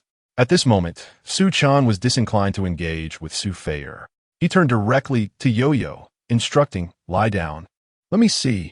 Yueyue, feeling the numbing sensation at her wound, dared not waste another moment and promptly lay down, raising her hips high. This action left Su Chan momentarily dumbfounded. Yueyue, I meant for you to lie down, not to assume that position. Oh, my apologies. Yueyue quickly adjusted her posture, lying completely prone. Su Chan swiftly crouched near her hips. Point to where the injury is. Yueyue bit her lip, shame flooding her, rendering her speechless. However, she earnestly indicated the inner side of her thigh. Your outer pants are too thick. I must cut away the outer layer to access the wound. Su Chan produced a dagger. Both Su Fei'er and Yueyue fell silent, finding it difficult to speak. After all, Su Chen's actions and demeanor exuded no hint of impropriety. Rather, he displayed an exceedingly rare focus. Yueyue gritted her teeth and offered a quiet acknowledgement, lowering her head. The graceful curve of her hips extended down her legs. As Su Chan gently grasped her, Yueyue gasped softly no. He was entirely unprepared for her sensitivity. Do not be anxious. As long as we address this promptly, the toxin will not spread. In the next moment, Su Chan proceeded with his task. The taut, resilient sensation was something he had not anticipated. Previously, he had assumed Yueyue was somewhat voluptuous and, having heard she was a teacher, believed she must engage in regular exercise. Yet, the tactile experience at this moment revealed her to be remarkably supple. Perhaps it was a result of youth. You will need to endure a little. If you find my grip too forceful, please do not hesitate to inform me, Su Chan advised. Yueyue let out a soft sound of acknowledgement, unable to articulate further. Suddenly, a tear slipped from the corner of her eye, the origin of which was unclear, pain or fear. Su Chan grasped the fabric near the wound and twisted it, then gently sliced it open with the dagger. In the next instant, a tear appeared on Yueyue's thigh.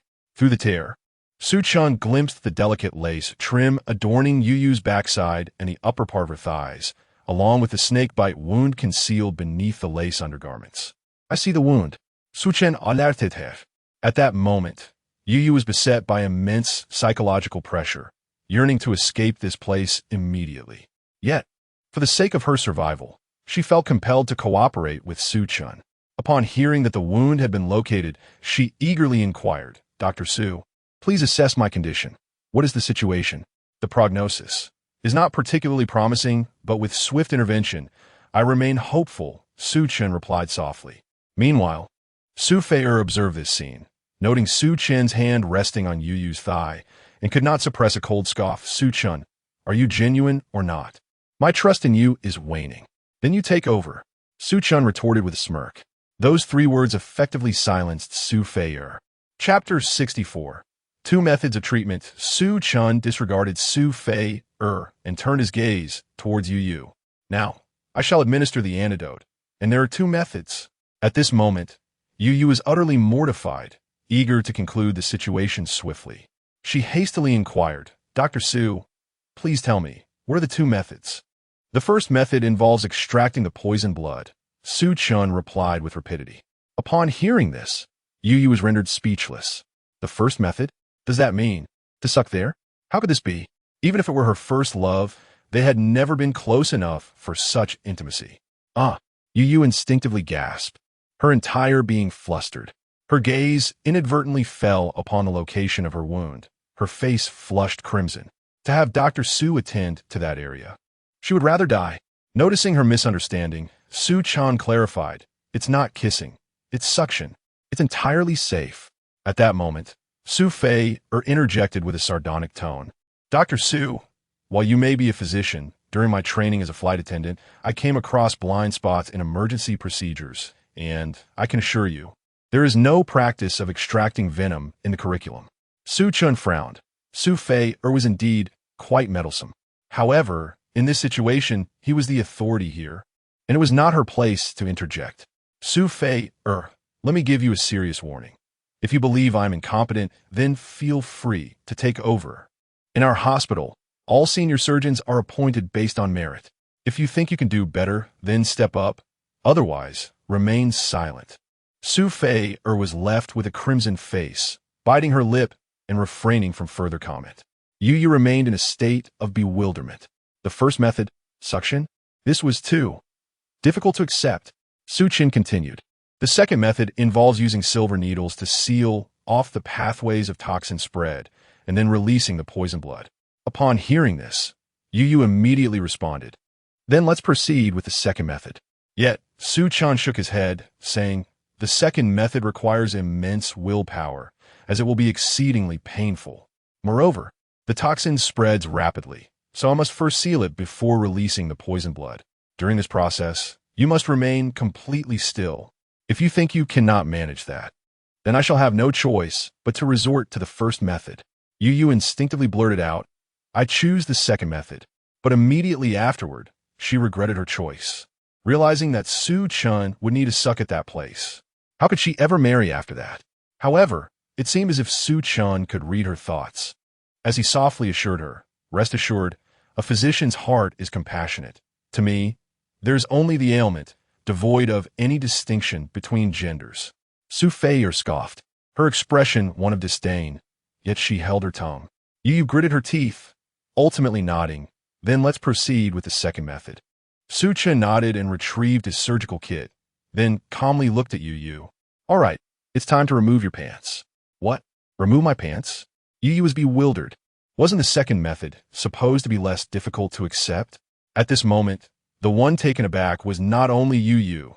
Su Fei, observing the situation, shot an incredulous glare at Su Chen, inwardly lamenting, bah, easier said than done.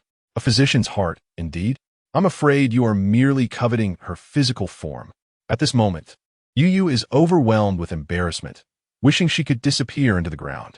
It is impossible for me to treat your wound through such a small opening in your pants. Should the instruments become ensnared due to your movements caused by pain, Su Chen gazes at Yueyue with utmost seriousness. Surgical instruments are typically quite sharp. Such risks are far greater. You surely do not wish for your wound to be re-injured, do you? Yueyue can discern that Su Chen is not jesting at this moment. However, she understands that this is not the time for hesitation. Reluctantly, she must endeavor to maintain her composure and gradually lifts her hips, slowly peeling off her outer pants. As the denim descends, a pair of long, fair legs are revealed to the air, straight, proportionate, with a flawless contour. Yet on the inner thigh, a slightly swollen mark disrupts the overall aesthetic. This mark is precisely where the snake bit her. Yueyue's heart races and her breathing quickens. Never before has she exposed her body before man in such a lucid state. Su Chen's gaze remains calm, devoid of any distractions. His focus is entirely on the wound upon Yueyue's leg. He takes out an alcohol swab to disinfect the area around the wound, and after completing the sterilization, he retrieves a small metallic box from the surgical kit. Upon opening the box, slender silver needles are revealed. Su Chen selects one needle, pinching the tail gently and flicking it slightly. The needle emits a soft, vibrating sound, and its tip quivers delicately. He presses down on Yueyue's thigh with his left hand, while his right hand, holding the needle, precisely punctures an acupoint near the wound. The instant the needle pierces the skin, Yueyue experiences a slight sting. Immediately after, a tingling sensation radiates from the needle's tip, gradually spreading throughout her thigh. It's somewhat cold. Yueyue cannot help but exclaim, her voice quivering. This is a normal reaction. The silver needle has sealed the pathway for the toxin spread, resulting in some discomfort. Su Chen explains as he continues to administer the acupuncture. His movements are swift yet steady, solely to ensure Yueyue remains calm. His other hand rests unabashedly on Yueyue's leg. That fair, long leg is entirely within his grasp. Su Chen's fingers gently press upon her thigh, seeking the optimal point for needle insertion. With each press, the warmth of her skin is felt beneath his fingertips. This sensation, quite delightful. He strives to suppress the peculiar feelings stirring within him, maintaining the steadiness of his fingers. The slightly plump girl, such softness, how intriguing. Yueyue's face has turned crimson to the roots of her ears, her body rigid as a plank of wood. She tightly shuts her eyes, daring not to observe Su Chen's actions, nor to contemplate what he is doing. Only her slightly trembling eyelashes betray her current tension. Meanwhile, standing to the side, Su Feier is incensed, standing upright with arms crossed, projecting an air of aloofness. All of this, of course, is keenly observed by Su Chen. Nevertheless, he remains unfazed. Relax, he urged. Tensing your muscles will hinder the dispersion of toxins. With a soft, hesitant hum reminiscent of a mosquito, Yueyue endeavored to loosen her taut demeanor. Yet, such a state of tranquility proved elusive. She felt as though she were being scorched over an open flame, the overwhelming sensation of shame nearly rendering her unconscious. However, Su Chen's movements were swift, devoid of any semblance of indulgence. A few silver needles were deftly inserted, alleviating much of the swelling and pain, leaving behind a subtle numbness. He withdrew his hand and exhaled gently. Raising her gaze, Su Chen noticed the flush of embarrassment adorning Yueyue's face. Well, the initial treatment of the wound is complete. We can proceed with the next step now. Chapter 65. Taking advantage what? Su Chen, did you not just say that suction was merely the first method of choice? Why then are you resorting to it now? Yueyue's reaction paled in comparison to the fervent response from Sophie. Sophie, are you the physician here, or am I? Su Chen turned his gaze towards Sophie. Upon my initial examination of the injury, it was indeed so. Only 2 methods were available. However, the situation has changed. I have valid reasons, grounded in my expertise, to adjust the treatment approach. This is a matter of respecting my profession. Upon hearing this, Sophie's complexion instantly soured. Adjust the treatment approach? She gritted her teeth. Su Chen, do not presume that I am unaware of your intentions. Sister Fei, Yueyue weakly attempted to interject, wishing to say something. Silence. Sophie abruptly turned to Yueyue. Are you still defending him? He clearly wishes to take advantage of you. With a cold scoff, Su Chen rose to his feet. Sophie, should you continue to question my professional judgment, I can cease immediately. You may bear the consequences. Su Chen's voice was remarkably calm, his expression betraying no emotion. Sophie was momentarily taken aback, her face shifting from crimson to pallid, then flushing a deeper shade of red. How ruthless! Su Chen, das just librasen. Yet, she felt powerless to challenge him. Biting her lip, Sophie's fingers nearly dug into her palm. When had she ever been so firmly grasped by another? This scoundrel dared to leverage his expertise against her. He was clearly intent on taking advantage, yet spoke so grandiloquently. Yueyue, that Na'vi girl, was utterly ensnared by him. Reflecting on this, Sophie felt a pang of bitterness. Was she not also ensnared by him? As a distinguished flight attendant for a renowned airline, Sophie had always been among the elite. No matter the challenge that arose, she could effortlessly devise a remedy. Yet here, she found herself completely subdued by Su Chen. Utterly powerless. It felt as if there were no rules in this scenario. No, it was Su Chen who embodied the sole rule. Her chest heaved violently, as if her heart would leap forth. Ultimately, however, she stifled her rage and refrained from speaking further. Very well, I shall observe what you intend to do. Caught between the two, Yueyue felt utterly conflicted, opting to avert her gaze from Sophie. Stealing a glance at Sophie, then at Su Chen, she murmured, Sister Fei, perhaps we should just let it go. Let go of what? He has already groped you all the way. Sophie snapped, her eyes brimming with unshed tears. This foolish girl, utterly oblivious to the need for self-preservation. It infuriated her. She longed to slap him twice. Despite her inner turmoil, Sophie could not utter a single word of dissent. Yueyue, startled by the outburst, recoiled, silencing herself. The beach fell into a brief silence. Yet Su Chen remained unfazed. As if nothing were amiss, squatting down once more, his gaze fixed intently upon Yueyue's wound. Now relax your muscles. I'm about to begin. Yueyue's body trembled violently, her muscles tightening rather than relaxing. She could perceive Su Chen's breath. His warm exhalation brushed against her skin, inducing a tingling sensation, as if every pore was captivated by him. Do not be afraid, Sophie urged, her eyes wide as saucers, fixated on Su Chen's actions. She witnessed his lips gently graze Yueyue's snow-white skin, and in that instant, Sophie nearly cried out in horror. You scoundrel! Beast! He truly dares! The word she wished to utter hung in her throat, as she grappled with the fact that this was, after all, Su Chen's area of expertise. Yueyue tightly shut her eyes, her long lashes quivering slightly. Her hands gripped the sandy beach beneath her, the grains slipping through her fingers like time itself. A peculiar sensation emanated from the wound, not the excruciating pain she had anticipated, but rather a warm, gentle suction. Su Chen's movements were delicate, his brow furrowed in concentration. Sophie's expression darkened further. What on earth was this man doing? Could it truly be mere treatment? This thought flickered in her mind, but was swiftly extinguished. Impossible. He was undoubtedly doing this intentionally. Which hospital teaches doctors to extract venom? Which one? Time seemed to freeze, each second stretching into an eternity. After 3 long minutes, Su Chen finally lifted his head. He turned slightly, releasing what he had drawn from her onto the sandy ground beside them. All done, he stated calmly. Yueyue opened her eyes, her lashes still trembling. She glanced down at her wound, and indeed, the redness and swelling had subsided. Yet, the memory of that sucking sensation sent her heart racing like a drum. Had it truly healed? Su Chen stood, brushing the non-existent sand from his trousers. The venom is cleared. We can disinfect it when we return. It's not a major issue, he remarked matter-of-factly. However, Yueyue felt her cheeks flush as if they could fry an egg, her gaze wandering, unable to meet his. Sophie stood nearby, arms crossed, her chest heaving with indignation. Suddenly, she pointed at Su Chen, exclaiming, "Su Chen, I know this island is rife with snakes, insects, and vermin. But if I were to get hurt, you must not treat me like this. Yueyue, you must bear witness." She glared at Su Chen, her jaw clenched in frustration. Su Chen cast a sidelong glance at her, a hint of a smile playing at the corners of his mouth.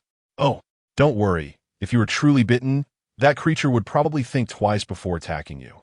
He replied leisurely, his words light, yet piercing like a needle, striking at Sophie's breaking point. "You!" Sophie gasped, her chest rising and falling rapidly, her finger trembling as it pointed at Su Chen. "What do you mean by that?" "Who's stout and robust." She felt as if she might explode from the frustration he evoked within her.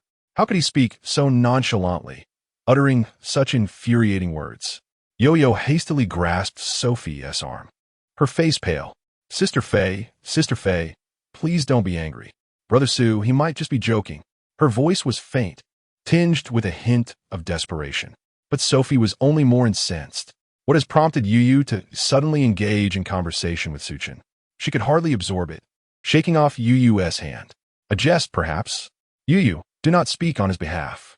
Yet, Su Chen remained indifferent, gazing distantly at the sun on the horizon. "It is getting late. We ought to return to the shelter soon." Su Chen paid no heed to her outburst. "Let us proceed." He turned first, shouldering the burdens he had carried before, and began retracing their steps. Yueyue glanced at Su Fei, then back at Su Chen, her expression fraught with uncertainty. "Sister Fei, oomph." Su Fei shot an exasperated glare at Su Chen's retreating figure. "Yueyue, quickly don your pants. Do not allow this man to take undue advantage." Chapter 66. 3 women and 1 man. Yueyue lowered her gaze to her bare legs, her cheeks instantly flushing crimson. At that moment, she was clad only in form-fitting lace undergarments. Hastily, she seized her trousers, her hands fumbling as she attempted to put them on. However, the sand clung to her damp skin, making it nearly impossible to don the garment. Alas, she accidentally brushed against her wound, and tears welled up in her eyes, her anxiety amplifying her struggles. Su Chen, alerted by the commotion, instinctively glanced back. He caught sight of Yueyue bent over, her alabaster back glimmering in the light. "Do you need assistance?" he inquired. "Help is hardly your prerogative. Don't presume I am oblivious to your thoughts," came Su Fei's voice from the side. She snatched the trousers from Yueyue's hands and shot Su Chen a glare. "What are you staring at? Turn around." Suppressing a chuckle, Su Chen mused about Su Fei's ire. Was she truly incensed merely because he had assisted Yueyue with her stitches? "Very well, I shall wait for you both ahead," he declared, turning away and departing with his burdens. Su Fei seethed at his nonchalant demeanor, her frustration mounting. Yet she had no choice but to turn back and help Yueyue with her trousers. "Hiss, Yo-Yo inhaled sharply, evidently still in pain from her injury. Is it very painful? A bit, but not excessively. Rest assured, I'm fine, Yo-Yo replied, shaking her head, her voice trembling slightly. With careful precision, Su Fei'er navigated around the wound, assisting Yo-Yo in raising her trousers. Are we done? Yo-Yo bit her lip and whispered, just a little more. After readjusting her position, Su Fei'er finally managed to help Yo-Yo into her trousers. She exhaled a sigh of relief, turning to Yo-Yo with a rather stern tone. Yo-Yo, I have reconsidered my previous stance. I believe that Su Chen is not a good person. I apologize for the misguidance I may have caused you.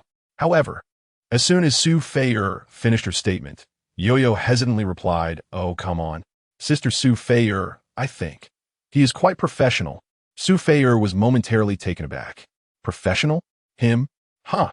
Yo-Yo, do not be deceived. He is merely a brash individual.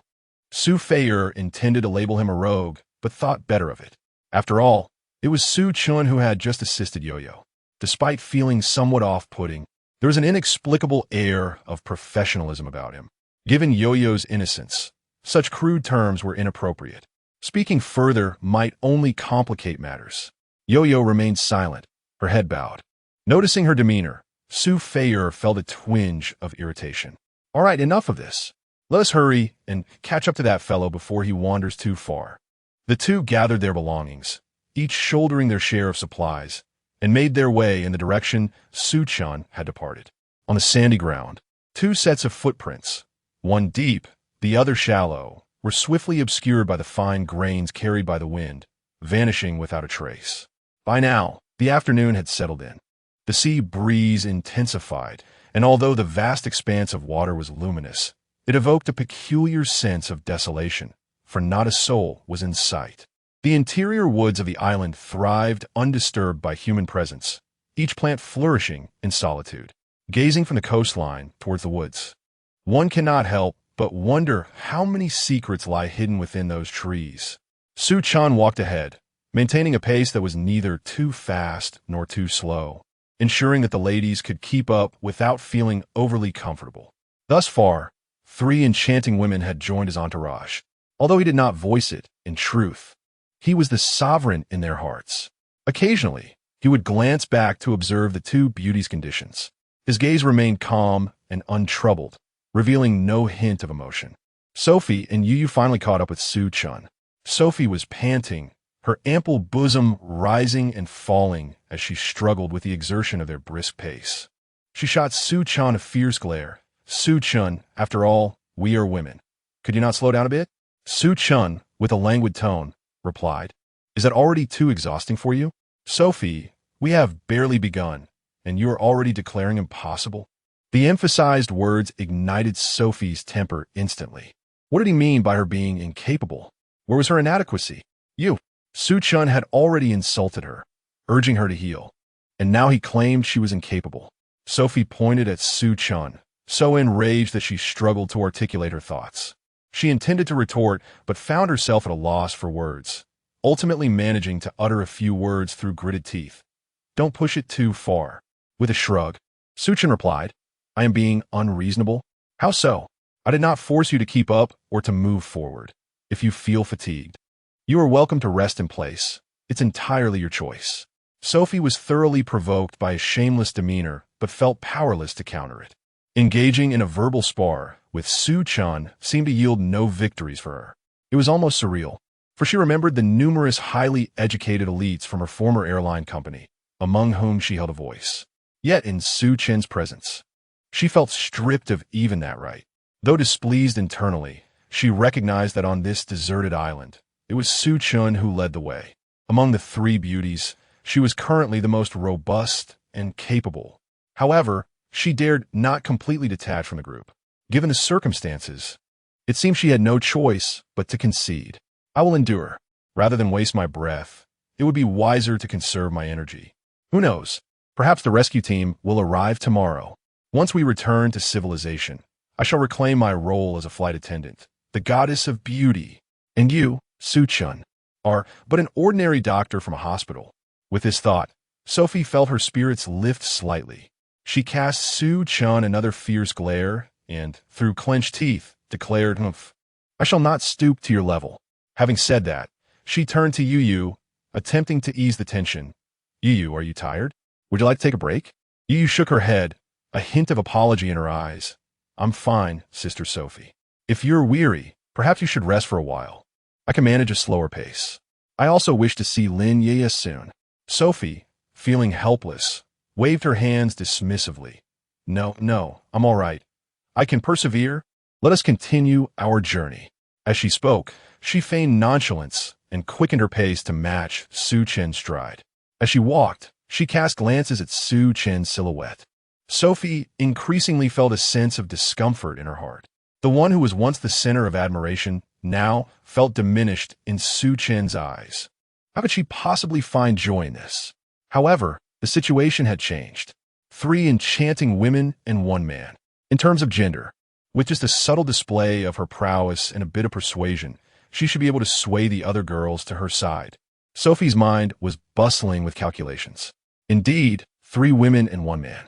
With a little maneuvering, if she could entice Yueyue and Lin Yueyue to align with her, could Su Chen truly remain unchallenged? Chapter 67. The enigmatic forest. Upon contemplating this, she intentionally slowed her pace, drawing closer to Yueyue.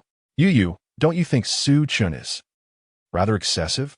He exhibits no decorum towards girls at all. He simply takes advantage of you. Judging by your demeanor, it seems you've never experienced love. Have you? You must be cautious when the time comes for you to marry. Do not let him exploit you completely." However, upon hearing these words, Yueyue merely shook her head. "Sister Su Fei'er, please do not blame him. The conditions on this deserted island are what they are. He has no choice but to act this way." Su Fei'er was momentarily taken aback. The Yueyue before her, though seemingly innocent, was surprisingly obstinate. She had laid her thoughts bare, yet Yueyue was defending Su Chen. "You have exposed your legs to him, and even touched. Sister Su Fei'er, let's not speak of such things. Even if we were in a real hospital, wouldn't this be considered appropriate?" Su Fei'er could no longer contain her frustration. Her chest heaved violently a few times before she managed to suppress the fiery emotions threatening to erupt. How could this girl be so impervious to reason? She was on Yueyu's side, after all. Gritting her teeth, she ventured cautiously, but he is still a man, and to be so unrestrained. Yueyue looked at Su Fei'er with an innocent smile. Su Fei'er felt a wave of exasperation wash over her. Never mind. This Yueyue was destined to remain merely a teacher. During her beauty pageant days, she had encountered countless men. One must possess wit to avoid being taken advantage of by them.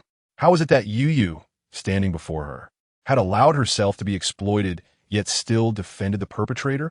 Sighing, she conceded, "Alas, you are simply too naive." Upon hearing this, Yueyue halted her steps and regarded Su Fei'er earnestly. "Sister Su Fei'er, your words strike me as rather peculiar. It seems you are particularly concerned about Brother Su Chen." The moment Yueyue spoke, Su Fei'er froze, as though pricked by a needle, her smile faltering. She cast a swift glance at Yueyue, who looked back with her large, glistening eyes. "Particularly concerned? Huh, what a joke. He has already touched your leg. Do you think I am not concerned? I'm a woman, too. I understand the workings of a man's mind far better than you do." Su Fei'er forced a laugh, her lips twitching slightly. She quickly turned her gaze towards Su Chen's retreating figure, her frustration bubbling to the surface. Was Yueyue's mind muddled by the sea? Here she was, attempting to offer a warning, and instead, Yueyue chose to defend Su Chen. Very well, think as you wish." With a dismissive remark, "Isu fea quickening here, please." Yueyue blinked in confusion, left standing in place. She scratched her head and whispered to herself, "Why is Sister Su Fei'er angry?" Ahead, Su Chen walked steadily, not once glancing back. However, his ears were keen, and he vaguely picked up on the altercation behind him. The subtle exchanges between women were of no interest to him. The last time, Su Fei'er had had a fierce quarrel with Lin Yueyue, and he had emerged unscathed. As long as he was not at a disadvantage, everything else was inconsequential. Yet, despite this, however, Sophie's intentions were somewhat discernible to him. On this island, resources were scarce and dangers abundant. Now, their group had grown to 4 individuals. Sophie constantly harbored thoughts of gaining a modicum of control to protect her own interests. Naturally, she sought to find allies. Nevertheless, Su Chen could hardly be bothered to engage with her. Her actions were nothing more than trivialities. Why would he pay her any mind? Squinting, Su Chen surveyed the distant thicket. The wind rustled through the leaves. Hey, keep close, don't fall behind.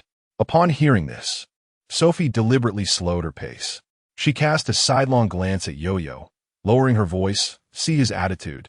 Does he really think he is the boss? Yueyue pursed her lips, choosing not to respond. She had initially intended to retort that he indeed was the boss, but seeing Sophie's odd expression, she opted for silence instead. She glanced down at the tear in her pants near her thigh. When Su Chen had tended to her wound, his movements were swift and efficient, lacking any hesitance. Although it involved contact with her, it was necessary, wasn't it? How could it be as disgraceful as Sophie claimed? Reflecting on Yueyue's words and actions, Sophie thought to herself that the name Yueyue was fitting, as she was quite gullible. At that moment, Su Chen in the lead seemed to have noticed something. His gaze shifted toward the woods, and as he walked, his pace gradually slowed. Instinctively, Sophie followed his gaze into the thicket. Su Chen halted, his eyes fixed on the dense foliage. Frowning, he caught a whiff of something metallic. It was not the briny scent of the sea, but blood? Stop, he hissed, raising his hand at a signal. The two women behind him froze. The scent of blood sent a jolt through Sophie, causing her to instinctively take a step back, inhaling deeply. In other circumstances, she might have suspected Su Chen was up to something, but encountering the stench of blood on this deserted island was no trivial matter.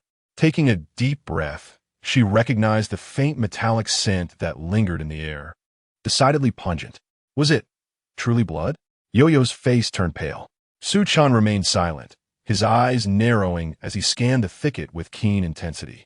In the dappled shadows on the tree trunks, something appeared to writhe. He slowly raised his hand, signaling the two women behind him to be quiet. Don't make a sound, he whispered.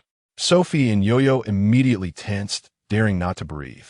You two, hide behind the trees. Succenergently instructive. This time, Sophie and Yueyue hesitated not at all, promptly crouching behind a nearby tree. The forest was eerily silent, save for the rustling leaves stirred by the wind and the distant sound of waves crashing against the rocks. Su Chen crouched low, approaching the thicket with the stealth of a leopard. His right hand had already grasped the dagger at his waist, while his left gently pushed aside the branches in his path. With each step, he moved with utmost caution. Holding his breath, he tightened his grip on the dagger. The vines entwined between the trees swayed slightly, and the leaves emitted a soft, rustling sound. His pupils constricted. This was no ordinary fallen leaf. In the dappled light, he discerned the dark crimson stains upon the foliage. It was spattered blood. This he had studied during his medical training. This place was sinister. Su Chen cursed inwardly. The blood appeared somewhat fresh. He crouched low, using the trees as cover to advance cautiously. Beneath his feet, the brittle twigs emitted faint cracking sounds, startling a few birds into flight towards the treetops. Following the trajectory of the bloodstains with his gaze, he noticed the unmistakable signs of trampled grass beneath several large trees not far away. Narrowing his eyes, he scanned the area, observing the chaotic footprints on the ground in the morning light. TSK, there was more than one. Su Chen licked his parched lips, his throat tightening. He sidestepped behind a large tree, concealing his form with its bark. In the next moment, his gaze fell upon something peculiar on the ground. Several bloodied fragments of stone. Bone fragments? Suddenly, the underbrush to his left trembled violently, followed by the dull thud of a heavy object hitting the ground. Su Chen's muscles tensed instantaneously, his dagger poised before his chest. A low growl emanated from the thicket. Su Chen's pupils dilated. He distinctly saw a shadowy figure dart between the blades of grass. This creature was certainly not a common bird of the island, nor did it resemble the Komodo dragon he had previously encountered. And when that entity finally emerged into his view, he froze. Damn it, he muttered under his breath. What in the world is that? Chapter 68. Chains and monsters. That creature was undeniably not of the animal kingdom, though it bore the semblance of a human. Its body was drenched in blood. The muscles were grotesquely exposed to the air, resembling a skinned lizard. Its limbs were contorted beyond recognition, with joints growing in unnatural directions, creating an unsettling sight. The most horrifying aspect was its face, which, despite still being vaguely recognizable as human, had its features utterly obliterated. Su Chen, being a physician, had once treated patients with severe burns, thus he possessed a certain mental fortitude when confronted with such a sight. However, the two women trailing behind him were entirely different in their response. A sharp, brief scream pierced the air, though muffled by Sophie's hand. The piercing pitch shattered the tranquility of the forest. Yueyue's eyes rolled back, and she nearly succumbed to unconsciousness. What was that? What sort of abomination was this? It was 1,000 times more terrifying than any monster from a horror film. Staggering, Yueyue grasped a nearby tree for support, but she could not contain herself any longer. Her stomach churned violently, and she retched. Without a moment's hesitation, Su Chen shouted a warning. "Do not look." He swiftly positioned himself to shield Yueyue's view and drew a dagger. Sophie stepped back. Sophie's face drained of color, her body trembling. Upon hearing Su Chen's warning, she hurriedly attempted to retreat, though her fear rendered her nearly immobile. Is that a human? Now is not the time for such discussions. Su Chen lowered his voice, his gaze locked onto the monstrosity. The creature had clearly heard the commotion and was slowly turning its head toward them. Damn it, that face. Even as a seasoned doctor, Su Chen felt his stomach churn. Its features were a gruesome blend of flesh and blood, with only two dark voids where eyes once resided. Its nose was absent, and its mouth stretched grotesquely to the ears. It was watching us. Sophie's voice had transformed, filled with dread. The creature began to crawl, its twisted limbs moving like a spider's, joints cracking ominously, sending shivers down their spines. The chains that trailed behind it clinked and scraped against the ground, the sound echoing with a sinister resonance. At that moment, the origin of those chains remained a mystery. Su Chen gripped his dagger tightly, beads of sweat forming on his palms. Both of you, retreat slowly. Do not run, do you understand? Slowly. Yueyue, paralyzed by terror, found her legs incapable of supporting her. Sophie, though frightened, managed to obey, assisting Yueyue as they gradually backed away. The creature suddenly halted, tilting its head, its hollow, dark eyes fixed upon them. Then, it stirred slightly, its nostrils, if those grotesque remnants could still be called nostrils, quivered as a faint, moist inhalation filled the air. Damn! A chill ran down Su Chen's spine. It was scenting the air. Sophie trembled even more violently, her teeth chattering. Is it aware of us and preparing to consume us? In the next instant, the monster took a step forward. With a sudden clang, the iron chain behind it tightened, emitting a jarring frictional sound. The other end seemingly grasped firmly by something hidden deep within the dense forest. The creature's movements faltered, as though an invisible hand had tugged at it. The chain. Su Chen's pupils constricted. This revelation offered a glimmer of hope. Its range of motion was constrained. The monster appeared somewhat displeased, emitting a peculiar gurgling sound from its throat, as if choked by thick phlegm, laced with an indescribable agony. Su Chen realized that this creature was indeed limited, allowing him to breathe a sigh of relief. At this moment, he peered into the depths of the iron chain, surrounded by a thicket of trees.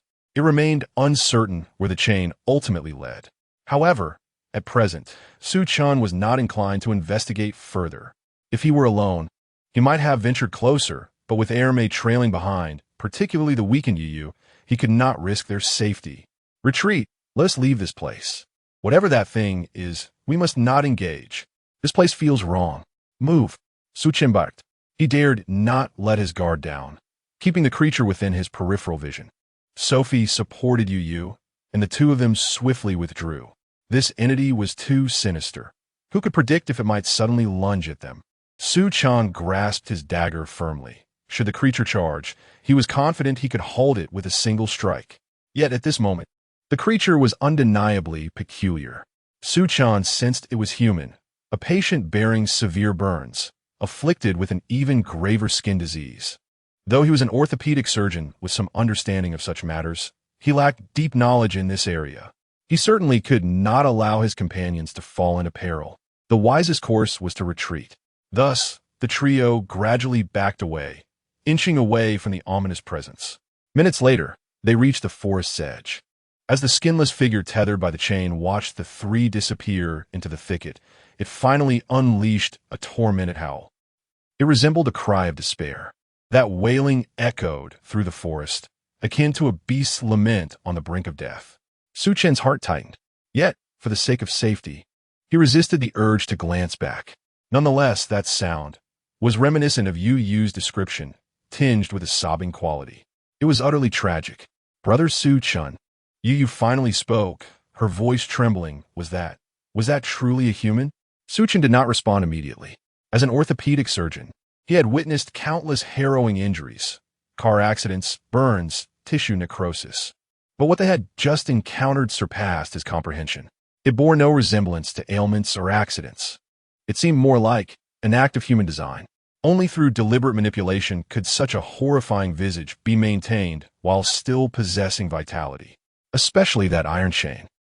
In that instant, Su Chen's mind recalled a previous scene, the man with the gun, taking Hong Hong away. The three hastened their pace. Half an hour later, they had finally departed from that treacherous coastline. Sophie leaned on Yueyue, her complexion pale. If he were human, we must report this to the authorities. Hearing Sophie utter such words with a ghostly visage, Su Chen felt a chill of fear wash over him. Was this not a foolish statement? Here they were, stranded on a desolate island. Where could they possibly report such an incident? He cast a glance back at the dense thicket, his emotions a tumultuous blend. Report it? He let out a bitter laugh. Sophie, you must be terrified. We don't even know where we are. Sophie paused, realization dawning upon her. Indeed, there were merely 3 souls trapped on this barren isle. Where would the police come from? If only they had the means to summon help. Are we to simply ignore this? Yueyue's voice trembled, laced with tears. What if he truly is human? Su Chen halted in his tracks, recalling the strange things gaze upon them. An indescribable sensation stirred within him. Do you think that person could also be a survivor from the cruise? Su Chen pondered, biting his lip. If that truly is a human, walking away now would be tantamount to abandoning them. Su Feier's expression shifted dramatically. Have you lost your mind? Su Chen, you can't be considering going back. Not right now, Su Chen replied, shaking his head. What we see here serves as a reminder for us to contemplate our long-term survival. What do you mean by that? Su Feier's face reflected sheer terror upon hearing his words. Taking a deep breath, Su Chen turned to face both Su Feier and Yueyue. The wounds on that creature have already solidified, which implies that it has been on this island for at least 6 months. After speaking, Su Chen looked at the 2 women. What do you think? Even if a rescue team arrives, would the ones who created this monster allow them to successfully search the island? Su Feier gasped, her eyes widening in shock. 6 months? Are you saying that monster has been trapped on this island for at least that long? Su Chen nodded. At least 6 months, considering the healing state of its wounds. It could be anywhere from 6 months to a year. My heavens, then. What kind of people are behind this? Su Chen remained silent, his expression grave. We cannot merely focus on how to escape. This route might not be feasible in the short term. We must prepare for a prolonged struggle, find a sustainable food source, locate water, discover a safe place, and make long-term plans. As Su Chen spoke, Su Feier's expression suddenly shifted dramatically, causing her to stand up in anger. No, Su Feier, will never survive on this desolate island. This isn't my world. I must find my fiancé. He is waiting for me. Su Chen furrowed his brow at her unexpected emotional outburst. Throughout their journey, he had perceived Su Feier as remarkably composed. Yet now, she seemed utterly unhinged. Su Feier, please calm down. Calm down? How can I possibly calm down? Tears streamed down her face as she pointed into the depths of the dense forest, her voice sharp. I thought this was merely a deserted island.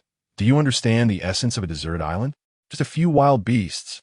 But now you tell me there are such cruel people here. You're implying we might have to stay on this island for an extended period? Su Chen, I believe many things you say, but not this. Don't you realize how much my fiancé paid for my insurance?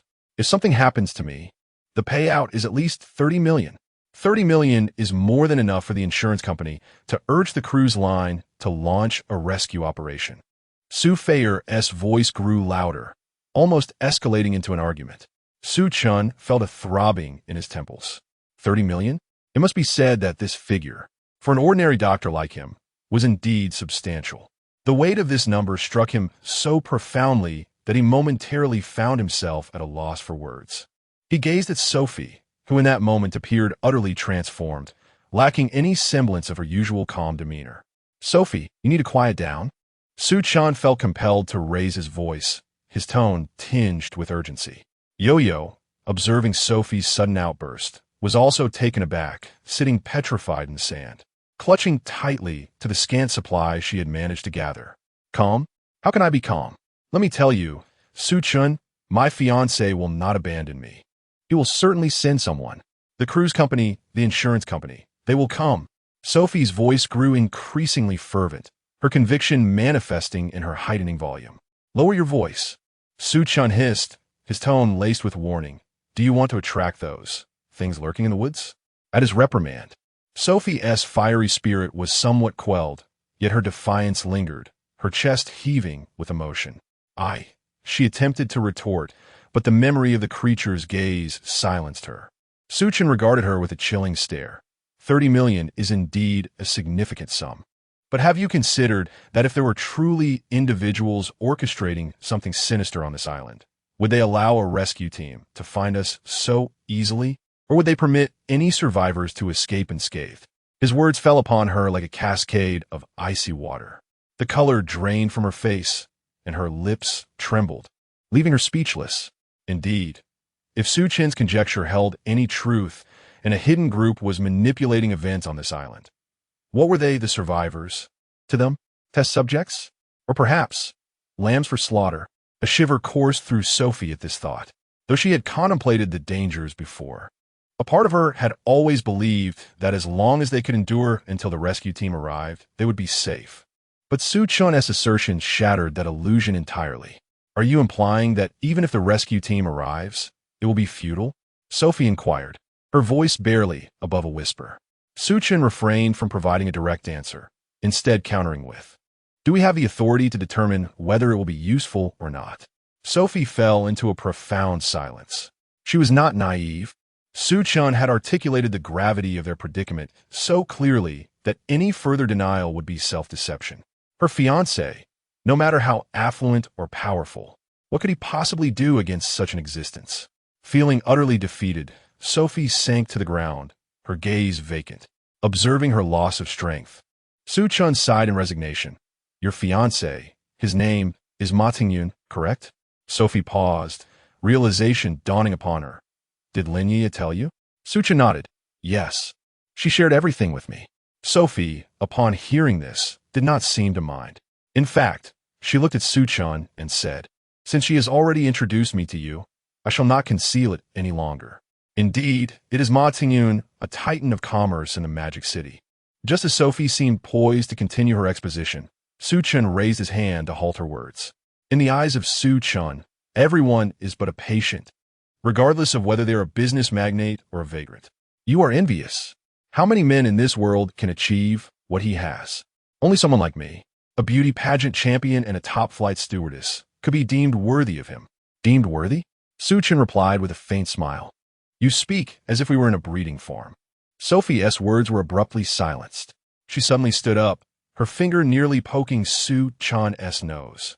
Her voice sharp as a blade. How dare you speak to me like that? A breeding farm? What do you mean by that? Chapter 70. The hunt in the dense forest. Su Chen glanced at her with indifference, opting not to engage further. He turned and crouched beside Yueyue. How are you holding up? You seemed quite pale earlier. Are you able to walk? Yueyue nodded, still somewhat anxious as she cast a glance back towards the woods. She then whispered, I'm fine. I can walk, don't worry. Su Chen promptly checked the supplies she was carrying. Hand me the water. We'll discuss everything once we return to the shelter. He disregarded Yueyue's potential objections and directly extracted several heavier bottles of water, stowing them in his own pack. Throughout this exchange, Su Feier's loud protests went entirely unnoticed, as if she were merely a figment of the air. Su Chen Rose. brushing the sand off his trousers, and extended a hand to assist Yueyue in standing. He did not spare Su Fei or a glance and proceeded straight towards the shelter. "Hey, stop right there!" Su Fei yelled, leaping in front of him. The towering peaks seemed to press down on Su Chen. "You owe me an apology." "Su Chen, you must apologize. How dare you say that about me? Do you even know me? Are you aware of my relationship with Ma Tingyan?" Su Chen halted, his gaze as still as a stagnant pool. "I have no need to know you, nor am I interested in your connections. What matters here is survival. No one's identity or background holds any significance in this place. And keep your voice down on the way ahead. The creatures on this island will not show mercy simply because you are a beauty queen or a top flight attendant." Upon hearing this, Su Fei recalled the grotesque figure from earlier, sending a shiver down her spine and deflating her bravado. Instinctively, she took a step back, yielding the path. Su Chen chose to ignore her, continuing to support Yueyue as they moved forward. "Wait." Su Fei bit her lip and, after a moment's hesitation, hastily caught up, suddenly pushing aside Su Chen's arm that was around Yueyue. In a softer tone, she advised, "Yueyue, I'm a woman too. I think it's better if I assist you. Who knows what certain individuals are scheming." Yueyue was taken aback by Su Fei's unexpected maneuver. She paused for a moment, instinctively glancing at Su Chen. His expression remained calm, betraying neither joy nor anger. He released his hold, allowing Su Fei to support Yueyue instead. "See, this is how it should be." Su Fei triumphantly shot a glance at Su Chen, then turned away, leading Yueyue onward. Su Chen observed their retreating figures, his eyes flickering with intrigue. "Ah, women." The group resumed their journey. Su Fei clung closely to Yueyue, occasionally inquiring about her well-being, exhibiting a sisterly affection. Yet, her deliberately accentuated posture and the flirtatious glances cast at Su Chen carried an air of seduction. As Su Chen witnessed this scene, confusion washed over him. Ever since his acquaintance with Su Fei, he had never seen her display such demeanor. Hadn't she just boldly proclaimed her engagement? Why then did she now seem to be casting subtle glances? Just as Su Chen pondered these thoughts, Su Fei suddenly pouted, abruptly clutching her chest. "What a defiant demeanor you possess. What is this woman up to now?" Su Chen wore a look of exasperation. At the juncture of the beach and the woods, where light danced between the shadows, Su Fei supported Yueyue as they walked ahead, her pace noticeably slowed. She occasionally glanced back at Su Chen, then turned to Yueyue with an affectionate expression. Some individuals simply lack gentlemanly grace. In their discourse, they must emphasize their own significance. The notion of staying here long-term is merely his wild conjecture. Su Fei deliberately raised her voice to complain to Yueyue. Alas, some people, despite their lowly status in the real world, insist on playing the role of a king on this deserted island. It truly amuses others. Yueyue, feeling awkward, forced a smile and stole a glance at Su Chen behind them. Su Chen followed with an impassive expression, hardly sparing Su Fei a glance. "Hey, have you lost your voice? Can't you respond?" Su Fei, noticing Su Chen's utter lack of reaction, elevated her tone further. Well, Su Chen finally spoke, his expression as nonchalant as ever. "We should return to the shelter in about an hour. Conserve your strength and speak less." Su Fei's countenance stiffened, her grip on Yueyue's arm tightening unconsciously. What a facade of seriousness. "The rescue team is coming, and you are merely a doctor? In this lifetime, who will truly regard you?" As Su Fei's words hung in the air, the atmosphere grew tense. Su Chen continued walking, his gaze scanning the woods ahead. In the shadows, branches swayed, and faint sounds could be discerned. "Did you hear that?" Su Fei rolled her eyes, gripping Yueyue's arm even tighter. "What are you trying to be mysterious about? It's just the wind rustling the trees." Yueyue bit her lip, her gaze flitting between the two. She wished to speak, but swallowed her words. Su Chen remained unresponsive, guiding the two women toward a thicket. With swift and decisive movements, he propelled Su Fei and Yueyue into the underbrush. The branches scraped against their arms, causing Yueyue to let out a soft gasp. "What are you doing?" Su Fei frowned, muttering under her breath. "Who are you trying to scare with your theatrics?" Without a word, Su Chen crouched down, his gaze fixed intently on the woods ahead. The shadows danced, and the unusual sounds grew clearer. Yueyue's heart raced, and she swallowed hard, her fingers instinctively clutching Su Feiyer's clothing. Is there really something there? Bah, just the sound of the wind. Su Feiyer scoffed, though her voice lowered a notch, her eyes still darting toward the depths of the woods. Su Chen slowly rose, placing a finger to his lips to signal for silence. He listened intently, his gaze sweeping through the thicket. Don't move. Su Feiyer rolled her eyes, but remained silent this time. Supporting Yueyue, she instinctively shrank back, her toes crunching the dry leaves beneath her. Humph, what a show-off, she murmured, her tone tinged with a hint of bitterness. Yueyue bit her lip, her gaze alternating between Su Chen and the woods. She yearned to inquire about something, yet she hesitated, fearing to shatter the eerie silence. In her heart, she silently prayed, "Please, let nothing go awry." Suddenly, a dark figure erupted from the thicket, charging forth like an enormous tire. Such momentum! It collided violently with a nearby tree. Ah! Yueyue gasped, startled, and stumbled back a step, collapsing to the ground, causing Sophie, who was supporting her, to fall as well. Stay hidden. Do not move. Su Chen's gaze was fixed intently on the shadow. At last, the creature came to a halt on the beach. In that moment, everyone could finally discern what it was. It was a wild boar, its tusks gleaming white, snorting as it turned its body to face the woods. Yet astonishingly, blood was trickling down one side of its body. Someone, Su Chen deduced immediately. In this scenario, there must be someone attacking the wild boar. Someone is hunting the boar. Who could it be? Chapter 71. This is Su Chen. Su Chen's mind raced with thoughts. On the deserted island, it was certain that they were not the only survivors. The circumstances of the others remained unknown to him. All he knew was about that solitary, armed man. Could it be that the one who hunted this wild boar was that very man? Or perhaps it was the natives? The wild boar lowered its head towards the sandy ground, its round eyes fixated intently on the depths of the forest. Its front hooves began to frantically kick up the sand beneath it. This creature was preparing to charge at the hunter concealed within the trees. Holding his breath, Su Chen pressed his back against the rough bark of the tree. Not a sound. He whispered a warning to the two behind him, his fingers instinctively reaching for the dagger at his waist. Su Feiyer bit her lip, her earlier bravado evaporating as she witnessed the blood pooling beneath the wild boar, turning the sand into a sticky, dark red mass. Her face turned pale, and she clamped her mouth shut, rooted in place, trembling. The earlier scream had nearly caused her heart to stop, and now she was quaking in fear. This wild boar was at least 1.5 meters long. Who could fathom how much it consumed in a day? Suddenly, the wild boar raised its front hooves, sending sand flying. It whipped around, its blood-red eyes locking onto the thicket where Su Chen and the others were hiding. Its ivory tusks glinted ominously in the sunlight, emitting a low, menacing growl. Damn it! We've been discovered. Su Chen cursed inwardly, cold sweat beading on his forehead. This beast was more perceptive than he had anticipated. Looking into the wild boar's crimson gaze, Su Feiyer lamented, "We are not hunters. Why is it coming for us?" Su Chen's voice cut through the air beside the two women, icy and resolute. In the eyes of the wild boar, everyone is an anomaly. Everyone is a hunter. You must be cautious. The wild boar charged.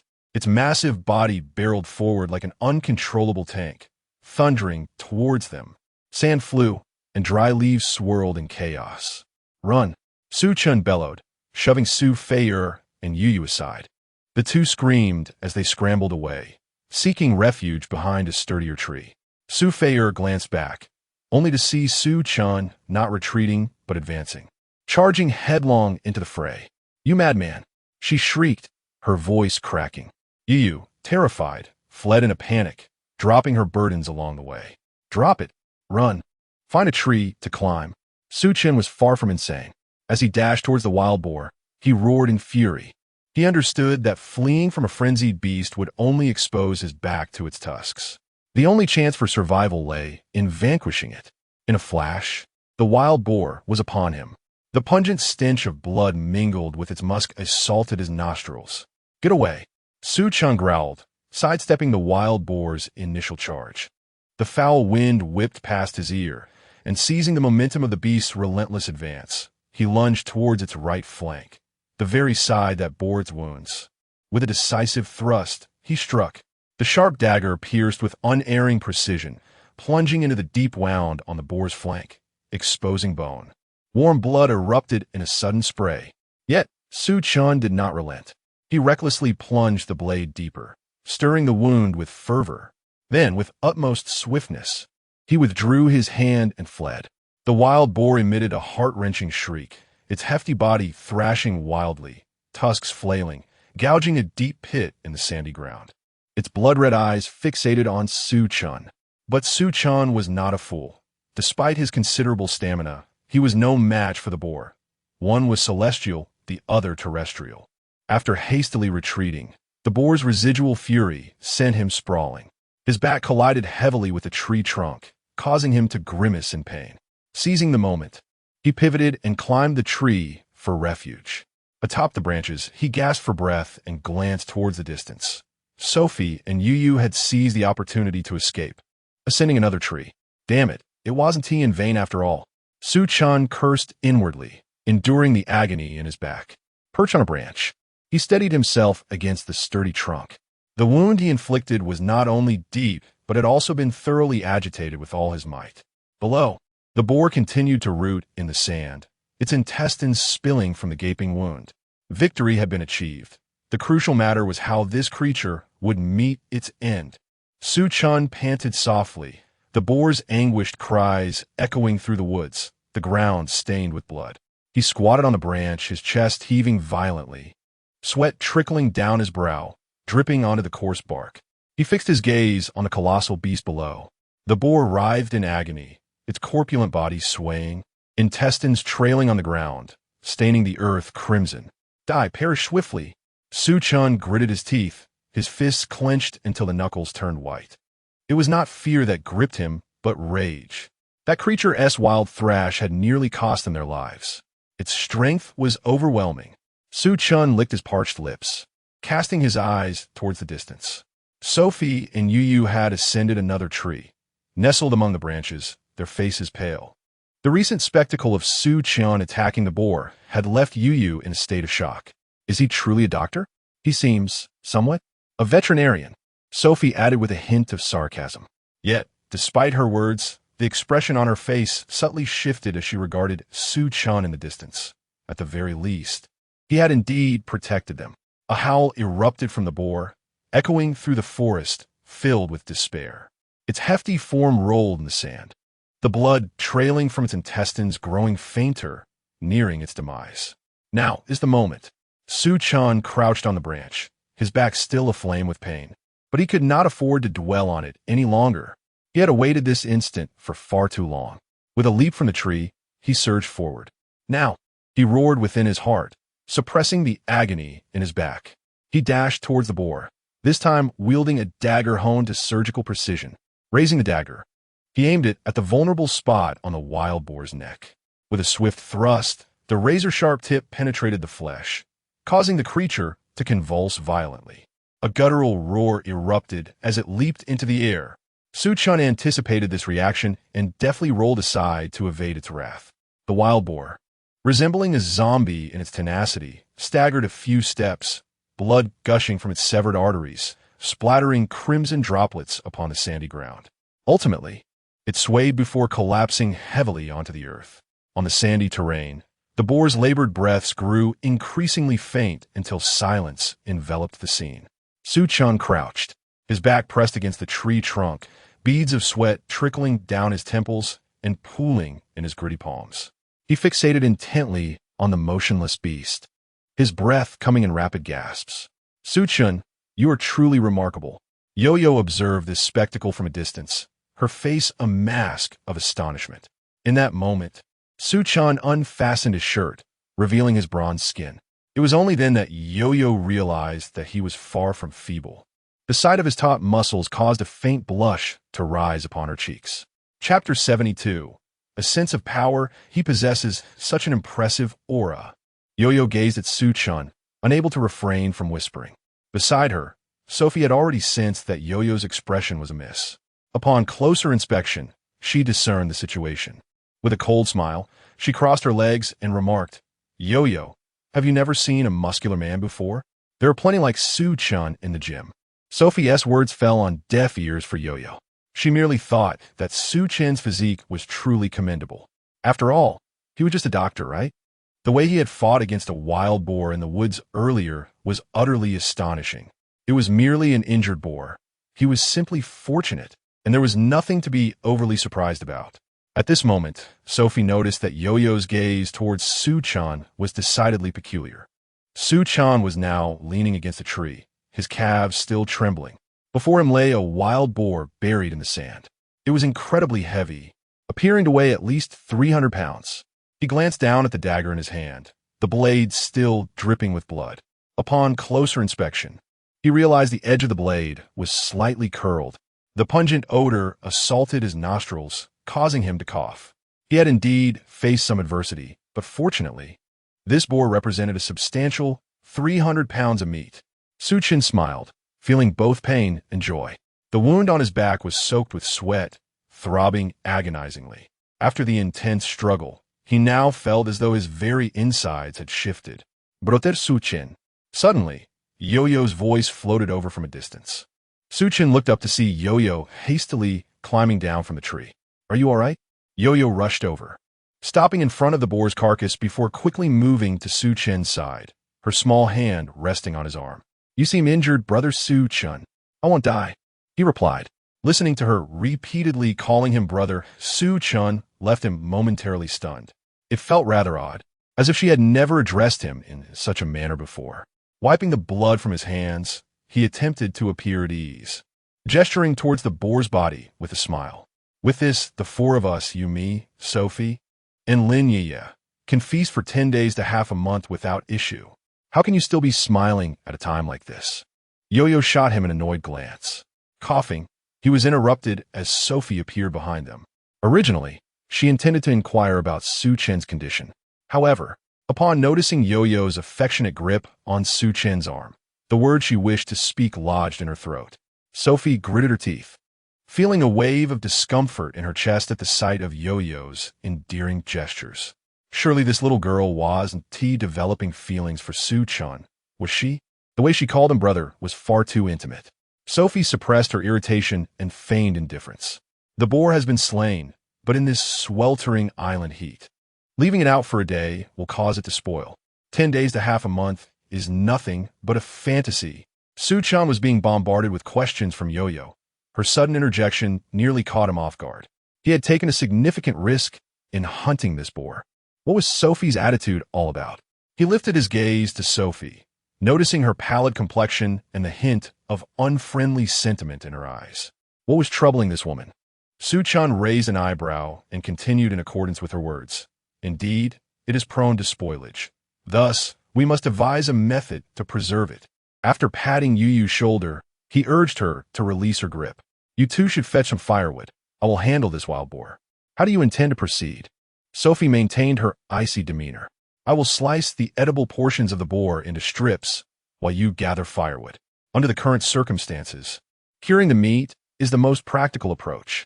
Nevertheless, with our current burden, how do we transport 300 pounds of boar meat back?" The more Chen listened to Sophie, the more perplexed he became. Why did it feel as though her words were increasingly lacking in courtesy? It seemed she had grown more distant than before. Detecting the sharpness in her tone, Chen's expression darkened slightly. Had this woman taken offense today?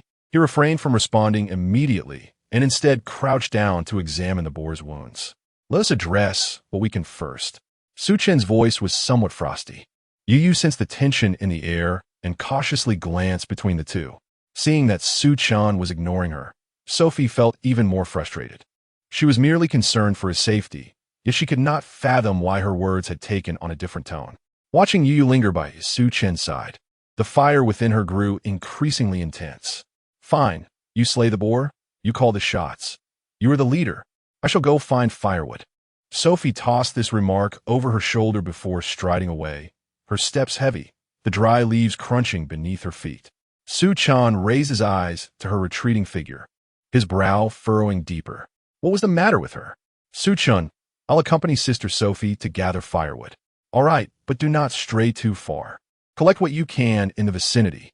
Just a few steps behind Sophie, Yueyue heard the sound of Su Chen working on the boar. The sound of the knife slicing through the thick meat sent a shiver through her heart. Glancing back, she saw Su Chen's serious and focused expression. "Sister Sophie, are you?" Yueyue hesitated. "What?" Sophie did not turn her head, continuing onward. "You seem to be in a rather foul mood.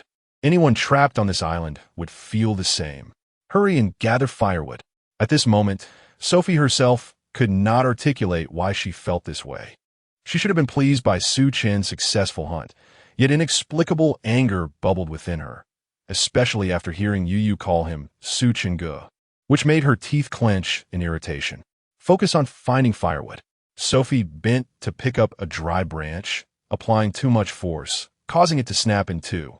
Yueyue opened her mouth to speak, but ultimately remained silent. She felt that Sophie was not as kind to her as she had been at the outset. The two continued to gather firewood in silence, the atmosphere palpably awkward. Meanwhile, Su Chen was preparing to systematically process the wild boar, beginning with bleeding it out. Fortunately, the earlier stab with the dagger into the wild boar's neck had facilitated a significant loss of blood due to its thrashing. This indirectly assisted in accomplishing part of the exsanguination process, which took merely a few minutes. He gathered several large stones from the vicinity to create a makeshift platform and placed wooden beams atop it, elevating the wild boar for further bleeding. Observing the pool of blood around him, Su Chen felt a tinge of regret. If only he possessed the requisite tools, the blood could have been preserved for practical use. However, given the current circumstances, such resourcefulness was unattainable. Once the bleeding concluded, Su Chen grasped the dagger and commenced the process of evisceration. Despite his adeptness with knives, he had never imagined that as an orthopedic surgeon, he would find himself dissecting a wild boar. Chapter 73. The unpredictability of life is indeed a tapestry woven with unpredictability. After extracting all the innards of the wild boar, nearly half an hour had elapsed. The firewood that Ermi procured was now stacked high beside us. Our time was limited, and it was impossible to transport the entire pig back with us. "Is there anyone among you who can spare a hand? The three of us can carry as much fresh meat as we can. The remainder, I shall smoke using the firewood. The shelter is an hour away, and tomorrow, everyone can return to salvage as much of the remaining meat as possible." Typically, the process of smoking meat requires the addition of salt. Otherwise, portions of the meat may spoil. To mitigate spoilage, slicing the meat into thin strips is the most effective method. However, this task is daunting. From a 300-pound wild boar, after removing the skin, blood, and entrails, we would only yield around 100 pounds of pure pork. Today, we might manage to take back approximately 30 pounds. The remaining 70 or 80 pounds would require at least 10 hours to process into thin slices. Thus, we can only handle what we can manage. The rest will have to be directly smoked. Regrettably, we are devoid of salt among our supplies. If only we had salt, this endeavor would be far less arduous. Yet, it is understandable which passenger embarking on a cruise would think to pack salt in their luggage. The only possibility would be to discover the wreckage of the cruise ship, where a kitchen might exist. We have merely 2 hours to process this meat. Otherwise, if we tarry too long, I fear something may go awry at the shelter with Lin Yueyue waiting too long. Su Chen, while handling the wild boar meat, reminded Su Fei and Yueyue beside him. "How much of this wild boar can we bring back? Let us each lighten our loads and take 30 pounds of meat." 30 pounds? Isu fea post here task. With such a large pig, we are only taking 30 pounds back. What about the rest of the meat? Wiping the sweat from his brow, Su Chen gestured towards the stacked firewood. 30 pounds is already generous. Do you wish to carry the entrails, skin, and large bones as well? As for the remainder, we will smoke it and return tomorrow to collect it. How unfortunate. Yueyue gazed anxiously at the substantial pile of pig offal on the ground. Did you suffer such a loss just to kill it? Such is life on a deserted island. Sometimes choices must be made. Let's not dwell on it any longer. Su Chen shook his head. We can hang the smoked meat, and in due time, we shall return to retrieve it. It should not go to waste. Very well. As long as it does not go to waste, I shall assist. Yueyue hurriedly stepped forward to lend a hand. Seeing there was nothing she could do, She was about to grab the entrails on the ground when Su Chen quickly stopped her. Do not touch that. The blood has a strong odor, and it will be difficult to wash off. Yueyue withdrew her hand, pouting slightly. Fine. Well, you all work hard, Su Feier, watching from the side, chimed in with a teasing tone. You are not like me. You are the patient. Your brother Su Chen treats the sick with special care. Just be cautious. Su Chen distinctly sensed the underlying meaning in Su Feier's words. After all, Lin Yueyue, who resides in the shelter, is also an invalid. Su Chen has already established substantial contact with her. Her words carried an implicit meaning, albeit not overtly so. While Yueyue may not comprehend, Su Chen certainly does. However, at this moment, aside from feeling a vague annoyance about the troubles women bring, Su Chen does not wish to expend his energy on quarrels. Instead, he busily continues to carve the pork with deft hands. With Su Chen remaining silent, Su Feier too refrains from further conversation. The three of them collaboratively bind the selected fresh pork into several bundles with vines, each carrying a portion on their backs. Su Chen bears the heaviest bundle, weighing approximately 20 pounds. After careful consideration, he decides to bury a few bottles of water in the nearby ground. The remaining meat, both large and small, is sliced into strips and hung on the vines. Below the vines, the smoke from the fire wafts through the air. As they observe, the strips of meat visibly change color. This entire process took another hour. Only then did the trio continue their journey back toward the shelter. Su Feier and Yueyue each carry about 5 pounds of pork, following closely behind him. As the pork sways, a faint scent of blood wafts through the air. Under normal circumstances, the two beauties would have found fresh pork somewhat repugnant, given its strong odor. Yet now, Su Feier gazes at the meat, feeling saliva involuntarily pooling in her mouth. To avoid embarrassment, she quickly bows her head to wipe it away. When she raises her head, she steals a glance at Su Chen, who, despite having added more pork to his load, maintains a steady pace, showing no signs of fatigue. This fellow possesses remarkable stamina. Su Feier muses. After approximately an hour, the trio finally nears the vicinity of the shelter. With Su Feier's introduction, Yueyue learns that her close friend Lin Yueyue is waiting for her in this small grove. The closer she gets, the more her excitement builds. After all, amidst the desolation of this deserted island, to encounter her dear friend is an exhilarating prospect. Yueyue quickens her pace, feeling an inexplicable surge of strength. She can't help but murmur softly, "Yeah, I'm coming." Su Chen, walking ahead, hears the commotion behind him and glances back. Suddenly, he gestures for Yueyue to be quiet. Yueyue, taken aback, wonders why she should hush. Isn't this their constructed shelter? Why the tension now that they are almost there? Su Chen furrows his brow slightly, scanning the surroundings with keen eyes, signaling Yueyue to silence once more. He begins to mimic a bird-esque call, repeating it 3 times. After the third call, there is no response. He remains silent, waiting. Then he calls out 3 more times. This is the secret signal he and Su Feier set up with Lin Yueyue before they left. The 3 bird calls echo once again. Yet the area around the shelter remains eerily quiet. The sound of the wind rustles through the trees. Su Chen's brow tightens further as he discreetly rests his hand on the surgical knife at his waist. He glances back at Yueyue and Su Feier, his gaze filled solely with warning. Yueyue, perplexed and at a loss, moved her lips as if to speak, but was swiftly silenced by Sophie, who firmly covered her mouth, forcing her words back. "Shoo!" Sophie whispered close to Yueyue's ear, her breath barely audible. Yueyue's eyes darted around. A look of confusion etched across her face as her mind raced. What is happening? Haven't we just arrived home? Why does it feel like we're in a spy thriller? Su Chen, oblivious to their subtle antics, remained fixated on the dense woods ahead, his ears attuned to every faint sound. A sense of unease gnawed at him. Lin Yueyue had not responded to the signal, which could mean she was either asleep or in trouble. He resolved not to approach recklessly. With a discreet hand gesture, he signaled Sophie to lead Yueyue back. They retreated a considerable distance before finally pausing. Chapter 74. What is this place? No, we cannot venture directly into the woods now. You all must conceal yourselves. Previously, I had plotted an alternative route. I shall proceed to assess the situation. Remain here.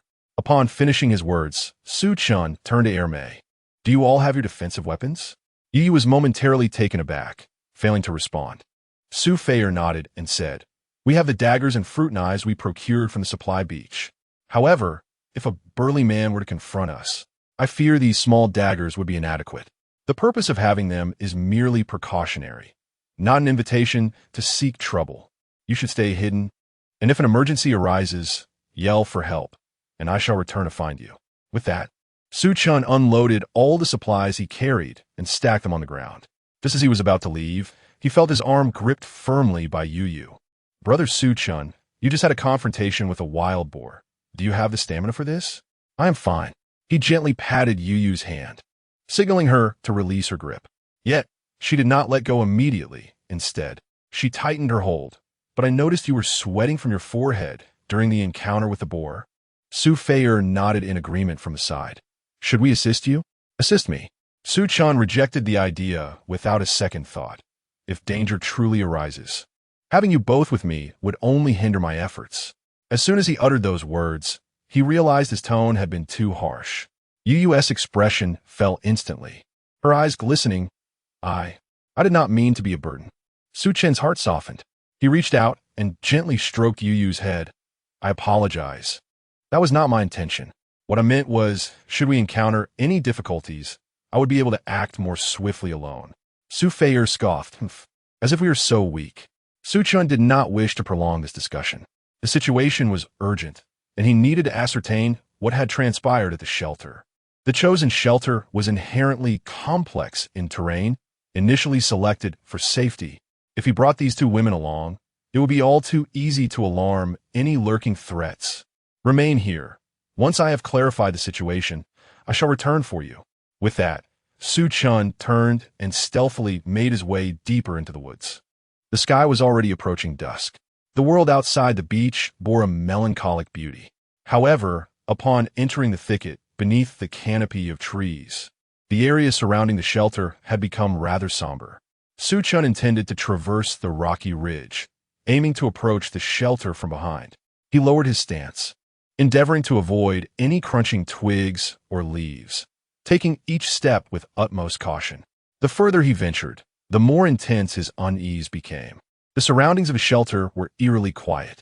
After walking for approximately 15 minutes, he arrived at the edge of the shelter. He paused, straining to listen intently. In the distance, he discerned faint rustling sounds, akin to something being dragged across the ground. Su Chen gripped his dagger tightly, moving cautiously toward the source of the sound. After traversing about 50 meters, he glimpsed the outline of the shelter through the gaps in the trees. There was a faint flickering light, yet the flames danced erratically, oscillating between brightness and dimness. Something is amiss. Although Lin Yueyue was injured, she had always tended to the fire diligently. The fire should not be so unstable. After all, maintaining a source of fire is crucial for survival in the wild. Su Chen maneuvered to the side of the shelter, seeking a vantage point to crouch down. Illuminated by the flickering flames, he finally discerned the situation within. Indeed, trouble had arisen. Lin Yueyue was bound with ropes and thrown to the ground, motionless. 3 men stood nearby. One was rummaging through something, while the other 2 engaged in hushed conversation. Damn it, is this all they have? One of them scoffed. Absolutely impossible. From the traces here, at least 3 people have been present. Should we wake her up and ask? Su Chen's heart tightened. Was Lin Yueyue alive or dead? Where had these men come from? He cautiously edged forward to listen more intently. This woman is quite resilient. It took considerable effort to knock her out. Let us plunder first, and then deal with her. She can't escape anyway. What a pity about her face, if it weren't for the boss's orders. Upon hearing this, Su Chen nearly lost his composure and charged out. Yet reason urged him to remain cautious. Lin Yueyue lay vulnerable, and any lapse in his attention could result in her being taken advantage of. Are you an idiot, only thinking about that? The boss instructed us to focus on moving supplies, yet you waste your effort on a woman. How will we manage to bring back the supplies later? One of them berated. Exactly. Don't you have any sense? Wouldn't it be easier to get a full stomach first? Whatever. Their coarse banter made Su Chen's temples throb. If he burst forth now, his strength might afford him a chance of victory. However, He could not be certain that only 3 men were present. A comprehensive strategy was imperative. This group was clearly not ordinary survivors. Their intentions were clear, and they were aware of the supplies available here. This shelter was supposed to be concealed, yet they had found it, indicating they had deliberately searched for it. Based on their conversation, there seemed to be a leader involved. Where was this leader, and how far away were they? Without clarity on these matters, rushing out would be unwise. He needed to ascertain the situation promptly and ensure everything was secure before taking action. Su Chen lowered his posture once again and slowly retreated, formulating a new plan. Upon returning to the beach, Su Fei was the first to approach. "What's going on? What is the situation?" she inquired. "Trouble has arisen," Su Chen replied darkly. "The shelter has been occupied, Lin Yueyue has been captured, and I observed 3 men scavenging within." "What?" Su Fei's expression turned fearful. "What shall we do? Is Lin Yueyue all right?" Yueyue too was alarmed, gripping Su Chen's arm tightly. "What has happened to Yueyue?" "Stay calm," Su Chen said firmly. "Now is not the time to panic. Listen to me. We must devise a plan to rescue Lin Yueyue. How do we do that?" "Sufaya askat iagali. Let us not rush. We will approach it this way." Su Chen outlined his plan to them. Upon finishing, both women appeared somewhat pale. "Is this really feasible?" Yueyue expressed her concerns. "We can only give it a try. With 3 of us, I might falter. However, if we tackle them one by one, it should be manageable." Su Chen's gaze was resolute. "I will observe the situation over there and refrain from acting until nightfall. Follow my plan, trust me, and we shall succeed." At last, the night descended slowly. The entire island was enveloped in darkness, save for the faint flicker of flames emanating from the direction of the shelter. The 3 men continued their relentless search. "What is going on? We've scoured every inch, yet we have found nothing. What can 2 or 3 bottles of water and a bag of biscuits possibly provide? Damn it, this wretched place is utterly barren." Chapter 75. Strange weapons. A man with a buzz cut spat disdainfully and kicked over a nearby wooden frame. Could it be that she is the only woman here, deliberately leaving chaotic traces to intimidate us? Another henchman, sporting yellow hair, stroked his chin, his gaze scrutinizing Lin Yueyue. "It seems unlikely. I can see that this woman is injured. If she were alone, she wouldn't survive in this place. Indeed, this girl has delicate skin and doesn't seem capable of enduring in such a hellish environment." Listening to the trio's discussion in the woods, Su Chen's eyes grew increasingly frigid. There were 3 of them, one with a buzz cut, another with yellow hair, and a third with an ordinary appearance and a small mustache. "Well, brother, we haven't found any supplies yet. Surely we can't return empty-handed." The buzz-cut man sneered, his gaze unabashedly lingering on Lin Yueyue. "After all, this girl is quite attractive. Bringing her back for the boss would be a worthwhile endeavor." "Exactly, brother.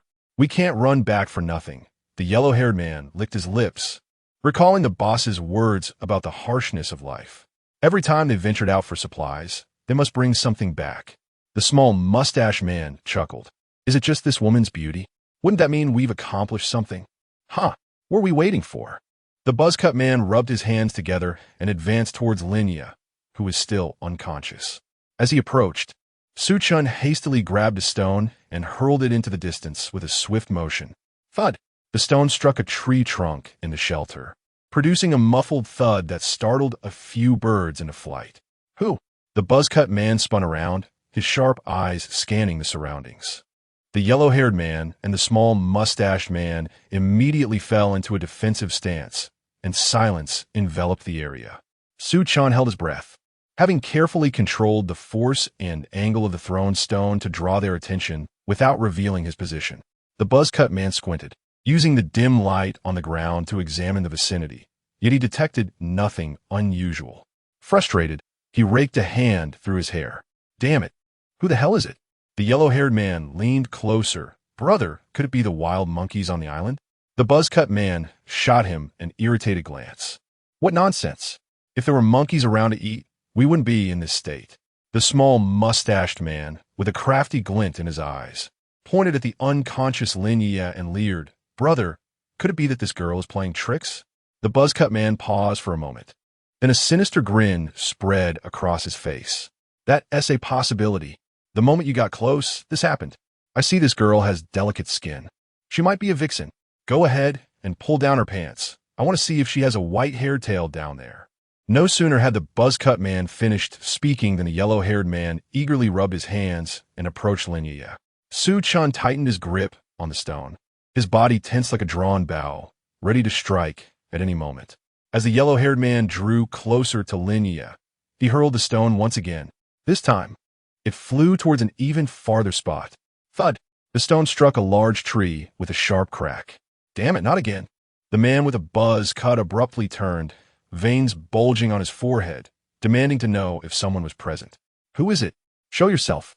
As he spoke, he swiftly drew a short knife, scanning his surroundings. "Come out. If you have the guts, don't hide," he growled, his grip on the knife trembling, not from fear, but from a surge of angered excitement. The two accomplices, one with yellow hair and the other with a small beard, spread out to form a triangular formation, moving cautiously. Chen's expression brightened considerably. At least these three had distanced themselves from Lin Yueye's location. The trio was now agitated by the series of disturbances, their initial intentions of releasing their primal urges long since scattered. All they desired was to uncover the source of the commotion. "Damn it, if you don't show yourself, I will strip this woman bare and hang her from a tree," the buzz-cut man threatened through clenched teeth. Deep down, he felt uncertain, relying solely on his words to provoke a response and hoping to draw out the hidden figure. Chen shifted his position, clutching several stones, and walked a few meters towards the coast before crouching behind a gnarled tree. Fortunately, darkness had fallen, even if the three were aware of the noises. They lacked the ability to pinpoint their exact location. A soft rustle echoed from the nearby bushes. The buzz-cut man swiftly turned, his pupils narrowing as he instinctively gripped the knife. He focused intently on the thicket, prepared for an attack. "Is there really someone there?" he whispered, barely able to conceal the excitement in his voice. "Come out." His two subordinates began to approach, but the buzz-cut man raised a hand to halt them. "No need to come closer. This person is surely a coward, hiding away. I can handle him alone." Holding his breath, he cautiously advanced toward the bushes, his right hand tightly clutching the knife while his left reached out to part the branches. Behind the foliage, nothing awaited him. "Damn it," he cursed under his breath, feeling deceived and furious. Suddenly, he spun around, rising abruptly, his curse unuttered. His eyes widened in shock. The yellow-haired man and the small-bearded man rushed in, their faces etched with concern. "Brother, where is he?" Yet the buzz-cut man stood there, speechless. "What's going on? Brother, speak." "Yes, brother, what is wrong?" But he remained silent. Then, without warning, a wound appeared on his forehead, and he collapsed backward. Blood streamed down his face, quickly coating half of it. "Is he dead?" The yellow-haired man stammered, utterly bewildered. "What has happened? He was fine just a moment ago." Brother, don't scare me." The yellow-haired man trembled, reaching out to check for a pulse. There was none. "He is dead." With a startled cry, he stumbled back. The small-bearded man, slightly braver, leaned in for a closer look and discovered an oddly shaped needle embedded in the buzz-cut man's forehead, a blunt, rounded tip, the needle measuring nearly 15 centimeters in length. Little Mustache had never encountered such a thing before and instinctively yanked it out. At that moment, behind him, Huang Mao's legs trembled like sifted chaff. It was over. Their leader was dead. In this desolate wilderness, what could have caused this? Could it be a ghost? A ghost. Huang Mao suddenly let out a wail, scrambling to flee.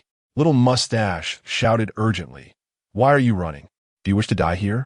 "Be quiet," he hissed, stifling Huang Mao's cries, beads of cold sweat forming on his forehead.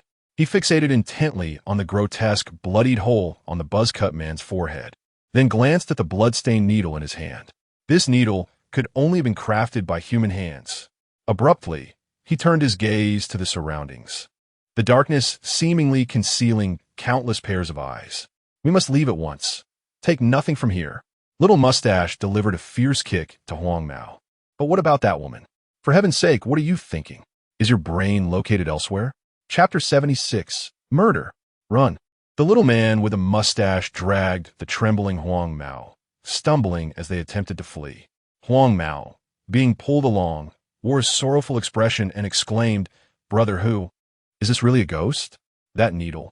It must have been used by a specter. Who in their right mind kills with a needle? The little man paid him no heed, fixated on their frantic escape, his own heart racing with panic. He had encountered guns and knives, but this bizarre method of killing, devoid of bloodshed, was utterly foreign to him. The Eastern invincible? In this day and age, how could such a thing exist? No time to waste. He needed to return and inform the boss. Su Chen hid behind a crooked tree, observing the two as they rolled and tumbled away, his expression remarkably calm. He had no intention of letting them escape. Silently, he slipped from behind the tree, blending into the deeper shadows. He did not pursue them directly. In terms of familiarity with the terrain, he believed no one knew it better than he did. The forest floor was strewn with dry twigs and leaves. A single misstep would produce a sharp crack. Like the most patient of hunters, he moved stealthily behind them, taking advantage of the cover provided by the trees and rocks. Hurry! Faster!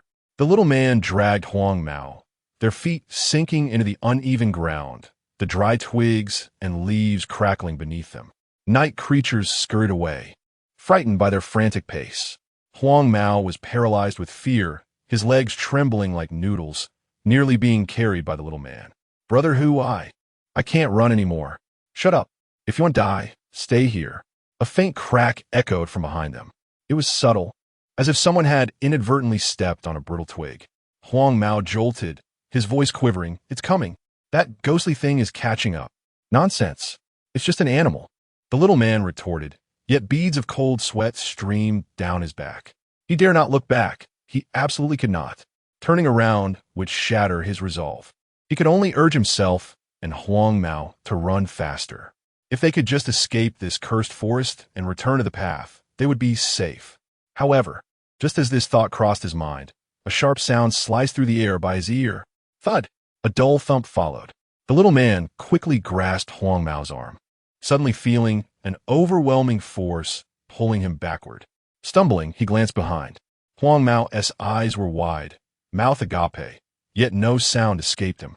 His head twisted at an unnatural angle, as if his spine had been yanked. The little man was stunned.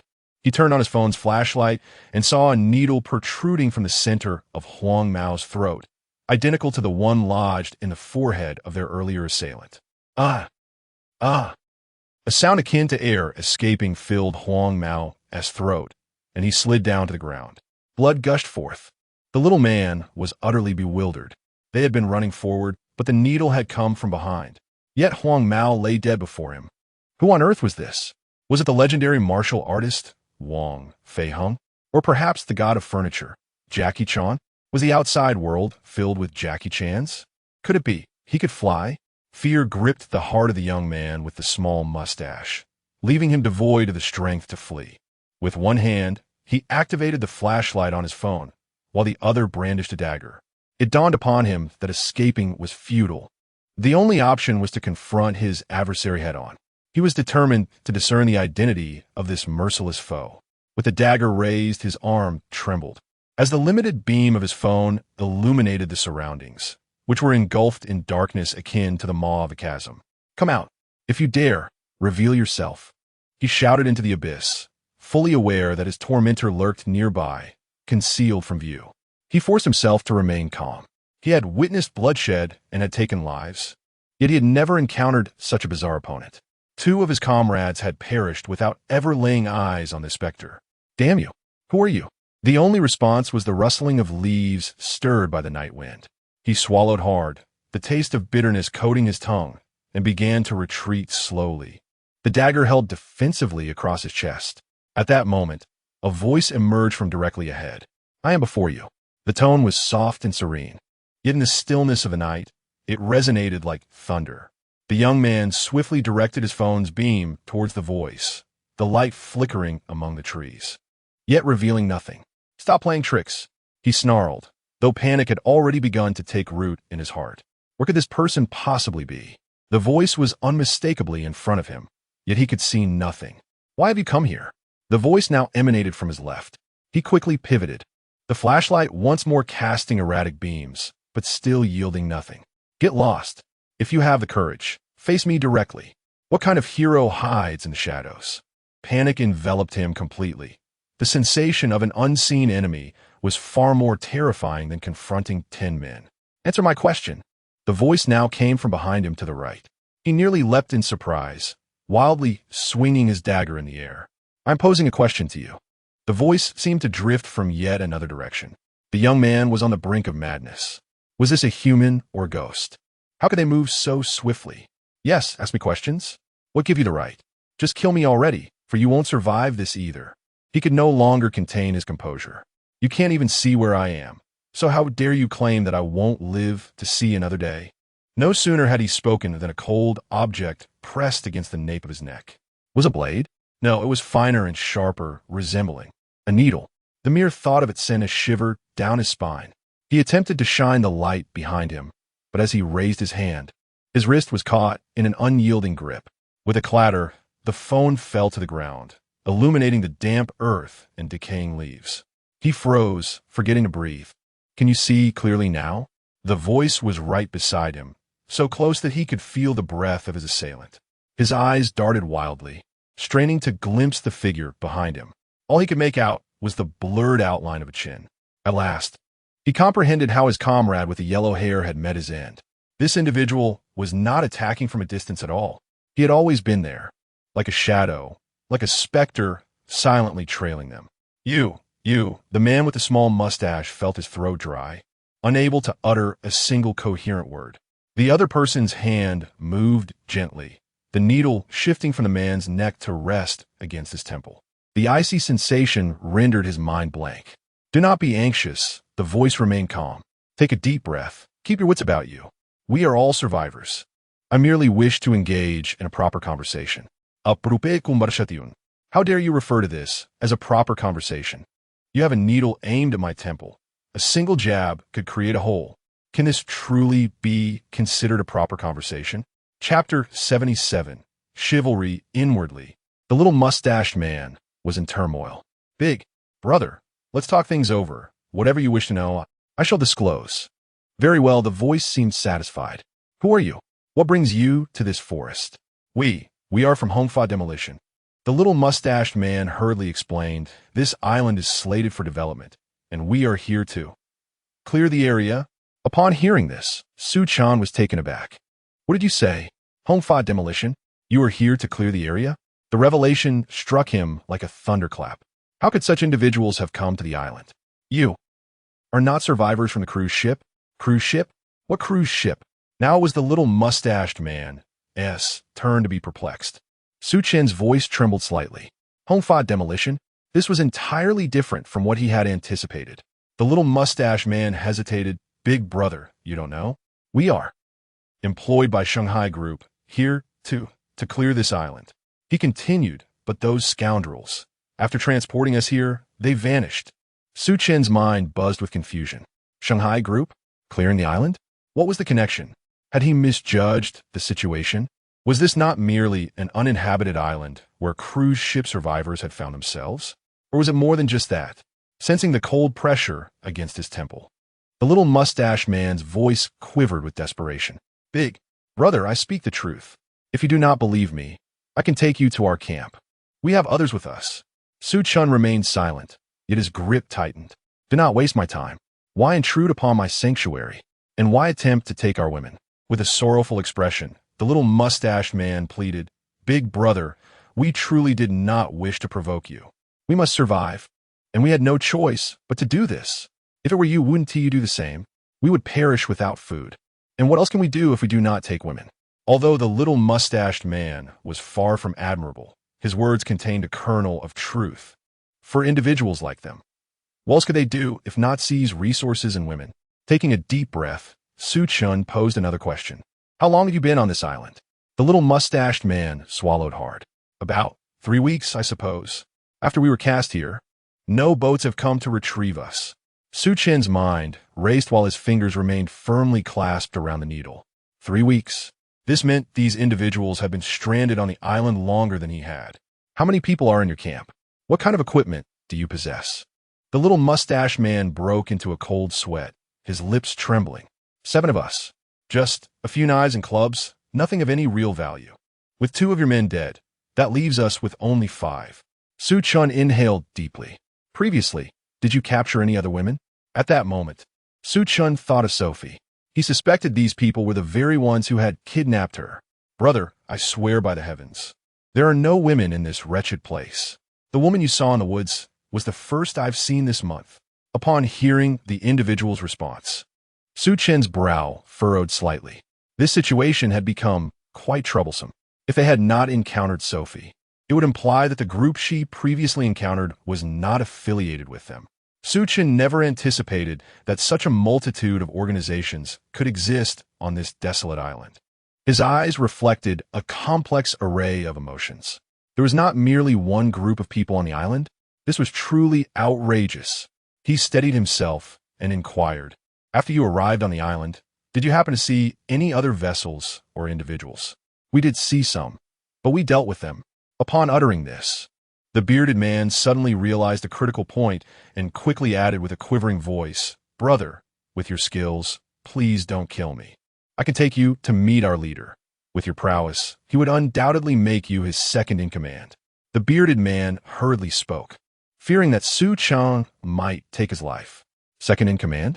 Su Chen scoffed softly, his voice barely audible. He clearly had little interest in such a role. Brother, you were incredibly elusive just now. If I say a few good words about you to our leader, he will certainly regard you with newfound respect. He is a retired Special Forces soldier. Following him on this island, one would surely prosper. He attempted to embellish the situation, terrified that Su Chen might lose his temper and end him. Hearing this, Su Chen merely let out a cold snort. In the next moment, the needle slowly withdrew from the bearded man. As he sensed the needle's retreat, he was about to express his gratitude when a sudden click echoed. A chilling sensation enveloped his wrists. He glanced down to discover handcuffs secured around his wrists. As for meeting your leader, we shall discuss it later. For now, you will accompany me. The other end of the handcuffs was tethered to a thick hemp rope, which Su Chen pulled at one end. With each step he took, the bearded man stumbled. It was already a moonlit night. The light filtering through the dense foliage of the jungle cast a flickering glow upon the bearded man's pallid face. Brother, please slow down. I can't keep up. He lamented, his face contorted in despair, his wrists chafed painfully by the cuffs. Su Chen ignored him, quickening his pace instead. Noticing Su Chen's indifference, the bearded man adopted a different tone. Brother, where did you acquire these handcuffs? They are quite impressive. How many ordinary people possess such restraints? You must be a person of significance, right? Are you perhaps a police officer? I confess, I have not committed any murders on this island. As he spoke, he cautiously scrutinized Su Chen's profile. Su Chen's expression remained unchanged, yet his mind raced with calculations. A retired Special Forces soldier as a leader? This was somewhat troublesome, yet not insurmountable. The key lay in the fact that this bearded man was a potential breakthrough. Brother, our leader is called Biao. He is exceptionally righteous, albeit with a bit of temper. If you go to him with your skills, he would surely. Silence. Mention that matter again, and I shall strike you. The bearded man immediately fell silent, a cold sweat trickling down his back. He could clearly sense that the atmosphere surrounding Su Chen had turned several degrees colder. His gaze was as sharp as a knife. As Su Chen tugged at the rope, his mind began to strategize. A retired Special Forces soldier? This situation was indeed somewhat challenging. Such individuals are often well-trained and possess remarkable skills. Moreover, they are seasoned and can hardly be deceived by ordinary tactics. Although I'm a practitioner of ancient martial arts and hail from a background in orthopedics, confronting such individuals undoubtedly requires a heightened sense of vigilance. At present, when Xiao Huzi claims that this person is righteous, Su Chen finds it rather amusing. Only a fool would believe that those in the martial world uphold the virtue of righteousness. Moral considerations arise only after one's basic needs are met. In this isolated island, where clothing and food are scarce, can righteousness truly fill one's belly? If they were genuinely righteous, would they not be preoccupied with seizing what they desire? Chapter 78. The unexpected Sophie, shouldn't cooperation be advocated? Su Chen was no fool. Yet upon hearing the words of the little mustache man, he felt compelled to believe. Quickening his pace, Su Chen urged the little mustached man to continue back to their encampment. The little mustached man trotted along, incessantly murmuring, "Brother, could we possibly take a breather? My legs are about to give out." Su Chen paid him no mind and merely quickened his stride. This island was far more complex than it appeared on the surface. He needed to return to the sanctuary and clarify matters with the other 3 women.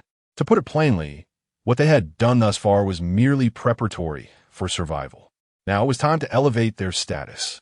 The next step involved preparing for battle. "Oh dear brother, I truly cannot continue. How about this? I could regale you with tales of our brother Biao.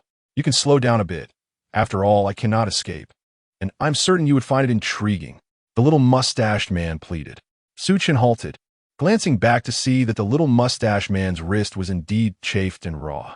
With an icy gaze, Su Chen fixed his eyes on him, saying, "Fine, we can slow down, but spare me the idle chatter. You had better possess something of value." The little mustache man paused, then promptly donned a smile. "Of course. Of course. Brother Biao is quite an extraordinary individual. Get to the point." Su Chen interjected. "Yes, yes. Brother Biao was once a special forces soldier, remarkably skilled. Moreover, he possesses an extensive knowledge of survival techniques. Our ability to endure on this island for so long is entirely thanks to him." The little mustached man exaggerated his claims. Su Chen silently scoffed, continuing to listen to his embellishments. "The most crucial detail is that Brother Biao wields a firearm," the little mustached man whispered conspiratorially. Su Chen's interest piqued at this revelation. "Is Brother Biao also one of your demolition crew?" he inquired. No. Brother Biao is not part of the demolition team." He shook his head vigorously, fearful of being misunderstood. "With Brother Biao's skills, it would be a waste for him to be in a demolition crew, wouldn't it? It is said that he ended up on this island after a plane crash. He was on a mission when the aircraft met with disaster.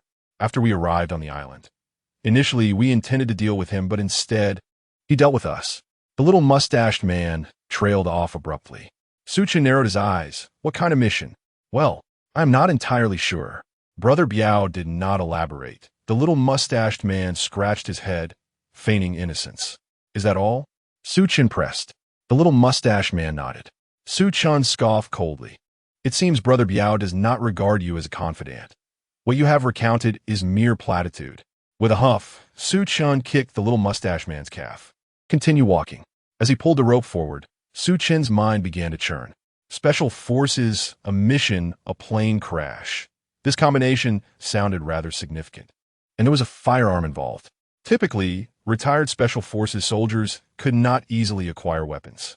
Unless, "Brother, I must tell you, although Brother Biao has a fiery temper, he is truly loyal." The little mustache man resumed his sales pitch. "All of us brothers owe our survival to him. Were it not for him, we would have long been devoured by beasts." Su Chen demand non comital. By the way, Brother Biao also mentioned that aside from us, there are others on the island. They commanded us to locate everyone on the island. The man with the small mustache lowered his voice. "So, you're following his orders and targeting the women in our refuge?" "No, that is not how it should be phrased. There was no directive from Biao Ge to find women. This notion originated from the deceased Huang Mao. In the previous camp, Biao Ge often dealt with him, and he thought to offer a woman to Biao Ge to appease him and avoid further punishment. What an unexpected turn of events. Bastard." The small mustached man had yet to finish his words when a chilling voice interrupted. Su Chen turned towards the sound. A figure emerged slowly from the woods. It was Sophie. She stood at the edge of the forest, clutching a dagger, her teeth clenched, her face flushed with fury. The small mustached man was momentarily stunned upon seeing Sophie. One reason was her stunning beauty, which could only be described as breathtaking. The other was the genuine anger reflected on her face, unmistakably real. Where did this woman come from? Su Chen remained silent, his gaze fixed intently on Sophie. Her appearance was far too sudden. Logically, she should have been resting in the refuge. "Sophie, why did you come here?" Su Chen whispered. Sophie approached slowly, her eyes coldly fixed on the small mustache man. "I overheard your conversation." Her voice was soft yet frigid. "What did this person just say?" "To find a woman to present to Biao Ge?" Was he referring to Yeye? The small mustached man sensed the murderous intent emanating from Sophie and instinctively recoiled. "No, it's not like that. Beautiful lady, what I meant was that deceased Huang Mao." Silence. Sophie suddenly shouted. The dagger in her hand glimmered in the moonlight as she plunged it directly into the small, mustached man's chest. How dare you beasts entertain such thoughts about us? In that instant, Su Chen was left in shock. The sound of the blade piercing flesh resounded sharply in the stillness of the night. Blood oozed from the wound, staining the man's shirt a deep crimson. The small mustached man's eyes widened in disbelief as he stared at Sophie, then glanced down at the dagger embedded in his chest. He opened his mouth, his hands rising. A finger slowly extended, as if he wished to say something, yet ultimately uttered nothing. With a thud, the small mustached man collapsed to the ground, his body convulsing a few times before falling still. Sophie knelt down and withdrew the dagger. Her gaze remained icy, devoid of any emotion, as if she had slain not a man but a wild beast. Su Chen felt a tightening in his chest, a chill racing from his feet to the crown of his head. He had briefly considered what returning to the refuge would entail. Surely, it would involve the three women chastising the man before them and questioning him. Yet, he never anticipated that Sophie would arrive here ahead of them. And to make matters worse, she had taken a life. The moonlight was dim, shadows danced among the trees, and the scent of blood permeated the air. Su Chen stared at Sophie, his throat tightening. Had this woman lost her mind? After withdrawing the dagger, Sophie tore a piece of cloth from the small mustached man's clothing. She wiped the blood from the blade with a cloth, her gaze remaining cold and unyielding, devoid of any sign of emotion. Gradually, she rose to her feet, casting her eyes over the lifeless body on the ground before turning to Su Chen. Her voice low and somber. Such a person should not be allowed to live. A chill coursed through Su Chen's heart, instantly enveloping him in an icy dread. He acknowledged that the man with the small mustache deserved death, yet Su Feier's ruthless decisiveness struck him as unfamiliar. Just as Su Chen began to speak, he was interrupted by Su Feier. Don't tell me he had accomplices.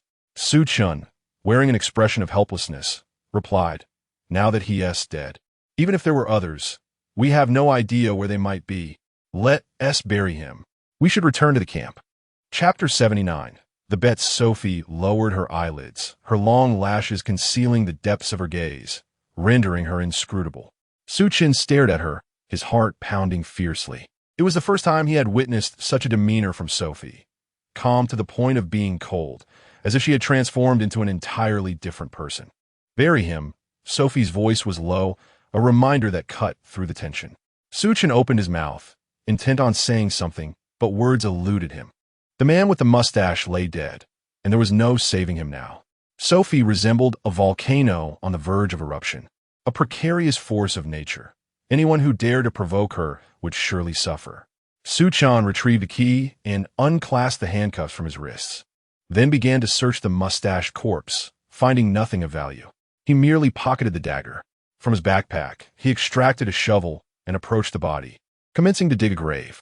The sound of the earth being disturbed reverberated through the stillness of the night, each shovelful resonating with a stark clarity. Sophie, too, took up a short knife to assist in the excavation. Sophie, are you all right? Su Chen broke the silence, his voice trembling slightly. Sophie did not meet his gaze nor respond. She continued to dig, though Su Chen could clearly see her arms quivering. Gritting his teeth, he fell silent and persisted in his labor. Soon, a shallow pit emerged before them. It's done, he murmured. Sophie nodded, bending down to push the mustached body toward the grave. Su Chen lent a hand, and together they dragged the corpse into the pit. Throughout the ordeal, Sophie remained mute, her face contorted with rage as she dealt with the remains. It was only when the final shovelful of dirt was cast upon the body that Sophie completely broke down, collapsing onto the ground and covering her face in tears. Su Chen stood nearby, observing her with a furrowed brow. Under the moonlight, Sophie wept, her shoulders trembling. Clutching the shovel, Su Chen's expression was complex. He crouched beside her, tentatively placing a hand on her shoulder, but the moment his skin made contact, Sophie recoiled violently, as though scalded, her entire being rigid with tension.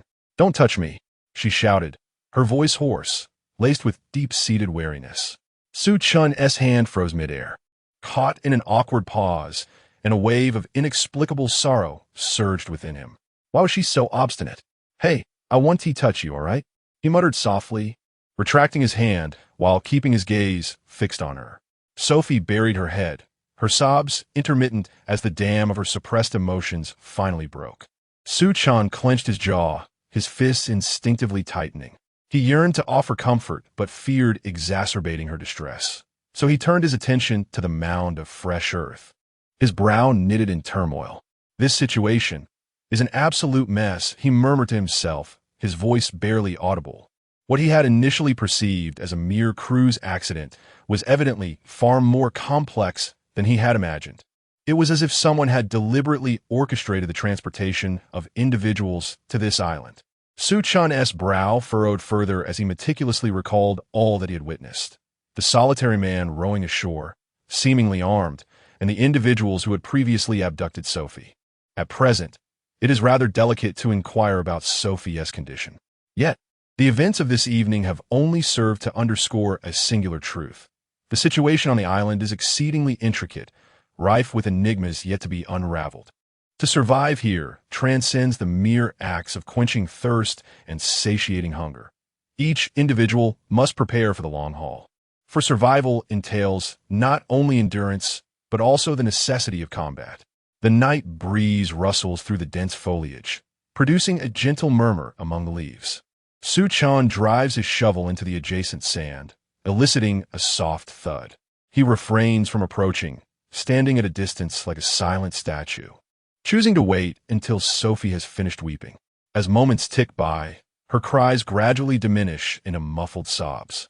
It seems she has exhausted her strength, slowly raising her head, her eyes devoid of life, fixated on the fresh earth before her. "We must depart," Su Chen states in a tone devoid of emotion. "This place is unsafe. The scent of blood will attract things." The things he refers to could be beasts or even humans. Sophie shows no reaction, as if she has not heard him. After a few seconds of silence, Su Chan feels a surge of uncontainable frustration. He thinks to himself, "I saved you and helped you bury the dead, yet you choose to indulge in your own melancholia?" Nevertheless, he refrains from voicing his thoughts, opting instead to retrieve his backpack and slinging it over his shoulder. "Are you coming or not? If not, I shall leave without you." His tone is frigid, leaving no room for negotiation. This tactic proves effective. Sophie trembles slightly, raising her gaze to meet his. Bathed in moonlight, her tear-streaked and dirt-smeared visage appears strikingly pallid. "Where do we go?" she asks, her voice hoarse, akin to a broken bellows. "Where else can we go?" "To the shelter, of course." Su Chan replies briskly, turning away without hesitation. He is confident she will follow. As anticipated, the sound of unsteady footsteps follows behind him. Sophie struggles to rise from the ground, stumbling as she trails behind him. Despite her emotional turmoil, it is evident that her mind remains intact. Su Chan deliberately slows his pace, allowing her to catch up. Unexpectedly, Sophie exclaims, "Su Chan, I wager that Sophie will escape this island." Su Chan halts, turning his head to scrutinize the woman illuminated by the flickering moonlight filtering through the trees. "Oh, still up for a wager? If you possess the energy to gamble, you might as well conserve it for a few more steps," he muses, a slight smirk gracing his lips. "What shall we wager?" he asks languidly. Sophie, incensed by his demeanor, strides forward, positioning herself defiantly before him, chin raised, despite the remnants of tears and dirt upon her face. Her eyes blaze with fervor. "I wager that I will leave this place before you." "Very well," Su Chen replies with a nod. His tone is neutral as one might use to comment on the pleasantness of the weather. "And what shall be the stakes?" "Stakes?" Sophie falters momentarily. Indeed, a wager devoid of reward is rather unexciting. Su Chan appraises her from head to toe. "Should you lose, you shall serve me as a lifelong attendant on this island. Body and soul pledged to my service." He spoke with deliberate frivolity and malice. Sophie felt her chest heave with anger, gritting her teeth as she squeezed out each word through clenched jaws. "What if I win?" "You cannot win," Su Chen retorted, casting the words aside as he turned to continue his journey toward the sanctuary. Damn it, has this woman's mind been muddled by the sea? Yet, a spark of determination is certainly preferable to a lifeless demeanor. At least she now possesses the strength to walk. The nighttime thicket is 100 times more perilous than during the day. Unknown insects chirped from all directions, while the wind rustled through the treetops, carrying the briny scent of the sea. Seeing that Sophie had halted, Su Chen shook his head in resignation. This woman is truly incensed. After a moment's reflection, he added, "Fine, if you win, I, Su Chen, promise to present you with a grand red envelope for your wedding gift. Is that acceptable?" Su Chen took a few steps forward but heard no response. He paused, furrowed his brow, and turned back. "What is it now, miss?" Sophie remained rooted in place, motionless. Her expression flickered in the moonlight, her gaze fixed on Su Chen, looking rather unwell. "Su Chen, you're doing this on purpose, aren't you?" Chapter 80. I am his woman. Su Chen felt no discomfort in uttering those words. "Aren't you the one who keeps proclaiming that you are the future diamond bachelor as fiancé? If you win, I shall reward you handsomely. That seems quite reasonable. Does it not? Why the sudden appearance of someone whose tail has been stepped on?" Su Feier fixed her gaze on Su Chen, her eyes brimming with tears. The moonlight accentuated her fury, making it all the more palpable. Was that intentional? Su Chen raised an eyebrow, her tone laced with nonchalance, even a hint of amusement. How could that possibly be intentional? Stop feigning ignorance. Having said that, Su Feier took a bold step forward, pushing him aside, and then strode off towards the shelter. Su Chen remained rooted to the spot, her brows furrowed in confusion. What on earth? Is she having a fit? Could it be that she was triggered earlier? Observing Su Feier's indignant retreat, she clicked her tongue, noting her stubborn temperament. Half an hour later, Su Chen finally returned to the shelter. At that moment, Lin Yueyue had awakened, and she and Yueyue were locked in an embrace, weeping incessantly. Being best friends, their reunion in such dire circumstances was beyond description. Su Chen approached and gently patted Lin Yueyue and Yueyue on their shoulders. There, it's all right now. You are safe." Lin Yueyue lifted her head, her eyes swollen, her voice tinged with the remnants of tears. "Su Chen, do you realize I almost perished at their hands today?" Her words bore a distinct hint of reproach. Reproach? Su Chen detected it. Without sparing Lin Yueyue another glance, she walked directly to the fire pit and added a few dry twigs. The flames crackled, leaping higher. "So what?" she replied, her back turned, her tone calm. Lin Yueyue was momentarily taken aback by her demeanor, her tears forgotten, staring incredulously at his retreating figure. I nearly died. I have returned." Su Chen finally turned around. "You are still alive? That is what matters. In this wretched place, the journey is inconsequential. Survival is paramount." In her eyes, there was no sympathy, no comfort, only the starkness of reality.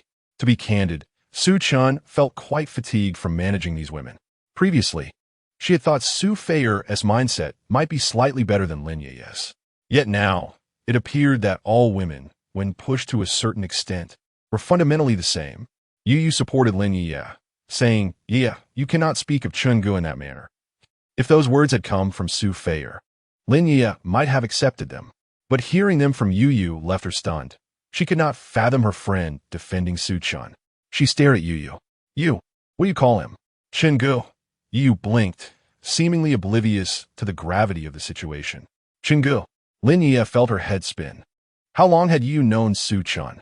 They were on a first-name basis already. "You too." Lin Yueyue pointed at Yueyue, then at Su Chen. "What is your relationship?" Yueyue felt her cheeks flush slightly. "Indeed, Brother Chen saved me, and then we—" "What happened next?" Lin Yueye's voice suddenly rose. Yueyue abruptly sensed something amiss. Why did Lin Yueye's tone sound so harsh, as if she had snatched something from her? Though Yueyue sometimes appeared naive, she was not devoid of intellect. She instinctively thought that Lin Yueyue must have some connection with Su Chen. It was precisely because of their relationship that her affectionate address triggered such a strong reaction from Lin Yueyue. Yueyue felt uncomfortable under her gaze and glanced at Su Chen for help. Su Chen remained indifferent, disinclined to explain anything. He owed no one an explanation here. At that moment, Yueyue felt disillusioned with the man as well. Summoning her courage, she addressed Lin Yueyue. "Yeah, I've just escaped from a dire situation. Su Chen saved me. And we are teammates now? Please, don't misunderstand." Lin Yueyue forced out a response. Teammates? Umph. Is that how you address teammates so affectionately? Yo-Yo was momentarily taken aback, her mouth agape, struggling to find the words to clarify. Lin Yueye's abrupt change in demeanor was too stark. They had just reunited after a long separation, filled with tears and nostalgia. Now it seemed they were at odds. Yo-Yo suddenly realized how unfamiliar Lin Yueyue felt. They had been best friends for a decade. How had she not noticed her temper was so volatile? Yeah, please don't overthink. I am merely expressing my gratitude for his life-saving assistance. Gratitude? Lin Yueyue retorted with a scoff, skepticism flashing in her eyes. Gratitude to the point of calling him Brother Chen? Yo-Yo, do you take me for a fool? You, who gets flustered at the sight of man, have taken so little time to address him so intimately? Su Chan sat beside the fire, poking it with a stick to ensure it burned brighter, remaining silent amidst their quarrel. The firelight flickered across his face, revealing his detached demeanor. Yo-Yo, feeling anxious, with tears welling in her eyes, implored, "Yeah, you truly misunderstand. There is nothing between me and Brother Chen." She cast a furtive glance at Su Chan, hoping he would come to her aid. Yet, he did not so much as lift his gaze. Lin Yueyue, perceiving his attitude, became even more incensed. She abruptly turned and glared at Su Chan. "Why don't you say something? What's with this silence?" Finally, Su Chan met her gaze, his eyes cold as ice. "Lin Yueyue, if you are unhappy here, you can leave. I will give you 10 minutes to decide. If you are dissatisfied, then go." With that, he tossed aside the firewood, stood up, brushed off his hands, and walked toward a corner of the shelter where supplies, brought in during the day, awaited sorting. Lin Yueyue was taken aback, frozen in place. The word leave from Su Chan ignited her fury, causing her lips to twitch uncontrollably. She clenched her fists. How dare he? Lin Yueyue was, after all, the second in command of this team. How could she be dismissed with a single word? In the corner of the shelter, Su Chan was focused on inventorying the supplies, his back turned rigidly. Lin Yueyue halted, a fire igniting in her eyes, her teeth grinding audibly. "What do you mean by that?" Su Chan did not even lift her head, methodically setting aside bottles of pure water, her tone frigid. "I have made myself abundantly clear. If you do not wish to stay, then leave." Lin Yueyue trembled with rage, her lips quivering. She yearned to retort, yet her throat felt constricted, rendering her speechless. Never mind, Yueyue, do not let Su Chan provoke you." Fortunately, at that moment, Su Feier finally approached, grasping Lin Yueye's arm. She lowered her voice in counsel. "Yueyue, please calm down." Lin Yueyue shook off her hand, tears brimming in her eyes. "Calm down? Why should I be calm? I am his woman, and he dares to cast me aside for a woman he has just met." Chapter 81. The plan. Upon hearing those words, Yueyue was instantly taken aback. His woman? Those 4 words resounded in her mind like thunder. Yueyue and Su Chan? Yueyue felt as if her head had exploded. Me and him? Lin Yueye's voice trembled slightly. She turned to Yueyue and declared, "Yes, I slept with him." It's that simple. Yueyue was left speechless. After all, they had been stranded on this island for less than a week. Lin Yueyue, her close friend of many years, was known for her aloofness around men. How could she have given herself so readily? So this was the true nature of Su Chan. Yueyue's face turned pale, instinctively taking a step back. She looked at Lin Yueyue and then sneaked a glance at Su Chan's silhouette in the corner, her stomach churning. Liars, they're all liars. The man who had saved her, provided her with food and safety, could not possibly be this kind of person. In the corner, Su Chan paused momentarily while organizing supplies. In just half a second, he resumed his task, neatly arranging a piece of wild boar meat. He did not turn around, as if Lin Yueye's shocking declaration was merely the buzzing of a mosquito in his ear. Lin Yueyue straightened her back, raising her chin slightly, resembling a victorious peacock. Yet the corner of her eye remained fixed on Su Chan's back. Why wouldn't he react? She raged internally. Su Chan's silence doused the fiery arrogance she had just felt, leaving her heart in turmoil. "Are you done playing the fool?" Su Chan said quietly. "Su Feier, come over and cut the meat. And Yueyue, apply more antiseptic to your wounds. I have something to discuss shortly." He did not issue any instructions to Lin Yueyue. merely casting a glance her way before withdrawing his gaze and continuing. The situation on this deserted island is far more dire than I had anticipated. To survive, we must elevate our living conditions. Remember, our survival mode must transition to combat mode. Inside the shelter, the air seemed to solidify, and everyone's movements faltered. Lin Yueyue stood rooted to the spot, her face pale with fury. Why was he ignoring her? She deliberately puffed out her chest and huffed, attempting to mask the humiliation of being overlooked. Yet, her peripheral vision remained fixated on Chen, yearning for even the slightest acknowledgement. At that moment, no one paid her any mind. Feiyue lowered her head and responded quickly. Hurrying towards Chen, holding a small knife, she crouched beside him as he handed her the meat. While she cut the meat, she inwardly mused. Why does the atmosphere feel like a ticking time bomb? She cast a glance at Lin Yueyue, silently urging her to refrain from further outbursts. However, Lin Yueyue remained unmoved, standing there defiantly. Yueyue accepted the antiseptic solution Chen offered, turning to sit on a wooden stool at the side. She then turned her back and began to apply the medicine. Yet, as she did so, her mind was consumed by Lin Yueye's thunderous words. She furrowed her brow, realizing that this man was indeed far from simple. Chen's gaze swept over the reactions of those present, a slight smirk curling at the corners of his mouth. He finally lifted his gaze to Lin Yueyue, commanding, "You, keep an eye on the fire. Don't let it go out. Tonight, we feast on roasted wild boar." Lin Yueyue felt a surge of anger at Chen's nonchalant command, as if a fire had ignited within her, causing her cheeks to flush. She shot Chen a fierce glare, pressed her lips tightly together, and managed to emit a cold huff before turning towards the fire. If only we had salt. These meats need urgent attention. Chen's brow furrowed. It was not until he saw the meat sliced by Feiyue that his expression softened somewhat. Feiyue's knife skills were commendable, each piece of pork cut uniformly. She covertly glanced up at Chen, then quickly averted her gaze. The absence of salt on the island posed a significant dilemma, Chen mused to himself. In the distance, Lin Yueyue overheard him, her heart constricting with irritation. "So, you choose not to speak to me? I couldn't care less." She forcefully grabbed a branch from the ground and hurled it into the fire, sending sparks flying. Chen chose to ignore her. "Chen, I propose we take some time tomorrow to process seawater, both to extract brine and, if possible, to obtain fresh water for our long-term survival." "I have indeed considered this," Yueyue interjected, turning her head. "Seawater? You intend to distill it?"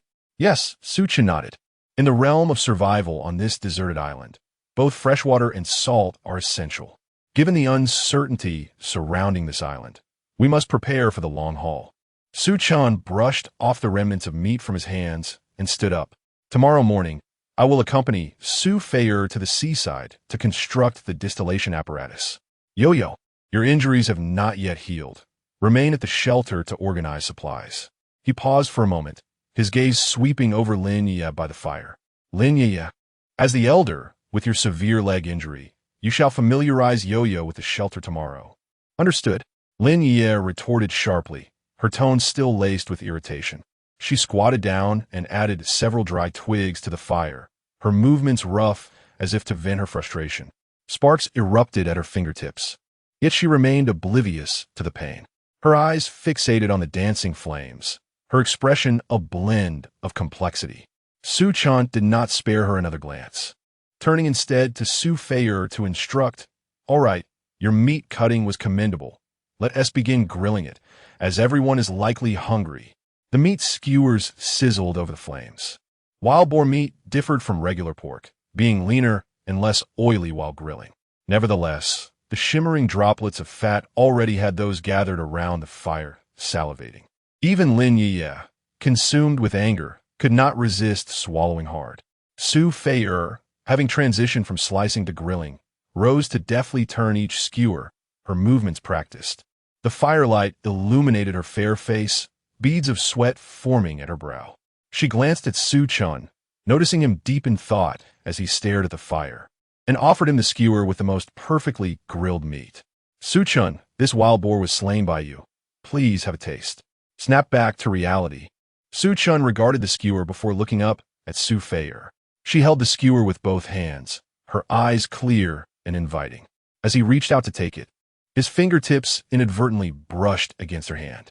Su Feier recoiled slightly, as if burned, a faint blush blooming on her cheeks. Instinctively, she cast a glance towards Lin Yueyue. At this moment, Lin Yueyue turned her face away, seemingly unwilling to gaze upon Su Chen. "Thank you." Su Chen took a bite. The exterior was crisp while the interior remained tender, and the flavor was undeniably delightful. The days had been exceedingly arduous, although there had been canned beef prior. It was merely pet grade. One could not ascertain whether the meat was derived from expired ingredients, as the entire can had an off-putting odor. However, the wild boar meat that was roasted now, albeit slightly bland in taste, boasted a rich meatiness reminiscent of a Western-style pork chop. The flavor was quite pleasing. Yueyue was also given a skewer, and her eyes sparkled with delight as she indulged. Chapter 82. The crimson voice Sophie pressed her lips together in a smile, handing the last skewer of grilled meat to Lin Yueyue. "Here you go, Yueyue." Yueyue cast a glance at the skewer, noting that it was noticeably smaller than the others, and a large portion was charred. A surge of irritation flared within her. Yet, she quickly realized that the people here would not concern themselves with her feelings. Having already offended Su Chen, she pondered the consequences of further antagonizing Sophie. After a moment's consideration, she decided to swallow her pride. After all, there was no need to hold a grudge against a piece of grilled meat. Lin Yueyue accepted the skewer without uttering a word of thanks and began to gnaw on it in silence. The taste of burnt meat was even more pronounced, leaving her with an unpleasant sensation. Was that little girl doing this on purpose? Su Chen, oblivious to these nuances, finished his skewer, wiped his hands, and walked to the edge of the shelter. The night on the island was eerily quiet. The beach occasionally echoed with rustling sounds, while distant cracks could be heard from the woods. As he gazed out at the sea, Su Chen's mind was consumed with a singular thought. He needed to construct the distillation apparatus without delay. Meanwhile, the three girls quickly finished their grilled meat. Sophie tidied up, noting that they had collectively consumed nearly a pound of wild boar meat. Observing Su Chen leave the shelter for the shore, Sophie gathered her belongings and followed. "Brother Su Chen, what are you looking at?" "Nothing much, just assessing the situation," Su Chen replied in a low voice. "Once you've finished eating, you should all rest early. We have an early start tomorrow." Sophie acknowledged and turned back towards the fire. She glanced at Lin Yueyue, feeling a twinge of anxiety. Lin Yueye's expression was one of discomfort, and Sophie worried about the possibility of her making a poor decision. By the time Su Chen returned to the fire, the three girls had already succumbed to sleep. Yueyue was particularly obedient, having settled down on the sandy spot she usually claimed. It seemed they would need to construct 2 more beds tomorrow. As he watched the flickering flames, Su Chen contemplated the plans for the following day. Fresh water was paramount, and salt held equal importance. With salt, they could preserve food and enhance their chances of survival. However, after a long day, Su Chen too felt fatigued, his eyelids growing heavy. The night deepened, and the sea breeze carried the damp, briny scent enveloping him. Curling up by the fire, his mind was consumed with tomorrow's agenda. The freshwater apparatus was of utmost urgency. Without water and salt, all efforts would be in vain. He squinted at the dancing flames, but his thoughts drifted to the distant woods.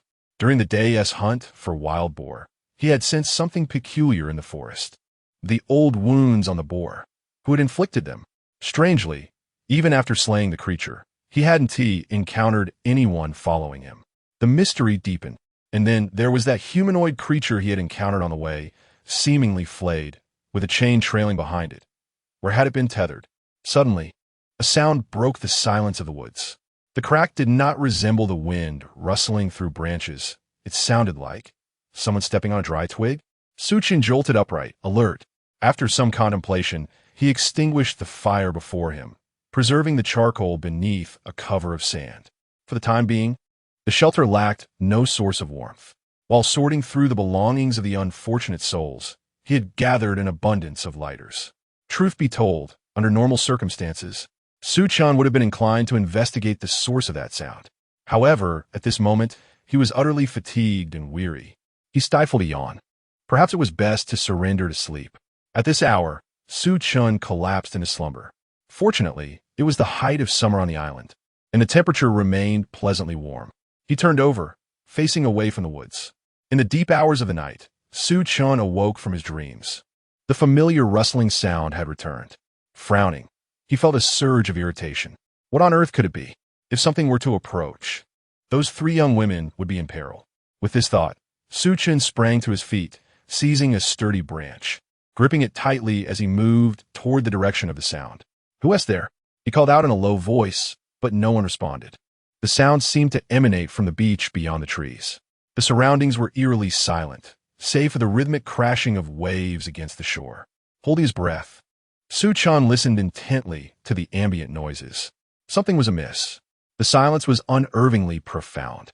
Clenching the branch, he proceeded cautiously. His footsteps left deep impressions in the sand as he advanced for about 10 meters before halting. Before him, not far away, a shadow sat on ground, gazing forlornly at the distant sea. "Hey, what are you doing?" Su Chen called out once more. The shadow startled and sprang to its feet. Bathed in moonlight, Su Chen discerned the figure's identity. It was Lin Yueyue. What was she doing here in the dead of night instead of sleeping? Lin Yueyue seemed taken aback by his sudden appearance, a flicker of panic crossing her face. I couldn't sleep, so I came out for a walk," she stammered, avoiding his gaze. "A walk?" Su Chen scoffed. "Do you have any idea what lurks on this island, and you think it's safe to wander about?" Lin Yueyue bit her lip, falling silent. After a moment's hesitation, she finally looked up, her eyes pleading. "Su Chen, I don't want to stay here anymore. Can you think of a way out, even if it's risky? I want to leave this place." "Leave?" Su Chen was momentarily taken aback, quickly grasping her intent. She wished to venture alone? Had she lost her mind? "You want to go alone?" His voice was cold, as if dipped in ice. "Do you have a boat? Are you planning to swim across the Pacific?" The sarcasm was unmistakable, and Lin Yueye's face flushed crimson before turning pale. I can't take it any longer." Her voice trembled, laced with a sob. "After you all left yesterday, I think I heard Hong Hong's voice." Upon hearing that name, Su Chen's expression shifted dramatically. The incident involving Hong Hong being taken away by that armed man surged back to his mind. From beginning to end, Su Chen never disclosed anything to Lin Yueyue. Had she merely claimed to hear another's voice, he might have doubted it as mere illusion. Yet that crimson figure undeniably exists on this island. At this moment, even though Su Chen comprehends the truth, he must persist in feigning ignorance. After all, in the wilderness, the emotional state of everyone is of utmost importance. This explains why he hardly acknowledges Lin Yueye's every outburst of temper. "You must have misheard." Su Chen's voice softened. "The wind is fierce here, and the sound of the waves is overwhelming. It could be that some noise has led to your misunderstanding." Lin Yueyue shook her head vehemently, tears streaming down her cheeks uncontrollably. "No, I did not mishear. It is her. She is calling me. She said she is so cold and so hungry, and asked me why I am not with her." Chapter 83.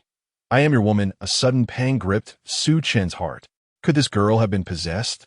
Hearing her words, it felt as if Hong Hong had departed, returning to haunt her in a dream on this eerie night.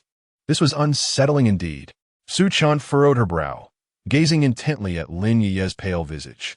Tears cascaded down her cheeks, her fingers instinctively clenching the hem of her garment, trembling uncontrollably. The fierce determination she had displayed moments ago had vanished completely. It seemed that as night fell, individuals were prone to revealing their vulnerable sides. How true that was. Stop with the wild imaginings. Yet, there was no fanciful thinking. It was genuine. Lin Yueyue suddenly stepped back. I truly heard it, right by the edge of that grove. Following the direction of her outstretched finger, Su Chen cast a glance. That area was separated from their current refuge by a bay, also shrouded in trees. When Lin Yueyue first uttered this, Su Chen had dismissed it as mere hallucination. However, now that she had specified the location, his heart raced with trepidation. He was acutely aware of the man's previous position, and if he were indeed on the move, it was plausible he had already maneuvered to that spot. If so, it would only be a matter of time before the man discovered their sanctuary. This was certainly not favorable news. Though Su Chen prided himself on his martial prowess, handling a few adversaries was not an issue. The crux of the matter lay in the fact that the opponent was armed. Narrowing his eyes, he scrutinized the dark expanse of trees. If that gun-wielding figure was indeed lurking there, trouble would ensue. While he could not ascertain the intentions of others, it was clear that this particular man was no benevolent soul. Nevertheless, Su Chen had no intention of divulging his knowledge to Lin Yueyue. His silence did not imply that she was unafraid. I truly heard it. Su Chen, can we leave this place? I'm terrified. This island is truly dreadful. Enough. Stop crying. Su Chen frowned, his tone sharpening. Will tears resolve anything? Even if something truly is out there, will it spare you for weeping? Lin Yueyue fell silent, sobbing softly at his reprimand. When there were no outsiders present, she held a deep respect for Su Chen. He sighed, observing her. Very well. You've had your share of the wind. Return to the refuge and rest. Don't catch a cold. That would only complicate matters further. You're right. Su Chen softened his tone. Please go back and rest well. I shall handle this matter during the day. You intend to venture into that grove? Lin Yueyue lifted her head, her eyes glistening with tears. Su Chen remained silent, tacitly acknowledging her concern. Lin Yueyue gazed at him imploringly. Surely you want to go. Su Chen, can't we devise a means to escape? We have been on this island for a week. Haven Tiwi? What a rescue. Should Tiwi draw a large SOS sign on the beach? Listening to Lin Yueye's relentless suggestions, Su Chen couldn't help but smile ruefully. If only she possessed as much information as he did, she would not be so hopeful for a swift rescue. However, articulating this matter at present has only plunged the three women into a state of despair, complicating our situation further. After some contemplation, Su Chen spoke. To my knowledge, the vast majority of maritime rescues require approximately half a month. The resources you mentioned will be included in our plans, but first, we must ensure our survival on the island. Fresh water, fire sources, and sufficient food are fundamental necessities. I am well versed in wilderness survival, yet you are not. So it is imperative that you heed my guidance. Upon concluding his words, Su Chen turned to retrace his steps. Lin Yueyue stood rooted, gazing at Su Chen's retreating figure for a moment before limping after him. Suddenly, her pace quickened. Why are you running so fast? Be careful with your leg. Su Chen exclaimed as he turned, catching Lin Yueyue in his arms. Yet, she paid no heed to such concerns, hastily lifting her shirt.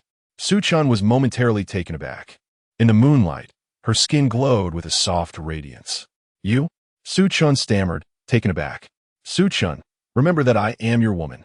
His pupils constricted slightly as he swallowed hard, captivated by her ethereal beauty illuminated by the night. Lin Yueyue remained still, her eyes brimming with tears as she defiantly locked her gaze on him. Under the moonlight, her tears cascaded down her cheeks, landing on the back of his hand, warm and crystalline. I can't. Lin Yueyue choked, her voice trembling. I am afraid. Su Chen, I fear the gunshots. I fear that man. I fear. She suddenly threw herself into his embrace, her arms tightly encircling his waist, trembling like a frightened creature. Su Chen's body stiffened for a moment. As he reached out, Lin Yueyue grasped his hand and pressed it against her chest, allowing him to feel her softness. Su Chen paused, sensing the girl's body quaking in his arms, her shoulders heaving. He could feel her fear and helplessness. In that instant, his heart softened. He sighed gently, gradually relaxing. After a moment of silence, he lifted his hand and lightly patted Lin Yueye's back. His voice softened. Don't be afraid. I am here. Lin Yueye's body shivered slightly, her sobbing gradually subsiding as she greedily absorbed the warmth of his embrace. After a considerable time, she slowly raised her head, her tear-filled eyes searching Su Chen's face. And through her tears, she implored, Su Chen, if possible, please do not take risks. Do not put yourself in danger while rescuing others. I fear losing you. I fear dying here. As she spoke, her movements became increasingly fervent.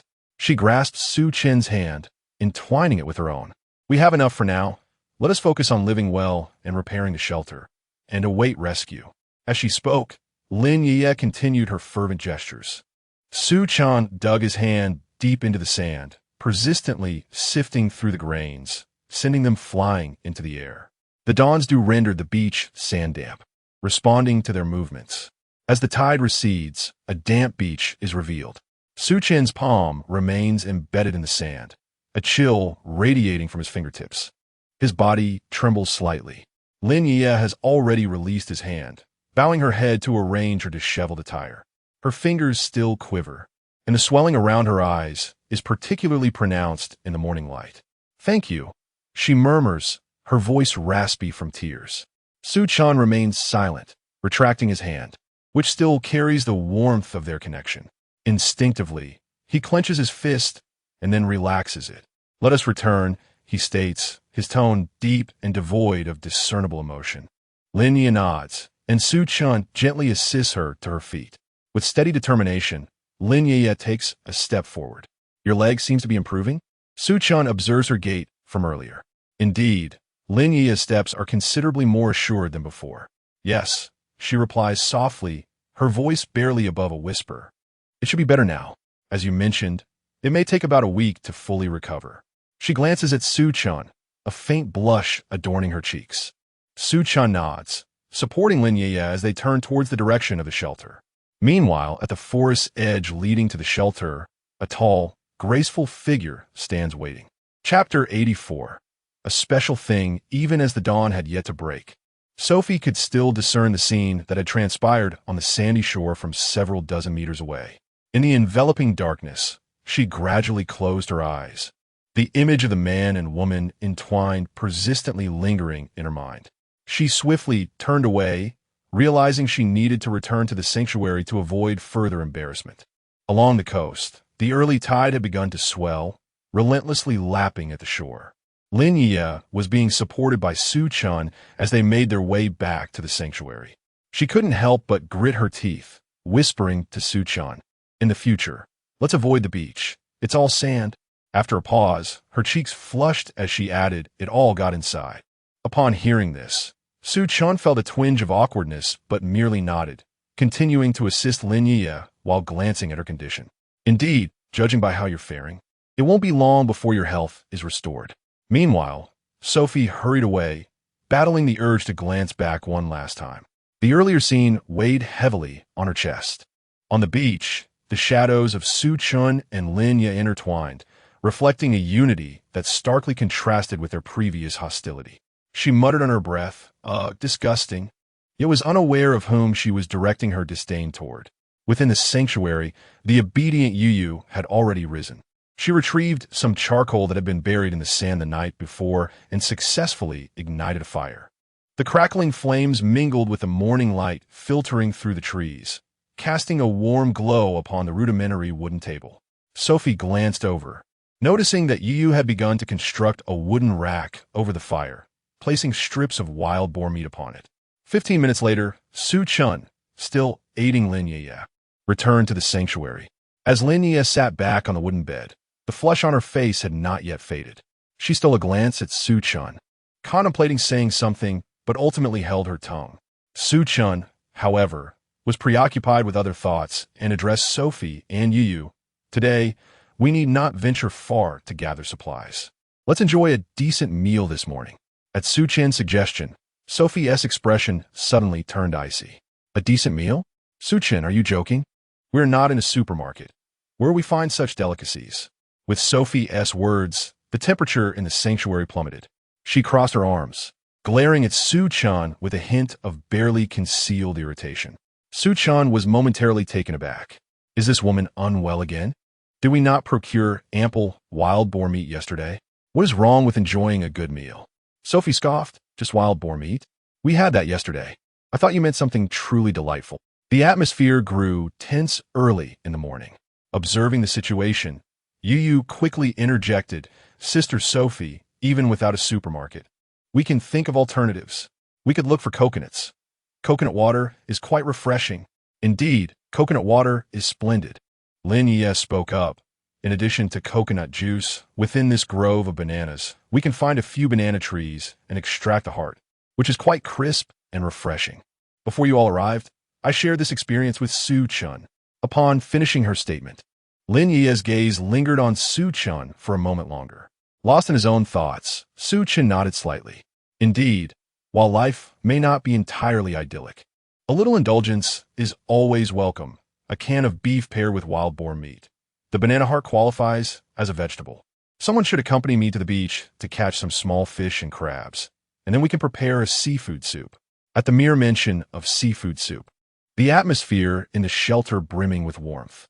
To be frank, during this period, everyone truly had not relished a single day. Yueyue was the first to chime in. Seafood soup?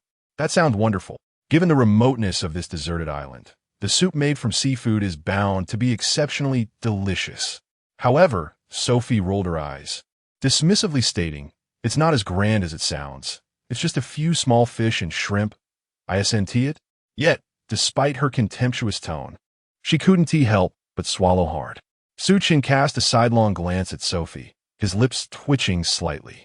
He seemed on the verge of saying something, but ultimately swallowed his words. Grabbing a cloth bag nearby, he turned and walked towards the exit of the shelter.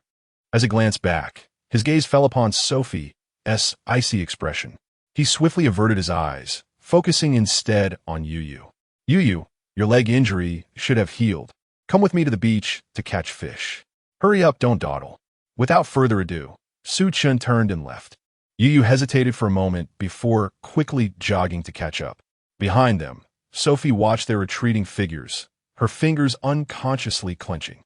She pressed her lips together, a slight motion in her throat, yet ultimately remained silent. It was only after they had ventured far away that Sophie turned to Lin Yueyue, then shifted to rummage through her bed frame. To her surprise, she unearthed a newspaper. Gazing at the paper, her expression darkened. After a prolonged silence, she looked at Lin Yueyue. "Lin Yueyue, do you think this newspaper was swept here by the wind?" Lin Yueyue nodded, explaining, "To be precise, after you all went to gather supplies yesterday, I felt restless and wandered along this stretch of coastline. I found on the sandy ground, and upon checking the date, I realized it was quite recent, so I picked it up. I was taken aback to discover it contained news about Ma Tengyun. That is why I brought it to you." At the mention of Ma Tengyun, Sophie's brow furrowed. She reopened the newspaper. The headline read, "Breaking news. Trillionaire Ma Tengyun engaged to investment queen. A century wedding that may ignite headlines in the capital circle." The words pierced Sophie's eyes. As she stared at the title, her expression became exceedingly complex. "Investment queen?" She murmured those words softly. Lin Yueyue cautiously observed Sophie's reaction from the side. "Sister Fei, do you know this investment queen?" Sophie did not answer immediately.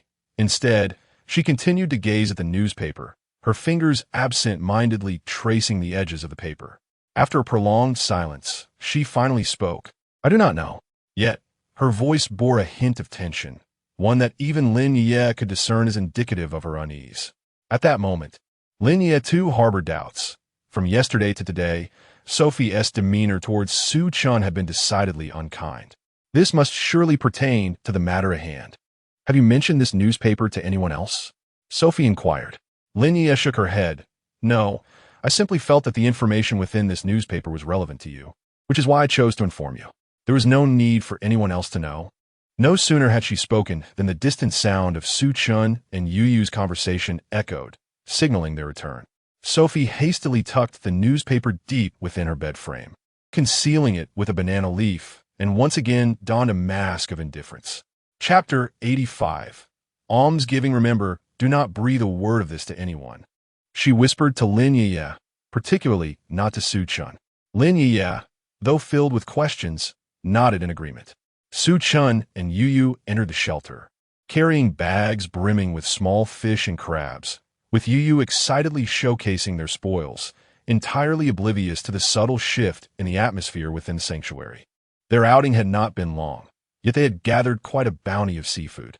It must be said that the wilderness island proved to be bountiful in its marine offerings. Chen turned to Sammei. "The reason I chose this spot for the shelter was that the rocks behind extend out into the sea, and there is a rather large rock formation. Surely we could catch some shrimp, crabs, and snails." Yueyue, brimming with joy, weighed the catch in her hands. "Brother Chen is truly remarkable, a master at gathering from the shore. We were out for less than half an hour, and look at this. It must weigh at least half a kilogram." Sophie's eyes flickered, her tone stiff. "Is that so? That is quite good."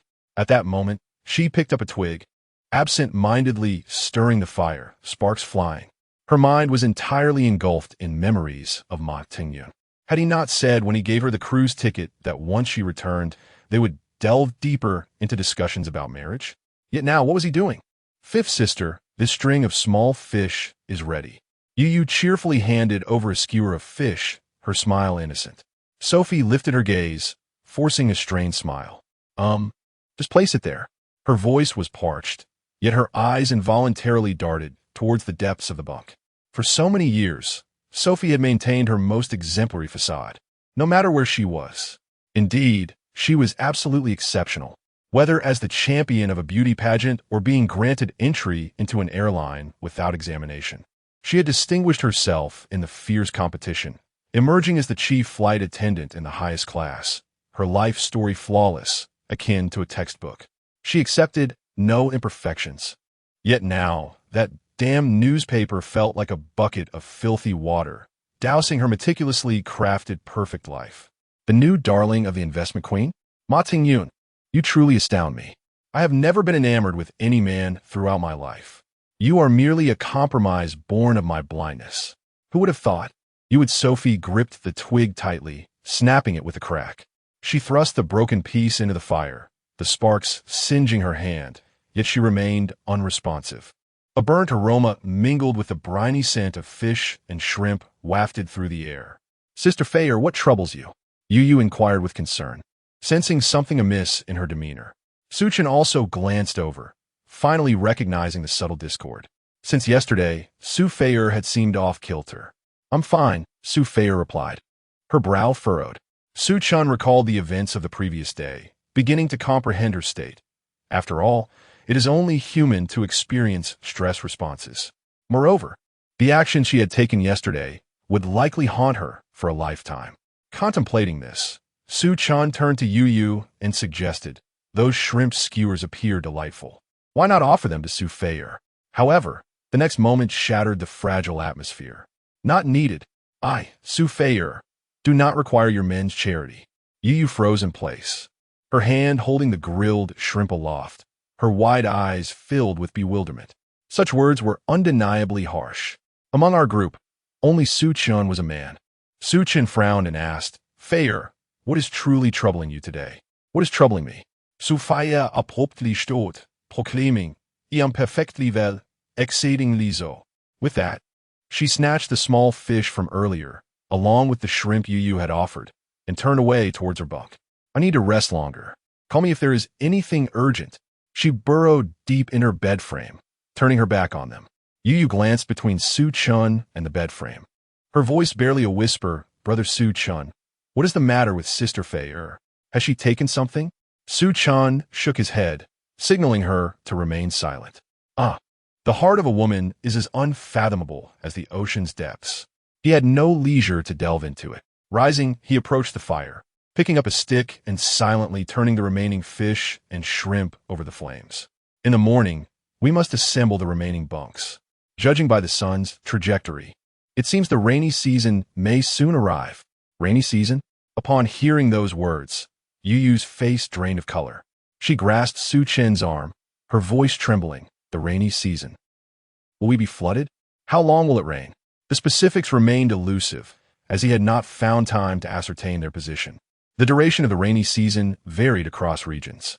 Chen looked at However, you need not worry excessively.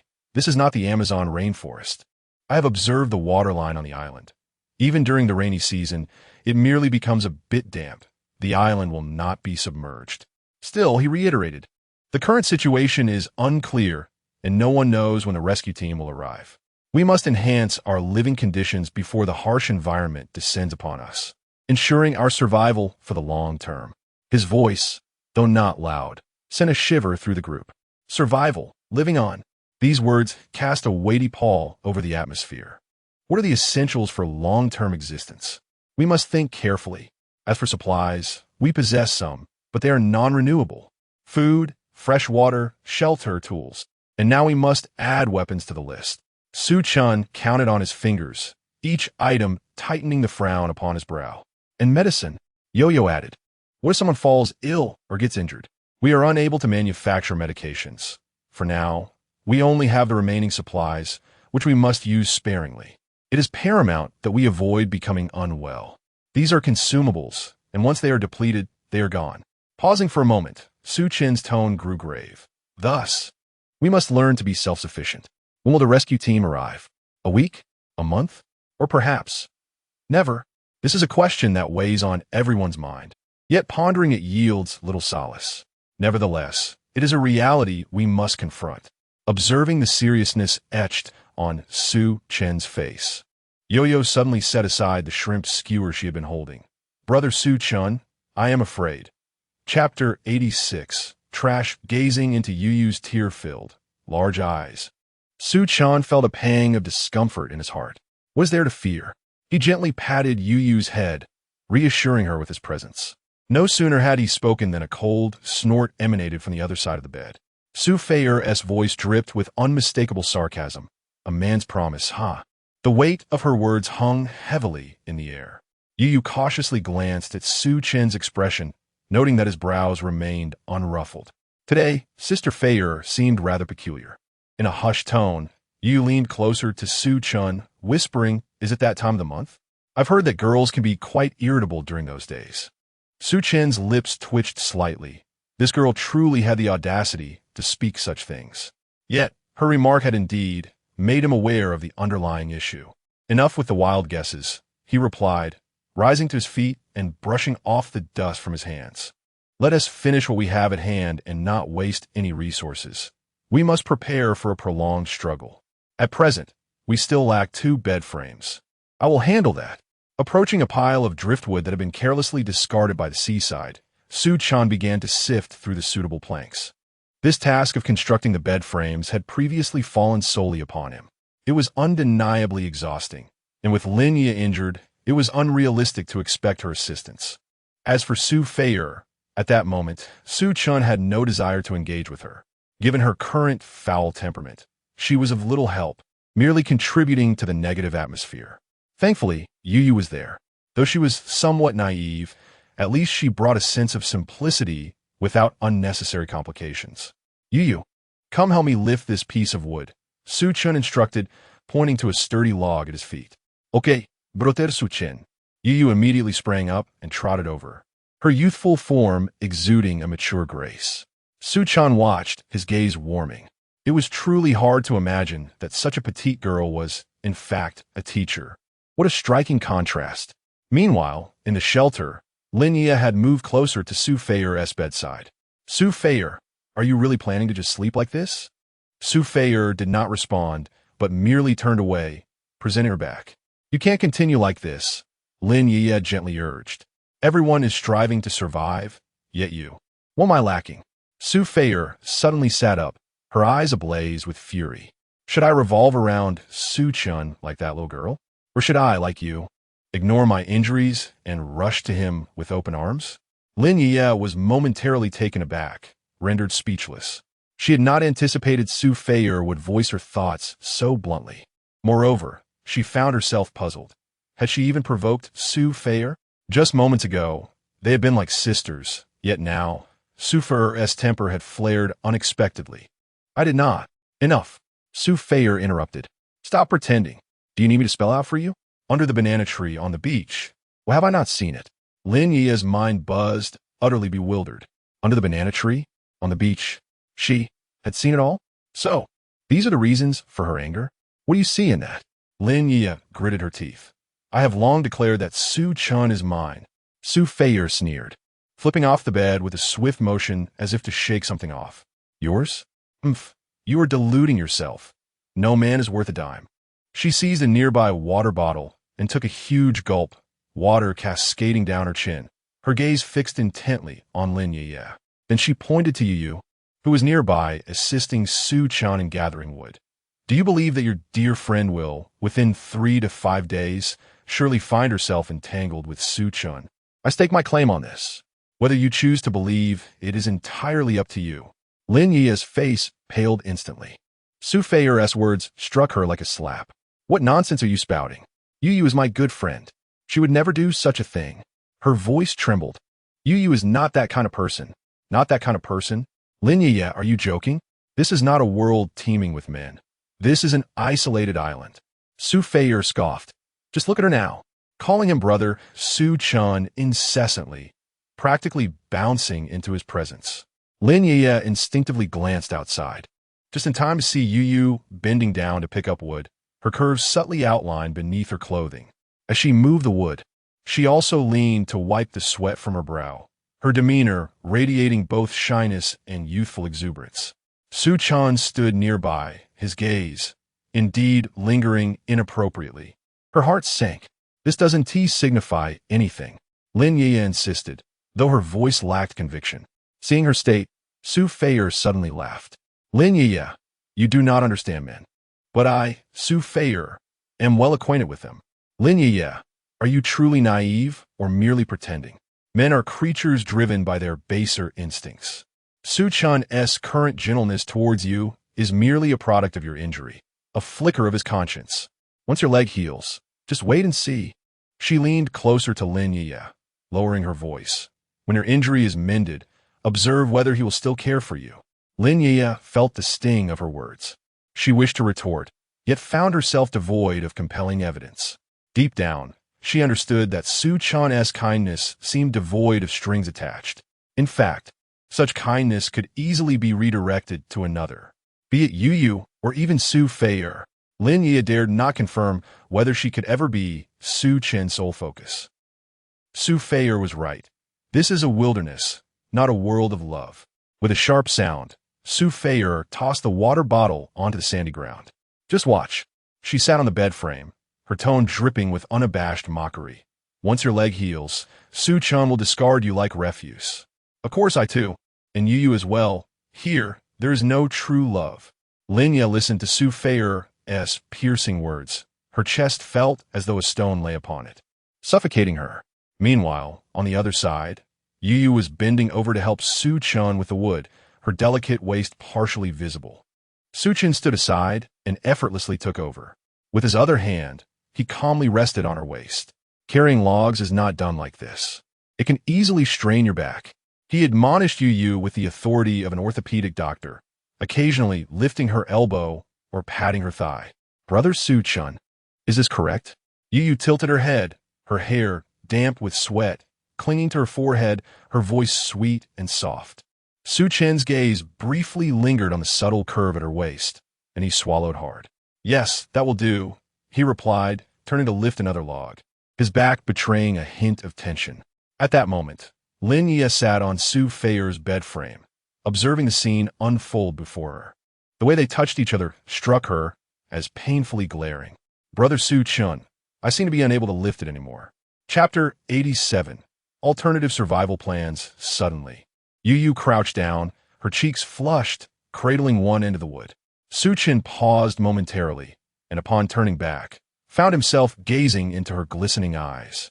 He hastened over, his arm muscles taut as he single-handedly lifted the other end of the wood, saying, I'll take care of this. Lin Yueye's irritation grew as she observed Su Chen's fingertips graze the tips of Yueyue's hair. Su Feier's voice echoed in her mind. Men are creatures that think with their lower halves. Su Feier, I believe it is time for us to devise a means of survival that does not rely on men. Not far away, Su Feier was gathering charcoal when she caught wind of the declaration, her expression subtly shifting. Lin Yueyue, have you finally come to your senses? Come to my senses? She scoffed. Su Feier, you are right. Even if it doesn't make sense, one must think, as it is far better than being treated like refuse. She abruptly rose, disregarding the injury on her leg, staggering towards Su Feier. With each step, her brow furrowed tighter, beads of sweat forming on her forehead. Although her leg had improved somewhat, it was still not fully healed. Pushing herself would still bring pain. Gradually, she sank down onto the sandy ground, looking up at Su Feier. Do you have an alternative survival plan? Su Feier paused, charcoal dust cascading down in her palm. With her eyelids lowered, she caught a glimpse of Lin Yueye's cold sweat out of the corner of her eye, her lips curving slightly upward. Of course I do. Lin Yueyue, taken aback by this revelation, was astonished. She had never anticipated that the seemingly inconspicuous Su Feier harbored her own plans. Let's hear it. Not so fast, Su Feier said, rising and stirring up a breeze, the charcoal dust swirling behind her. Your leg isn't fully healed. Why the rush? I've noted your place. However, since we are now teammates, you must promise to keep my secret. Also, for the time being, we will adhere to what Su Chen suggests. Do not exhibit any inclination to leave, understood? All right, I will follow your lead. Rest assured, we are all women. I want to allow Su Chen to take advantage of you. Su Feier gently patted Lin Yueye's shoulder, speaking softly. Is your plan reliable? Lin Yueye's voice lowered, tinged with skepticism. Su Feier wiped her hands, charcoal dust leaving dark stains between her fingers. She cast a sidelong glance at Su Chen and Yueyue in the distance, a cold smirk tugging at her lips. Better than mingling with men. All right, we have gathered enough wood. Let us take a break. Later, Lin Yueyue will prepare the barbecue. In the meantime, everyone should gather more ingredients. Half an hour later, Su Chen, seated beside a pile of wood, was using a modified towel to wipe his face as he spoke. All right then, brother Su Chen. I know there are coconut trees nearby. I'll go fetch some coconut juice. Yueyue was the first to respond, her voice filled with enthusiasm as she approached Su Chen, naturally offering him a bottle of water. He accepted it, unscrewed the cap, and took a long swig. Water trickled down his throat, while Yueyue watched intently, her expression almost mesmerized. Lin Yueyue caught sight of this scene and let out a cold huff. She was perpetually on edge. Turning her head away, she chose to ignore the bothersome scene. Can you climb trees? Are you going to fetch coconuts? Upon hearing Lin Yueye's inquiry, Yueyu's cheeks flushed slightly, her voice diminishing. I can do it. Su Chen set down his water bottle. Climbing coconut trees is perilous. Allow me to handle it. No need. Yueyue hastily waved her hand, a flicker of determination in her eyes. Brother Su Chen, you are already quite exhausted. This minor task is within my capabilities. Lin Yueyue observed coldly, inwardly cursing. What are you pretending for? Clearly, you wish to showcase yourself before Su Chen. At that moment, the more she looked at Yueyue, the more vexed she became. Having been friends for years, she felt she had never witnessed this side of her before. Now it was all laid bare. After tidying up the charcoal, Su Feier approached directly and firmly grasped Su Chen. Su Chen, we need you for the heavy lifting. I will accompany Yueyue. It's merely a few coconuts. I have been to the skies. How can I not handle this? She then casually added, I'll go with her. Huh? Yueyue was momentarily taken aback, clearly not anticipating that Su Feier would volunteer. Su Feier wiped the charcoal dust from her hands, her gaze lingering on Yueyue's face for a moment. Yueyue, you have no objections, do you? Your brother Su Chen shouldn't waste his energy on coconut picking. Without waiting for Yueyue's response, Su Feier stood up, brushing off the sand from her backside. Let us go. The sooner we depart, the sooner we can return. Yueyue paused for a second, instinctively looking at Su Chen. He was tilting his head back, drinking water, the movement of his Adam's apple catching her attention. Hearing the commotion, he lowered his gaze, meeting hers, and smiled gently. It's fine, listen to Su Feier. Those simple 4 words instilled confidence in Yueyue. She nodded softly. The two departed side by side. Lin Yueyue watched their retreating figures, her brows furrowed. She felt an unsettling intuition that something was amiss with Su Feier, though she could not pinpoint what. Yet, she instinctively sensed that Yueyue might be in for trouble. What are you looking at? Su Chen's voice suddenly broke through her thoughts. Lin Yueyue snapped back to reality, realizing Su Chen had silently approached her side, holding several sharpened sticks. Nothing. Lin Yueyue forced a smile, feigning nonchalance. Su Chen crouched down, inserting the sticks into the sand to stabilize the fire pit. Does your leg still hurt? Much better. Lin Yueyue instinctively recoiled her leg, her eyes evasive. Thank you. That single word of gratitude altered Su Chen's expression. How could she still be thanking him at this juncture? Lin Yueyue, are you being excessively polite? A sudden unease gripped Lin Yueye's heart. It seems Su Chen had discerned something. She lifted her gaze to meet his profound eyes. Lin Yueyue opened her mouth, but found herself at a loss for words. Su Chen paused momentarily with the stick in his hand before resuming his task of embedding it into the sand. He then turned his attention to Lin Yueye's bed frame. This bed frame needs some repairs. It's a bit wobbly. Repair the bed frame? She let out a couple of forced laughs. No need, really. It's just a bit wobbly, but I can still sleep. Su Chen did not lift his gaze, his hands moving deftly as he grasped the bed frame, immediately sensing something amiss. His tone remained casual. It's unsettling to sway while sleeping. It must be even harder for everyone else. How can one rest well under such circumstances? Lin Yueyue felt a tightening in her throat as she caught a glimpse of Su Chen from the corner of her eye. Meanwhile, he had already begun to gather wood and vines, intending to assist her in repairing the bed frame. Witnessing this scene stirred something within her. Yet that fleeting warmth did not linger for long. This man was not acting out of love solely for her. It was merely a matter of convenience for him. I must not allow myself to be deceived by appearances. Lin Yueye's heart raced uncontrollably. Su Chen's focused demeanor brought forth memories from the past. Emotions she had deliberately suppressed began to resurface. No, absolutely not. She admonished herself, reminding herself to remain rational. Su Chen's skilled hands swiftly restored the bed frame. Rising to his feet, he stretched his neck and declared, "It's done. Give it a try." Lin Yueyue cautiously perched herself on the bed, gently rocking back and forth. Indeed, it felt much more stable. "Thank you," she murmured softly. Su Chen heard her gratitude and paused for a moment, pointing his finger, still holding the wooden hammer. "At Lin Yueyue, you truly are a bit peculiar." Chapter 88. Flavor. Alright, this bed frame should be quite comfortable now. You and Yueyue stay at the shelter and handle the wild boar meat.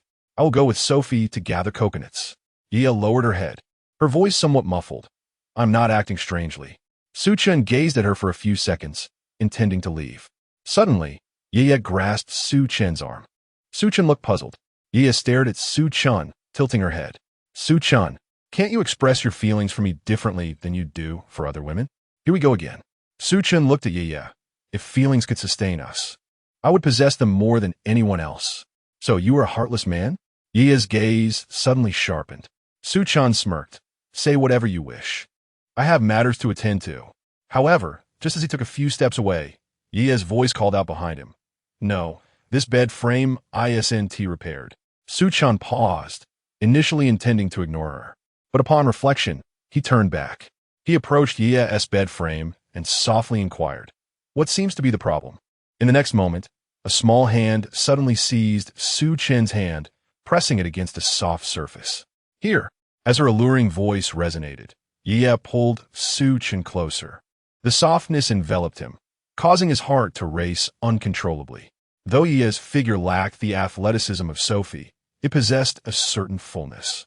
Even without moving, Su Chen could sense a different sensation from her form. As Yueye's movements stimulated him, he instinctively glanced to the side. At that moment, Sophie and Yueyue had gone to the coconut grove, leaving only the two of them in the shelter. Yueyue bashfully tossed her hair, the cascading strands brushing against Su Chen's face, carrying with them a hint of fine sand from the dusty air. Forgetting everything else, "Su Chen, this time I won't hold back. I don't care how you feel, you are mine." Yueyue grasped Su Chen's other hand. Su Chen initially intended to say something, but ultimately refrained from questioning further. Lowering his gaze, he noticed his palm had already brushed against the delicate lace edge. His throat quivered slightly, the Adam's apple sinking. In this situation, any normal man would respond instinctively. Enough. Su Chen dismissed the urge to suppress his instincts. Suddenly, he knelt in the sand and lifted Yueyue. In doing so, he accidentally brushed against her injury, causing her to wince and bite her lip. "Oh, I'm too heavy. Don't. It's fine like this." Perhaps fearing the moment would be ruined, Yueyue bit down on her lip tightly, suppressing the pain. Su Chen knelt before Yueye's bed frame, sand seeping through the fibers of his pants, continuously rubbing against him. He held her rounded form as gently as one would cradle a bouquet of flowers, until all restraints became inconsequential for the two of them. As I turned in my sleep, that jarring sound echoed. "Su Chen, you scoundrel, I." Half an hour passed. Su Chen tidied up his tools, and I went to seek out Sophie. No sooner had I spoken these words than a sudden scream pierced the air. It was Yueyue's voice. Su Chen's expression shifted dramatically, and without hesitation, he dashed toward the source of the sound. A chill gripped Yueye's heart. Something was amiss. She suppressed the pain in her legs and followed closely behind Su-chan. By the time she managed to reach him, deep within the thicket, Yueyue was trembling violently against a coconut tree, her face ashen. Yet, Sophie was nowhere to be found. What transpired? Where is Sophie? Su-chan rushed to Yueyue, his tone urgent. She. Yueyue stammered, pointing into the depths of the woods. There's a hole, very deep. She fell down. Su-chan furrowed his brow. A hole? What kind of hole? Over there. Yueyue gestured toward a spot about 20 meters ahead. We were picking coconuts when Sophie said she wanted to check if there were better coconut trees over there, and then she stepped wrong. With each word, her agitation grew, tears threatening to spill. I called out for her for so long, but she didn't respond. What if she? Don't say such things. Su-chan interrupted sharply. Let us assess the situation first. He strode purposefully toward the direction Yueyue indicated. Yueyue trailed behind, her emotions a tumultuous blend. Sophie was in trouble, and Su-chan was this anxious? A pang of bitterness welled up in her heart. After all this time, it seemed each woman held an equal place in his heart. She was nothing special. Soon, the three arrived at the hole's edge. It was a deep pit concealed by overgrowth, approximately 2 meters in diameter, its depth obscured from view. The bottom was shrouded in darkness, rendering any assessment impossible. Sophie. Su-chan leaned over the edge, calling out, Can you hear me? The only response was the echo of his voice. Yueyue sobbed softly beside him. It's all my fault. If only I'd held on to her. With your small stature? You could have pulled her back? Su-chan dismissed her words, beginning to search for a way down. Do you have any rope? No. Yueyue shook her head. Su-chan pointed at Yueyue. There's rope buried beneath the table-shaped reef at our shelter. Go retrieve it. Yueyue, following his command, wept and gasped, scrambling away toward the shelter. Her figure soon vanished into the dense foliage. Only Su-chan and Yueyue remained at the pit's edge. The air was deathly still. Yueyue leaned against a tree, her brows knitted in concern. Meanwhile, Su-chan remained focused, kneeling to clear away the weeds and loose earth from the pit's rim, ever prepared to descend. Are you truly so worried about her? Yueyue finally could not hold back her question. Su-chan did not lift his gaze, of course. If any person on this island encounters misfortune, we all might perish. His words struck Yueyue like a bucket of ice water, extinguishing the flicker of jealousy in her heart. So it was merely a matter of survival? She smirked cynically. Just then, Su-chan's hands, clearing the weeds, suddenly stilled. He picked up a tattered piece of cloth from a half-exposed tree root. The fabric was coarse and faded in color. Clearly not the vibrant athletic attire that Sophie donned today. Yueyue also took notice and inquired, What is that? Su-chan remained silent. He brought the fragment closer to his nose, inhaling a faint, metallic scent that penetrated his nostrils. He clenched the cloth tightly, casting his gaze into the abyssal cave, his expression chillingly fierce. Chapter 89. The search for Sophie in this pit. It seems likely that more than just Sophie has fallen. Perhaps her descent was not an accident at all. The more Su-chan pondered, the more anxious he became. This hole. It is decidedly abnormal. Why has Sophie not responded in the slightest? Su-chan clutched the tattered piece of fabric. The metallic scent at his nostrils pierced his mind like a needle. He crouched at the mouth of the pit, fixed his gaze on the pitch-black bottom, his heart racing uncontrollably. It was impossible to see, utterly impossible. Su-chan had never anticipated that so vast a chasm would exist so close to the shelter. The fabric he had discovered was evidently not from Sophie. Where could such ragged cloth have come from? Countless thoughts raced through his mind. A trap? A beast? Or could there be someone else on this island? Su-chan, this cloth. Does it not seem peculiar? He did not raise his head, his fingers rubbing the fabric, his expression as cold as ice. Speculation is futile. Once the rope arrives, you two remain vigilant outside, while I descend to investigate. Su-chan, the rope is here. Yueyue hurriedly came rushing over, breathless. Su-chan seized the rope. Stay here and do not wander off. With that, he turned to the large tree beside the pit and swiftly tied a secure knot with the rope. Just as he was about to descend, Yueyue hesitated. I wish to go down with you. You? Su-chan cast her a sidelong glance. Are you going to be a hindrance?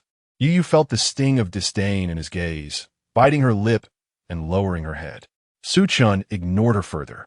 He wrapped the rope around his waist and secured the other end to a sturdy tree trunk at the pit's edge. After testing the strength of the knot, he reminded Lin Yueyue and Yueyue to wait outside. Are you really going down? Lin Yueyue could not help but voice her concern. This hole appears quite deep. What else can be done? Su Chen brushed the dust off his pant legs. Do you think Sophie would fare well alone below? With that, Su Chen ceased to chatter, turned his back to the pit, seized the rope with both hands, and pushed off against the wall, his body gradually sinking into the darkness. Lin Yueyue and Yueyue's hearts leapt into their throats. The light above dwindled. The darkness, like a colossal beast, slowly engulfed Su Chen. Half a minute later, Su Chen erupted into a stream of curses. He had forgotten one crucial item, a light. However, as he had already descended a considerable distance, returning to fetch a lamp would be a waste of energy. Logically, Sophie must have fallen in a straightforward manner, alone, without complication. Gazing up at the small circle of light above, Su Chen resolved to take a risk and continued his descent. Yet, as he descended further, he began to sense something amiss. A chilling, damp air, imbued with the stench of mud and decay, assailed him, nearly inducing nausea. The odor was overwhelming. He fought against his discomfort, regulating his speed of descent. The walls of the pit, once dry, began to feel slick, and he occasionally brushed against tangled roots. But he soon noticed something was off. Certain sections of the earthen wall were unusually smooth, far from natural formation. Su Chen's heart sank. Is this a man-made structure? He paused mid-air, straining to listen. Silence enveloped him. Aside from the sound of his own breathing and the faint rustle of the rope, there was nothing. Where was Sophie? Even if she had fallen unconscious, there should be some sign of life, shouldn't there? He called out her name again into the darkness below. Yet, this time, silence reigned once more. Gritting his teeth, he continued his descent. Regardless of the nature of this place, Sophie must be below. Surely, this cavern could not be a tunnel through the earth? Could it be that Sophie had fallen through to the other side of the planet? As he sank deeper, the weight on him increased. Yet, he could not afford to dwell on such thoughts. It had not been long since Sophie had fallen. He should be able to find her. However, the deeper he went, the more pungent the damp and putrid odor became. Suddenly, his foot found emptiness. His heart raced, and he nearly lost his grip on the rope. He quickly steadied himself, discovering that he had not yet reached the bottom of the pit. Rather, he stood upon a protruding ledge. Only then did he comprehend why he could not hear Sophie's voice. The bottom of this pit was, astonishingly, a vast pool of water. This was dire. He had no idea if Sophie could swim. If she were a non-swimmer and fell into this pool, she would surely be in peril. Cautiously, he extended his foot, testing the water's depth. The icy water swiftly enveloped his ankles. He shivered.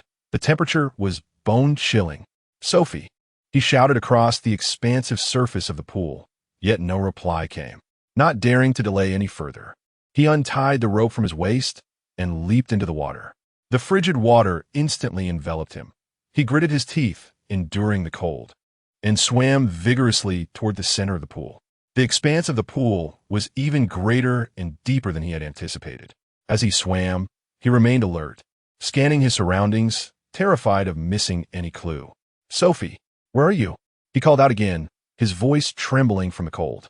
Suddenly, he felt something beneath his feet, soft and slippery. A jolt of fear shot through him. Was it a tree root? No, tree roots are not this soft. He seized the object and yanked it with force. With a splash, a figure surfaced from the water. It was indeed Sophie. Yet in that moment, he could not discern her expression, only feeling her cold, lifeless body. Hey, wake up, Sophie! Panic surged within him as he shook her vigorously, but she remained unresponsive. This is it. His mind buzzed with dread, blanking out entirely. He disregarded the piercing cold and everything else, desperately dragging Sophie towards the raised rock. Sophie had originally worn a thin jacket over a fitted tank top. Now, her jacket was nowhere to be found. As he reached out, his hand brushed against her curvaceous form. Yet, the darkness of the pool's bottom was overwhelming. He could think of nothing else. Rescue breathing.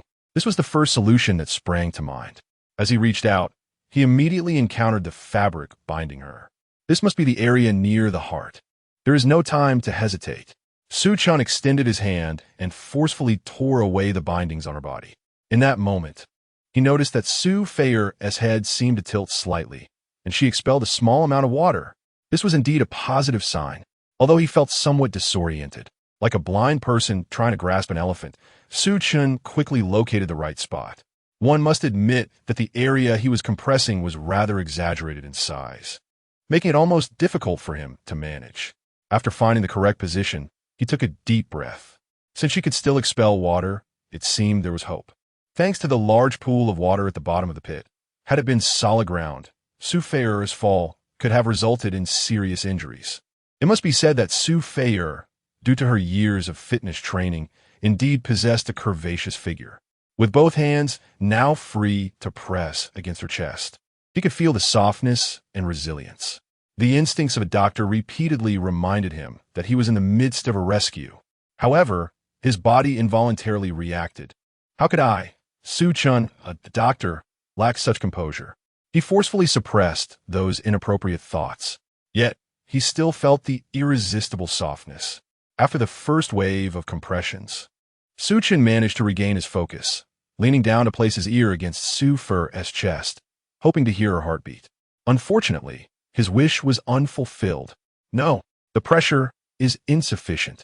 Without daring to delay, Su Chen swiftly removed all the bindings from her body, continuing the compressions. Maintain the rhythm. Maintain the rhythm. He constantly reminded himself. Damn it. He gritted his teeth, supporting Su Feier's back with one hand while the other held her waist, flipping her over. The cold water from the pool flowed down her spine, soaking her pants. Feeling Su Feier's wet body lying limply in his arms intensified his anxiety. Gently brushing the hair from her face, Su Chen, like a blind man, tried to find her still warm lips. Su Feier, wake up. He attempted to rouse her, but received no response. There was no time to hesitate. He laid her flat on the rock, interlacing his hands, palms pressed against her full chest, continuing the compressions. Then, Su Chen pressed his lips firmly against Su Feier's mouth. Her lips were soft and fragrant. With a delightful bounce, Su Chen was both surprised and elated. There was still hope. There was no time to spare. He held his breath, performing mouth-to-mouth resuscitation. Once, twice, Su Feier's chest rose slightly. There is a chance. Su Chen dared not stop, continuing to breathe into her. Simultaneously, with his hands interlaced, he rhythmically pressed against her chest. Once, twice. Suddenly, the person in his arms coughed violently, expelling a significant amount of water. Su Chen was overjoyed, helping her to sit up. How do you feel? Is there anywhere uncomfortable? Sophie's complexion was pale, and she leaned weakly against the rocky wall, her gaze vacant, as if she had yet to regain her senses. Where am I? She murmured. You fell into a pit. You nearly drowned. Upon hearing this, Sophie instinctively recoiled, only to realize, to her utter dismay, that she was devoid of clothing. Her face flushed crimson. Su Chen, what have you done to me? Su Chen's mind buzzed in confusion. He instinctively took a half step back, widening the distance between them. What have I done? I saved your life. He gestured toward the pile of drenched garments on the nearby rock. What was I supposed to do? Let you remain in those wet clothes, risk hypothermia, and perish here? Sophie followed his finger to where her clothes lay, dripping water and forlornly crumpled. The freezing rock pressed against her back sent a shiver coursing through her. The embarrassment and fear were swiftly overshadowed by the biting cold. She wrapped her arms around herself, desperately trying to curl into a ball, but to no avail. CPR. She whispered, her voice laced with a quiver. During our airline training, did you really think I didn't understand? CPR requires removing all clothing? A laugh, tinged with irritation, escaped Su Chen. He was too weary to explain further and tossed his jacket toward Sophie. I don't have time to explain. Put on the jacket, and we'll find a way up. Hurry. He turned his back to her, his tone rife with impatience. If you think I've taken advantage of you, once we escape, you can report me. For now, don't freeze to death. The sound of rustling fabric reached his ears, but Su Chen, his temper flaring, made no effort to turn back. This woman was utterly incomprehensible. Having saved her life, she still managed to act insufferably. Yet, contrary to his expectations of a wail or an accusation, A faint, tremulous voice broke the silence. "I'm sorry." Sophie's voice sounded as if it had just emerged from icy waters, every word wrapped in chill. I was just frightened. I didn't mean it." Chen raised an eyebrow, somewhat surprised. "Huh, Sophie, so you could be apologetic after all?" He intended to say more, but the darkness surrounding them at the bottom of the pit left him little inclination to engage with her. "Once you feel better, we'll climb up the rope. Yueyue and Lin Yueyue are waiting above and in your current state. You need to get back up for treatment." Although he couldn't see Sophie's expression clearly now, the memory of her icy touch lingered in his mind. She was frigid, and they needed to return to the shelter soon. Otherwise, her body would succumb to the cold. With that, Chen set off to locate the rope.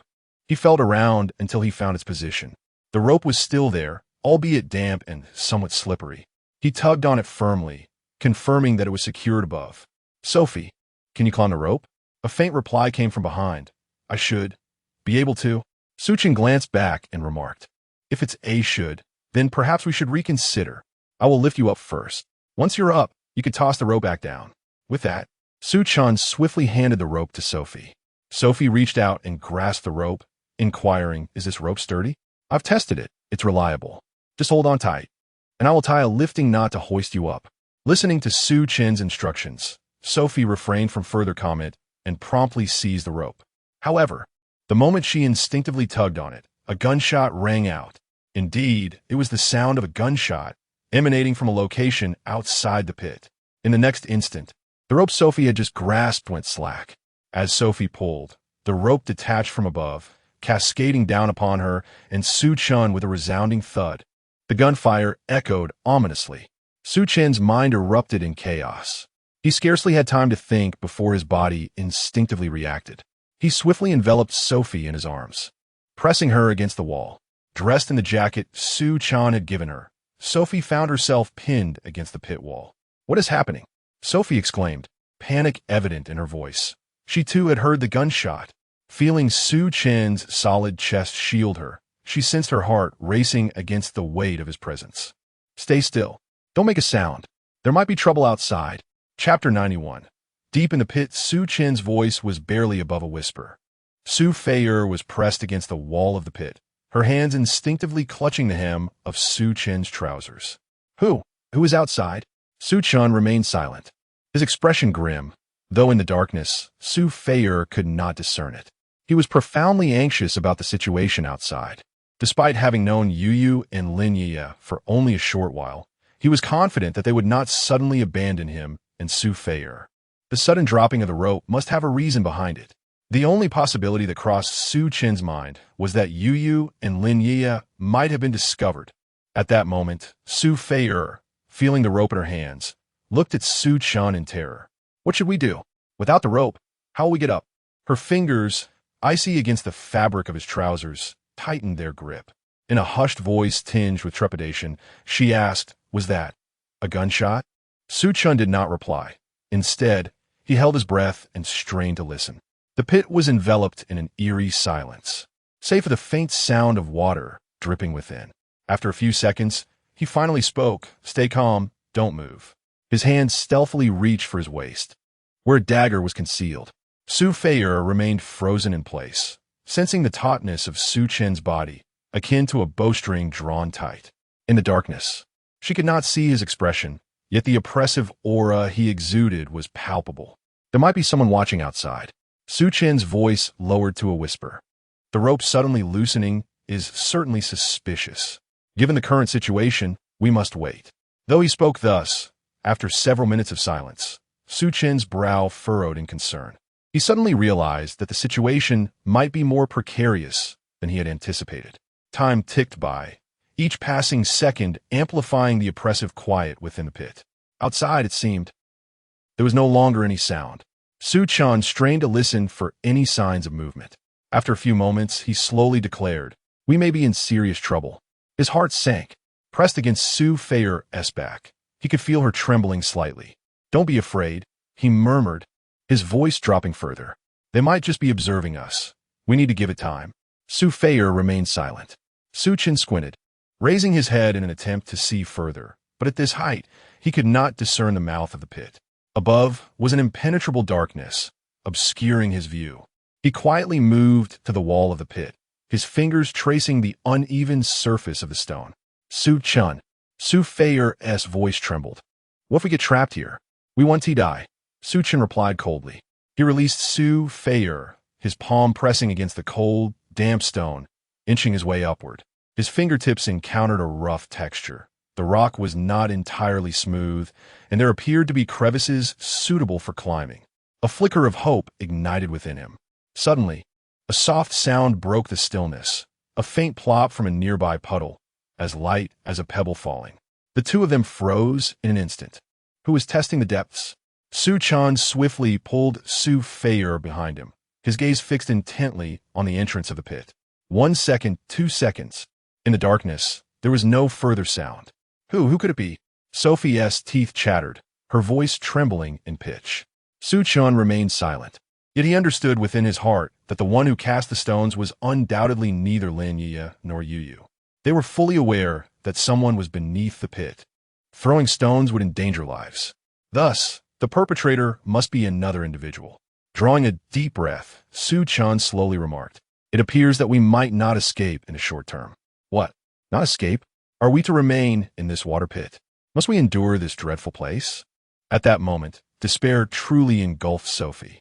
Previously, on the island, there had been a semblance of survival. However, in the current water pit, not even the light of day penetrated. Despair nearly suffocated her. No, I refuse to die here. Su Chen, think of something. Panic was futile. Su Chen coldly reminded her, if you wish to survive, maintain your silence. Although Sophie felt despondent, Su Chen's thoughts diverged from hers.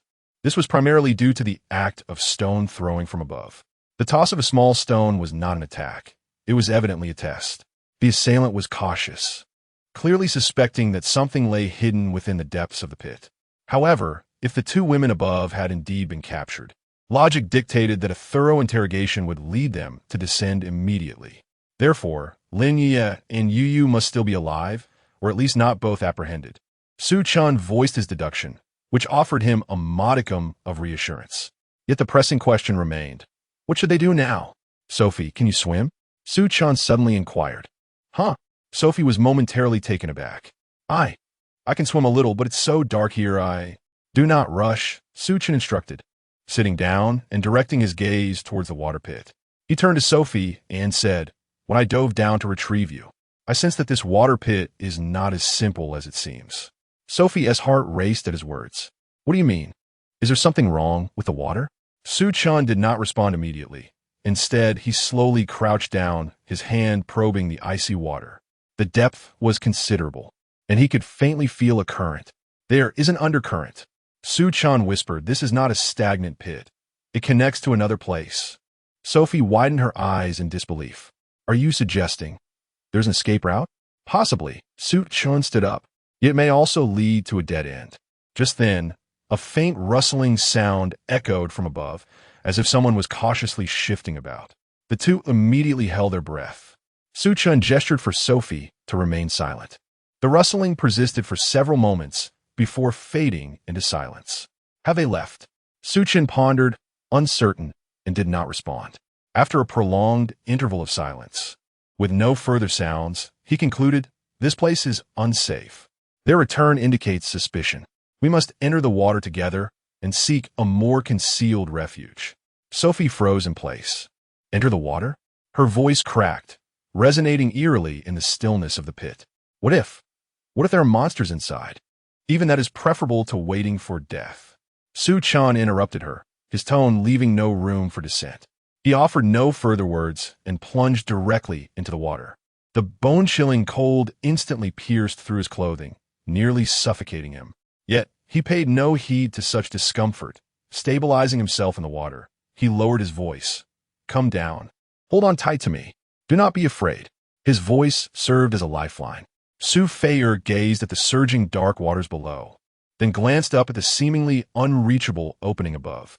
Gritting her teeth, she shut her eyes and slid down. Chapter 92. Nautical chart. Ice-cold water surged into her nostrils, prompting a violent cough as she flailed her limbs desperately. A firm hand grasped her arm, pulling her towards the unyielding wall of the pit. Sophie clung to him tightly, her body trembling uncontrollably. Su Chen wrapped one arm around her while the other groped beneath the water. Indeed, the current surged from the side. His fingers traced the direction of the flow, and soon he encountered a cold, smooth surface. Something was amiss. This did not feel like rock. It was far too even, resembling polished metal. Su Chen's heart raced as he discerned a square outline, complete with a recessed handle in the center. This accursed place concealed an underwater secret door. The revelation left him astounded. Was this not a deserted island? An underwater door? How could such a thing exist in this forsaken locale? Without hesitation, Su Chen firmly grasped the handle. A soft click echoed. The secret door actually swung open. A dark, gaping entrance materialized before him, an even colder current rushing forth. Su Chen swallowed hard, contemplating the nature of this enigmatic place. Without a second thought, he resolved to enter. Sophie clung tightly to his arm as he urged her forward, and together, they plunged into the shadowy portal. The current instantly swept them deeper. Sophie yearned to scream, yet her mouth filled with frigid water, producing only a few pitiful whimpers. Her nails nearly dug into Su Chen's arm. In the darkness, Su Chen felt as though he had been thrust into a washing machine, spinning wildly, utterly disoriented. Moments later, they were expelled through a water outlet, crashing onto the unforgiving ground. Cough, cough, cough. Sophie lay on the ground, hacking fiercely as she expelled several mouthfuls of water. Su Chen was not faring much better, his chest burning painfully. Yet, he set aside his discomfort, alertly scanning their surroundings. Astonishingly, this was not a cave. Faint light filtered in from an unknown source, enabling him to discern. This was an artificially excavated passage. The walls were smooth and even, and the floor was laid with unfamiliar metallic panels. What in the world? Su Chen couldn't help but curse. Beneath this deserted island lay such a marvel. Sophie lifted her head, her damp hair clinging to her face, appearing utterly disheveled. Where are we? Why is there such a vast artificial structure? Her voice trembled. Su Chen offered no reply, instead slowly rising to his feet and advancing towards the light source. Each step was taken with utmost caution, wary of triggering any traps. After traversing a dozen meters or so, a corner emerged ahead. A faint blue glow emanated from around the bend, reminiscent of light produced by some electronic device. Su Chen's heart raced. Electronic devices? What power could possibly exist on this wretched island? He gestured for Sophie to follow, then cautiously peered around the corner. In the next instant, his eyes widened in disbelief. Behind the corner lay a vast circular hall. It was filled with electronic equipment. Could it be that salvation awaited us? The voice belonged to Sophie. She gazed at the array of devices resembling computer screens, instinctively uttering, could we possibly use these devices to send signals to human society? However, as she examined them, Su Chen's expression darkened. Salvation? He was far from convinced. If salvation were indeed attainable, these devices would surely be operational. He murmured, "Isn't there a light glowing within? This is merely an illumination system, consuming little power, and given that this base is situated on an island, it likely relies on tidal energy." Upon finishing, Su Chen approached one of the instruments, casually toggling a switch. The devices remained unresponsive. Shaking his head, he turned to Su Feier, stating, "These are all discarded items, utterly useless." His fingers glided over the cold surface of the machinery. Leaning closer to a screen, he scrutinized the flickering text illuminated by the faint blue light. It was a script unlike any language he recognized, resembling some form of encrypted code. Discarded? Yet these screens still emitted light. Su Chen straightened, swallowing hard. He did not respond to Su Feier, but instead walked towards the central control console. The buttons and dials were coated in a fine layer of dust, yet the overall arrangement was remarkably orderly, indicative of the designer's exceptional professionalism. He brushed away the dust, revealing indicators glowing with an ethereal blue light. "Look at this," Su Chen pointed to a prominent red button at the center of the console. "If this is indeed connected to an external communication system, this button is likely the restart switch." Following his gaze, Su Feier opened her mouth to speak, but before she could, Su Chen had already pressed it. With a crisp click, the console emitted a deep hum, and suddenly, the lights in the entire hall blazed to life. The overhead spotlights illuminated one after another, transforming the hall into a scene as bright as day. The sudden brilliance caused both of them to briefly squint. "It's on! It's on!" Su Feier exclaimed, gripping Su Chen's arm. "We can contact the outside world." However, Su Chen's gaze remained fixated on the enormous display screen above the console. The screen currently exhibited a torrent of data streams, swirling with an eerie velocity, occasionally flashing unfamiliar symbols. What troubled him further was the map composed of characters that appeared last on the screen. A map? Su Chen scrutinized it for a moment, sensing something amiss. Was this a nautical chart? His brow furrowed as he studied the intricate maritime map, dense with interwoven lines and unfamiliar coordinates, with several red dots moving slowly. This was not an ordinary nautical chart, he murmured under his breath, his fingers unconsciously tapping on the console. Su Feier leaned closer, her eyes wide as saucers. "What does this mean? Aren't we able to send signals out? Look at those red dots. Could they be ships on the surface? Can we signal them? Signal them?" Su Chen paused momentarily. He had not considered that aspect of Su Feier's observation. Could it be possible to attempt signaling those red dots? With this thought, Su Chen swiftly redirected his gaze towards the control panel. After several observations, he gradually discerned some operational patterns. Among them, one button was designated for search and lock, while another clearly resembled a launch mechanism. Su Chen's finger hovered anxiously above the launch button, his throat tightening. The red dots on the screen continued their movement. Silently, Su Chen fixated on the button, his mind swirling with thoughts. How long has this forsaken place been abandoned? Are these red dots truly vessels? What if they are not? What if they are something entirely different? Chapter 93. The fishing game. His fingers trembled slightly as he suppressed the unease bubbling within. Having already been trapped on this desolate island, why worry so much? He murmured to himself, "Let us give it a try," before decisively pressing the button. With a jolt, the console vibrated violently, a deep rumble resonating from beneath. Sophie flinched, gripping Su Chen's arm tightly. "What is happening? Is it an earthquake?" Su Chen remained silent, his gaze fixed on the screen. The data stream halted, the map magnified, and the red suddenly vanished. "So, did her signal go out?"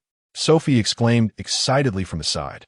At that moment, Su Chen was uncertain. Whether it had been sent successfully could only be determined once they escaped. For now, their priority was to strategize their survival for the day. To be honest, the tremor from earlier had instilled a sense of foreboding in Su Chen. "Stop dawdling," he urged Sophie. "We need to find food and water quickly." He strode towards a row of metallic cabinets beside the console, searching for any potential food sources. Sophie followed closely, nervously scanning her surroundings, her expression tinged with confusion. "Su Chen, do you think there might be others here?" He glanced back at her without responding, merely pulling open one of the cabinet doors. It was empty, save for a collection of dusty instruments. "Don't dwell on unfounded thoughts. Finding food is our priority." Sophie shrank back, silenced by his urgency, and began to open the adjacent cabinet. The two began to methodically inspect the metal cabinets lined along the console. Most contained incomprehensible devices and empty containers, all exuding a musty odor of age. "Damn it, it's so clean," Su Chen muttered under his breath, beads of sweat forming on his forehead. Approaching the final cabinet, just as his hand brushed against the door, he suddenly heard a faint rumble from beneath. Sophie's face turned pale, and she clutched Su Chen's arm tightly. "That sound is back." For a moment, Su Chen's heart skipped a beat, but he quickly steadied himself as the tremor subsided. "Do not concern yourself with the unknown. Focus on the present. How we will survive tonight." He gestured for Sophie to remain quiet, straining to listen to the sounds from below. After a few seconds, the rumbling faded, leaving silence in its wake. Mustering his composure, he pulled open the last cabinet door. This time, there was indeed a presence within. Yet upon the first glance, Su Chen gasped in horror. As Sophie leaned in to see, she let out a terrified scream. Curled within the cabinet was a person. No, it was not a person. It was a corpse. The skin was shriveled, tightly clinging to the skeletal frame. presenting an eerie shade of brownish gray. Beneath the body, the fluids had stained the bottom of the cabinet a dark hue. This corpse had been drained of all moisture, lying motionless in a curled position. Sophie's scream shattered the stillness. Su Chen fought to suppress his own terror, instinctively covering his mouth and nose. Judging by the size of the corpse, it was evidently that of a child. Su Chen slammed the cabinet door shut with a resounding thud, the metallic crash drowning out Sophie's terrified scream. We might die here." Sophie's voice trembled, barely forming coherent sentences, reminiscent of that child. Silence. Su Chen snapped around, his voice a low growl. His complexion was as pale as Sophie's, his temples throbbing with tension. He was not devoid of fear. In fact, he was terrified. Yet he understood that while anyone could shatter, he could not afford to. Su Chen's gaze scanned the underground fortress, fixated on the cabinet door, as if trying to pierce through it. What lay within was not an ordinary corpse. It was withered and shriveled, as if something had drained it. A sudden realization struck him, echoing the rumble he heard after pressing the button. What exactly had that signal transmitted? Was it a call for help, or something else entirely?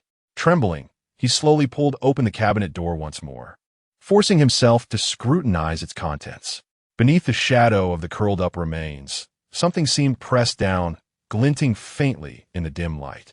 Ignoring his revulsion, Su Chen held his breath and swiftly reached in. His fingertips brushed against the skeleton, a chilling, dry sensation akin to decayed wood. He quickly extracted the object. It was a card, metallic in texture, inscribed with a line of small print. Fishing game. Su Chen's pupils constricted. A fishing game? He stared at the metal card, his fingertips quivering slightly. Fishing game? Sophie's voice trembled, laced with tears. What does that mean? Su Chen did not respond. He continued to scrutinize the words on the card before turning to Sophie. Have you ever played such a game? Sophie shook her head in confusion. Yet, in the next moment, a realization dawned upon her. Wait, could it be the kind of game at the amusement park where you insert coins and use a net to catch fake fish? Her voice dwindled, a chill creeping into her tone. Fishing game. Su Chen's mind felt as if struck by a bolt of lightning. Signal. Vibrations. The red dot on the maritime chart. Fishing. So that was the meaning. The button did not emit a distress signal. It projected a fishing net. With this revelation, Su Chen felt numb. He hurriedly stood up and looked back at the control panel. Indeed, the display was no longer a maritime chart. It had transformed into an aerial map. Countless aircraft icons, sparkling with red dots, circled continuously on the screen. Fixated on the control panel, the red dots continued to shift. Su Chen abruptly turned to Sophie. Are you certain?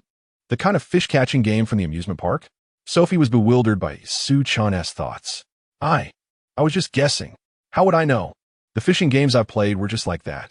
Su Chen clenched his jaw, his fingers gripping the metallic card, its edges digging painfully into his palm. He forced himself to remain calm and slowly articulated. Could it be that our cruise ship was also ensnared in such a manner? If this entity indeed possesses the capability to manipulate and capture cruise ships and aircraft, does it not imply that these maritime and aerial disasters are orchestrated by human hands? Su Chen's expression grew increasingly fraught with terror. Initially, he believed that the calamity befalling their oil tanker was merely a low-probability amalgamation of natural disaster and human error. Yet, it now appeared. Could it be that this catastrophe is under someone's control? Meanwhile, behind him, Sophie listened to Su Chen's analysis and finally came to a realization. However, as she gazed at him, she slowly inquired, Su Chen, are you certain? Is the misfortune of our oil tanker truly a result of human intervention? Su Chen's complexion turned somewhat ashen. Whether it is indeed human-made remains uncertain. Just moments ago, I triggered a switch, and if upon our departure we encounter another group of new victims, and they happen to be from a maritime disaster, then it would signify this is the reality. Chapter 94. Poisoning. So, are you suggesting that someone lured us to this island? Sophie gazed fearfully at Su Chen. Having spent so long on the island, she had never entertained such a thought. After all, what motive could one possibly have for destroying a cruise ship and then marooning its passengers on a desolate island? What would he possibly gain from such an act? Chen did not respond to Sophie. Instead, he picked up the golden card in his hand. As he scrutinized the edges of the card, a sudden realization struck him. Sophie, let us search for a moment. This card resembles a key card. Sophie was taken aback. A key card? What door could it possibly open? Without answering, Chen began to explore the room, examining every inch of the walls, tables, and even the crevices of the control panel. Could it be that what appears to be a wall is actually a door?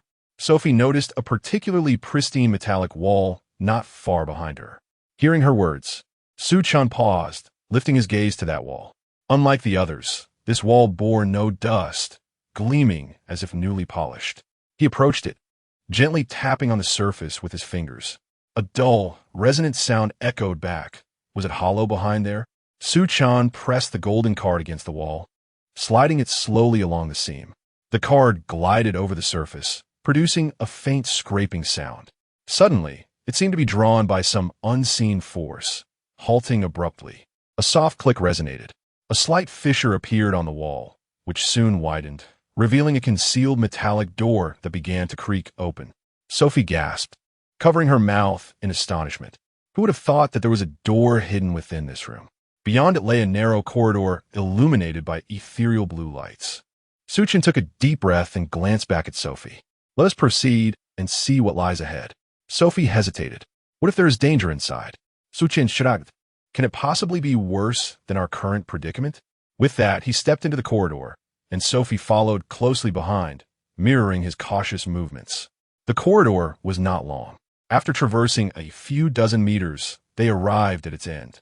There stood a larger metallic door, devoid of any handles, featuring only a recess that perfectly matched the shape of the golden card in Chen's hand. Without a moment's hesitation, Chen inserted the card into the recess. A low hum resonated, and the metallic door began to rise slowly.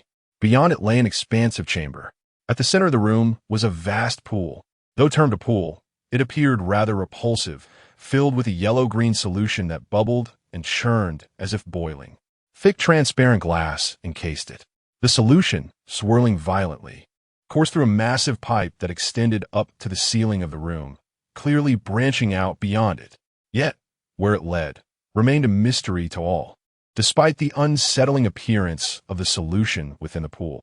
Fortunately, they were in a completely sealed environment, so Chen and Yueyue could not detect the odor. What was boiling within? Yueyue wore a puzzled expression. Chen gazed intently at the churning yellow-green solution in the basin, his brow furrowed. This substance, it resembled venom, did it not? Yueyue's voice trembled as she instinctively took half a step back.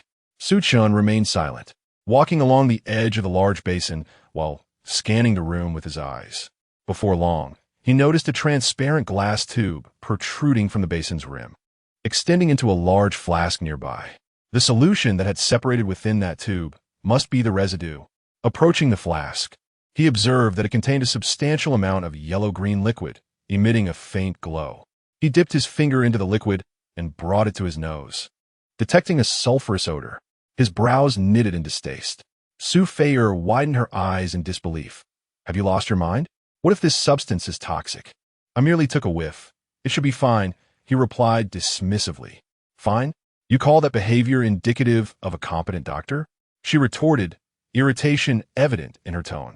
Chen flicked the liquid from his fingertip, the lingering stickiness provoking a sense of discomfort. He cast a glance at Yueyue and gestured towards the experimental apparatus nearby. These are open containers. If there were any toxicity, we would have collapsed by now. What's the matter, Miss Su?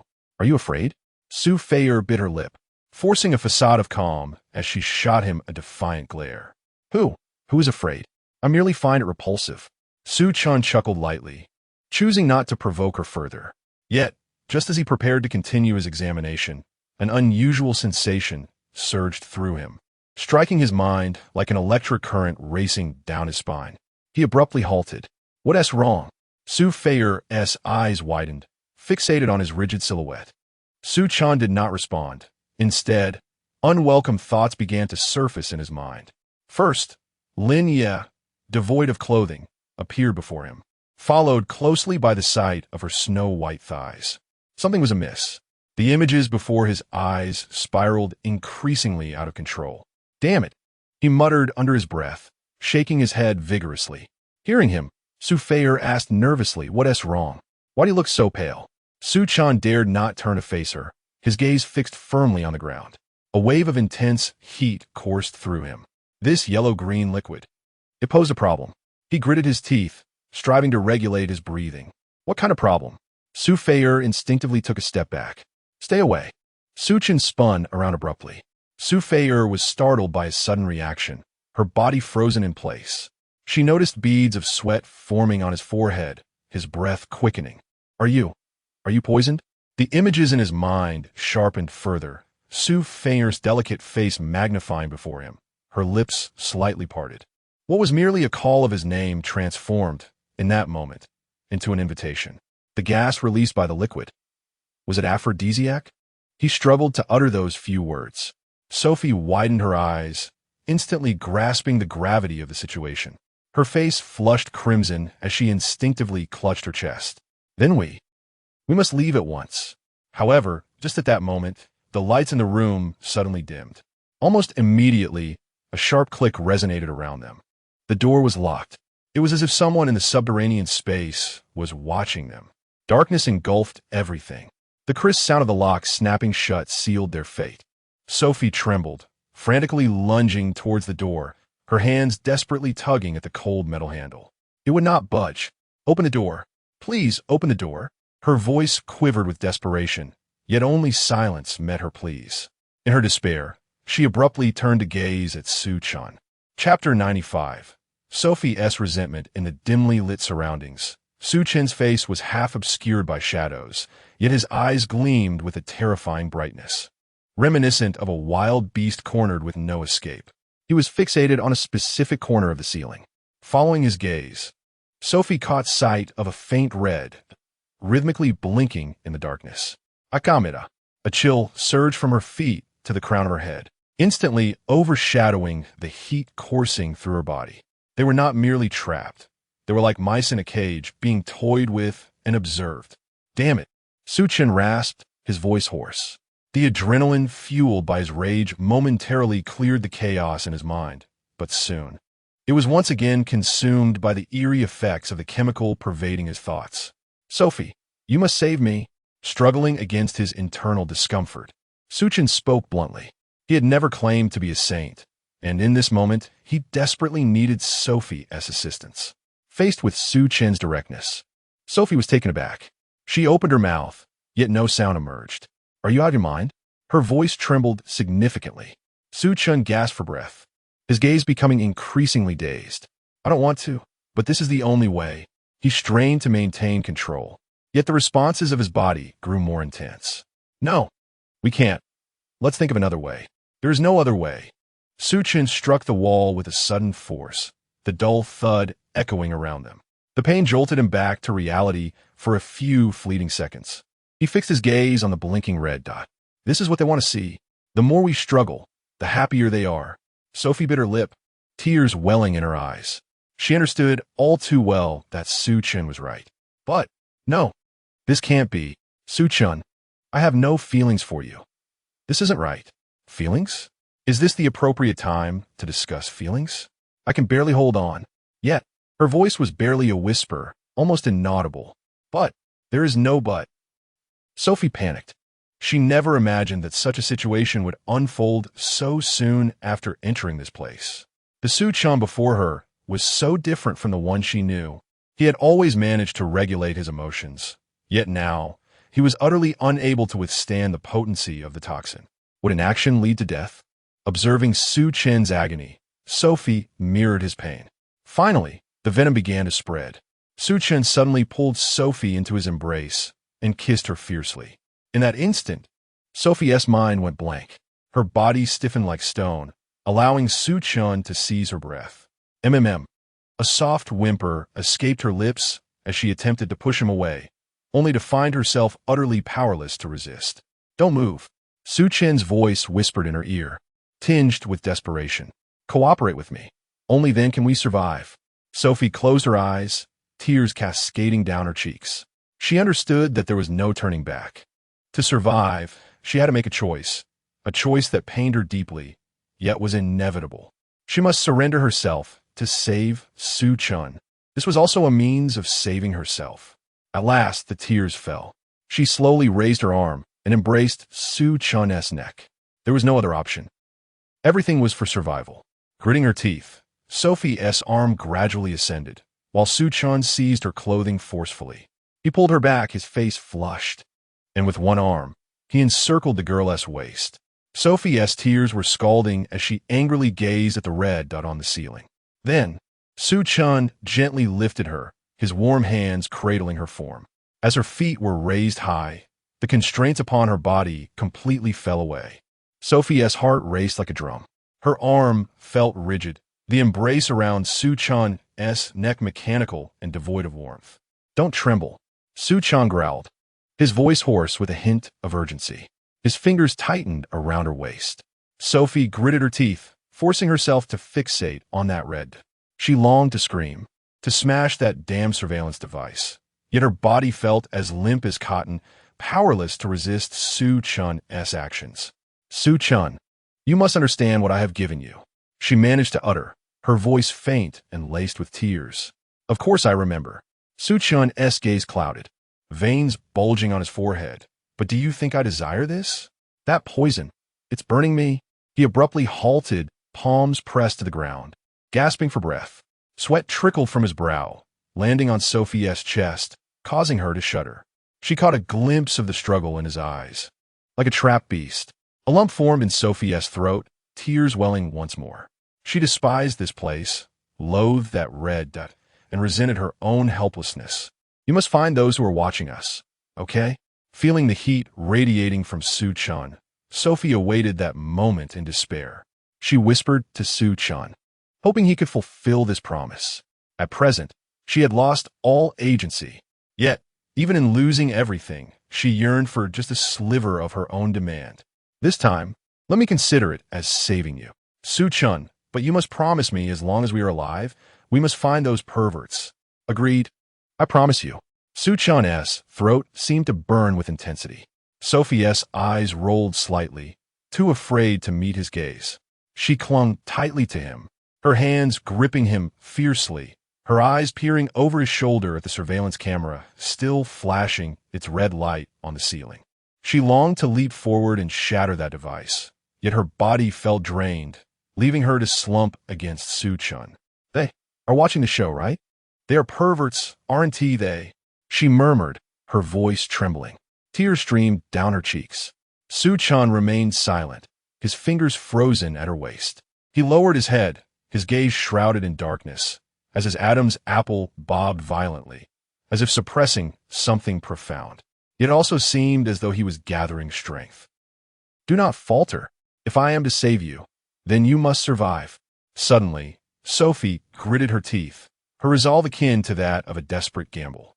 She seized Su Chen's arm with such ferocity that her nails nearly embedded themselves into his flesh.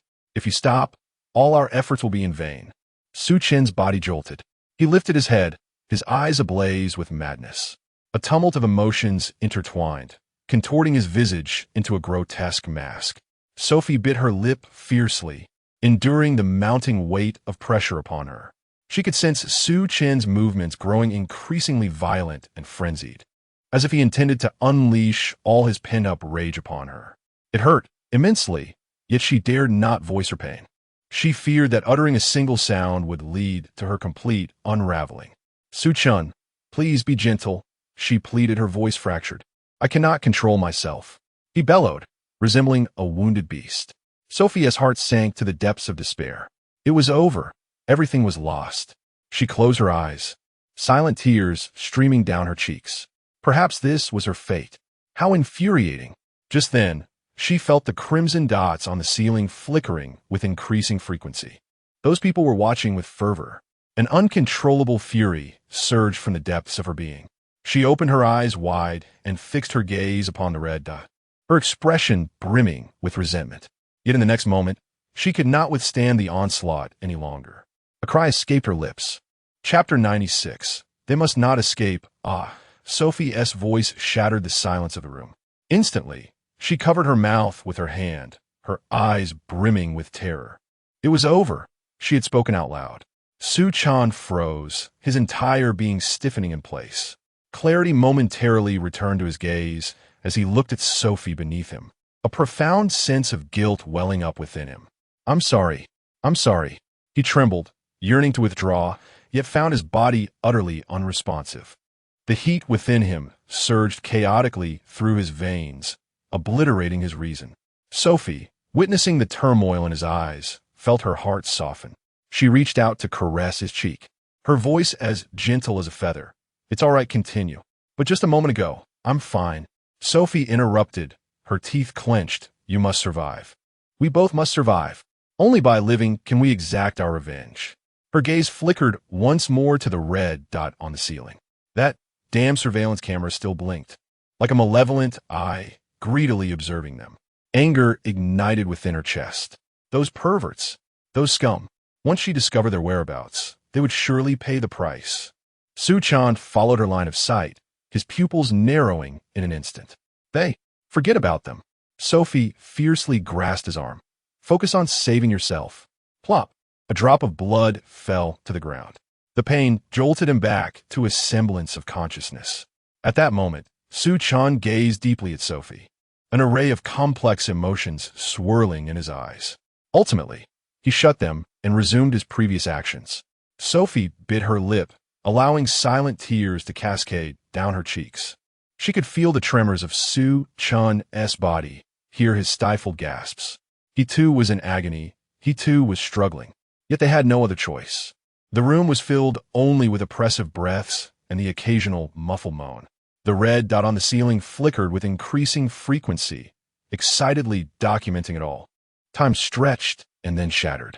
Uncertain of how long had passed, the fury within Su Chen finally subsided. He slumped beside Sophie, gasping for air, his clothes drenched in sweat, as though he had just emerged from water. Meanwhile, Sophie held him tightly, as one would cradle a child. The room was enveloped in silence. Above, the red dot continued its relentless blinking, cold and unfeeling. Sophie curled up, motionless, her expression fragmented. She did not cry. Her tears had long since dried, leaving only emptiness. Su Chen's sanity gradually returned, and he turned to look at the girl beside him, his heart gripped by an invisible hand, aching to the point of suffocation. Sophie. His voice was hoarse and dry. Sophie offered no reply. He reached out, yearning to touch her, but his fingertips trembled violently in the air before ultimately falling helplessly. What was he? What had he done? In a sudden surge of frustration, he struck the ground with his fist, skin breaking and blood spilling forth. The pain sharpened his mind. No, this was not the time for self-reproach. Su Chen's gaze once again fixed upon the crimsoned, his resentment nearly coalescing into a tangible force. He vowed to make these individuals pay 100-fold. With great effort, he propped himself up and surveyed his surroundings. Just then, a series of footsteps echoed from beyond the wall. Instantly alert, Su Chen's body tensed like a drawn bow.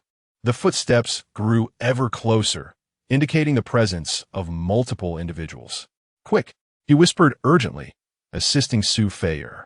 Her vacant eyes sensed the impending danger. He hastily adjusted their attire, his movements gentle yet frantic. The footsteps halted just outside the door. Click, the sound of the door lock turning. Su Chen seized Su Feier. We must go. Where to? Back the way we came. To that puddle. Su Chen pulled Su Feier towards the crumbling hole in the corner. The footsteps reached the threshold. Hurry, hurry, he urged in a hushed tone. Gritting her teeth, Su Feier followed, despite her trembling legs. Click, the door swung open. Is anyone inside? A gruff male voice called out. Impossible, the surveillance shows they were right here. It was quite warm just moments ago. Another voice, darker and more lecherous, chimed in. Su Chen had already pushed Su Feier through the hole. He followed closely behind, and just as he slipped inside, furious curses erupted from behind. Damn it, they've escaped. A pack of experimental subjects. We cannot let them get away. At this moment, the voices had already traversed into the passageway. As Su Feier crawled ahead, her anxiety rendered her strength feeble. The passage, already exceedingly narrow, seemed to constrict further with her panic, slowing her movements. Su Chen could no longer afford to dwell on such matters. He grasped his dagger, turning to face the rear. He had no idea how swiftly Su Feier could crawl, nor could he control her speed. Yet, as long as someone pursued them, he would strike. Su Chen tightened his grip on the dagger. The cold hilt pressed against his palm. The sound of hurried crawling echoed from behind. Someone had entered. Damn it, why is this hole so small? The rough male voice reverberated in the cramped passage, laden with fury. Su Chen squinted, straining to gauge the distance of the sound. 3 meters? 2 meters? Suddenly, Su Feier's crawling ceased. I'm stuck. Her voice trembled with desperation. What? Su Chen's heart raced. She was stuck at such a critical moment? Feier, do not panic. He urged softly, relax your body, take your time. Yet, the more he urged her to relax, the more she felt ensnared. In her panic, she cried out, Su Chen, I'm so sorry. I'm so sorry. The crawling sounds behind them grew ever closer. Su Chen could now hear the heavy, labored breaths of the pursuer, even catching the pungent scent of sweat. 1 meter. He could no longer heed Su Feier's pleas. With a sudden pivot, he thrust the dagger towards the source of the sound. A scream pierced the darkness. The dagger plunged into something soft, warm liquid splattering onto his hand. Old 3. What happened to Old 3? Anxious shouts echoed from outside. Su Chen did not relent, continuing to strike. He gripped the man's body tightly, dragging it towards the passageway. His intention was simple, to ensure the man's demise while simultaneously obstructing the passage.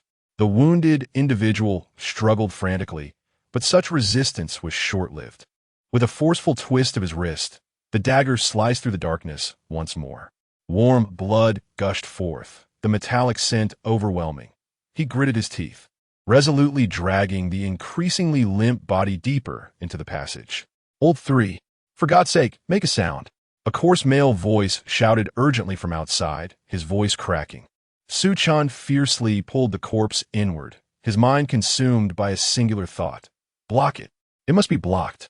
As long as the passage was sealed, those behind could not enter. Su Chen's hands were drenched in blood as he fumbled in the darkness for the body. Chapter 97. Back to the abyss. This fellow is quite substantial, perfectly capable of obstructing the passage. Old 3, speak up, damn it. The voices outside grew increasingly frantic. At this moment, Su Chen gritted his teeth and positioned the corpse across the narrowest part of the passage, effectively sealing it off. The stench of blood permeated the entire space as he fought to suppress his nausea while adjusting the corpse's position. Su Chen, a trembling voice emerged from ahead. It was Sophie. I'm still stuck. Don't panic. I'll be there shortly. Su Chen wiped the blood from his hands and crawled towards Sophie. Damn it. Old 3 is trapped inside. Find me a hook. We need to pull this corpse out. Su Chen grasped Sophia's ankle. She was wedged tightly in the passage, her shoulders and hips ensnared. Sophie, listen to me. Su Chen lowered his voice. Extend your arms forward and tilt your body to the side. Sophie sobbed, gasping for breath. I can't do it. Resolutely, Su Chen seized Sophie's waist. I'll push you. No, it will hurt. Pain is better than death. With a forceful shove, Sophie emitted a muffled groan as her body slid forward by 1/2 meter. It worked. Keep going. Su Chen exerted himself once more. This time, Sophie slipped free entirely. Hurry, keep crawling. Su Chen followed closely behind. The sound of the corpse being dragged could be heard behind them. Those people were finally clearing the passage. At that moment, Sophie emerged from the tunnel. Stumbling to her feet, her knees and elbows scraped raw. She disregarded the pain and turned to look back at the passage. Su Chen, come in, I'll pull you. Just as Su Chen reached the entrance, he heard the sound of ropes being dragged behind him. Sophie extended her hand to grasp Su Chen, leveraging her strength. With a sudden effort, Su Chen vaulted out of the hole. In the next moment, he stood at the entrance, pointing toward a nearby puddle. He urged, you go first. I'll hold him off here. Remember to return to the puddle after you enter the water. If there is a rope in that pit, just climb up. But what if there isn't? Sophie asked, a hint of panic in her voice. If there isn't, then we leave it to fate. Leave it to fate? Sophie's face blanched, nearly in tears. She turned and leaped into the puddle. This was her final surrender to fate. The water was freezing, instantly soaking her to the bone. Sophie submerged, feeling around until she finally returned to the platform where she had previously been. The abyss was as dark as ink. Meanwhile, Chen stood at the entrance, his dagger poised across his chest. He fixed his gaze on the passage, allowing no further contemplation. Whoever dared to show their face would face his wrath. This passage was exceedingly constricted. It was the only place where he could confront those unknown individuals. In the darkness, the rustling sounds drew ever closer. Chen held his breath. The first silhouette finally appeared at the passage's mouth. It was a man, his face obscured, holding a dagger and peering cautiously outside. Chen bellowed fiercely, lunging forward like a whack-a-mole. The individual clearly did not anticipate the presence of someone at the cave's entrance. Caught off guard, he was swiftly pierced in the eye by Chen's blade, letting out a muffled groan before falling silent. Chen employed the same tactic once more, effectively blocking the passage. With a swift motion, he withdrew his dagger, ensuring that the other did not have a chance to utter a sound before he shoved the lifeless body back into the tunnel. How convenient. Leaning against the wall, he gasped for breath, acutely aware of the necessity to recuperate his strength. One could never know what further trials awaited him. A sudden splash echoed from the puddle. Sophie must have arrived at her destination, he thought. He hoped she would find a rope. Yet, what if she did not? He dare not ponder that possibility. In the next moment, another sound resonated through the tunnel, another life extinguished. How infuriating. That man over there was utterly reckless. Chen pressed himself against the wall, listening intently as the sounds of rustling filled the corridor, reminiscent of rats gnawing on bones, interspersed with low curses. Damn it, this fellow is ruthless, using bodies as barricades. With his ear against the wall, Chen could hear their words with remarkable clarity. The scoundrel ahead was using the corpse as a shield. They had been blocked twice already. They must drag the body out. Otherwise, no one would be able to pass. Chen tightened his grip on the dagger, calculating the time. How long had Sophie been in the water? 3 minutes? 5? Or perhaps 10? If there truly was no rope on that side, the platform beyond the puddle would lead to a dead end for everyone. No, he must not dwell on such thoughts. The sound of dragging echoed from within the passage. It seemed they were beginning to clear the bodies. Chen understood their intention to remove the corpses and clear the way. However, this time, he was determined not to let them have it so easily. As he felt the bodies being pulled back, Chen suddenly retreated into the tunnel, crawling inside. Soon, his hands roamed along the corpses, and before long, he grasped an object with a hook. Clearly, they were using this tool to drag the bodies back. With a cold smile, Chen seized the hook with both hands and yanked it forcefully. The commotion from the other side halted abruptly, followed by a curse. Damn it. This thing is stuck. Chen chuckled. It was far from being stuck. Change places. Come help, bellowed a rough voice. Yet, just as the opponent loosened their grip, Chen yanked the hook toward him. The fool was still inside the tunnel. Nonetheless, despite the escalating noise, the iron hook was firmly in Chen's grasp. In that moment, a smile spread across Chen's face. Did they not wish to pull the bodies out? Very well, let us engage in a tug of war. With a swift motion, Chen twisted the long handle of the iron hook with great force. The metal emitted an ear-piercing screech as it contorted into a reversed hook shape. With a smirk, he secured the hook firmly at the cave's entrance. That scoundrel had considerable strength. Frantic shouts of anger came from the other side, mingled with the sounds of tearing fabric from the corpses. Chen laughed. He had exerted not an ounce of effort. At this moment, although this method proves effective, it is not a sustainable solution. What lies trapped in the middle is merely a lifeless body. The frenzied individuals on the opposite side tear it apart, and the passage is revealed. Chen resolves to immerse himself in the water and delve into the pit to ascertain the situation. Sophie has been gone for quite some time, and her absence raises concerns. He takes a deep breath and fully submerges his body in the icy water. The current swiftly engulfs him, and the pressure on his eardrums is immense. He holds his breath and swims in the direction of the flow. In the darkness, visibility is non-existent. He can only navigate by instinct, his hands constantly probing ahead. The stones at the bottom are remarkably smooth, occasionally sharp protrusions grazing his fingertips. After approximately 10 seconds of swimming, the stone wall above him finally recedes. Su Chen presses against the top of the wall, propelling himself forward, breaking the surface with his head. With a splash, he gasps for air, quickly scanning his surroundings. Still, the bottom of the pit remains elusive. "Sophie?" he calls out softly, yet receives no reply. "Sophie." Still nothing. "Damn it. Where is she?" Chapter 98. As steady as a rock, Su Chen gripped the dagger tightly in his hand, his crimson eyes scanning the surroundings. At that moment, a singular thought consumed him. He could not allow Su Feier to abandon him and flee. Su Feier. He disregarded the possibility of alarming those lurking outside. After all, if he failed to find a way out, his demise was all but certain. He had never anticipated that the torment he endured was not merely a coincidence, but rather the result of someone's machinations. The very notion that they were treated as mere entertainment, like monkeys on display, while others observed from behind the monitors, ignited a fierce resolve within him. He vowed to exact vengeance. However, the immediate priority was to locate Su Feier, surveying the dimly lit cavern, where only the water's surface gently rippled, shimmering with scattered starlight.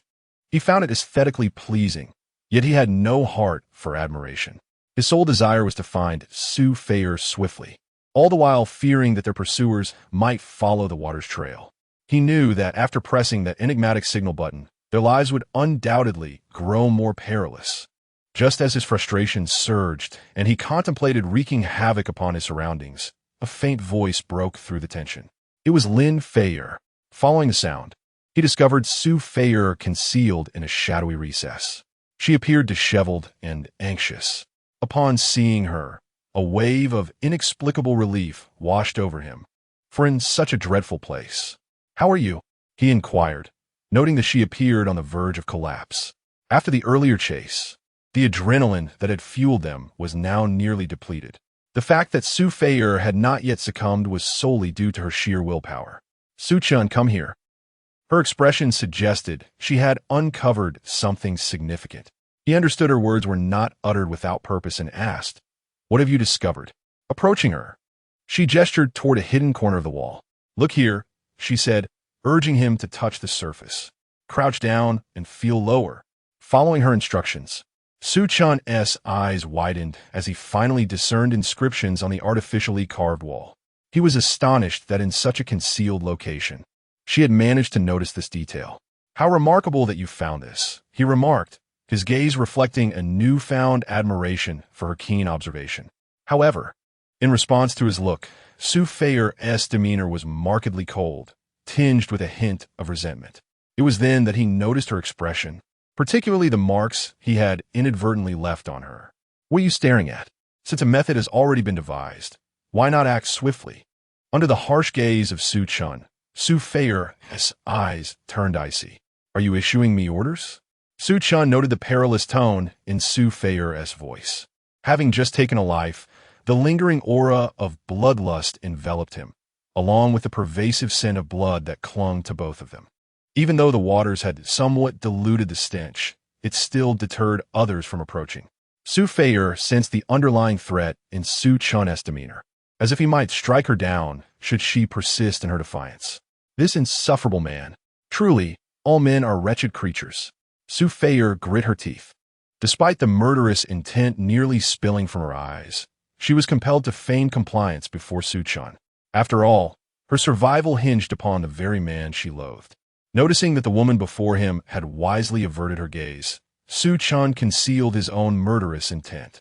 After all, this woman had entrusted herself to him in a bid to save her life, as long as she refrained from attacking him.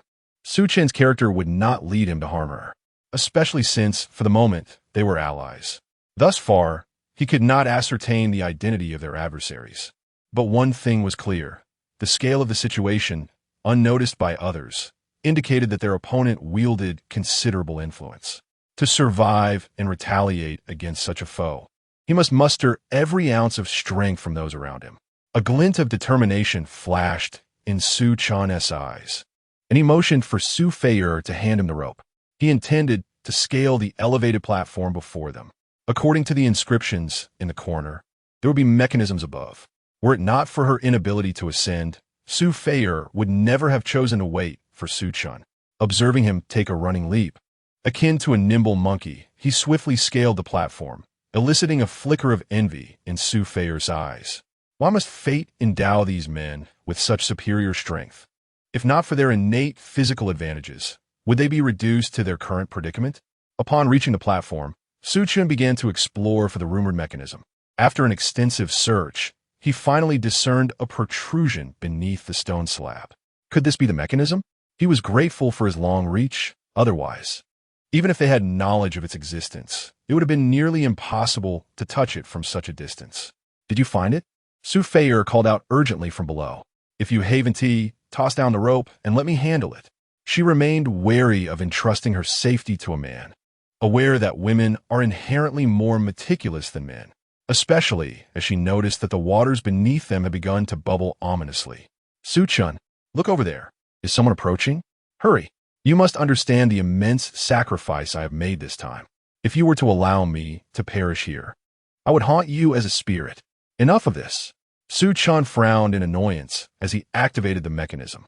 With a thunderous roar, the ground suddenly trembled, causing Su Feier to lose her balance. Su Chen, what on earth is happening? Why do I feel as though an earthquake is imminent? Is this mechanism even reliable? Su Feier shouted in desperation, striving to maintain her composure amidst the chaos. In contrast, Su Chen's platform remained remarkably stable, unaffected by the seismic-like disturbances surrounding them. Chapter 99. Have you pressed the wrong mechanism? Su Chen paid no heed to her current demeanor. The most pressing matter was to cast the rope downwards. Be quiet. Grab the rope. I will pull you up. Su Chen noticed the cracks appearing on the floor below, astonished that the mechanism he had activated could lead to such dire consequences.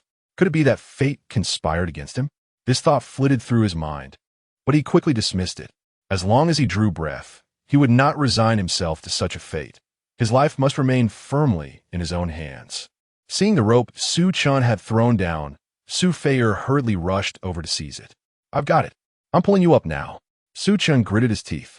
The platform he stood on was not particularly spacious, yet he was fortunate to hail from a family of ancient martial arts, having undergone rigorous training since childhood, thus possessing a physique significantly stronger than the average person.